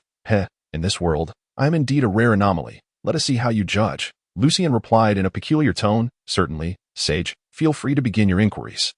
The sage retrieved a substantial stack of papers filled with words and numbers from a wooden box he carried, urging Lucien to turn to the first article. "Professor, you claim to be proficient in elemental and astrological magic. And coincidentally, I have a question regarding astrological changes that I wish to discuss with you." Upon acquiring this arcane journal, I became captivated by the formulas in the first article. They seem to perfectly elucidate the various trajectory changes depicted in the astrological charts. However, as a mere apprentice of magic, with my knowledge rooted in ancient magical traditions, could you elaborate on these formulas and the theories they encompass? How do they calculate the trajectories of celestial bodies? This question had evidently been a topic of discussion among the circle of magic apprentices for quite some time, drawing the attention of all present, their gazes fixed in silence. Lucian, amused to hear a query about celestial mechanics, replied, "You have posed many questions. I shall address but one, the meanings and fundamental principles represented by each of these formulas. Are you willing to listen?" "Yes, Professor," the sage responded, taken aback by the potential guidance from this enigmatic figure. While others like Smile and the Hanged Man nodded in agreement, for the phrase legendary magical profession etched deeply into their hearts in the first article was profoundly captivating. Lucian picked up a quill from the table, pointing at a certain symbol within the formula. This represents the gravitational constant, and gravity is the fundamental principle underlying these formulas. What is gravity? It is the force that causes you to fall back down when you leap. The same force that brings a ripe apple to the ground. These phenomena are not decreed by a deity. The concepts of up and down, left and right are never independent but relative.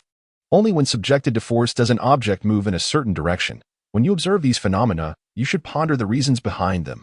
Lucian elucidated the formulas in simple terms, while the sage, Morningstar, Smile, and others occasionally interjected with questions of why, all of which Lucian answered directly.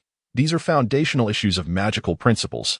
To clarify them thoroughly would require numerous preconditions, assumptions, and relevant knowledge. To explain from the very beginning would not be a matter of mere hours but rather years, perhaps decades. For now, it's sufficient for you to understand the conclusions. Refrain from excessive inquiries until you become formal magicians. In truth, Lucian himself was also at a stage where he grasped many conclusions without fully comprehending the derivation or proof processes. Even with knowledge from middle and high school, he needed to gradually study the literature and papers in the library to fill the gaps. Thus, while uttering those words, Lucian silently reflected, "The real reason is that I do not understand either." Lucian's statement prompted the sage to muse. The world of magic is indeed vast and profound, encompassing the truths of existence and operation in this realm. I once believed I possessed a degree of understanding of magic. But after hearing your guidance and explanations, Professor, I realize I have barely scratched the surface. By me tongued, the Hanged Man, Smile, and others nodded in agreement. Although the mysterious professor had only briefly addressed application-related issues concerning laws and theorems, the conclusions provided, along with the meanings represented by the formulas and the laws of planetary motion, had imparted significant insights. Just contemplating these matters made them feel that analyzing and constructing certain spells and magical formations would become considerably easier. As Lucian concluded his discussion regarding the articles on the failures of the fifth planetary search and the associated formulas, the sage fell into a deep silence. Then, suddenly trembling with excitement, he seized the quill and began scribbling calculations on paper, oblivious to everything else, as if wholly immersed in the realm of arcana. Meanwhile, apprentices like Morningstar, Reindeer, White Glove, Mercury, and the Hanged Man, who had some understanding of astrological magic, also became entranced, drawing quills and densely filling blank pages with formulas and data. Commencing their calculations, only by Metung, Smile, and Oak fared slightly better. While they could barely interpret a few astrological charts, they too sensed the vast, intricate, and causally governed magical world that lay hidden behind the applications of the formulas Lucian had just discussed, a realm belonging to the arcane. Professor, I previously harbored doubts regarding your status as a formal magician, and now I sincerely apologize. I hope you will accept my apology. You are the most erudite, affable, and gracious magician I have ever encountered. I even believe that with your mastery of arcane and magical knowledge, you are not merely an apprentice magician. By me tongue, a female magic apprentice who had spoken little and altered her voice to sound like an elderly woman, now revealed a hint of her true voice, slightly deep, husky, yet imbued with a feminine allure as she excitedly apologized. Moreover, her words conveyed an important revelation to Lucian, Smile, and Oak. By me tongue was part of a magical circle that included formal magicians. Yet apprentices like her often lacked guidance from them. Lucian responded with a characteristic wicked smile. I accept your apology. In truth, I am indifferent, regardless of how others perceive me.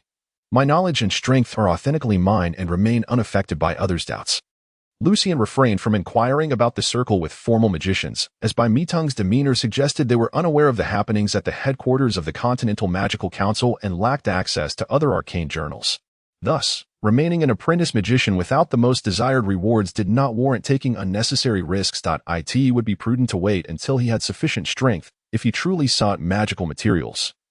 He could always rely on by Metung as an intermediary, seeing that others were still engrossed. By Meetung and Smile began exchanging certain magical materials, observing some items he needed. Lucien seized the opportunity to purchase them under the pretext of experimentation. Using silver nails. After nearly 20 minutes, the other magic apprentices gradually regained their senses, with the sage being the most animated. He stood, saluting Lucien with an ancient magician's gesture, his right hand to his forehead. Bowing deeply, you are a knowledgeable mentor, a guiding light in the realm of magic. I extend my most sincere gratitude to you, Professor. Your elucidation of the formulas has resolved a conundrum that has plagued me for many years regarding the determination of astrological chart trajectories.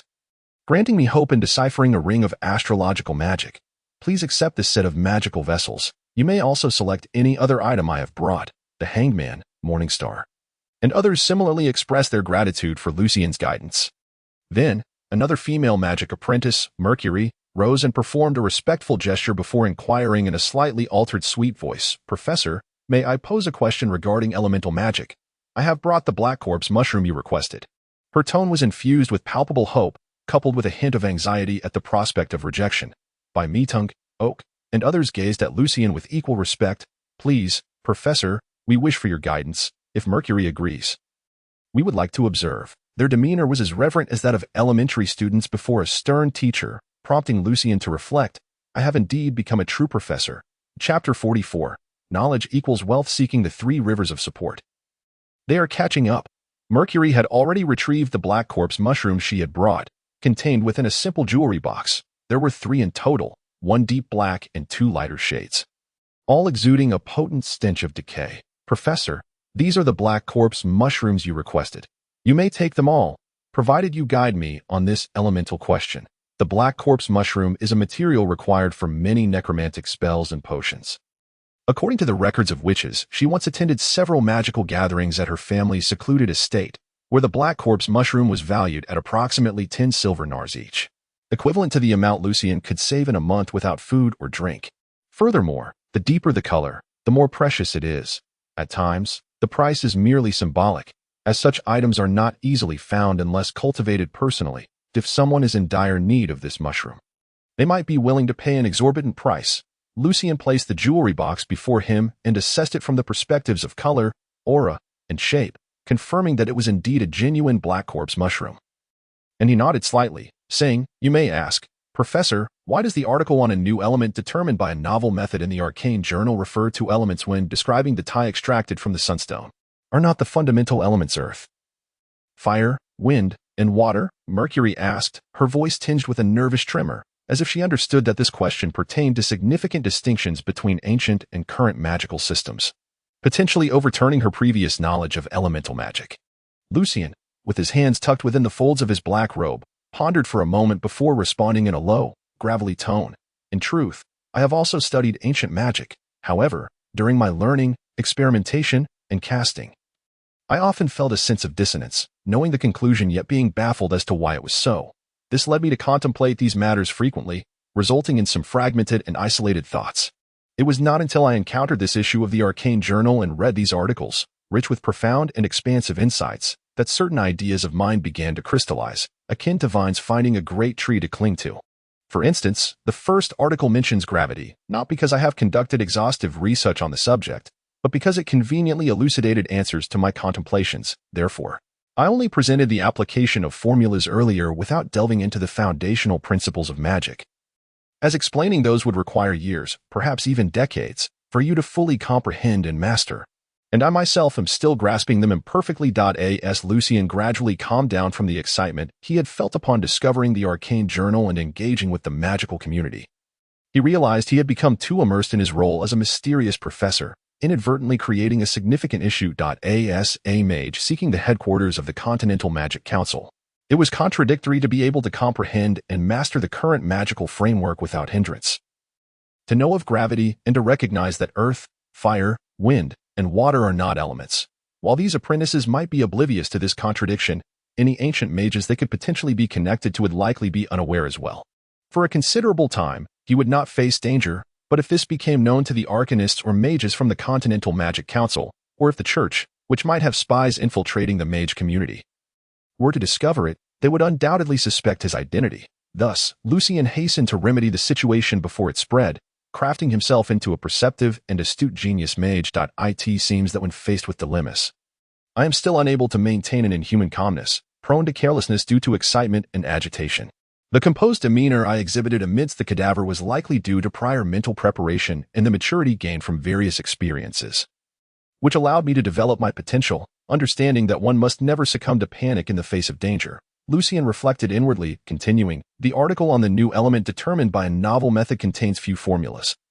It is a standard result-oriented magical experiment. Regarding the elemental theory mentioned within, I can only offer a superficial perspective, and you must discern its accuracy for yourselves. Mercury's voice, now sweet and steady, reflected her focus, revealing her calmness was not inferior to Lucian's. Very well, Professor. Since that is the case, let us allow the other companions to listen as well. Yes, you all should also weigh in. This inquiry regarding the magical materials led by Mercury would have remained a private exchange had she not been slightly apprehensive after Lucian's earlier discourse, prompting her to make it public for the benefit of others' understanding. After rectifying his previous misstep, Lucian refrained from unnecessary chatter and began discussing the matter of elements. In reality, since ancient mages failed to find the 4 elemental planes within their hypothesized material realm, the majority of mages believed the issue lay with spatial folding methods. However, a small faction began to question the validity of earth, fire, wind, and water as elements, influenced by this perspective. I have always felt that these are not elements but rather higher level, more abstract concepts. I have yet to fully ascertain what they truly are, but based on this article, it appears that the prevailing view among mages is to redefine elements and discover new ones. This article's experiment employed a closed magical array in conjunction with a 9-ring magical flame storm to bombard the sunstone.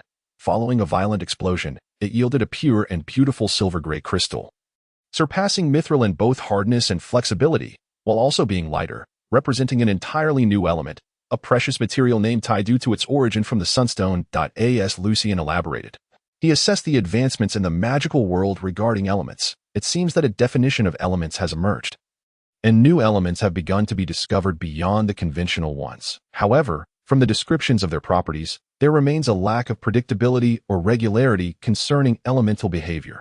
Additionally, certain elemental properties differ significantly from those recognized on Earth, leading to some spells exhibiting unexpectedly bizarre effects.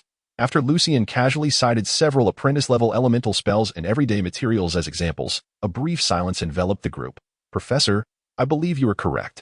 Many of the issues I encountered while studying elemental magic would be readily resolved with such an explanation. Thank you immensely. After a moment, Mercury's voice was infused with evident excitement as she expressed her gratitude, nearly letting slip her enthusiasm. The hangman interjected in a chilling, eerie tone. Professor, could you elaborate further on the matter of elements? Is it possible that the soul is also constituted by some peculiar element? I have brought magical materials and items. Although they do not contain vengeful spirit dust, I can offer you another selection. His inquiry seemed predominantly rooted in his studies of necromantic magic, yet the current issue of the Arcane journal lacked articles on necromancy, leaving him to seek related elemental queries. Smile, the sage, White Glove, and White Honey, among other apprentices, upon Lucian's conclusion regarding elements, no longer harbored doubts about his identity. Instead, they were firmly convinced that he was the most knowledgeable and profoundly understanding mage they had encountered. Although their studies of elemental magic did not match Mercury's, Lucian's elucidation of apprentice-level elemental spells had awakened something within them, sparking a sense of potential. Hearing the hangman's question, they all gazed at Lucian with eager anticipation. Lucian shook his head. As for the matter of the soul, I am truly not adept at it and cannot provide you with an explanation. While speaking, Lucian carefully collected the 3 black corpse mushrooms into a small pouch he had brought, simultaneously pulling closer a small wooden box containing a complete set of magical experimental apparatus given by the sage. Who among you has brought black corpse mushrooms or vengeful spirit dust? You may pose your inquiries, or I can purchase materials with gold or exchange magical resources. The brain tissue of a water ghost could accommodate 7 or 8 experiments, consuming 1 corpse mushroom per trial. So Lucian certainly aimed to gather as many as possible. Under the church's control, black corpse mushrooms could not be cultivated and could only be found in the Melzer Black Forest, rendering them quite scarce.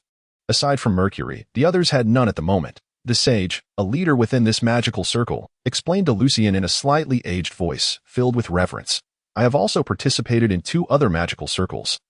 Yet those formal mages were exceedingly haughty, Unless one possessed something truly captivating or was a remarkable apprentice, it was nearly impossible to gain their guidance. Thus, encountering a professor whose knowledge surpasses those arrogant mages and who is willing to mentor apprentices like ourselves fills me with genuine gratitude and admiration.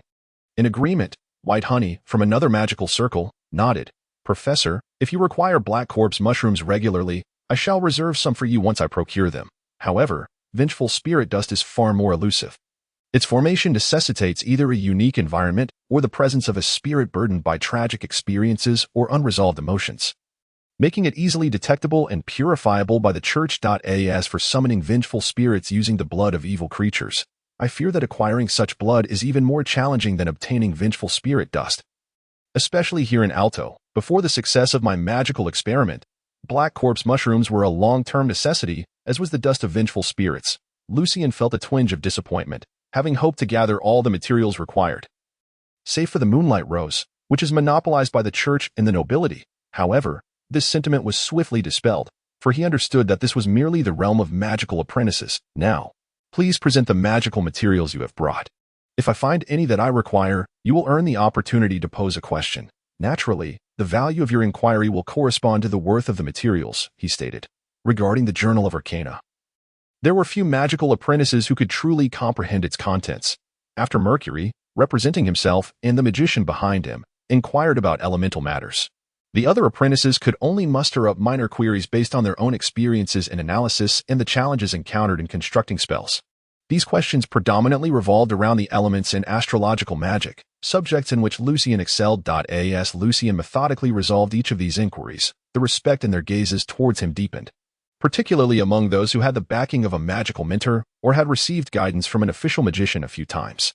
In their eyes, Lucien's explanations appeared exceedingly clear and profound, indicative of a mastery of knowledge that was both extensive and profound. To them, knowledge was synonymous with power. Lucien felt an immense satisfaction, having acquired a set of magical apparatus, 3 black corpse mushrooms, and a majority of the casting materials and magical circle components, all without divulging any of his unique techniques.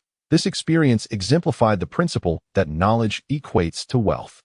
Chapter 45. Lucien's Magical Laboratory. Before the event at the Sanjiang, I had never anticipated ranking first, yet your support has allowed me to remain here for several consecutive days, which delights me greatly. Although I never harbored the expectation of surpassing the great figures, given the readership base, I am nonetheless appreciative of the opportunity to linger a while longer. I implore everyone to continue supporting Sanjiang tickets. Once Lucien had gathered all the magical materials he required, he seized his guidance of the sages, Smire, White Honey, Mercury, and the other apprentices. Lowering his voice with a sinister smile, he remarked, "Let us conclude here. When I next attend a gathering, I will elucidate further." Having recognized that knowledge equates to wealth and feeling acutely aware of his financial deficiencies, Lucien was not inclined to exchange his insights for trivial matters. Furthermore, his own foundational understanding was rather shaky. Thus, he decided it prudent to maintain a certain level of mystique while he consolidated his learning and revision. The sages and their peers were already exceedingly satisfied to have received guidance on numerous magical conundrums from a seasoned and erudite official magician, even feeling that what they had offered paled in comparison to what they had gained. Consequently, they all rose, placing their right hands to their foreheads, and bowed deeply in a gesture of respect akin to that of ancient magicians paying homage to their mentors, expressing their heartfelt gratitude. "Professor, we shall now commence our exchange of knowledge and engage in a discussion of magic.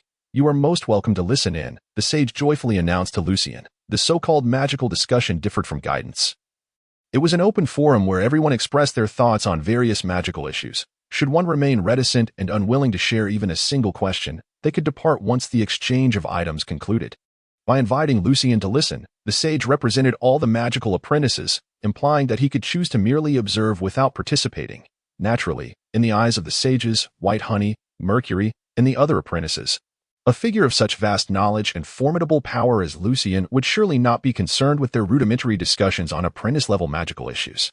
If he were to lend his ear, there was a possibility that he might take an interest and speak on certain matters, which would be the coveted boon they had long anticipated. Currently, Lucien found himself grappling with certain apprentice-level spells, hindered by the interference of his own incomplete understanding.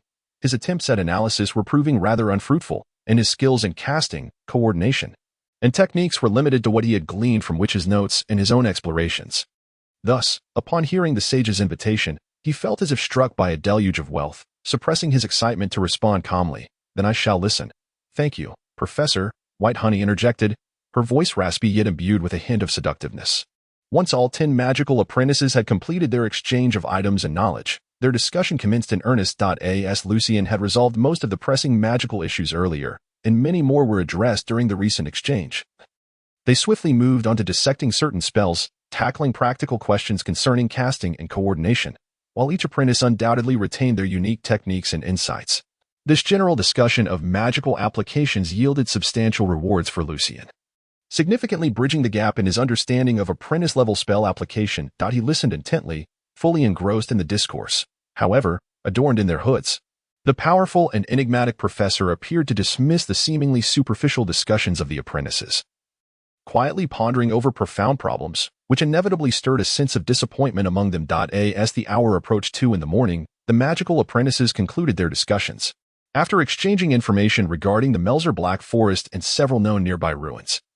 This clandestine gathering reached its formal conclusion. As they bid farewell to the professor while escorting him from the basement, the sage sincerely stated, "Esteemed Professor, should there be any news regarding the dust of vengeful spirits, I shall inform you directly at the next gathering. However, if you prefer not to waste time, you may provide me with a means of contact." Lucian shook his head. "If there is news, it can be relayed to the owl. It knows how to reach me."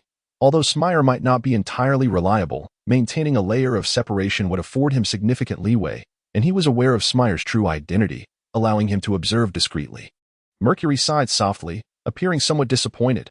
"Then, Professor, will you be attending the gathering in 2 weeks?" The gazes of the surrounding apprentices, concealed beneath their hoods, seemed to converge upon Lucian, given the circumstances.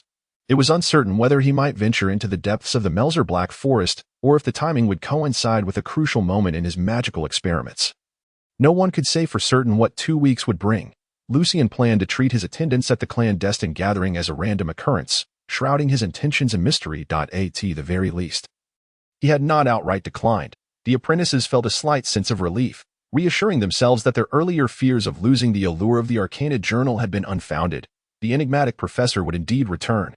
Lucian's gains from this gathering were not limited to magical applications but also included substantial tangible rewards, particularly the weighty set of magical experimental apparatus. Fortunately, his recent commitment to physical training had bolstered his strength considerably, preventing him from appearing awkward or losing composure while ascending the stairs from the basement. After exiting, Smire engaged in a close mental dialogue with his familiar, the Aldolo, ensuring that it exhibited no signs of anomaly before signaling to Lucian and the other departing apprentices that they could leave. The night was profound, akin to a piece of fabric dyed in deep black. Lucian chose a direction entirely divergent from the others, walking briskly yet unhurriedly through the familiar slums, weaving east and west. Upon reaching a more spacious area, Lucian suddenly halted, speaking coldly, "You may reveal yourself now. There is no need to continue following me." Silence reigned, an oppressive and unyielding silence. "I have already detected your presence. There is no need for you to hide. If there is something you wish to discuss, feel free to approach me directly." A chilling aura of terror emanated from Lucian, as though a formidable spell were on the verge of being unleashed. In truth, Lucian had discerned nothing amiss. Rather, he was merely exercising caution, employing the blustering tactics typically associated with nefarious individuals and wicked sorcerers to deceive any potential pursuers. After all, figures such as Mercury and White Honey were invariably accompanied by legitimate mages. Amidst the profound silence of the darkness, just as Lucian prepared to feign once more before retracing his steps home, a crow took flight from the treetop ahead, cawing irritably as it veered off in another direction. Seemingly disturbed by Lucian's voice, it remained unclear whether he was actually being followed by a familiar or summoned creature, or if he had simply startled the crow. Nonetheless, Lucian was quite pleased with this outcome. And with an air of feigned profundity, he shook his head. "Truly, the essence of the Ice Snow Avenger has retracted." Lucian swiftly veered into a labyrinthine street of the impoverished district, a place where the unfamiliar would undoubtedly lose their way. While extending his mental acuity outward, he navigated the twisting paths, and upon finally emerging from a certain exit, he noticed that no further disturbances had occurred, allowing him to return home. Reaching this point was already the extent of Lucian's limits. Upon his return to his humble abode, nothing out of the ordinary transpired, leading Lucian to finally relinquish his worries. A week later, in the dead of night, within Lucian's small dwelling, the cozy warmth of a hearth contrasted sharply with the emergence of a large, dark hole in a kitchen-like area furnished with clay pots. This was a basement, measuring 3 meters in length, 2.5 meters in width, and standing taller than AMAN.IT had been constructed by Lucien over the course of 7 nights. Utilizing a micro-effect fossilization spell to create his laboratory, the walls of the basement were composed of sturdy stone, while a small magical array designed to eliminate echoes was affixed above to prevent anyone who inadvertently stumbled into this space from discerning its emptiness by the sound of their footsteps. Inside the basement, Lucien stood atop a stool, wielding a silver dagger inscribed with magical runes, concentrating his mental energy to etch straight lines into the wall above. This dagger, a pure silver implement acquired from a clandestine gathering, was specifically designed for inscribing magical arrays and constituted a vital component of his magical apparatus. As the lines multiplied, the outline of the magical array gradually took shape, revealing a complex, diminutive array capable of concealing magical fluctuations. Typically, the elimination of fluctuations is a Tier 3 spell, yet due to its widespread application, it had been simplified in ancient magic to a form that apprentices could utilize. Currently, the 4 magical arrays at Lucien's disposal included the weakening array, the micro-effect fossilization, the echo elimination, and the mechanisms he had devised. Other options were merely apprentice-level traps. Upon completing the magical array, Lucien retrieved a pouch containing a peculiar, odorless black powder, which he meticulously applied within the lines of the array using his silver dagger. This powder possessed an extraordinary property, adhering rapidly to any surface it encountered, having been ground from a magical plant known as black toa vine. After coating the magical array, Lucien carefully poured mercury over it. The silvery droplets absorbed by the black vine powder as if they were mere raindrops, firmly adhering to the lines. In an instant, the entire array was transformed into a shimmering tapestry of silver-gray lines, radiating an eerie luminescence.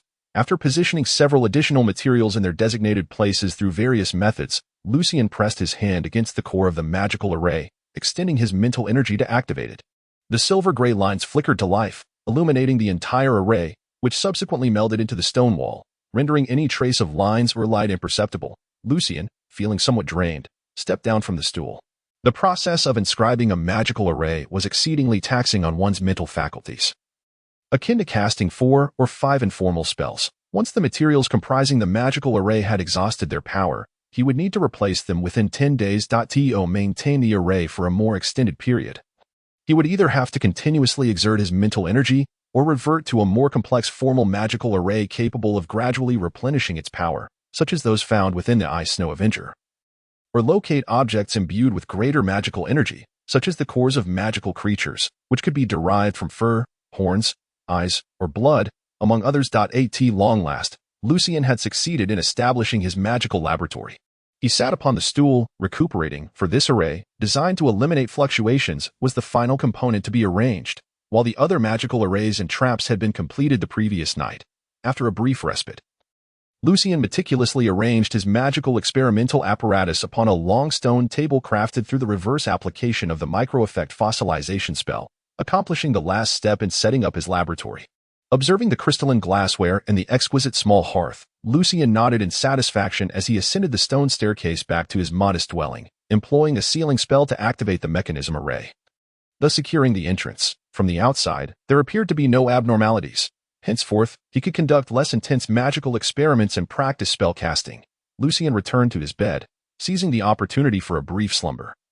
As dawn was imminent, "Lucien, do take care of yourself," Pierre remarked, observing Lucien's slightly pallid complexion, the result of his sleepless nights, his tone imbued with deep concern and empathy. Lucien chuckled softly, shaking his head. "It's merely insomnia. By the way, I haven't asked you yet, what instrument are you learning with Mr. Victor?" Pierre inquired, his thoughts leaping from one topic to another. Chapter 46. Sylvie. The highlight of my day was making it onto the weekly recommendation list, albeit in the last position. Yet, in my heart, being in the top 15 of that list feels akin to ranking among the top 15 of the monthly ticket list, something only the great authors can achieve. I am truly, genuinely thrilled and immensely grateful to everyone. I humbly ask for your continued support with recommendation votes. Furthermore, to top the new book list and rank first in Sanjiang, albeit due to the automatic demotion of Dancer's work after a month and my own lack of momentum, it is still satisfying and joyous to be in first place. I beseech for Sanjiang votes, at least until Dancer becomes serious again, so we can maintain our lead. As for Lucien, who aspired to mask his identity as a mage by becoming a musician, he had no reason to conceal his endeavors in response to Pierre's inquiry, smiling as he answered, "Currently, I am learning to play the harpsichord, which Mr. Victor has modified that he believes that his version of the harpsichord is a revolutionary instrument. And he is named it the piano. It will soon be registered with the association. Although, having entered the circle of magical apprentices, Lucien could procure many items through knowledge from them. The origins of his own knowledge were quite dubious. In his current guise, he could not delve deeply into discussions. Relying solely on knowledge to barter for goods was perilously akin to running along the edge of a cliff, and even when knowledge yielded currency, transforming it into ordinary necessities like clothing, food, housing, and carriages required a visible, lucrative profession to mask his true nature. Thus, Lucien diligently pursued his musical studies, if he could find sufficient time. Perhaps years later, when he finally discovered the location of the Continental Magical Council's headquarters, becoming a musician would prove far more advantageous than becoming a wandering bard. After all, few would suspect that a charming, immensely talented musician capable of composing mesmerizing melodies could be a dark, malevolent, and loathsome mage. Harpsichord, piano. Pierre's expression transformed into one of vivid excitement as he abruptly rose, pacing to the bookshelf, searching for something. Finally, he tapped his forehead and retrieved a book from one of the shelves, presenting it to Lucien. Regardless of whether it is the harpsichord or the piano, you will need this book. I learned to play the harpsichord using it. In 4 months. I will be sitting for the association's assessment to become a qualified musician. As a guild, the Musicians Association, much like other guilds, monopolized and controlled many of its internal affairs, such as the recognition of musicians. The perception of musicians, being inherently subjective, relied heavily on the aristocracy's evaluations. Lucien took the book handed to him, glancing at it before politely thanking Pierre. Given that he had stayed up late the previous night and felt mentally drained, he found it more agreeable to peruse the book to pass the time rather than attempting to decipher magic in his mind. Pierre, however, seemed intent on not letting Lucien escape his enthusiasm, continuously regaling him with tales of the harpsichord's performance, sheet music, and music theory. It appeared that upon learning of Lucien's piano studies, Pierre felt a kinship and was eager to share every thought he had on music. Bordering on the frenzied, Lucien, having accumulated some musical knowledge over his studies, managed to engage in the conversation, yet his eyelids grew heavy with fatigue, and despite several attempts to curtail Pierre's incessant chatter, he was met with disregard. Fortunately, at that moment, a lady entered the library, adorned in a black lace hat and a gracefully flowing white gown. Her waist was not constricted by a tight belt, yet her naturally slender figure exuded an elegance as she walked, resembling a beautiful painting gliding towards them. Beneath her long dress, she seemed to wear white stockings, which rendered her legs appearing long and straight in a soft, hazy light. Did this world possess stockings? Was it a byproduct of alchemy? Lucien had developed a habit of keen observation, unable to resist scrutinizing any elements reminiscent of earth, yet in the eyes of this lady and Pierre, his gaze might have seemed somewhat impolite. Clearing his throat, Pierre emerged from his musical reverie, coughed softly, and nudged Lucien with his elbow, signaling him to maintain decorum. With a beaming smile, he called out, "Lady Sylvia, is there anything I can assist you with?" Lucien withdrew his gaze and nodded in greeting, realizing that she was indeed Sylvia. Accustomed to such scrutiny, Sylvia did not appear angered by the attention. After removing her black lace hat, she addressed Pierre with a calm demeanor. "Hello, Pierre, I have come to borrow a few books." She was undeniably as beautiful as Pierre had described, with long, dark hair that flowed like satin and deep, night sky-like eyes. Her slightly squinted gaze and her petite, straight nose exuded an air of refinement. Pierre was taken aback by Sylvia's recollection of his name, his face flushed with excitement as he eagerly responded in the affirmative. Hastily making his way to the shelves to locate the book Sylvia required. As Sylvia stood before the wooden cabinet, Lucien caught a faint, somewhat familiar fragrance wafting through the air. Could the black nightingale fabric I found belong to her?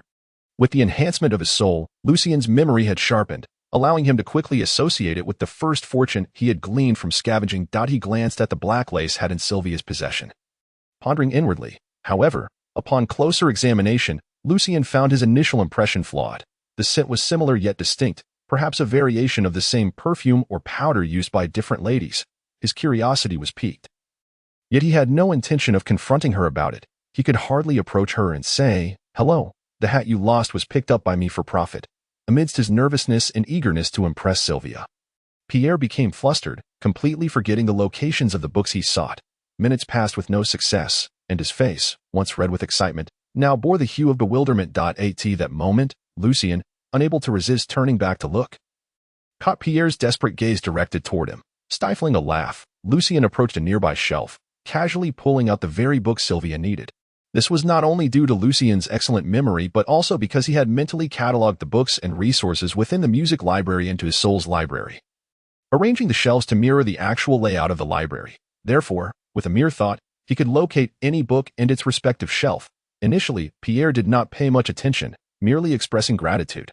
But as Lucien continued to retrieve the books without pause or hesitation, Pierre's astonishment grew. When did Lucien become so familiar with the library? Holding a stack of books before Sylvia, Lucien politely inquired, "Lady Sylvia, would you prefer to read here, or shall I assist you in carrying them to your lounge?" If Lucien claimed to harbor no manly sentiments towards such a stunning woman as Sylvia, it would undoubtedly be a falsehood. Yet, he remained clear-headed and rational, fully aware of his identity as a magician and his intentions to head to the continent's Magic Council headquarters, which left no room for romantic pursuits in Altair. Hence, devoid of expectation, he felt neither excitement nor anxiety, presenting himself before Sylvia with remarkable composure, a stark contrast to Pierre's demeanor. "Please register them and leave them on the table." "Someone will come to assist me," Sylvia responded in a low, slightly husky voice, imbued with a unique allure. She found it somewhat peculiar that the lecherous man who had been fixated on her legs upon entering now appeared to act like a gentleman who preferred men over women. However, this oddity was not enough to pique her curiosity about Lucien. While waiting for him to record the books, she casually asked, "What is your name, and which gentleman do you study under?" Understanding that only those with connections could undertake such tasks, Sylvia still wished to maintain basic politeness. "Lady Sylvia, I am Lucien Evans, a student of Mr. Victor," he replied succinctly. Sylvia smiled gently, resembling a pristine lily. "I have heard that Mr. Victor has created a brand new instrument, the piano. I eagerly anticipate his concert." After exchanging a few casual remarks, Sylvia lapsed into silence, maintaining her poised and graceful demeanor. Once the registration was complete, Sylvia stepped a few paces toward the library exit, smiling and waving her hand, at which point Lucien noticed three individuals waiting outside.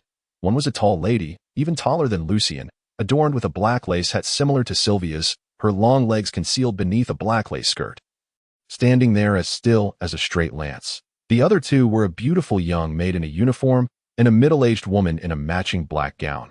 Her elegant features were overshadowed by a serious demeanor.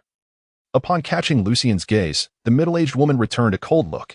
Meeting her deep blue eyes sent a shiver down Lucien's spine, plunging him into a strange, fearful state as the surroundings faded into monochrome.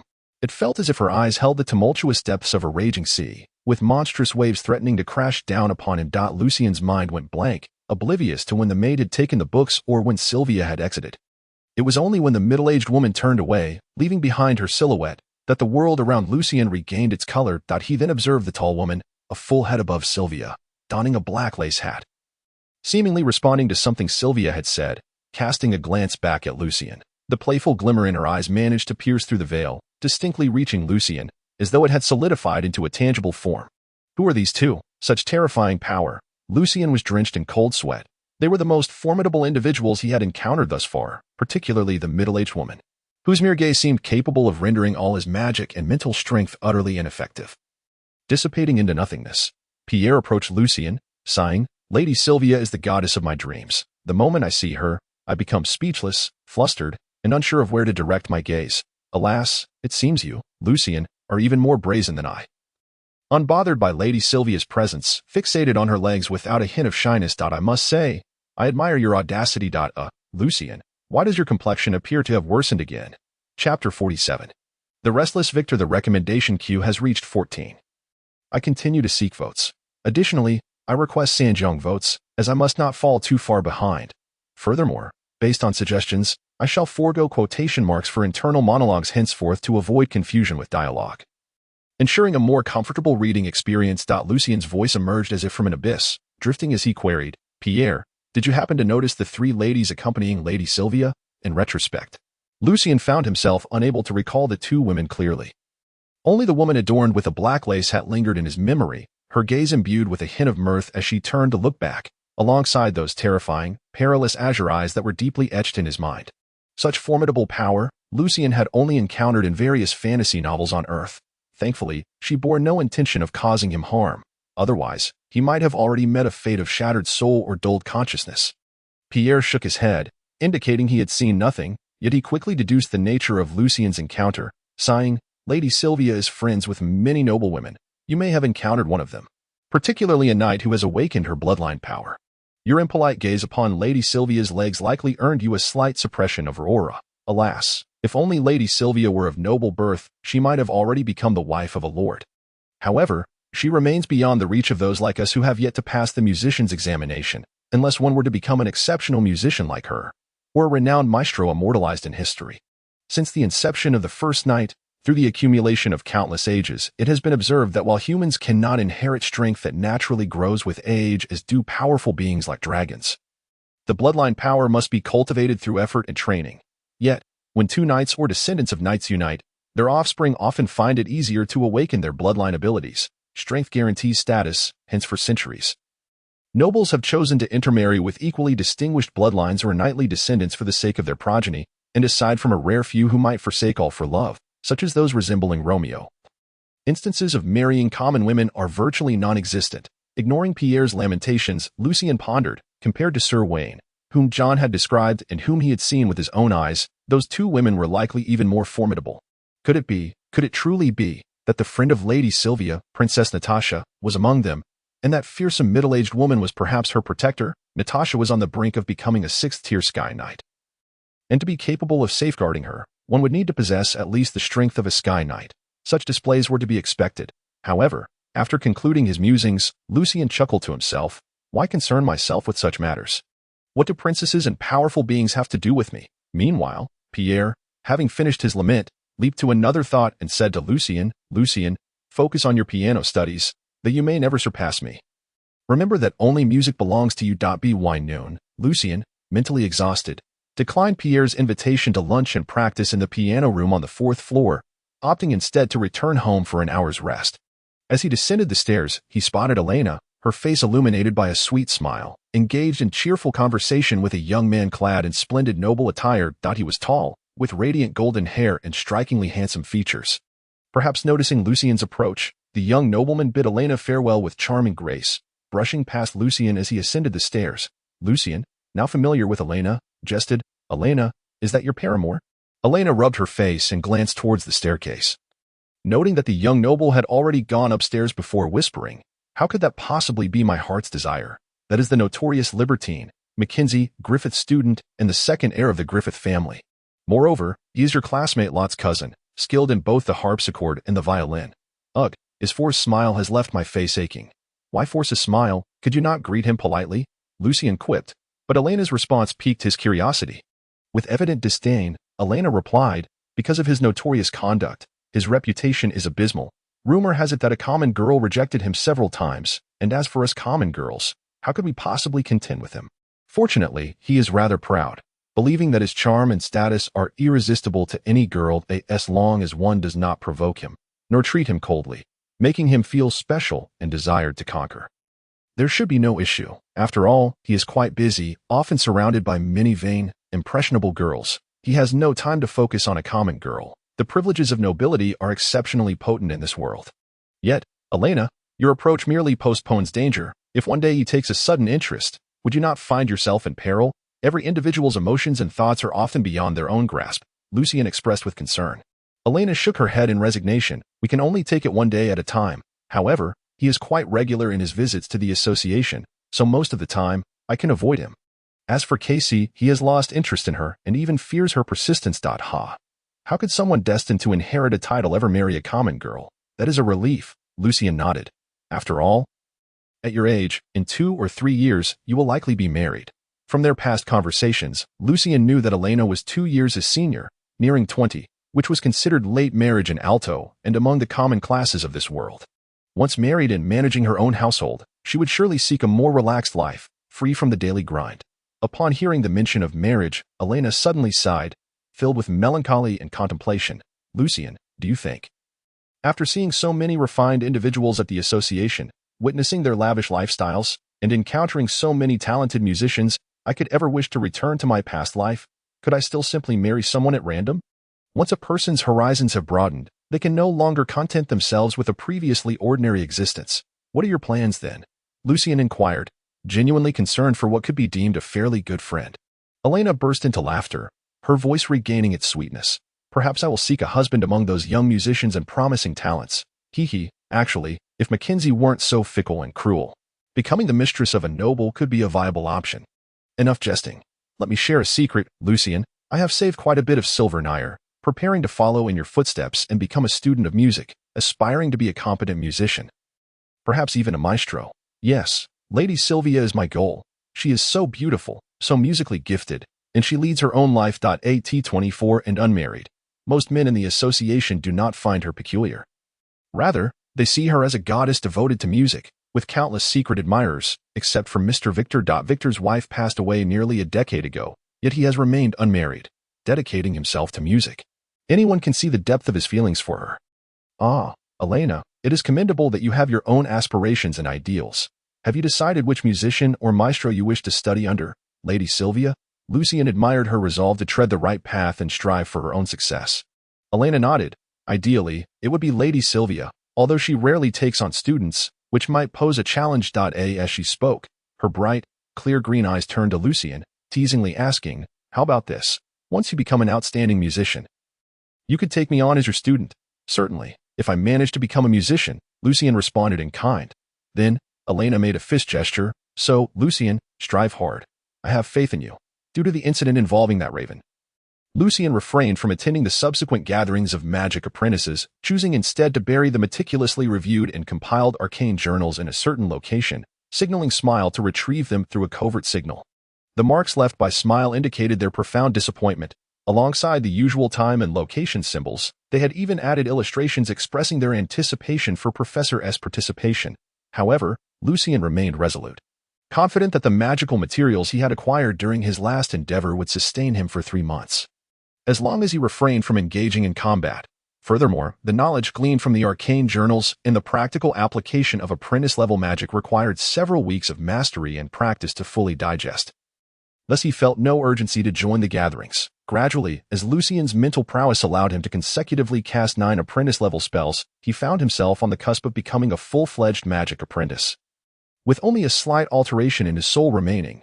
Meanwhile, Victor's concert at the Hall of Hymns was merely a month away from its final preparations. As Victor struggled to find inspiration for his 4th and final symphony, his anxiety intensified with the approaching date, rendering even his methods of distracting his students ineffective. Consequently, he had to suspend the lessons of and other students who had yet to officially study music under him for a month. Those still studying instruments, scores, and music theory with him, Lucian, Lot, and Phyllis, clearly noticed Victor's temperament becoming increasingly irritable, often unable to maintain his usual gentle and graceful demeanor, slipping into a state of despair. With a loud bang, the door to the music room slammed shut before Lucian and Phyllis, the sounds of Victor's outbursts and the clattering of ink bottles and other objects hitting the floor resonating from within. If Mr. Victor continues like this, he may never find his inspiration. We must counsel him, Lot remarked bitterly after exchanging glances with the others. Chapter 48. Twofold preparation. Victor's reputation and standing in the music world, particularly among the nobility, directly impacted the future accomplishments and lives of Lot, Phyllis, and others. Thus, they could not maintain the composed elegance emphasized by the aristocrats. Their faces were etched with worry, concern, and bitterness. Phyllis clasped her hands, pacing anxiously outside the music room door, glancing at the closed wooden door with unease. Upon hearing Lot's words, she struggled to contain her emotions, her voice sharp as she exclaimed, "How do we counsel him? Shall we tell Mr. Victor to calm down and that inspiration will surely come, that a new piece can definitely be composed? If mere persuasion were effective, why would Mr. Victor be in such a state?" Furrowing his brow, Lot observed the wooden door to the music room. "Perhaps we should suggest to Mr. Victor that he need not compose a new piece. He has many excellent symphonies from before that he could select from."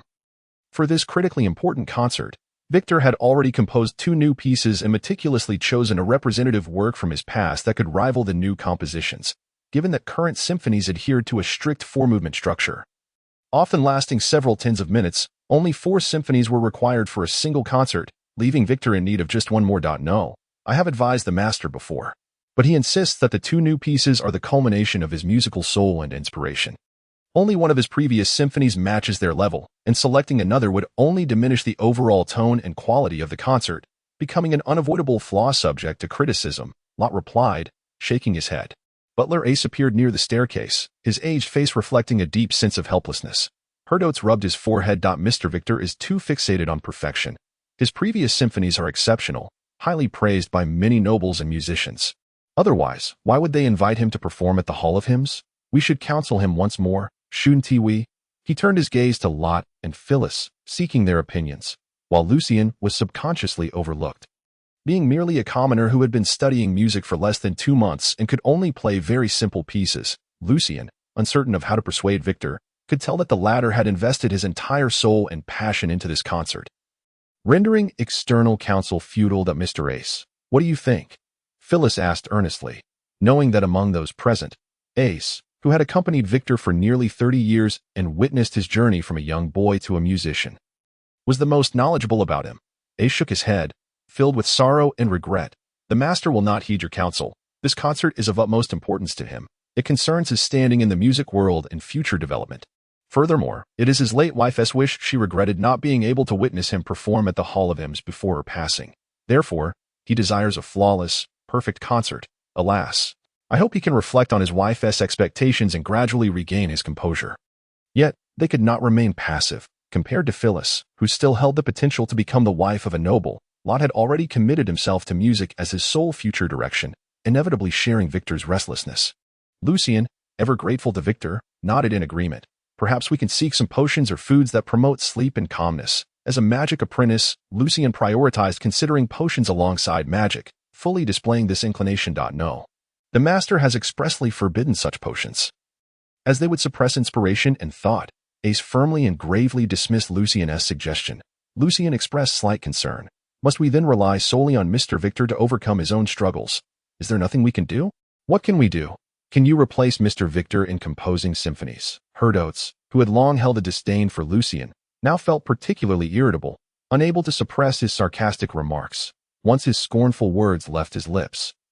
Silence enveloped the group, as they truly found themselves at a loss for actions. Lucien, however, was sparked with a few ideas. On one hand, it was imperative for Mr. Victor to seek inspiration and compose the music himself, while on the other, he needed to prepare a backup plan to ensure assistance could be provided should the critical moment arise. Yet, the specifics of this plan required further contemplation. After a moment of silence, the door to the music room creaked open, and Victor emerged, his eyes sunken and wearied as he stated, "I will go practice the first 3 pieces at the association. You should follow along, learning how the orchestra collaborates under the conductor's guidance. Then practice your instruments in the association's music room." Seeing Victor quickly recover from his brief collapse, Lot, Phyllis, and the others let out a quiet sigh of relief. It seemed there was no necessity for them to intervene. After all, Victor was an accomplished musician who had performed at courts across various countries and knew how to regulate himself. Nevertheless, the lingering uncertainty about whether the 4th symphony would be successfully composed remained in everyone's hearts. In the 5th-floor performance hall, under Victor's direction and the coordination of the principal, Rhine, the orchestra delivered a complete and exquisite performance of a symphony. The 4 movements were solemn, grand, and structurally rigorous, imbued with a hint of religious musicality, providing a truly delightful auditory experience. Once the symphony concluded, Victor approached Lucien and the others, who were attentively listening and observing from the audience. "All right. You may go practice in the music room. I will come by shortly to provide guidance." As soon as he finished speaking, before Lucien and the others could turn away, a round of applause broke out in the otherwise quiet performance hall. Although the hall's unique structure provided excellent acoustics, the applause sounded sparse and thin. A splendid symphony. I didn't expect to enjoy such a beautiful piece so soon after returning. It seems, Victor, your concert is well prepared? He remarked with a hint of derision veiled beneath his praise. Lucien recognized the familiar voice and turned to find Wolf, who had just returned from an outing, his chin held high in a haughty and smug manner. Victor's expression darkened as he discerned Wolf's demeanor. Evidently, he had learned something. "Wolf, it seems your recent invitation has yielded significant rewards." Victor refrained from mentioning the troubling preparations for the concert, opting instead for subtlety. Yet, Wolf was not one to let the opportunity slip. Having gleaned from others about Victor's recent struggles, he could easily surmise that Victor's music preparations were in disarray, prompting him to approach directly. "Victor, didn't you ask me to listen to your compositions and offer suggestions last time? After careful contemplation, I have come to realize that we are all musicians of alto, and there exists no hatred that cannot be dispelled. Therefore, I have resolved to acquiesce to your request. Indeed, let us perform the 4 pieces in their entirety. you. Victor has come to a complete understanding that Wolf has merely come to mock him. Just as he is about to succumb to anger, two individuals enter from outside the hall. One is an elderly gentleman, his hair a cascade of silver, clad in a black formal suit and leaning upon a black cane, exuding an air of stern formality. The other is a strikingly handsome young man with golden hair, none other than Mackins, the cousin of Latte, whom Lucien has previously encountered, Baron Othello.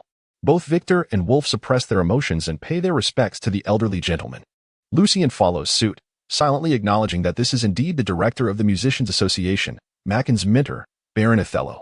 According to the archaic laws of nobility, it is not solely the descendants of awakened bloodlines who inherit titles.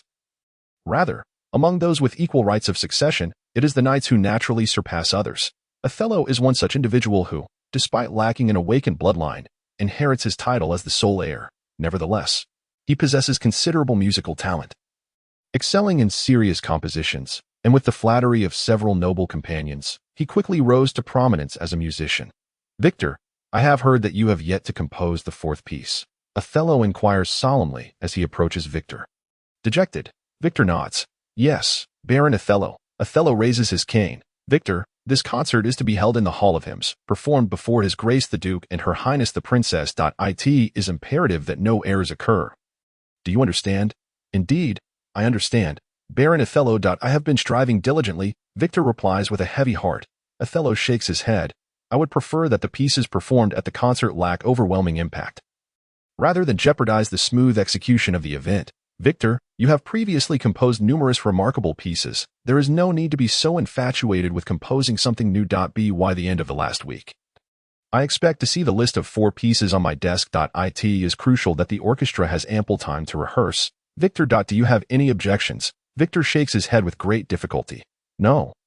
Baron Othello. He understands that this pressure is imposed by the association to ensure the concert proceeds smoothly, compelling him to make a decision, whether to compose a new piece or select an old one before the final week. Otherwise, he risks being replaced for the concert. As long as you comprehend, Victor, Othello's expression softens as he turns and slowly departs the hall, seizing the opportunity as Othello steps out.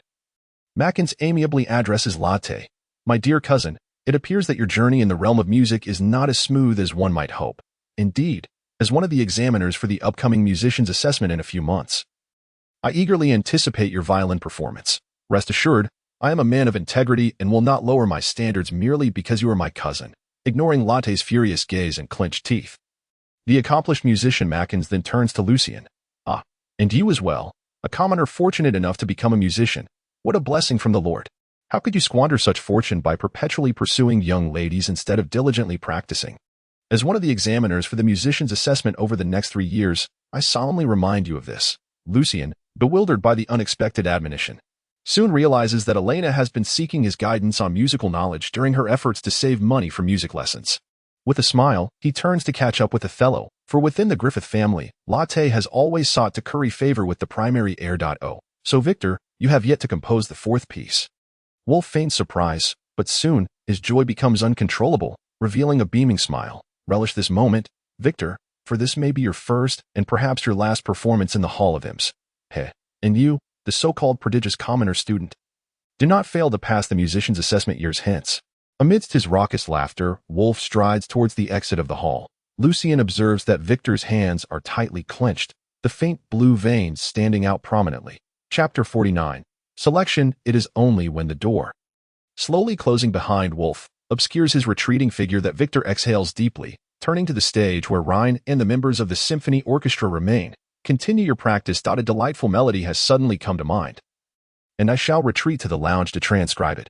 Each musician possesses a dedicated lounge within the association. Mr. Victor, I believe your current emotional state is quite unstable. It would be best not to force the composition of music, as it may yield no fruitful results, Rhine states, placing his violin down and approaching the edge of the stage, his perpetually charming smile replaced by an unusually serious expression. Victor, akin to a punctured water bag, finds his facade of calm swiftly shattered, revealing a visage intermingled with fatigue, despair, and anger. I understand, Rhine. I require some solitude. Rhine gently nods, instructing Lucien and Latte. Lucien, Latte, accompany Mr. Victor to his lounge. Phyllis, Herodotus, proceed to the practice room. Although Rhine is neither a nobleman nor a musician, his exceptional skills on the violin and harpsichord, coupled with his composed demeanor, earn him the unquestioned respect of Lucien, Latte, and others, as if his words bore the weight of Victor's own command. On their way to the lounge on the third floor, Victor remains silent, enveloped in a world of disappointment and indignation, while Lucien and Latte are at a loss for words, trailing quietly behind him. Upon entering the lounge, Victor finally addresses Lucien and Latte. "You two, focus on your instrument practice, and be sure to close the door upon your exit." He then sinks into the sofa, gazing intently at the wall opposite him. As Lucien walks outside, he follows Victor's line of sight and notices an oil painting hanging on the wall, a portrait of a strikingly beautiful woman with dark hair and eyes, her slender face adorned with a calming smile. The painting is exquisite, the woman appearing almost lifelike. As Lucien steps through the door, he observes Victor merely gazing at the painting, motionless, as if he were a statue, returning to the fourth-floor practice room in silence alongside Latte. Lucien discovers that Phyllis and Herodotus are similarly not practicing their instruments, but rather sitting there in a state of despondence, lost in thought. Regardless, with Baron Othello's demands in place, Mr. Victor's concert is unlikely to falter. Latte assumes he should feel elated, yet upon speaking, he realizes his tone is laced with bitterness. Having studied under Mr. Victor for several years, he is inherently kind-hearted and often considerate of others, even if Latte harbors a hidden disdain for his humble origins. The depth of their bond has grown over time. Moreover, should Victor achieve resounding success at this concert and ascend to the ranks of renowned musicians, Latte could disregard Macken's challenges and prejudices during the musician's assessment. Phyllis silently offers a bitter smile. Even if the issue of the piece is resolved per Baron Othello's stipulations, who can assure us of Mr. Victor's state if a conductor encounters frequent issues during a performance? Will the entire concert yield favorable results? Indeed, Herodotus, still appearing youthful relative to Latte, cannot help but rest his forehead against his violin, as if speaking in a dreamlike manner, his voice wavering. Thus, the practice room falls into silence once more. The sound of a pin dropping audible. In this atmosphere, Lucien, lost in his thoughts, becomes less conspicuous. At this moment, he analyzes the scores stored within the library of his soul, comparing them with those from Earth, to avoid inadvertently reproducing a symphony that closely resembles existing melodies in this world, thereby earning the dubious title of an untalented plagiarist and severing his ties to the realm of music. This preparation is his way of repaying Victor's kindness and care for him, seeking a classic symphony from Earth to present at the last moment should he find himself unable to draw upon his own inspiration. Fortunately, he recently annotated the scores from Earth with this world's musical notation, or this task alone would have taken over a month. As Lucien meticulously compared the musical scores, he felt a sense of fortune wash over him. Within the Soul Library, the task of contrasting identical melodies proved to be far simpler than Lucien had anticipated, for they were stored within his very soul. A single glance was all it took to retrieve the corresponding scores. Through his recent studies, Lucien had gained a deeper understanding of the musical trends in this world. In an environment devoid of ecclesiastical constraints, the music of alto was gradually transitioning from the structurally rigorous and somewhat religiously infused classical compositions to the emotionally expressive realm of Romanticism. Thus, the conservative Lucien initially opted for the works of Bach, which were distinctly marked by religious characteristics. To his surprise, all of Bach's compositions bore striking similarities. The well-tempered clavier and the 12 preludes were particularly alike.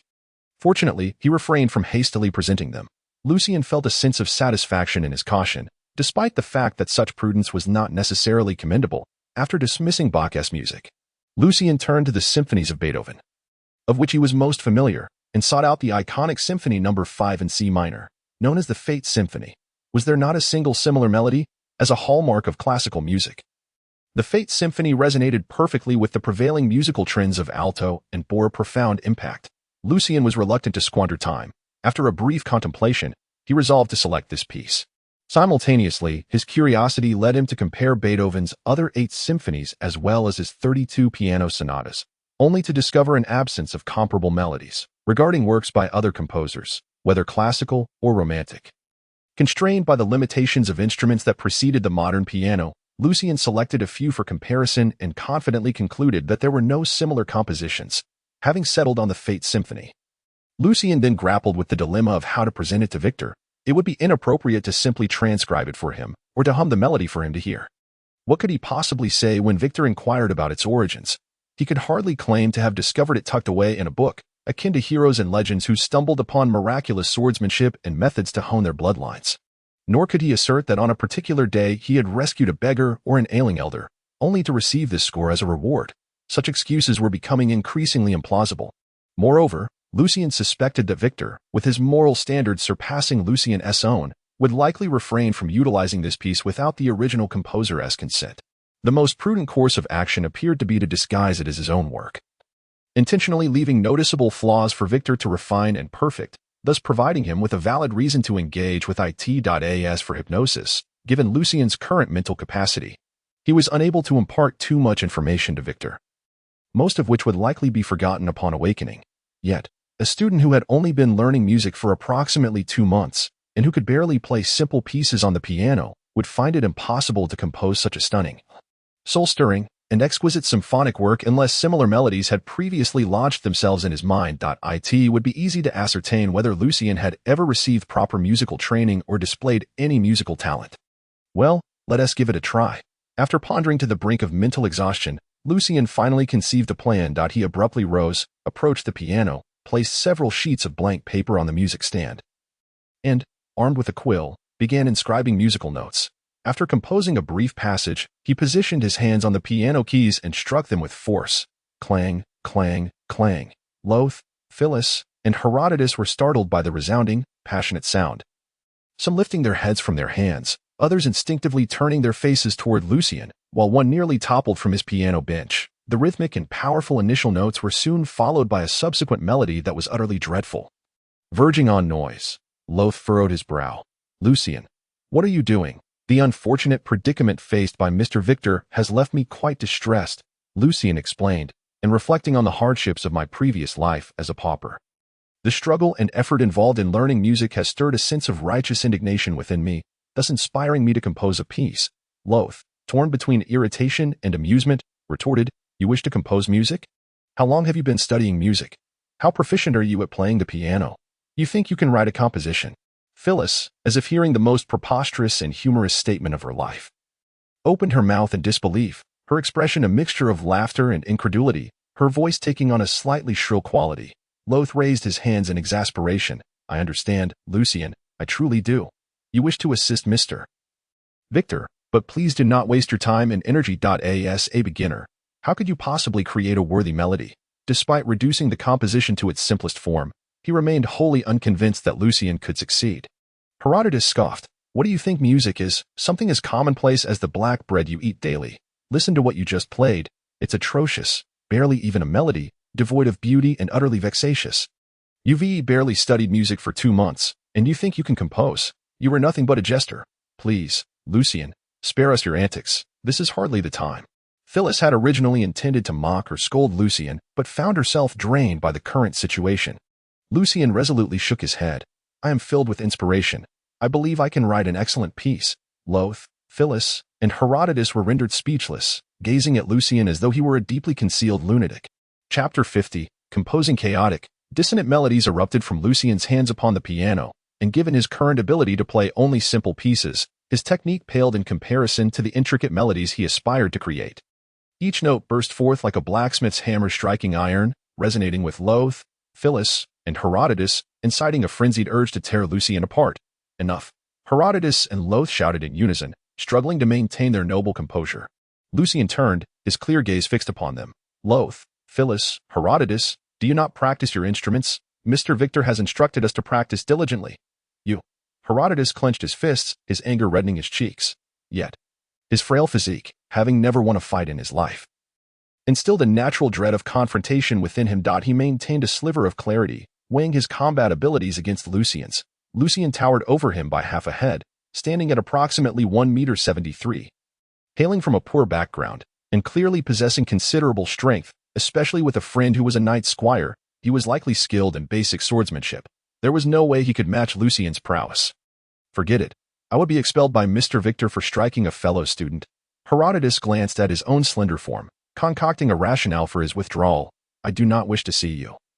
Nor do I want this commoner to soil my hands. I shall practice in another room. With that, he turned and strode towards the door. Lucien innocently inquired, what is wrong with Herodotus? If he could incite them to leave one by one, it would help mask the absurdity of his erratic compositional progress. Just as Herodotus was about to open the door to the practice room, Lucien's words made him fumble, nearly causing him to stumble. He shot a furious glare back at Lucien, thinking, is this bastard doing this on purpose? After reassessing their physical differences, Herodotus ground his teeth and stormed out of the practice room. Seeing this, Lucian turned back to his blank sheet. Picking up the quill to transcribe the melody he had just played, it contained a trivial snippet of the Fate Symphony's notes, but mostly it was a haphazard amalgamation of sounds that reflected his own feelings. Any individual with a modicum of musical training would shake their head upon viewing this sequence, deeming it slightly better than refuse. Noticing Lucian diligently inscribing the staff notation, Loth glanced at the ceiling of the practice room and rubbed his forehead. Seeking confirmation, "You truly intend to compose music?" "Of course, I am writing," Lucian replied without turning his head. "Yes, I feel another spark of inspiration." With that, Lucian set down the quill, and the cacophony of dissonance filled the practice room once more. Phyllis rose, muttering weakly, "Loth, I think I need to go to the back garden for some peace. I am on the verge of madness." Loth sighed. "I too shall find another practice room." After they departed, Lucian quietly exhaled. Locking the door to the music room behind him, he made slight modifications to the two melodic segments he had just composed, infusing them with more themes from the Symphony of Fate. Then, he allowed his thoughts to flow freely onto the pages, filling several sheets with what could only be described as dissonant melodies. This was Lucian's newly conceived strategy, to gradually help them accept the reality of his musical composition. Then obscure it with these unsophisticated melodies, progressing day by day. Such progress would be evident in the drafts, serving as evidence for any future scrutiny. Once they subconsciously perceived that his compositions contained a number of captivating tunes, he could invite Victor to listen to his flawed piano rendition of the Symphony of Fate, allowing him to rectify its shortcomings and transform it into a true symphonic piece. A prodigy who visibly advances amidst public scrutiny. Revealing his concealed musical talent bit by bit would undoubtedly be more readily accepted than an unexpected debut of a breathtaking symphony, purportedly authored by him, which could endure for centuries. Of course, during this time, Lucian needed to dedicate all his practice hours to mastering the piano version of the Symphony of Fate, lest his inadequate playing skills lead Victor, Lot, and Phyllis to dismiss this renowned piece as unworthy. History had shown precedents. The premiere of Beethoven's Symphony No. 5, for instance, suffered from a lack of rehearsals and cold weather, resulting in a tepid reception from the audience until a subsequent concert a year and a half later garnered unprecedented acclaim. Once he established the progress for today and revised the score, Lucian commenced his arduous practice, attempting to play the Symphony of Fate. Slowly and haltingly, he rendered a composition of beauty and emotional depth into mere noise. In truth, even if he had not locked the door, he would not have minded if someone overheard him. Throughout that afternoon, neither Victor, Rhine, nor Lot sought him out, allowing Lucian to play through the 30-minute symphony 3 times at a leisurely pace. As dusk began to settle, Lucian organized his notated music and, with a hefty stack of sheets in hand, made his way to the concert hall on the 5th floor. Inside the hall, the orchestra was still rehearsing, with Victor intently conducting, seemingly having shaken off the earlier gloom and wholly immersing himself in the music. I and the audience, Lot, Phyllis, and Herodotus awaited, attentively listening to the piece and observing Victor's conducting style. They cast a brief, indifferent glance at Lucian's entrance, completely unwilling to acknowledge this arrogant, incomprehensible madman. Lucian paid no mind to their demeanor. Instead, he returned their glances with a polite smile, eliciting a weary expression from Phyllis. Settling into a plush seat, Lucian closed his eyes, absorbing the music while contemplating how much progress he should attain with his melodies by tomorrow. The half-hour passed swiftly amidst the enchanting music, and soon Victor and Rhine descended, wearing faint smiles as they inquired about their students' afternoon practice. "How did your instrumental practice go? Any issues with fingering or technique, Mr. Victor?" Herodotus erupted in indignation. "Lucian has the audacity to believe he can compose music. Good heavens, how long has he even been studying music? His clumsy, cacophonous, and discordant melodies sound like the wails of a demon, driving us to other practice rooms." Lucian smiled at Herodotus, internally grateful for his outburst. "Thank you for publicizing this matter. Otherwise, I would have found it difficult to voice it myself." Seeing that his accusation only yielded Lucian's smile, Herodotus pressed on, "Mr. Victor, you ought to dissuade him from these impractical, delusional aspirations. I certainly do not wish to endure this noise daily." Victor looked at Lucian with confusion. "You are attempting to compose music." Rhine, raising an amused eyebrow, scrutinized the score in Lucian's hands. Lucian nodded earnestly. "Today's events and my past experiences have sparked a sudden influx of inspiration, prompting me to attempt to write it down." Receiving Lucian's affirming response, the gentle-hearted Victor refrained from reprimanding him directly, instead asking, "Lucian, is this your composition? May I take a look?" "Of course," Lucian replied, having prominently displayed it for Victor's perusal, knowing that having a musician validate his progress would lend it authority in the realm of music. Ryan, with a curious grin, chimed in, "May I see it as well? It is rather intriguing that a novice who has only been studying for 2 months claims he is composing music." Lucien, eager for another witness, willingly obliged, dividing the score into 2 portions and handing them to Victor and Ryan. As Ryan examined the sheets, his thin lips twitched, nearly breaking into a laugh. Victor furrowed his brow, studying the score for a moment before speaking in a grave yet gentle tone. "Lucien, I appreciate your intent and am grateful, but you are merely a beginner. The most crucial aspect at this stage is to build a solid foundation and master your instrument, in a year or 2. It will not be too late to attempt composition." Given the events of the day, Victor surmised that Lucien's desire to compose stemmed from a deeper motivation, and thus he refrained from scolding him. Instead, a sense of comfort and encouragement emerged regarding Lucien's composition. Did it even warrant evaluation? Victor's sentiments were perceptible to Lot, Phyllis, and others, leading them to the realization that Lucien's true aim was not merely to write music, but to alleviate Victor's burdens in a bid to win his favor.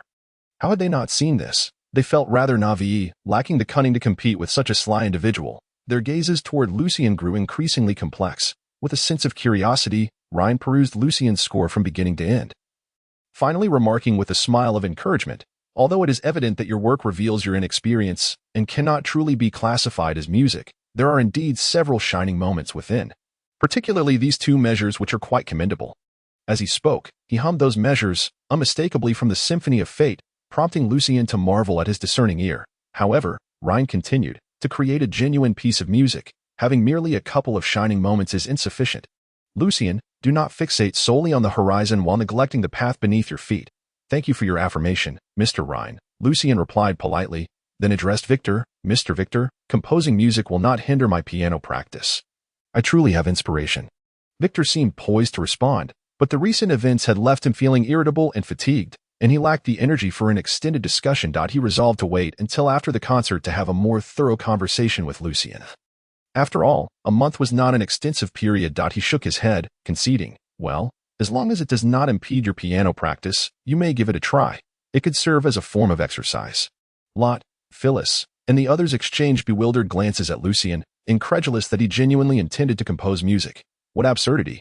After obtaining Victor's consent, Lucien methodically pursued his life as a noisemaker, with incremental progress concealed within the boundless clamor. Although the melodies of Lucien's Fate Symphony began to multiply, Lotte, Phyllis, and Herodotus, who had long since developed an aversion to noise, would either depart or play their instruments even louder whenever Lucien commenced his performance.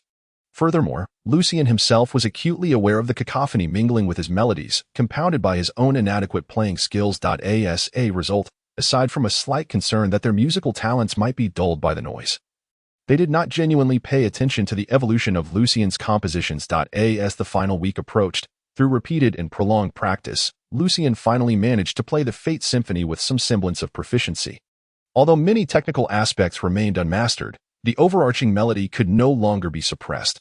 Chapter 51. The News Pressing the Last Key. Lucien lifted his hands and quietly listened to the reverberation of the melody within the piano room, a subtle sense of accomplishment swelling in his heart. This was not merely due to his ability to replicate the Fate Symphony, but rather a reflection of the dedication he had poured into piano practice over the past 3 weeks. Aside from his studies in magic, mornings spent in the music library, virtually playing, much like Pierre, he became completely immersed in the world of music. Lunchtime was a hurried affair, with no time for rest. As he rushed to Mr. Victor's house in the association's piano room, practicing until dusk, only playing simpler pieces when Victor was present to offer guidance. With diligence comes reward. Lucien could now at least manage to play the Fate Symphony without it being labeled as mere noise.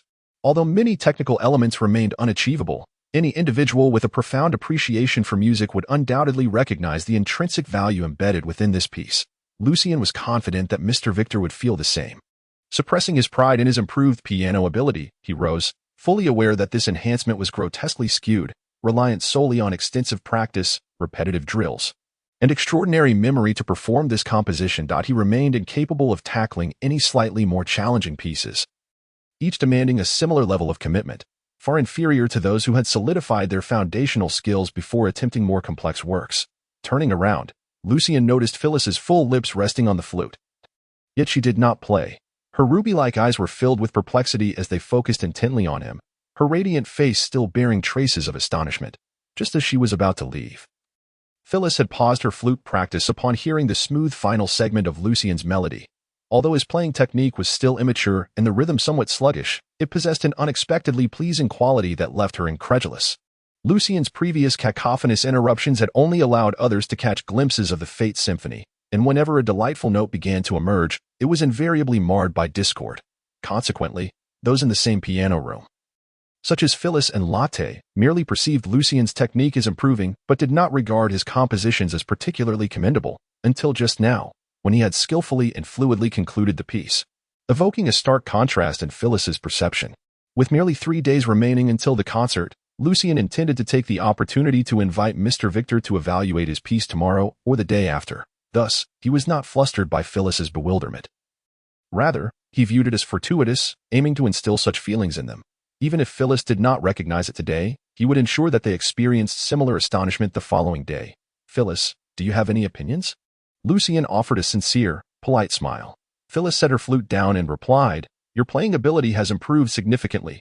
She still did not believe that the melody was composed by Lucien himself, attributing it to his enhanced piano skills. Presuming it to be a piece she had yet to encounter, given her primary focus on the flute, Lucien merely wished to leave an impression on her. Seeing that she did not inquire further, he smiled and said, "Thank you for the compliment." Phyllis thought as nightfall approached, and with the ominous signs of an impending storm, he knew it was time to take his leave. In the harvest month of September, the climate remained sweltering, and with the dark mountains obstructing the monsoon, the entirety of Vallette Park, situated within a basin, had been subject to frequent downpours over the past few months. Today, even before 6 o'clock, the sky had darkened as if it were already 8 or 9, heavy and humid, as if a torrential rain could descend at any moment. "Until tomorrow, Lucien," Phyllis replied, her response unusually normal, watching him depart the piano room with a lingering look of confusion. Despite having reached her own conclusion, meanwhile, Latte and Herodotus had already left some time ago, leaving her without anyone to consult. Upon descending the stairs, Lucien encountered Butler Ace directing the servants to tidy the hall. He approached and inquired, "Mr. Ace, where is Mr. Victor? I have business to discuss with him." Since Phyllis had already taken notice, Lucien was prepared to advance his timeline. Such matters were always better addressed sooner than later. Ace, ever serious and polite, responded, "Mr. Victor has gone to the cemetery and may not return until quite late. Is your matter urgent, Mr. Lucien? Tomorrow would suffice." Uncertain of how long he might have to wait, Lucien opted to postpone until the next day, as he still needed to return for his magical experiments, which represented his true path ahead. During this time, Lucien had fundamentally grasped the Arcane journal, utilizing accessible literature, documents, and texts within the library to rapidly augment his foundational knowledge. He was in a phase of swift progress in magic analysis, construction, and application. For instance, Lucien had restructured the sound wave magic known as Hohmann's cough, integrating concepts of frequency and vibration, and after numerous experiments, created 2 new apprentice-level informal spells that might not exist in the headquarters of the Continental Magical Council. In contrast, Lucien's advancement in soul and mental strength lagged significantly behind his knowledge and understanding of magic. He was still a bit short of achieving the capacity to continuously cast 10 apprentice-level spells, which would qualify him as an official magic apprentice. This was in stark contrast to the typical circumstances of magic apprentices, as this stage was crucial for rapid growth and mental strength. Provided one's innate talent was not severely lacking, one could become a high-level magic apprentice within a year or 2. Thus, it was entirely normal for the mastery of knowledge to trail behind the growth of mental capacity. As the evening grew increasingly dim, upon entering Andalise's home, Lucien casually glanced at the corner of the neighboring house, only to discover new markings where the previous ones had been erased. News of evil creatures caught Lucien's attention as if by chance, yet he maintained an unchanging demeanor as he stepped into Andalise's home. The meaning of Smyre's drawing was clear. "Esteemed Professor, the sage has news of evil creatures. Meet at the original location tonight at 10. After several consecutive absences from the clandestine gatherings, had they finally lured him in with news of malevolent beings? As Lucien chewed on a piece of dark bread paired with potato stew, he pondered whether this might be a trap. If so, was it orchestrated by the Crow's Master or someone else? After much contemplation, Lucien resolved to covertly observe the situation first, ensuring there were no ambushes before meeting with Smyre and the sage. Once he obtained the blood of the evil creature, he would be able to summon vengeful spirits, gather their dust, and thereafter pursue his financial endeavors, attempting to procure moonlight roses. However, prior to that, he needed to prepare some supplies. In the depths of night, within Lucian's magical laboratory, a stone table bore an intricately carved alchemical circle. Atop it rested a black vessel, reminiscent of a cup in size, its base engulfed in blue flames. While a magma-like crimson liquid churned within. Lucian's expression was grave as he carefully stirred the molten liquid with a 20-centimeter-long thick ceramic rod in his left hand, while his right hand held a glass tube, slowly tilting it to allow droplets of a black liquid to fall into the vessel, merging with the red liquid. Each droplet that fell evoked a billowing white mist, causing the crimson liquid to contract violently, as if on the brink of explosion. Fortunately, Lucian's meticulous stirring and precise mental control of the alchemical circle averted any mishaps. Once the black liquid was fully poured, Lucian placed his right hand upon the alchemical circle, altering its operation. Threads of red light emerged, enveloping the black vessel, while Lucian recited a complex incantation. His left index finger emitted a beam of chilling white light that descended into the black vessel. The extreme heat met the frost, triggering a violent reaction. White vapor surged forth, even hinting at an explosive tendency, yet the red threads contained it, gradually stabilizing the chaos. As the dense white mist dissipated, a small amount of red viscous liquid was revealed within the black vessel, appearing to burn with an inner flame. Lucian finally exhaled in relief, pouring the crimson viscous liquid into a glass tube and sealing it. This was the fiery resin intended for the witch's crafting. After gathering all necessary materials, Lucian embarked on this alchemical endeavor, for according to the witch's description, the fiery resin held considerable power. Furthermore, drawing from his previous experiences of minor injuries sustained from failed experiments and the potency tests conducted with small amounts of the fiery resin, it became evident that it resembled a Molotov cocktail, albeit with less explosive force. Initially, Lucian contemplated infusing it with nitroglycerin, but upon reflecting on the associated dangers and his lack of adequate protective spells, he chose to forego that idea. Opening a chest in the laboratory, he found 7 vials of liquid, representing his recent alchemical achievements, 2 vials of fiery resin, 3 vials of brown liquid to expedite mental recovery, which bubbled vigorously, and 2 vials of storm essence for healing injuries and replenishing stamina. Lucian retrieved these 7 magical potions, inserting them alongside the freshly crafted vial of fiery resin into a concealed pocket in his black robe, cushioned with scraps of soft fabric to prevent the glass tubes, inscribed with magical runes, from clashing during vigorous movement. Having completed this, Lucian opened his magical notebook, perusing the pages detailing the structure and construction process of 2 newly devised apprentice-level spells. These spells, born from his extensive experiments and knowledge of vibrations and frequencies, were modifications of the sound wave magic known as Homan's Cough, demanding mental prowess equivalent to that required for an astrological spell. Although practical applications in combat were limited, these spells held remarkable potential in specific situations. After contemplating the 2 spells, Lucian took out a feather quill and inscribed ornate titles at the top of each page. Screech of the Bat and Professor's Resonant Hand. With this task completed, Lucian exited the laboratory and returned to his humble abode. Lying on his bed to recover his mental energy. At precisely 9:40, he drew down his hood and stepped outside. Chapter 52. Screech of the Bat. The stifling night was thick with oppressive air. Anticipating the arrival of a torrential downpour, Lucian opted for a route entirely different from his previous excursion. Taking over 10 minutes to reach the vicinity of an abandoned house, marked by towering willow trees. However, Lucian did not emerge immediately. Instead, he observed from the shadows, where 3 figures cloaked in black robes stood, their faces obscured by hoods. Judging by their stature, one was Smile, another was the Sage, while the third remained uncertain, a fellow magic apprentice he had encountered previously. After a thorough reconnaissance of the nearby shadows, Lucian detected no ambush but remained vigilant. Returning to his original hiding spot, he extracted a peculiar black ritual component from the small pockets lining his belt. Next, Lucian parted his lips, seemingly to utter an incantation. Yet no sound emerged. Instead, the component in his palm began to vibrate rapidly, sending out waves of invisible energy. The Screech of the Bat, Lucian's inaugural spell of his own creation, was conceived based on the principle of echolocation used by bats. Functioning as a biological radar. It combined ultrasonic waves with the apprentice-level spell for detecting magical auras, utilizing mental energy to ascertain the presence of hidden individuals in the surroundings. Lucian had learned during his studies of magical aura detection that both magic apprentices and formal sorcerers possessed numerous methods to conceal their magical signatures. However, below the 6th ring, all methods of masking magical auras required the absence of augmentative or defensive spells. Otherwise, the masking spells would lack efficacy. Thus, the Screech of the Bat proved invaluable. naturally, cunning sorcerers. If forewarned of the existence of this spell, could still evade its effects, Lucian himself understood that one could become incorporeal or ethereal and then cast spells to conceal their aura. Hence, in magical combat, the judicious selection of spells constituted a significant portion of one's overall strength. Had there been more spells concerning light within the apprentice tier, Lucian might have aspired to create an infrared detection spell.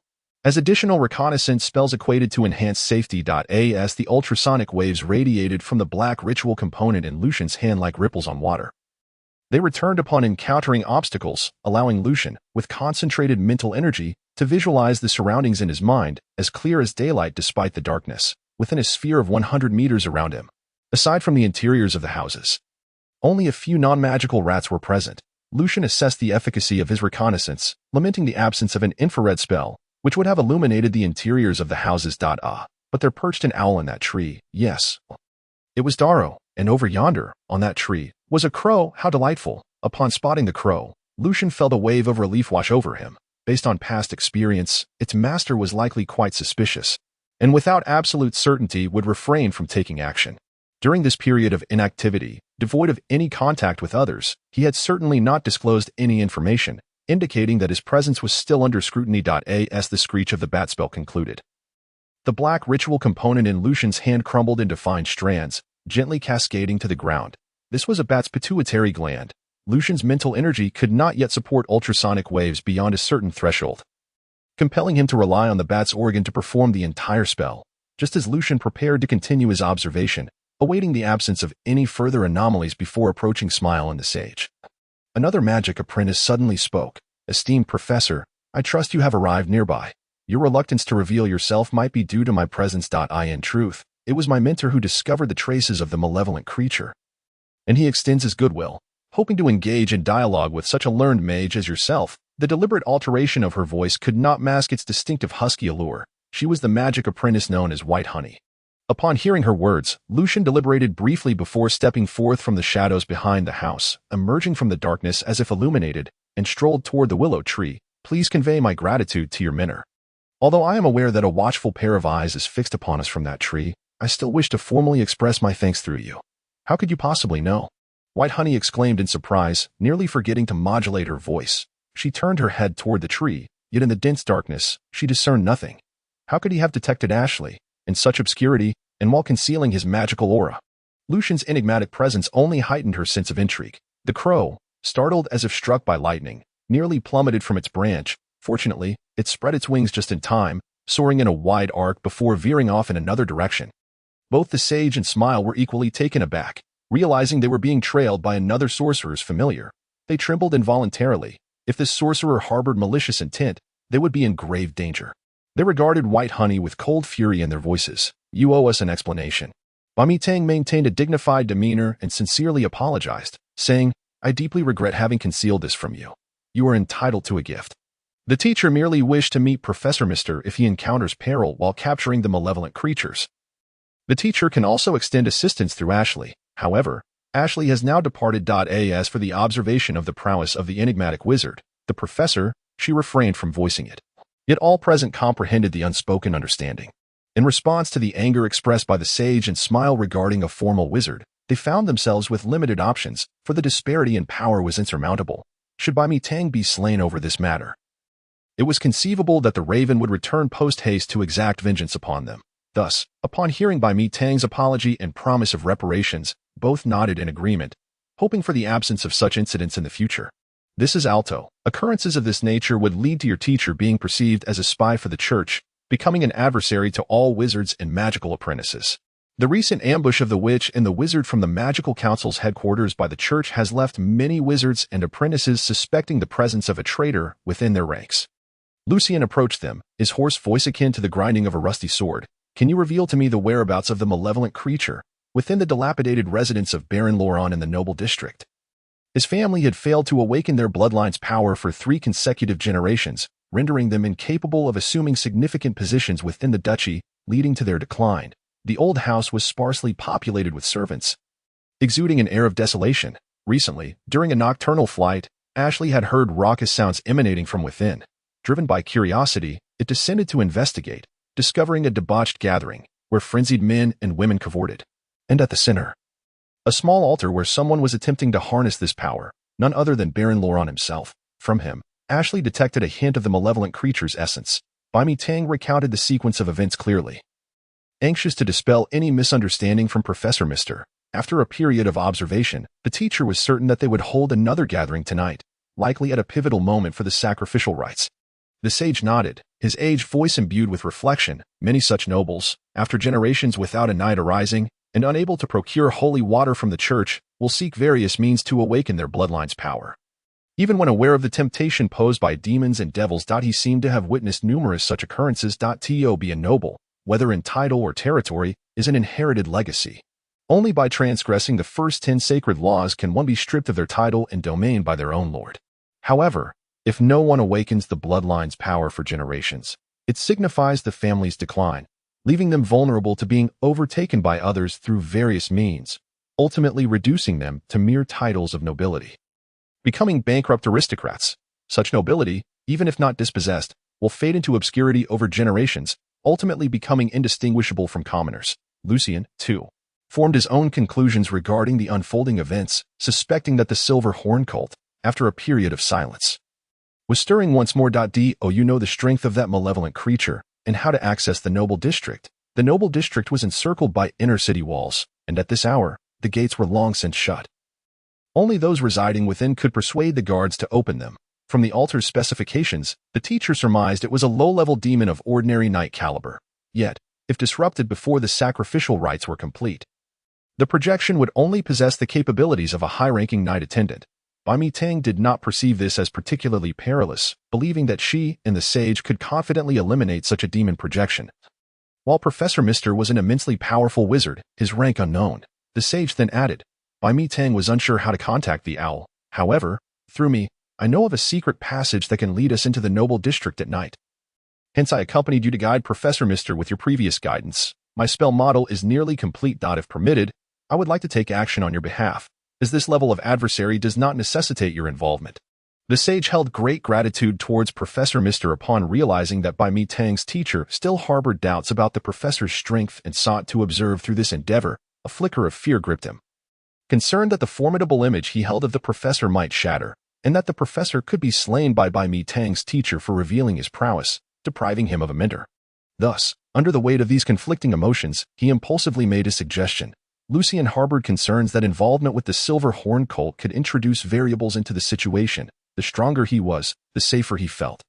The sage likely possessed magical items akin to the Ice and Snow Avenger, prompting him to ponder deeply before nodding. After this matter concludes, you may inquire about one question. As long as he secured the vengeful spirit dust and successfully evaded others, he could vanish from the magical circle for a time, rendering worries of his strength being discerned and his powerful image collapsing utterly irrelevant. May I assist you, Professor Mr. Bai Mi Tang sought to amend her earlier rudeness. As Ashley the Raven had already taken flight, leaving the matter of observing the professor's strength upon her shoulders, Lucien, of course, acquiesced, for how could he refuse a delivered hostage? Smile deliberated for an extended period. Recognizing that his ability to contact Professor Mr. had notably elevated his standing within their circle. If he were to lose this connection to the sage and Bai Mi Tang, it would likely lead to his marginalization, detrimental to his own advancement. Thus, he too implored to accompany them. Subsequently, under the sage's guidance, Lucien and the others proceeded toward the noble district. Chapter 53. The Professor's Resonant Hand, Seeking Recommendations. This morning, just as I powered on my computer for work, the electricity failed, compelling me to sneak back home to update, causing a slight delay. My apologies. Additionally, I seek recommendations this Monday, as I aspire to ascend the rankings this past week. In the stifling, oppressive darkness of the night, several magic apprentices clad in black hooded robes, who, if seen, would surely be regarded as sinister, mysterious figures, navigated the shadows of buildings, paying no heed to the occasional drunken passerby. Yet, Lucien and his companions remained vigilant, for in the darkness lurked not only inebriated souls and those who must conceal their identities, but also the night watchmen of the ecclesiastical tribunal. They prowled like greedy vultures, traversing the corners of the night in pursuit of blood and decaying flesh, their black-gloved hands representing a source of nightmares for every wizard and apprentice in Alto. Professor Mr. resides within this very building. After several minutes, as they neared the chaotic and dilapidated structures of the Ardalan district, approaching the gate leading to the noble district, the sage halted, gesturing towards an unremarkable building amidst a cluster of decrepit homes. Both Bai Mi Tang and Smile placed their trust in the sage, each employing divination magic to conduct a cursory inspection of the house and its surroundings, confirming its safety before following the sage inside. Observing the divination spells they employed, comprising all the spells he could wield, excluding the bat scream, Lucien opted against further scrutiny, merely utilizing his mental faculties to sense the environment. For the bat scream lacked the capacity to discern the interior of the house. Inside the rundown dwelling, cobwebs adorned the corners, suggesting it had been abandoned for some time. As the sage made his way toward the bedroom, he casually remarked, "There used to be beggars who would seek shelter here. But in recent months, all beggars in Alto have mysteriously vanished." Lucien and Bai Mi Tang remained silent, while Smile, intrigued, queried, "What could cause the beggars to disappear? What could they possibly do? I have heard it is related to the malevolent creatures." The sage replied in a calm tone, as if he possessed knowledge of some hidden truth, while Lucien and Bai Mi Tang continued their quietude. Upon entering the bedroom, the sage shifted a dilapidated chest and, employing the appropriate magic, disabled the concealed magical traps, revealing the entrance. A chilling breeze wafted from within, devoid of any stench or oppressive aura, suggesting that this secret passage was frequently traversed. Could it be that the sage was of noble lineage, often using this passage to attend clandestine gatherings in the Ardelan district? In the minds of Lucien, White Honey, and others, an idea surfaced, yet no one would be foolish enough to voice it aloud. After a thorough inspection, under the guidance of the sage, several magical apprentices gradually entered the secret passage and sealed the entrance behind them. The passage was impeccably smooth, adorned with luminescent moss akin to that found in sewers, casting an eerie glow that instilled a profound sense of dread and shivers in the hearts of those present. Lucien and his companions observed that every 10 meters, a diminutive magical array, an effectual petrification circle, was inscribed above the sewer. This simplified array could be activated by anyone with a modicum of mental power. Noticing the puzzled gazes of Professor, White Honey, and the owl, the sage smiled and elucidated. "This is arranged for the eventuality of destroying the passage to prevent its discovery." "I admire your caution and meticulousness," Lucien remarked in a raspy voice, embodying the formidable demeanor befitting a professor. White Honey smiled and added, "I feel considerably reassured now." 10 minutes later, in a shadowy corner of the noble district, concealed by towering trees, Lucien and his companions emerged one by one, quickly locating the dilapidated and foreboding 3-story villa of Baron Laurent, overgrown with ivy and reminiscent of a haunted house, under the sage's familiar guidance. Outside the iron gate of the villa's enclosing wall stood a solitary soldier clad in ordinary leather armor, a stark contrast to the silver-gray chainmail worn by the guards of other noble residences Lucien had seen on their way. Further underscoring Baron Laurent's decline, Smile surveyed the surrounding environment and proposed, "This place is quite remote, with only one guard. We might as well enter directly. What do you think, Professor, as long as we don't create a commotion?" Lucien signaled for Smile to proceed with the plan.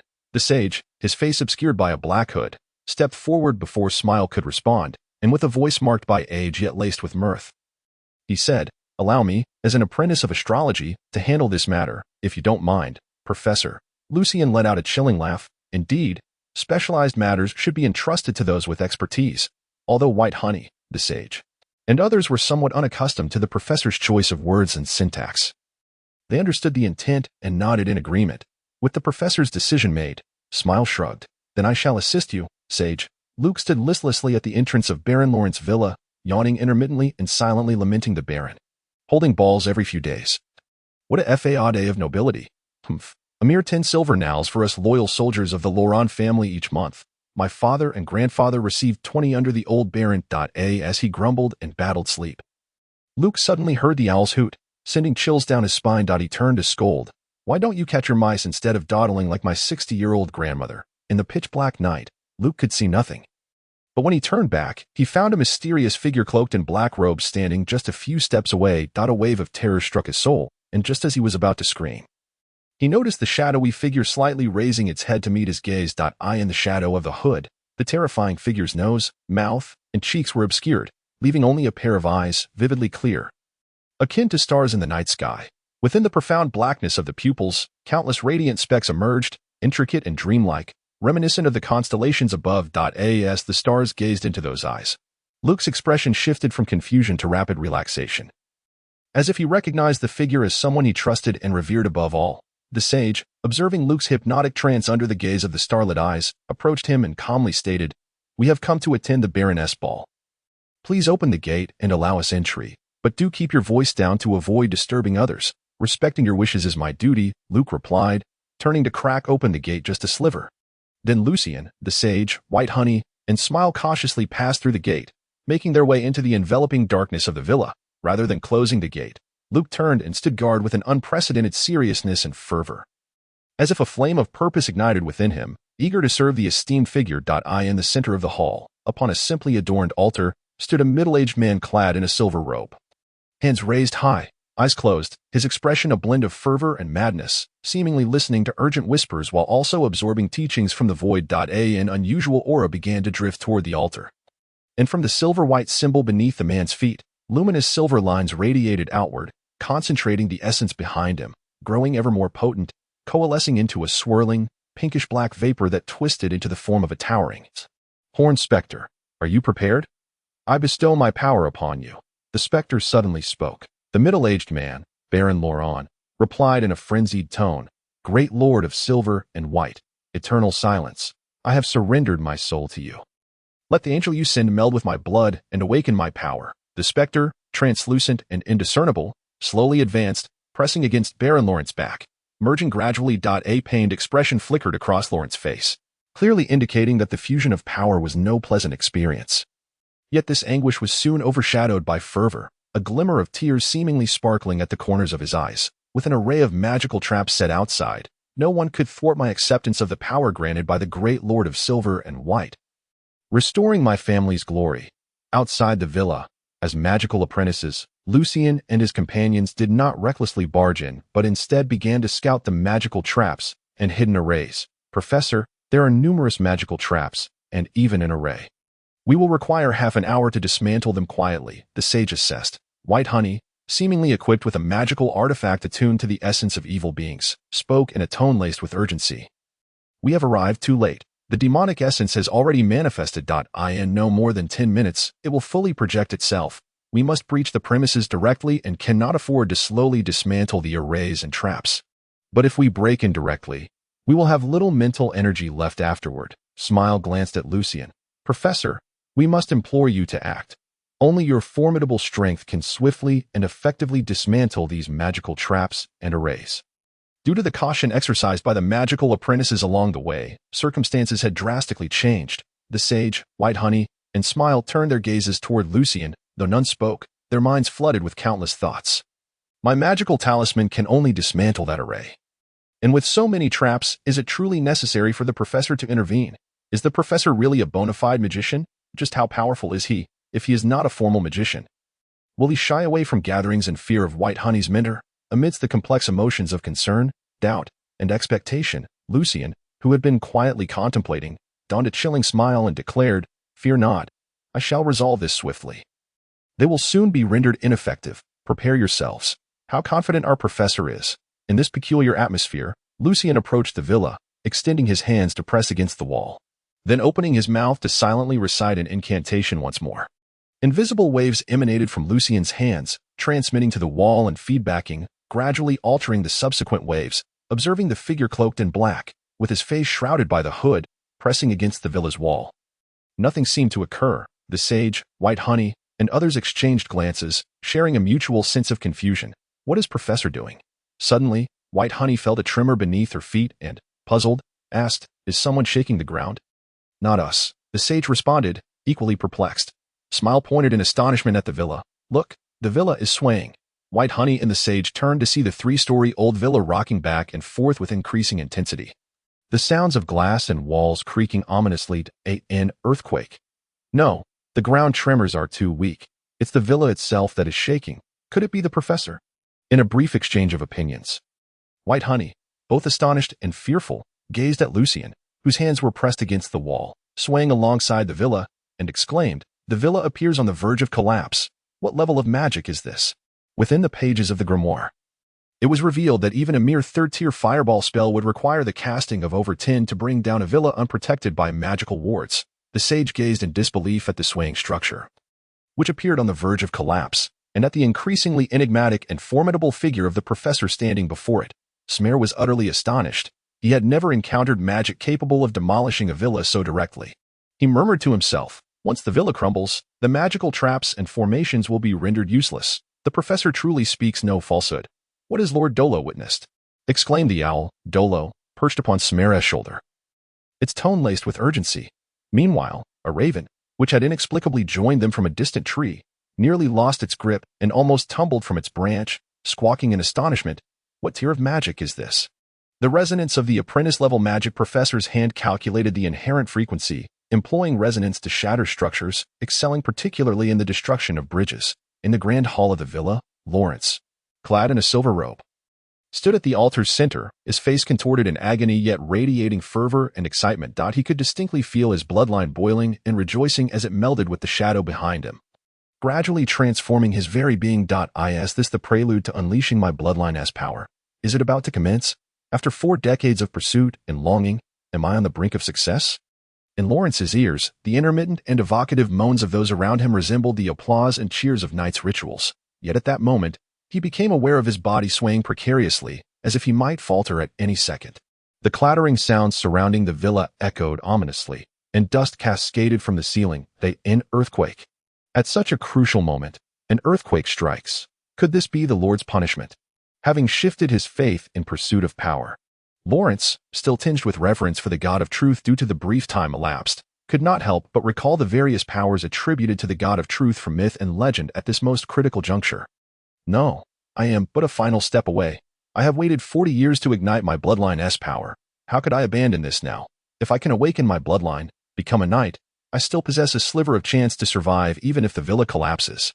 The shadow that had already integrated partially with Lawrence seemed to sense his thoughts, penetrating his mind with a voice that resonated deeply. The magic array and trap set cannot withstand an earthquake, and you require another 6 or 7 minutes to fully merge with my projection. The tremors are intensifying. Should the entire structure fall, your survival would be impossible. Lawrence, cease this endeavor.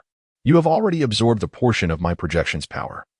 Reaching the pinnacle of a high-tier knight squire, there will be another opportunity to merge in the future. The infernal tongue conveyed its message at an astonishing speed, relaying its thoughts to Lawrence in mere seconds. Lawrence was engulfed in fury, thwarted by a natural disaster just as success was within his grasp, leaving him restless and uncertain of whom to vent his frustrations toward, his chest swelling with pent-up emotion. I cannot relent. The earthquake may cease at any moment, yet he remained obstinate. Then suddenly, a cacophony erupted as the windows shattered under the violent tremors, releasing a heavy atmosphere and heralding the tempestuous winds that signaled an impending storm. My lord, an earthquake. Run for your lives. Some individuals hastily donned their garments, while others, in a state of undress, rushed toward the entrance. Many, lacking the strength of knights and including a number of frail maidens, were left with no recourse but to pray for divine protection should they be entombed beneath the villa's debris. Those drained of their essence and power by the nefarious ritual stumbled in disarray. One woman collapsing to the ground, exhausted and terrified, her legs trembling as she crawled toward the door. One by one, the sacrificial lambs fled their positions, the lines upon the altar extinguished rapidly, the shadow gradually dissipating. Baron Lawrence let out a roar, a catharsis for his suppressed anger and frustration. Upon regaining composure from his fervent anticipation and frustration, he noticed the villa still shaking violently and cursed earthquake. He hurriedly dashed toward the villa's exit, dispelling the magical traps that obstructed his path. Behind him, a man clad in a black suit, who had been seemingly enraptured by a debauched ball, wore a grave expression as he observed the chaos unfolding beyond the villa. In the shadows outside the villa, the sage, White Mishiang, and Smer stared wide-eyed and speechless as the professor, amid the violent tremors, withdrew his hands and retreated into the darkness, his voice still chilling and remarkably flat. They are beginning to flee. Prepare yourselves to hunt that vile creature. Professor, why not simply let the villa collapse? White Mishiang, still dazed from the continuing tremors, instinctively queried. Lucian chuckled softly. If I were to allow the villa to fall, crushing the malevolent creature within, how would I swiftly harvest its blood? The sound of the collapsing villa would undoubtedly alarm the wandering sentinels and even the nearby church. These reasons were merely partial. The true rationale lay in the fact that, while the inherent frequency of the building did not resemble ultrasonic or high-intensity infrasonic waves, which Lucian's current mental prowess could replicate through the professor's resonant hand, the villa's structural complexity meant it possessed multiple inherent frequencies. Adjusting based on vibrational feedback and mental calculations, Lucian could only simulate the first frequency, inducing tremors without causing complete resonance collapse. and as a mere apprentice magician, his magical energy was insufficient to bring down the sturdy edifice. Consequently, it might be within his capabilities to demolish a bridge, albeit with considerable difficulty. Lucian's words completely awakened the sage.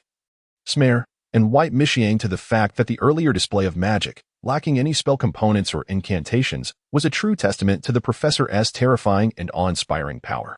Their gazes toward Lucian brimmed with respect and trepidation for the formidable and erudite mage. White Michiang regained her composure, focusing intently on her spell casting, utilizing a magical item to sense the fleeing crowd outside the villa. Her voice, raspy yet tinged with allure, was calm and icy as she declared.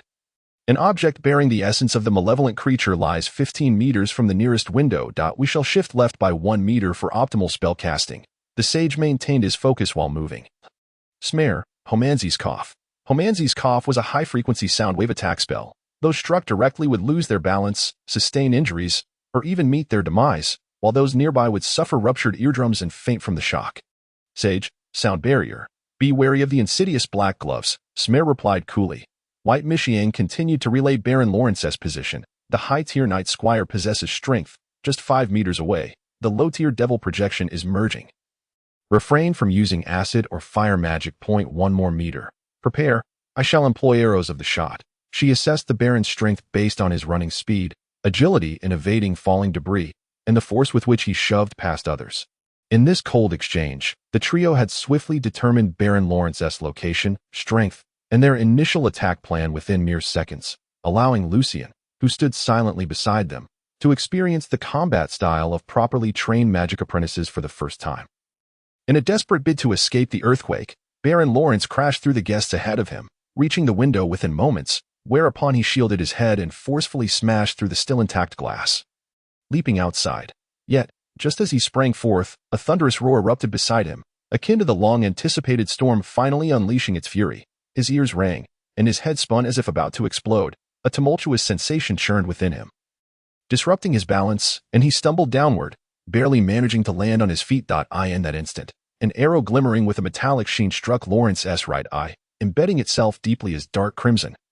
Sulphurous blood streamed forth, caught by an invisible hand. To maintain his formidable mage persona, Lucian employed silent spellcasting. The sheer exertion of the mage's hand had drained nearly half of his mental energy. And following the use of the professor's resonant hand, Lucian was left with enough energy for only 2 apprentice-level spells. Lawrence's scream echoed, yet it was muffled by the sound barrier. Only then did Baron Lawrence comprehend that he had been ambushed. However, it was all too late. Another arrow, swiftly following the first, accurately found its mark, piercing the mouth of Baron Lawrence amidst the sounds of his anguished cries.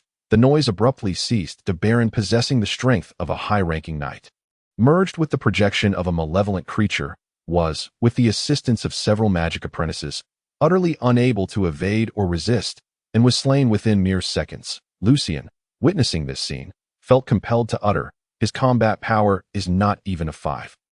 Surrounding the grass where Baron Lawrence lay, several disheveled men and women were rendered unconscious, sprawled on the ground, while individuals emerging from other directions busied themselves evading the tremors, entirely oblivious to the situation at hand. Frantically fleeing towards the outer walls of the villa, the tremors of the villa gradually subsided, and those who had been weakened finally crawled out, their bare bodies coated in dust from the fallen ceiling. As for the servants, how could they remain in the villa during such a debauched ritual conducted by Baron Lawrence? They had long since retreated to a small house on the far side of the villa's garden. Lucian meticulously filled glass vials inscribed with magical runes with the blood of the malevolent creature he had retrieved using the mage's hand, managing to fill 1.5 vials. Meanwhile, Smile and the sage, upon realizing Baron Lawrence's demise, assisted in collecting the blood, of course, intending to utilize any excess for their own magical experiments or spells. After securing 3 vials filled with the blood of the malevolent creature into the specially designed pockets of his black robe, Lucian glanced back at the men and women who had regained their composure from the tremors and quietly remarked, "It is time to leave." Indeed, the sage, White Honey, and Smile collected the remaining vials of blood and prepared to follow their professor. Just as the 4 magic apprentices turned to depart, a shadow suddenly burst forth from a window several paces behind them, brandishing a pitch-black dagger, ruthlessly aiming for Lucian's back. Having patiently awaited this moment in the villa, the assailant had finally seized the opportunity to strike down the powerful sorcerer who had disrupted his plans. Judging by the magic capable of toppling the villa, He knew this was his only chance. Chapter 55. The thunderous roar of midnight. The speed of this shadow far surpassed that of Baron Lawrence, even exceeding the visual limits of an ordinary human. Had those attending the debauched revelry regained their calm and looked in that direction, they would have seen nothing but a fleeting blur of dark light, a mere remnant of the extraordinary swiftness. Such velocity was unattainable by an ordinary person. Only those who had awakened their bloodline powers could achieve it. The assailant launching a surprise attack on Lucien was, astonishingly, a true knight. From the moment the shadow emerged to the instant he dashed behind Lucien, less than 2 seconds elapsed before the dark dagger was poised to strike. The sage, White Honey, and Smile, caught utterly unawares, had not yet sensed the formidable enemy approaching from behind. Only Lucien, as the cold, malevolent dagger drew perilously close to his back, was suddenly gripped by an instinctive shiver of dread, prompting him to lunge forward. Yet, Lucien's desperate leap could not match the speed of the shadow's attack. The disparity in power was vast, akin to the chasm between the abyss and paradise, even though Lucien could conjure new spells from his vast knowledge. Capable of intimidating knights, sorcerers, and magic apprentices alike, when it came to actual combat, that knowledge could not be transformed into raw power. It could not assist him in casting a spell swiftly enough to deflect the dagger's strike. Only by becoming a true sorcerer, constructing a spell model within his soul using mental strength, could he hope to instantaneously conjure magic in such a critical moment. Lucien's only hope lay in the belief that his forward momentum would diminish the dagger's impact. As long as he was not directly slain, he could still retaliate with the Ice and Snow Avenger. The shadow, coldly fixated on the dagger's imminent contact with Lucien's back, suddenly heard a loud croak. Instantly, a transparent, chainmail-like shield enveloped Lucien.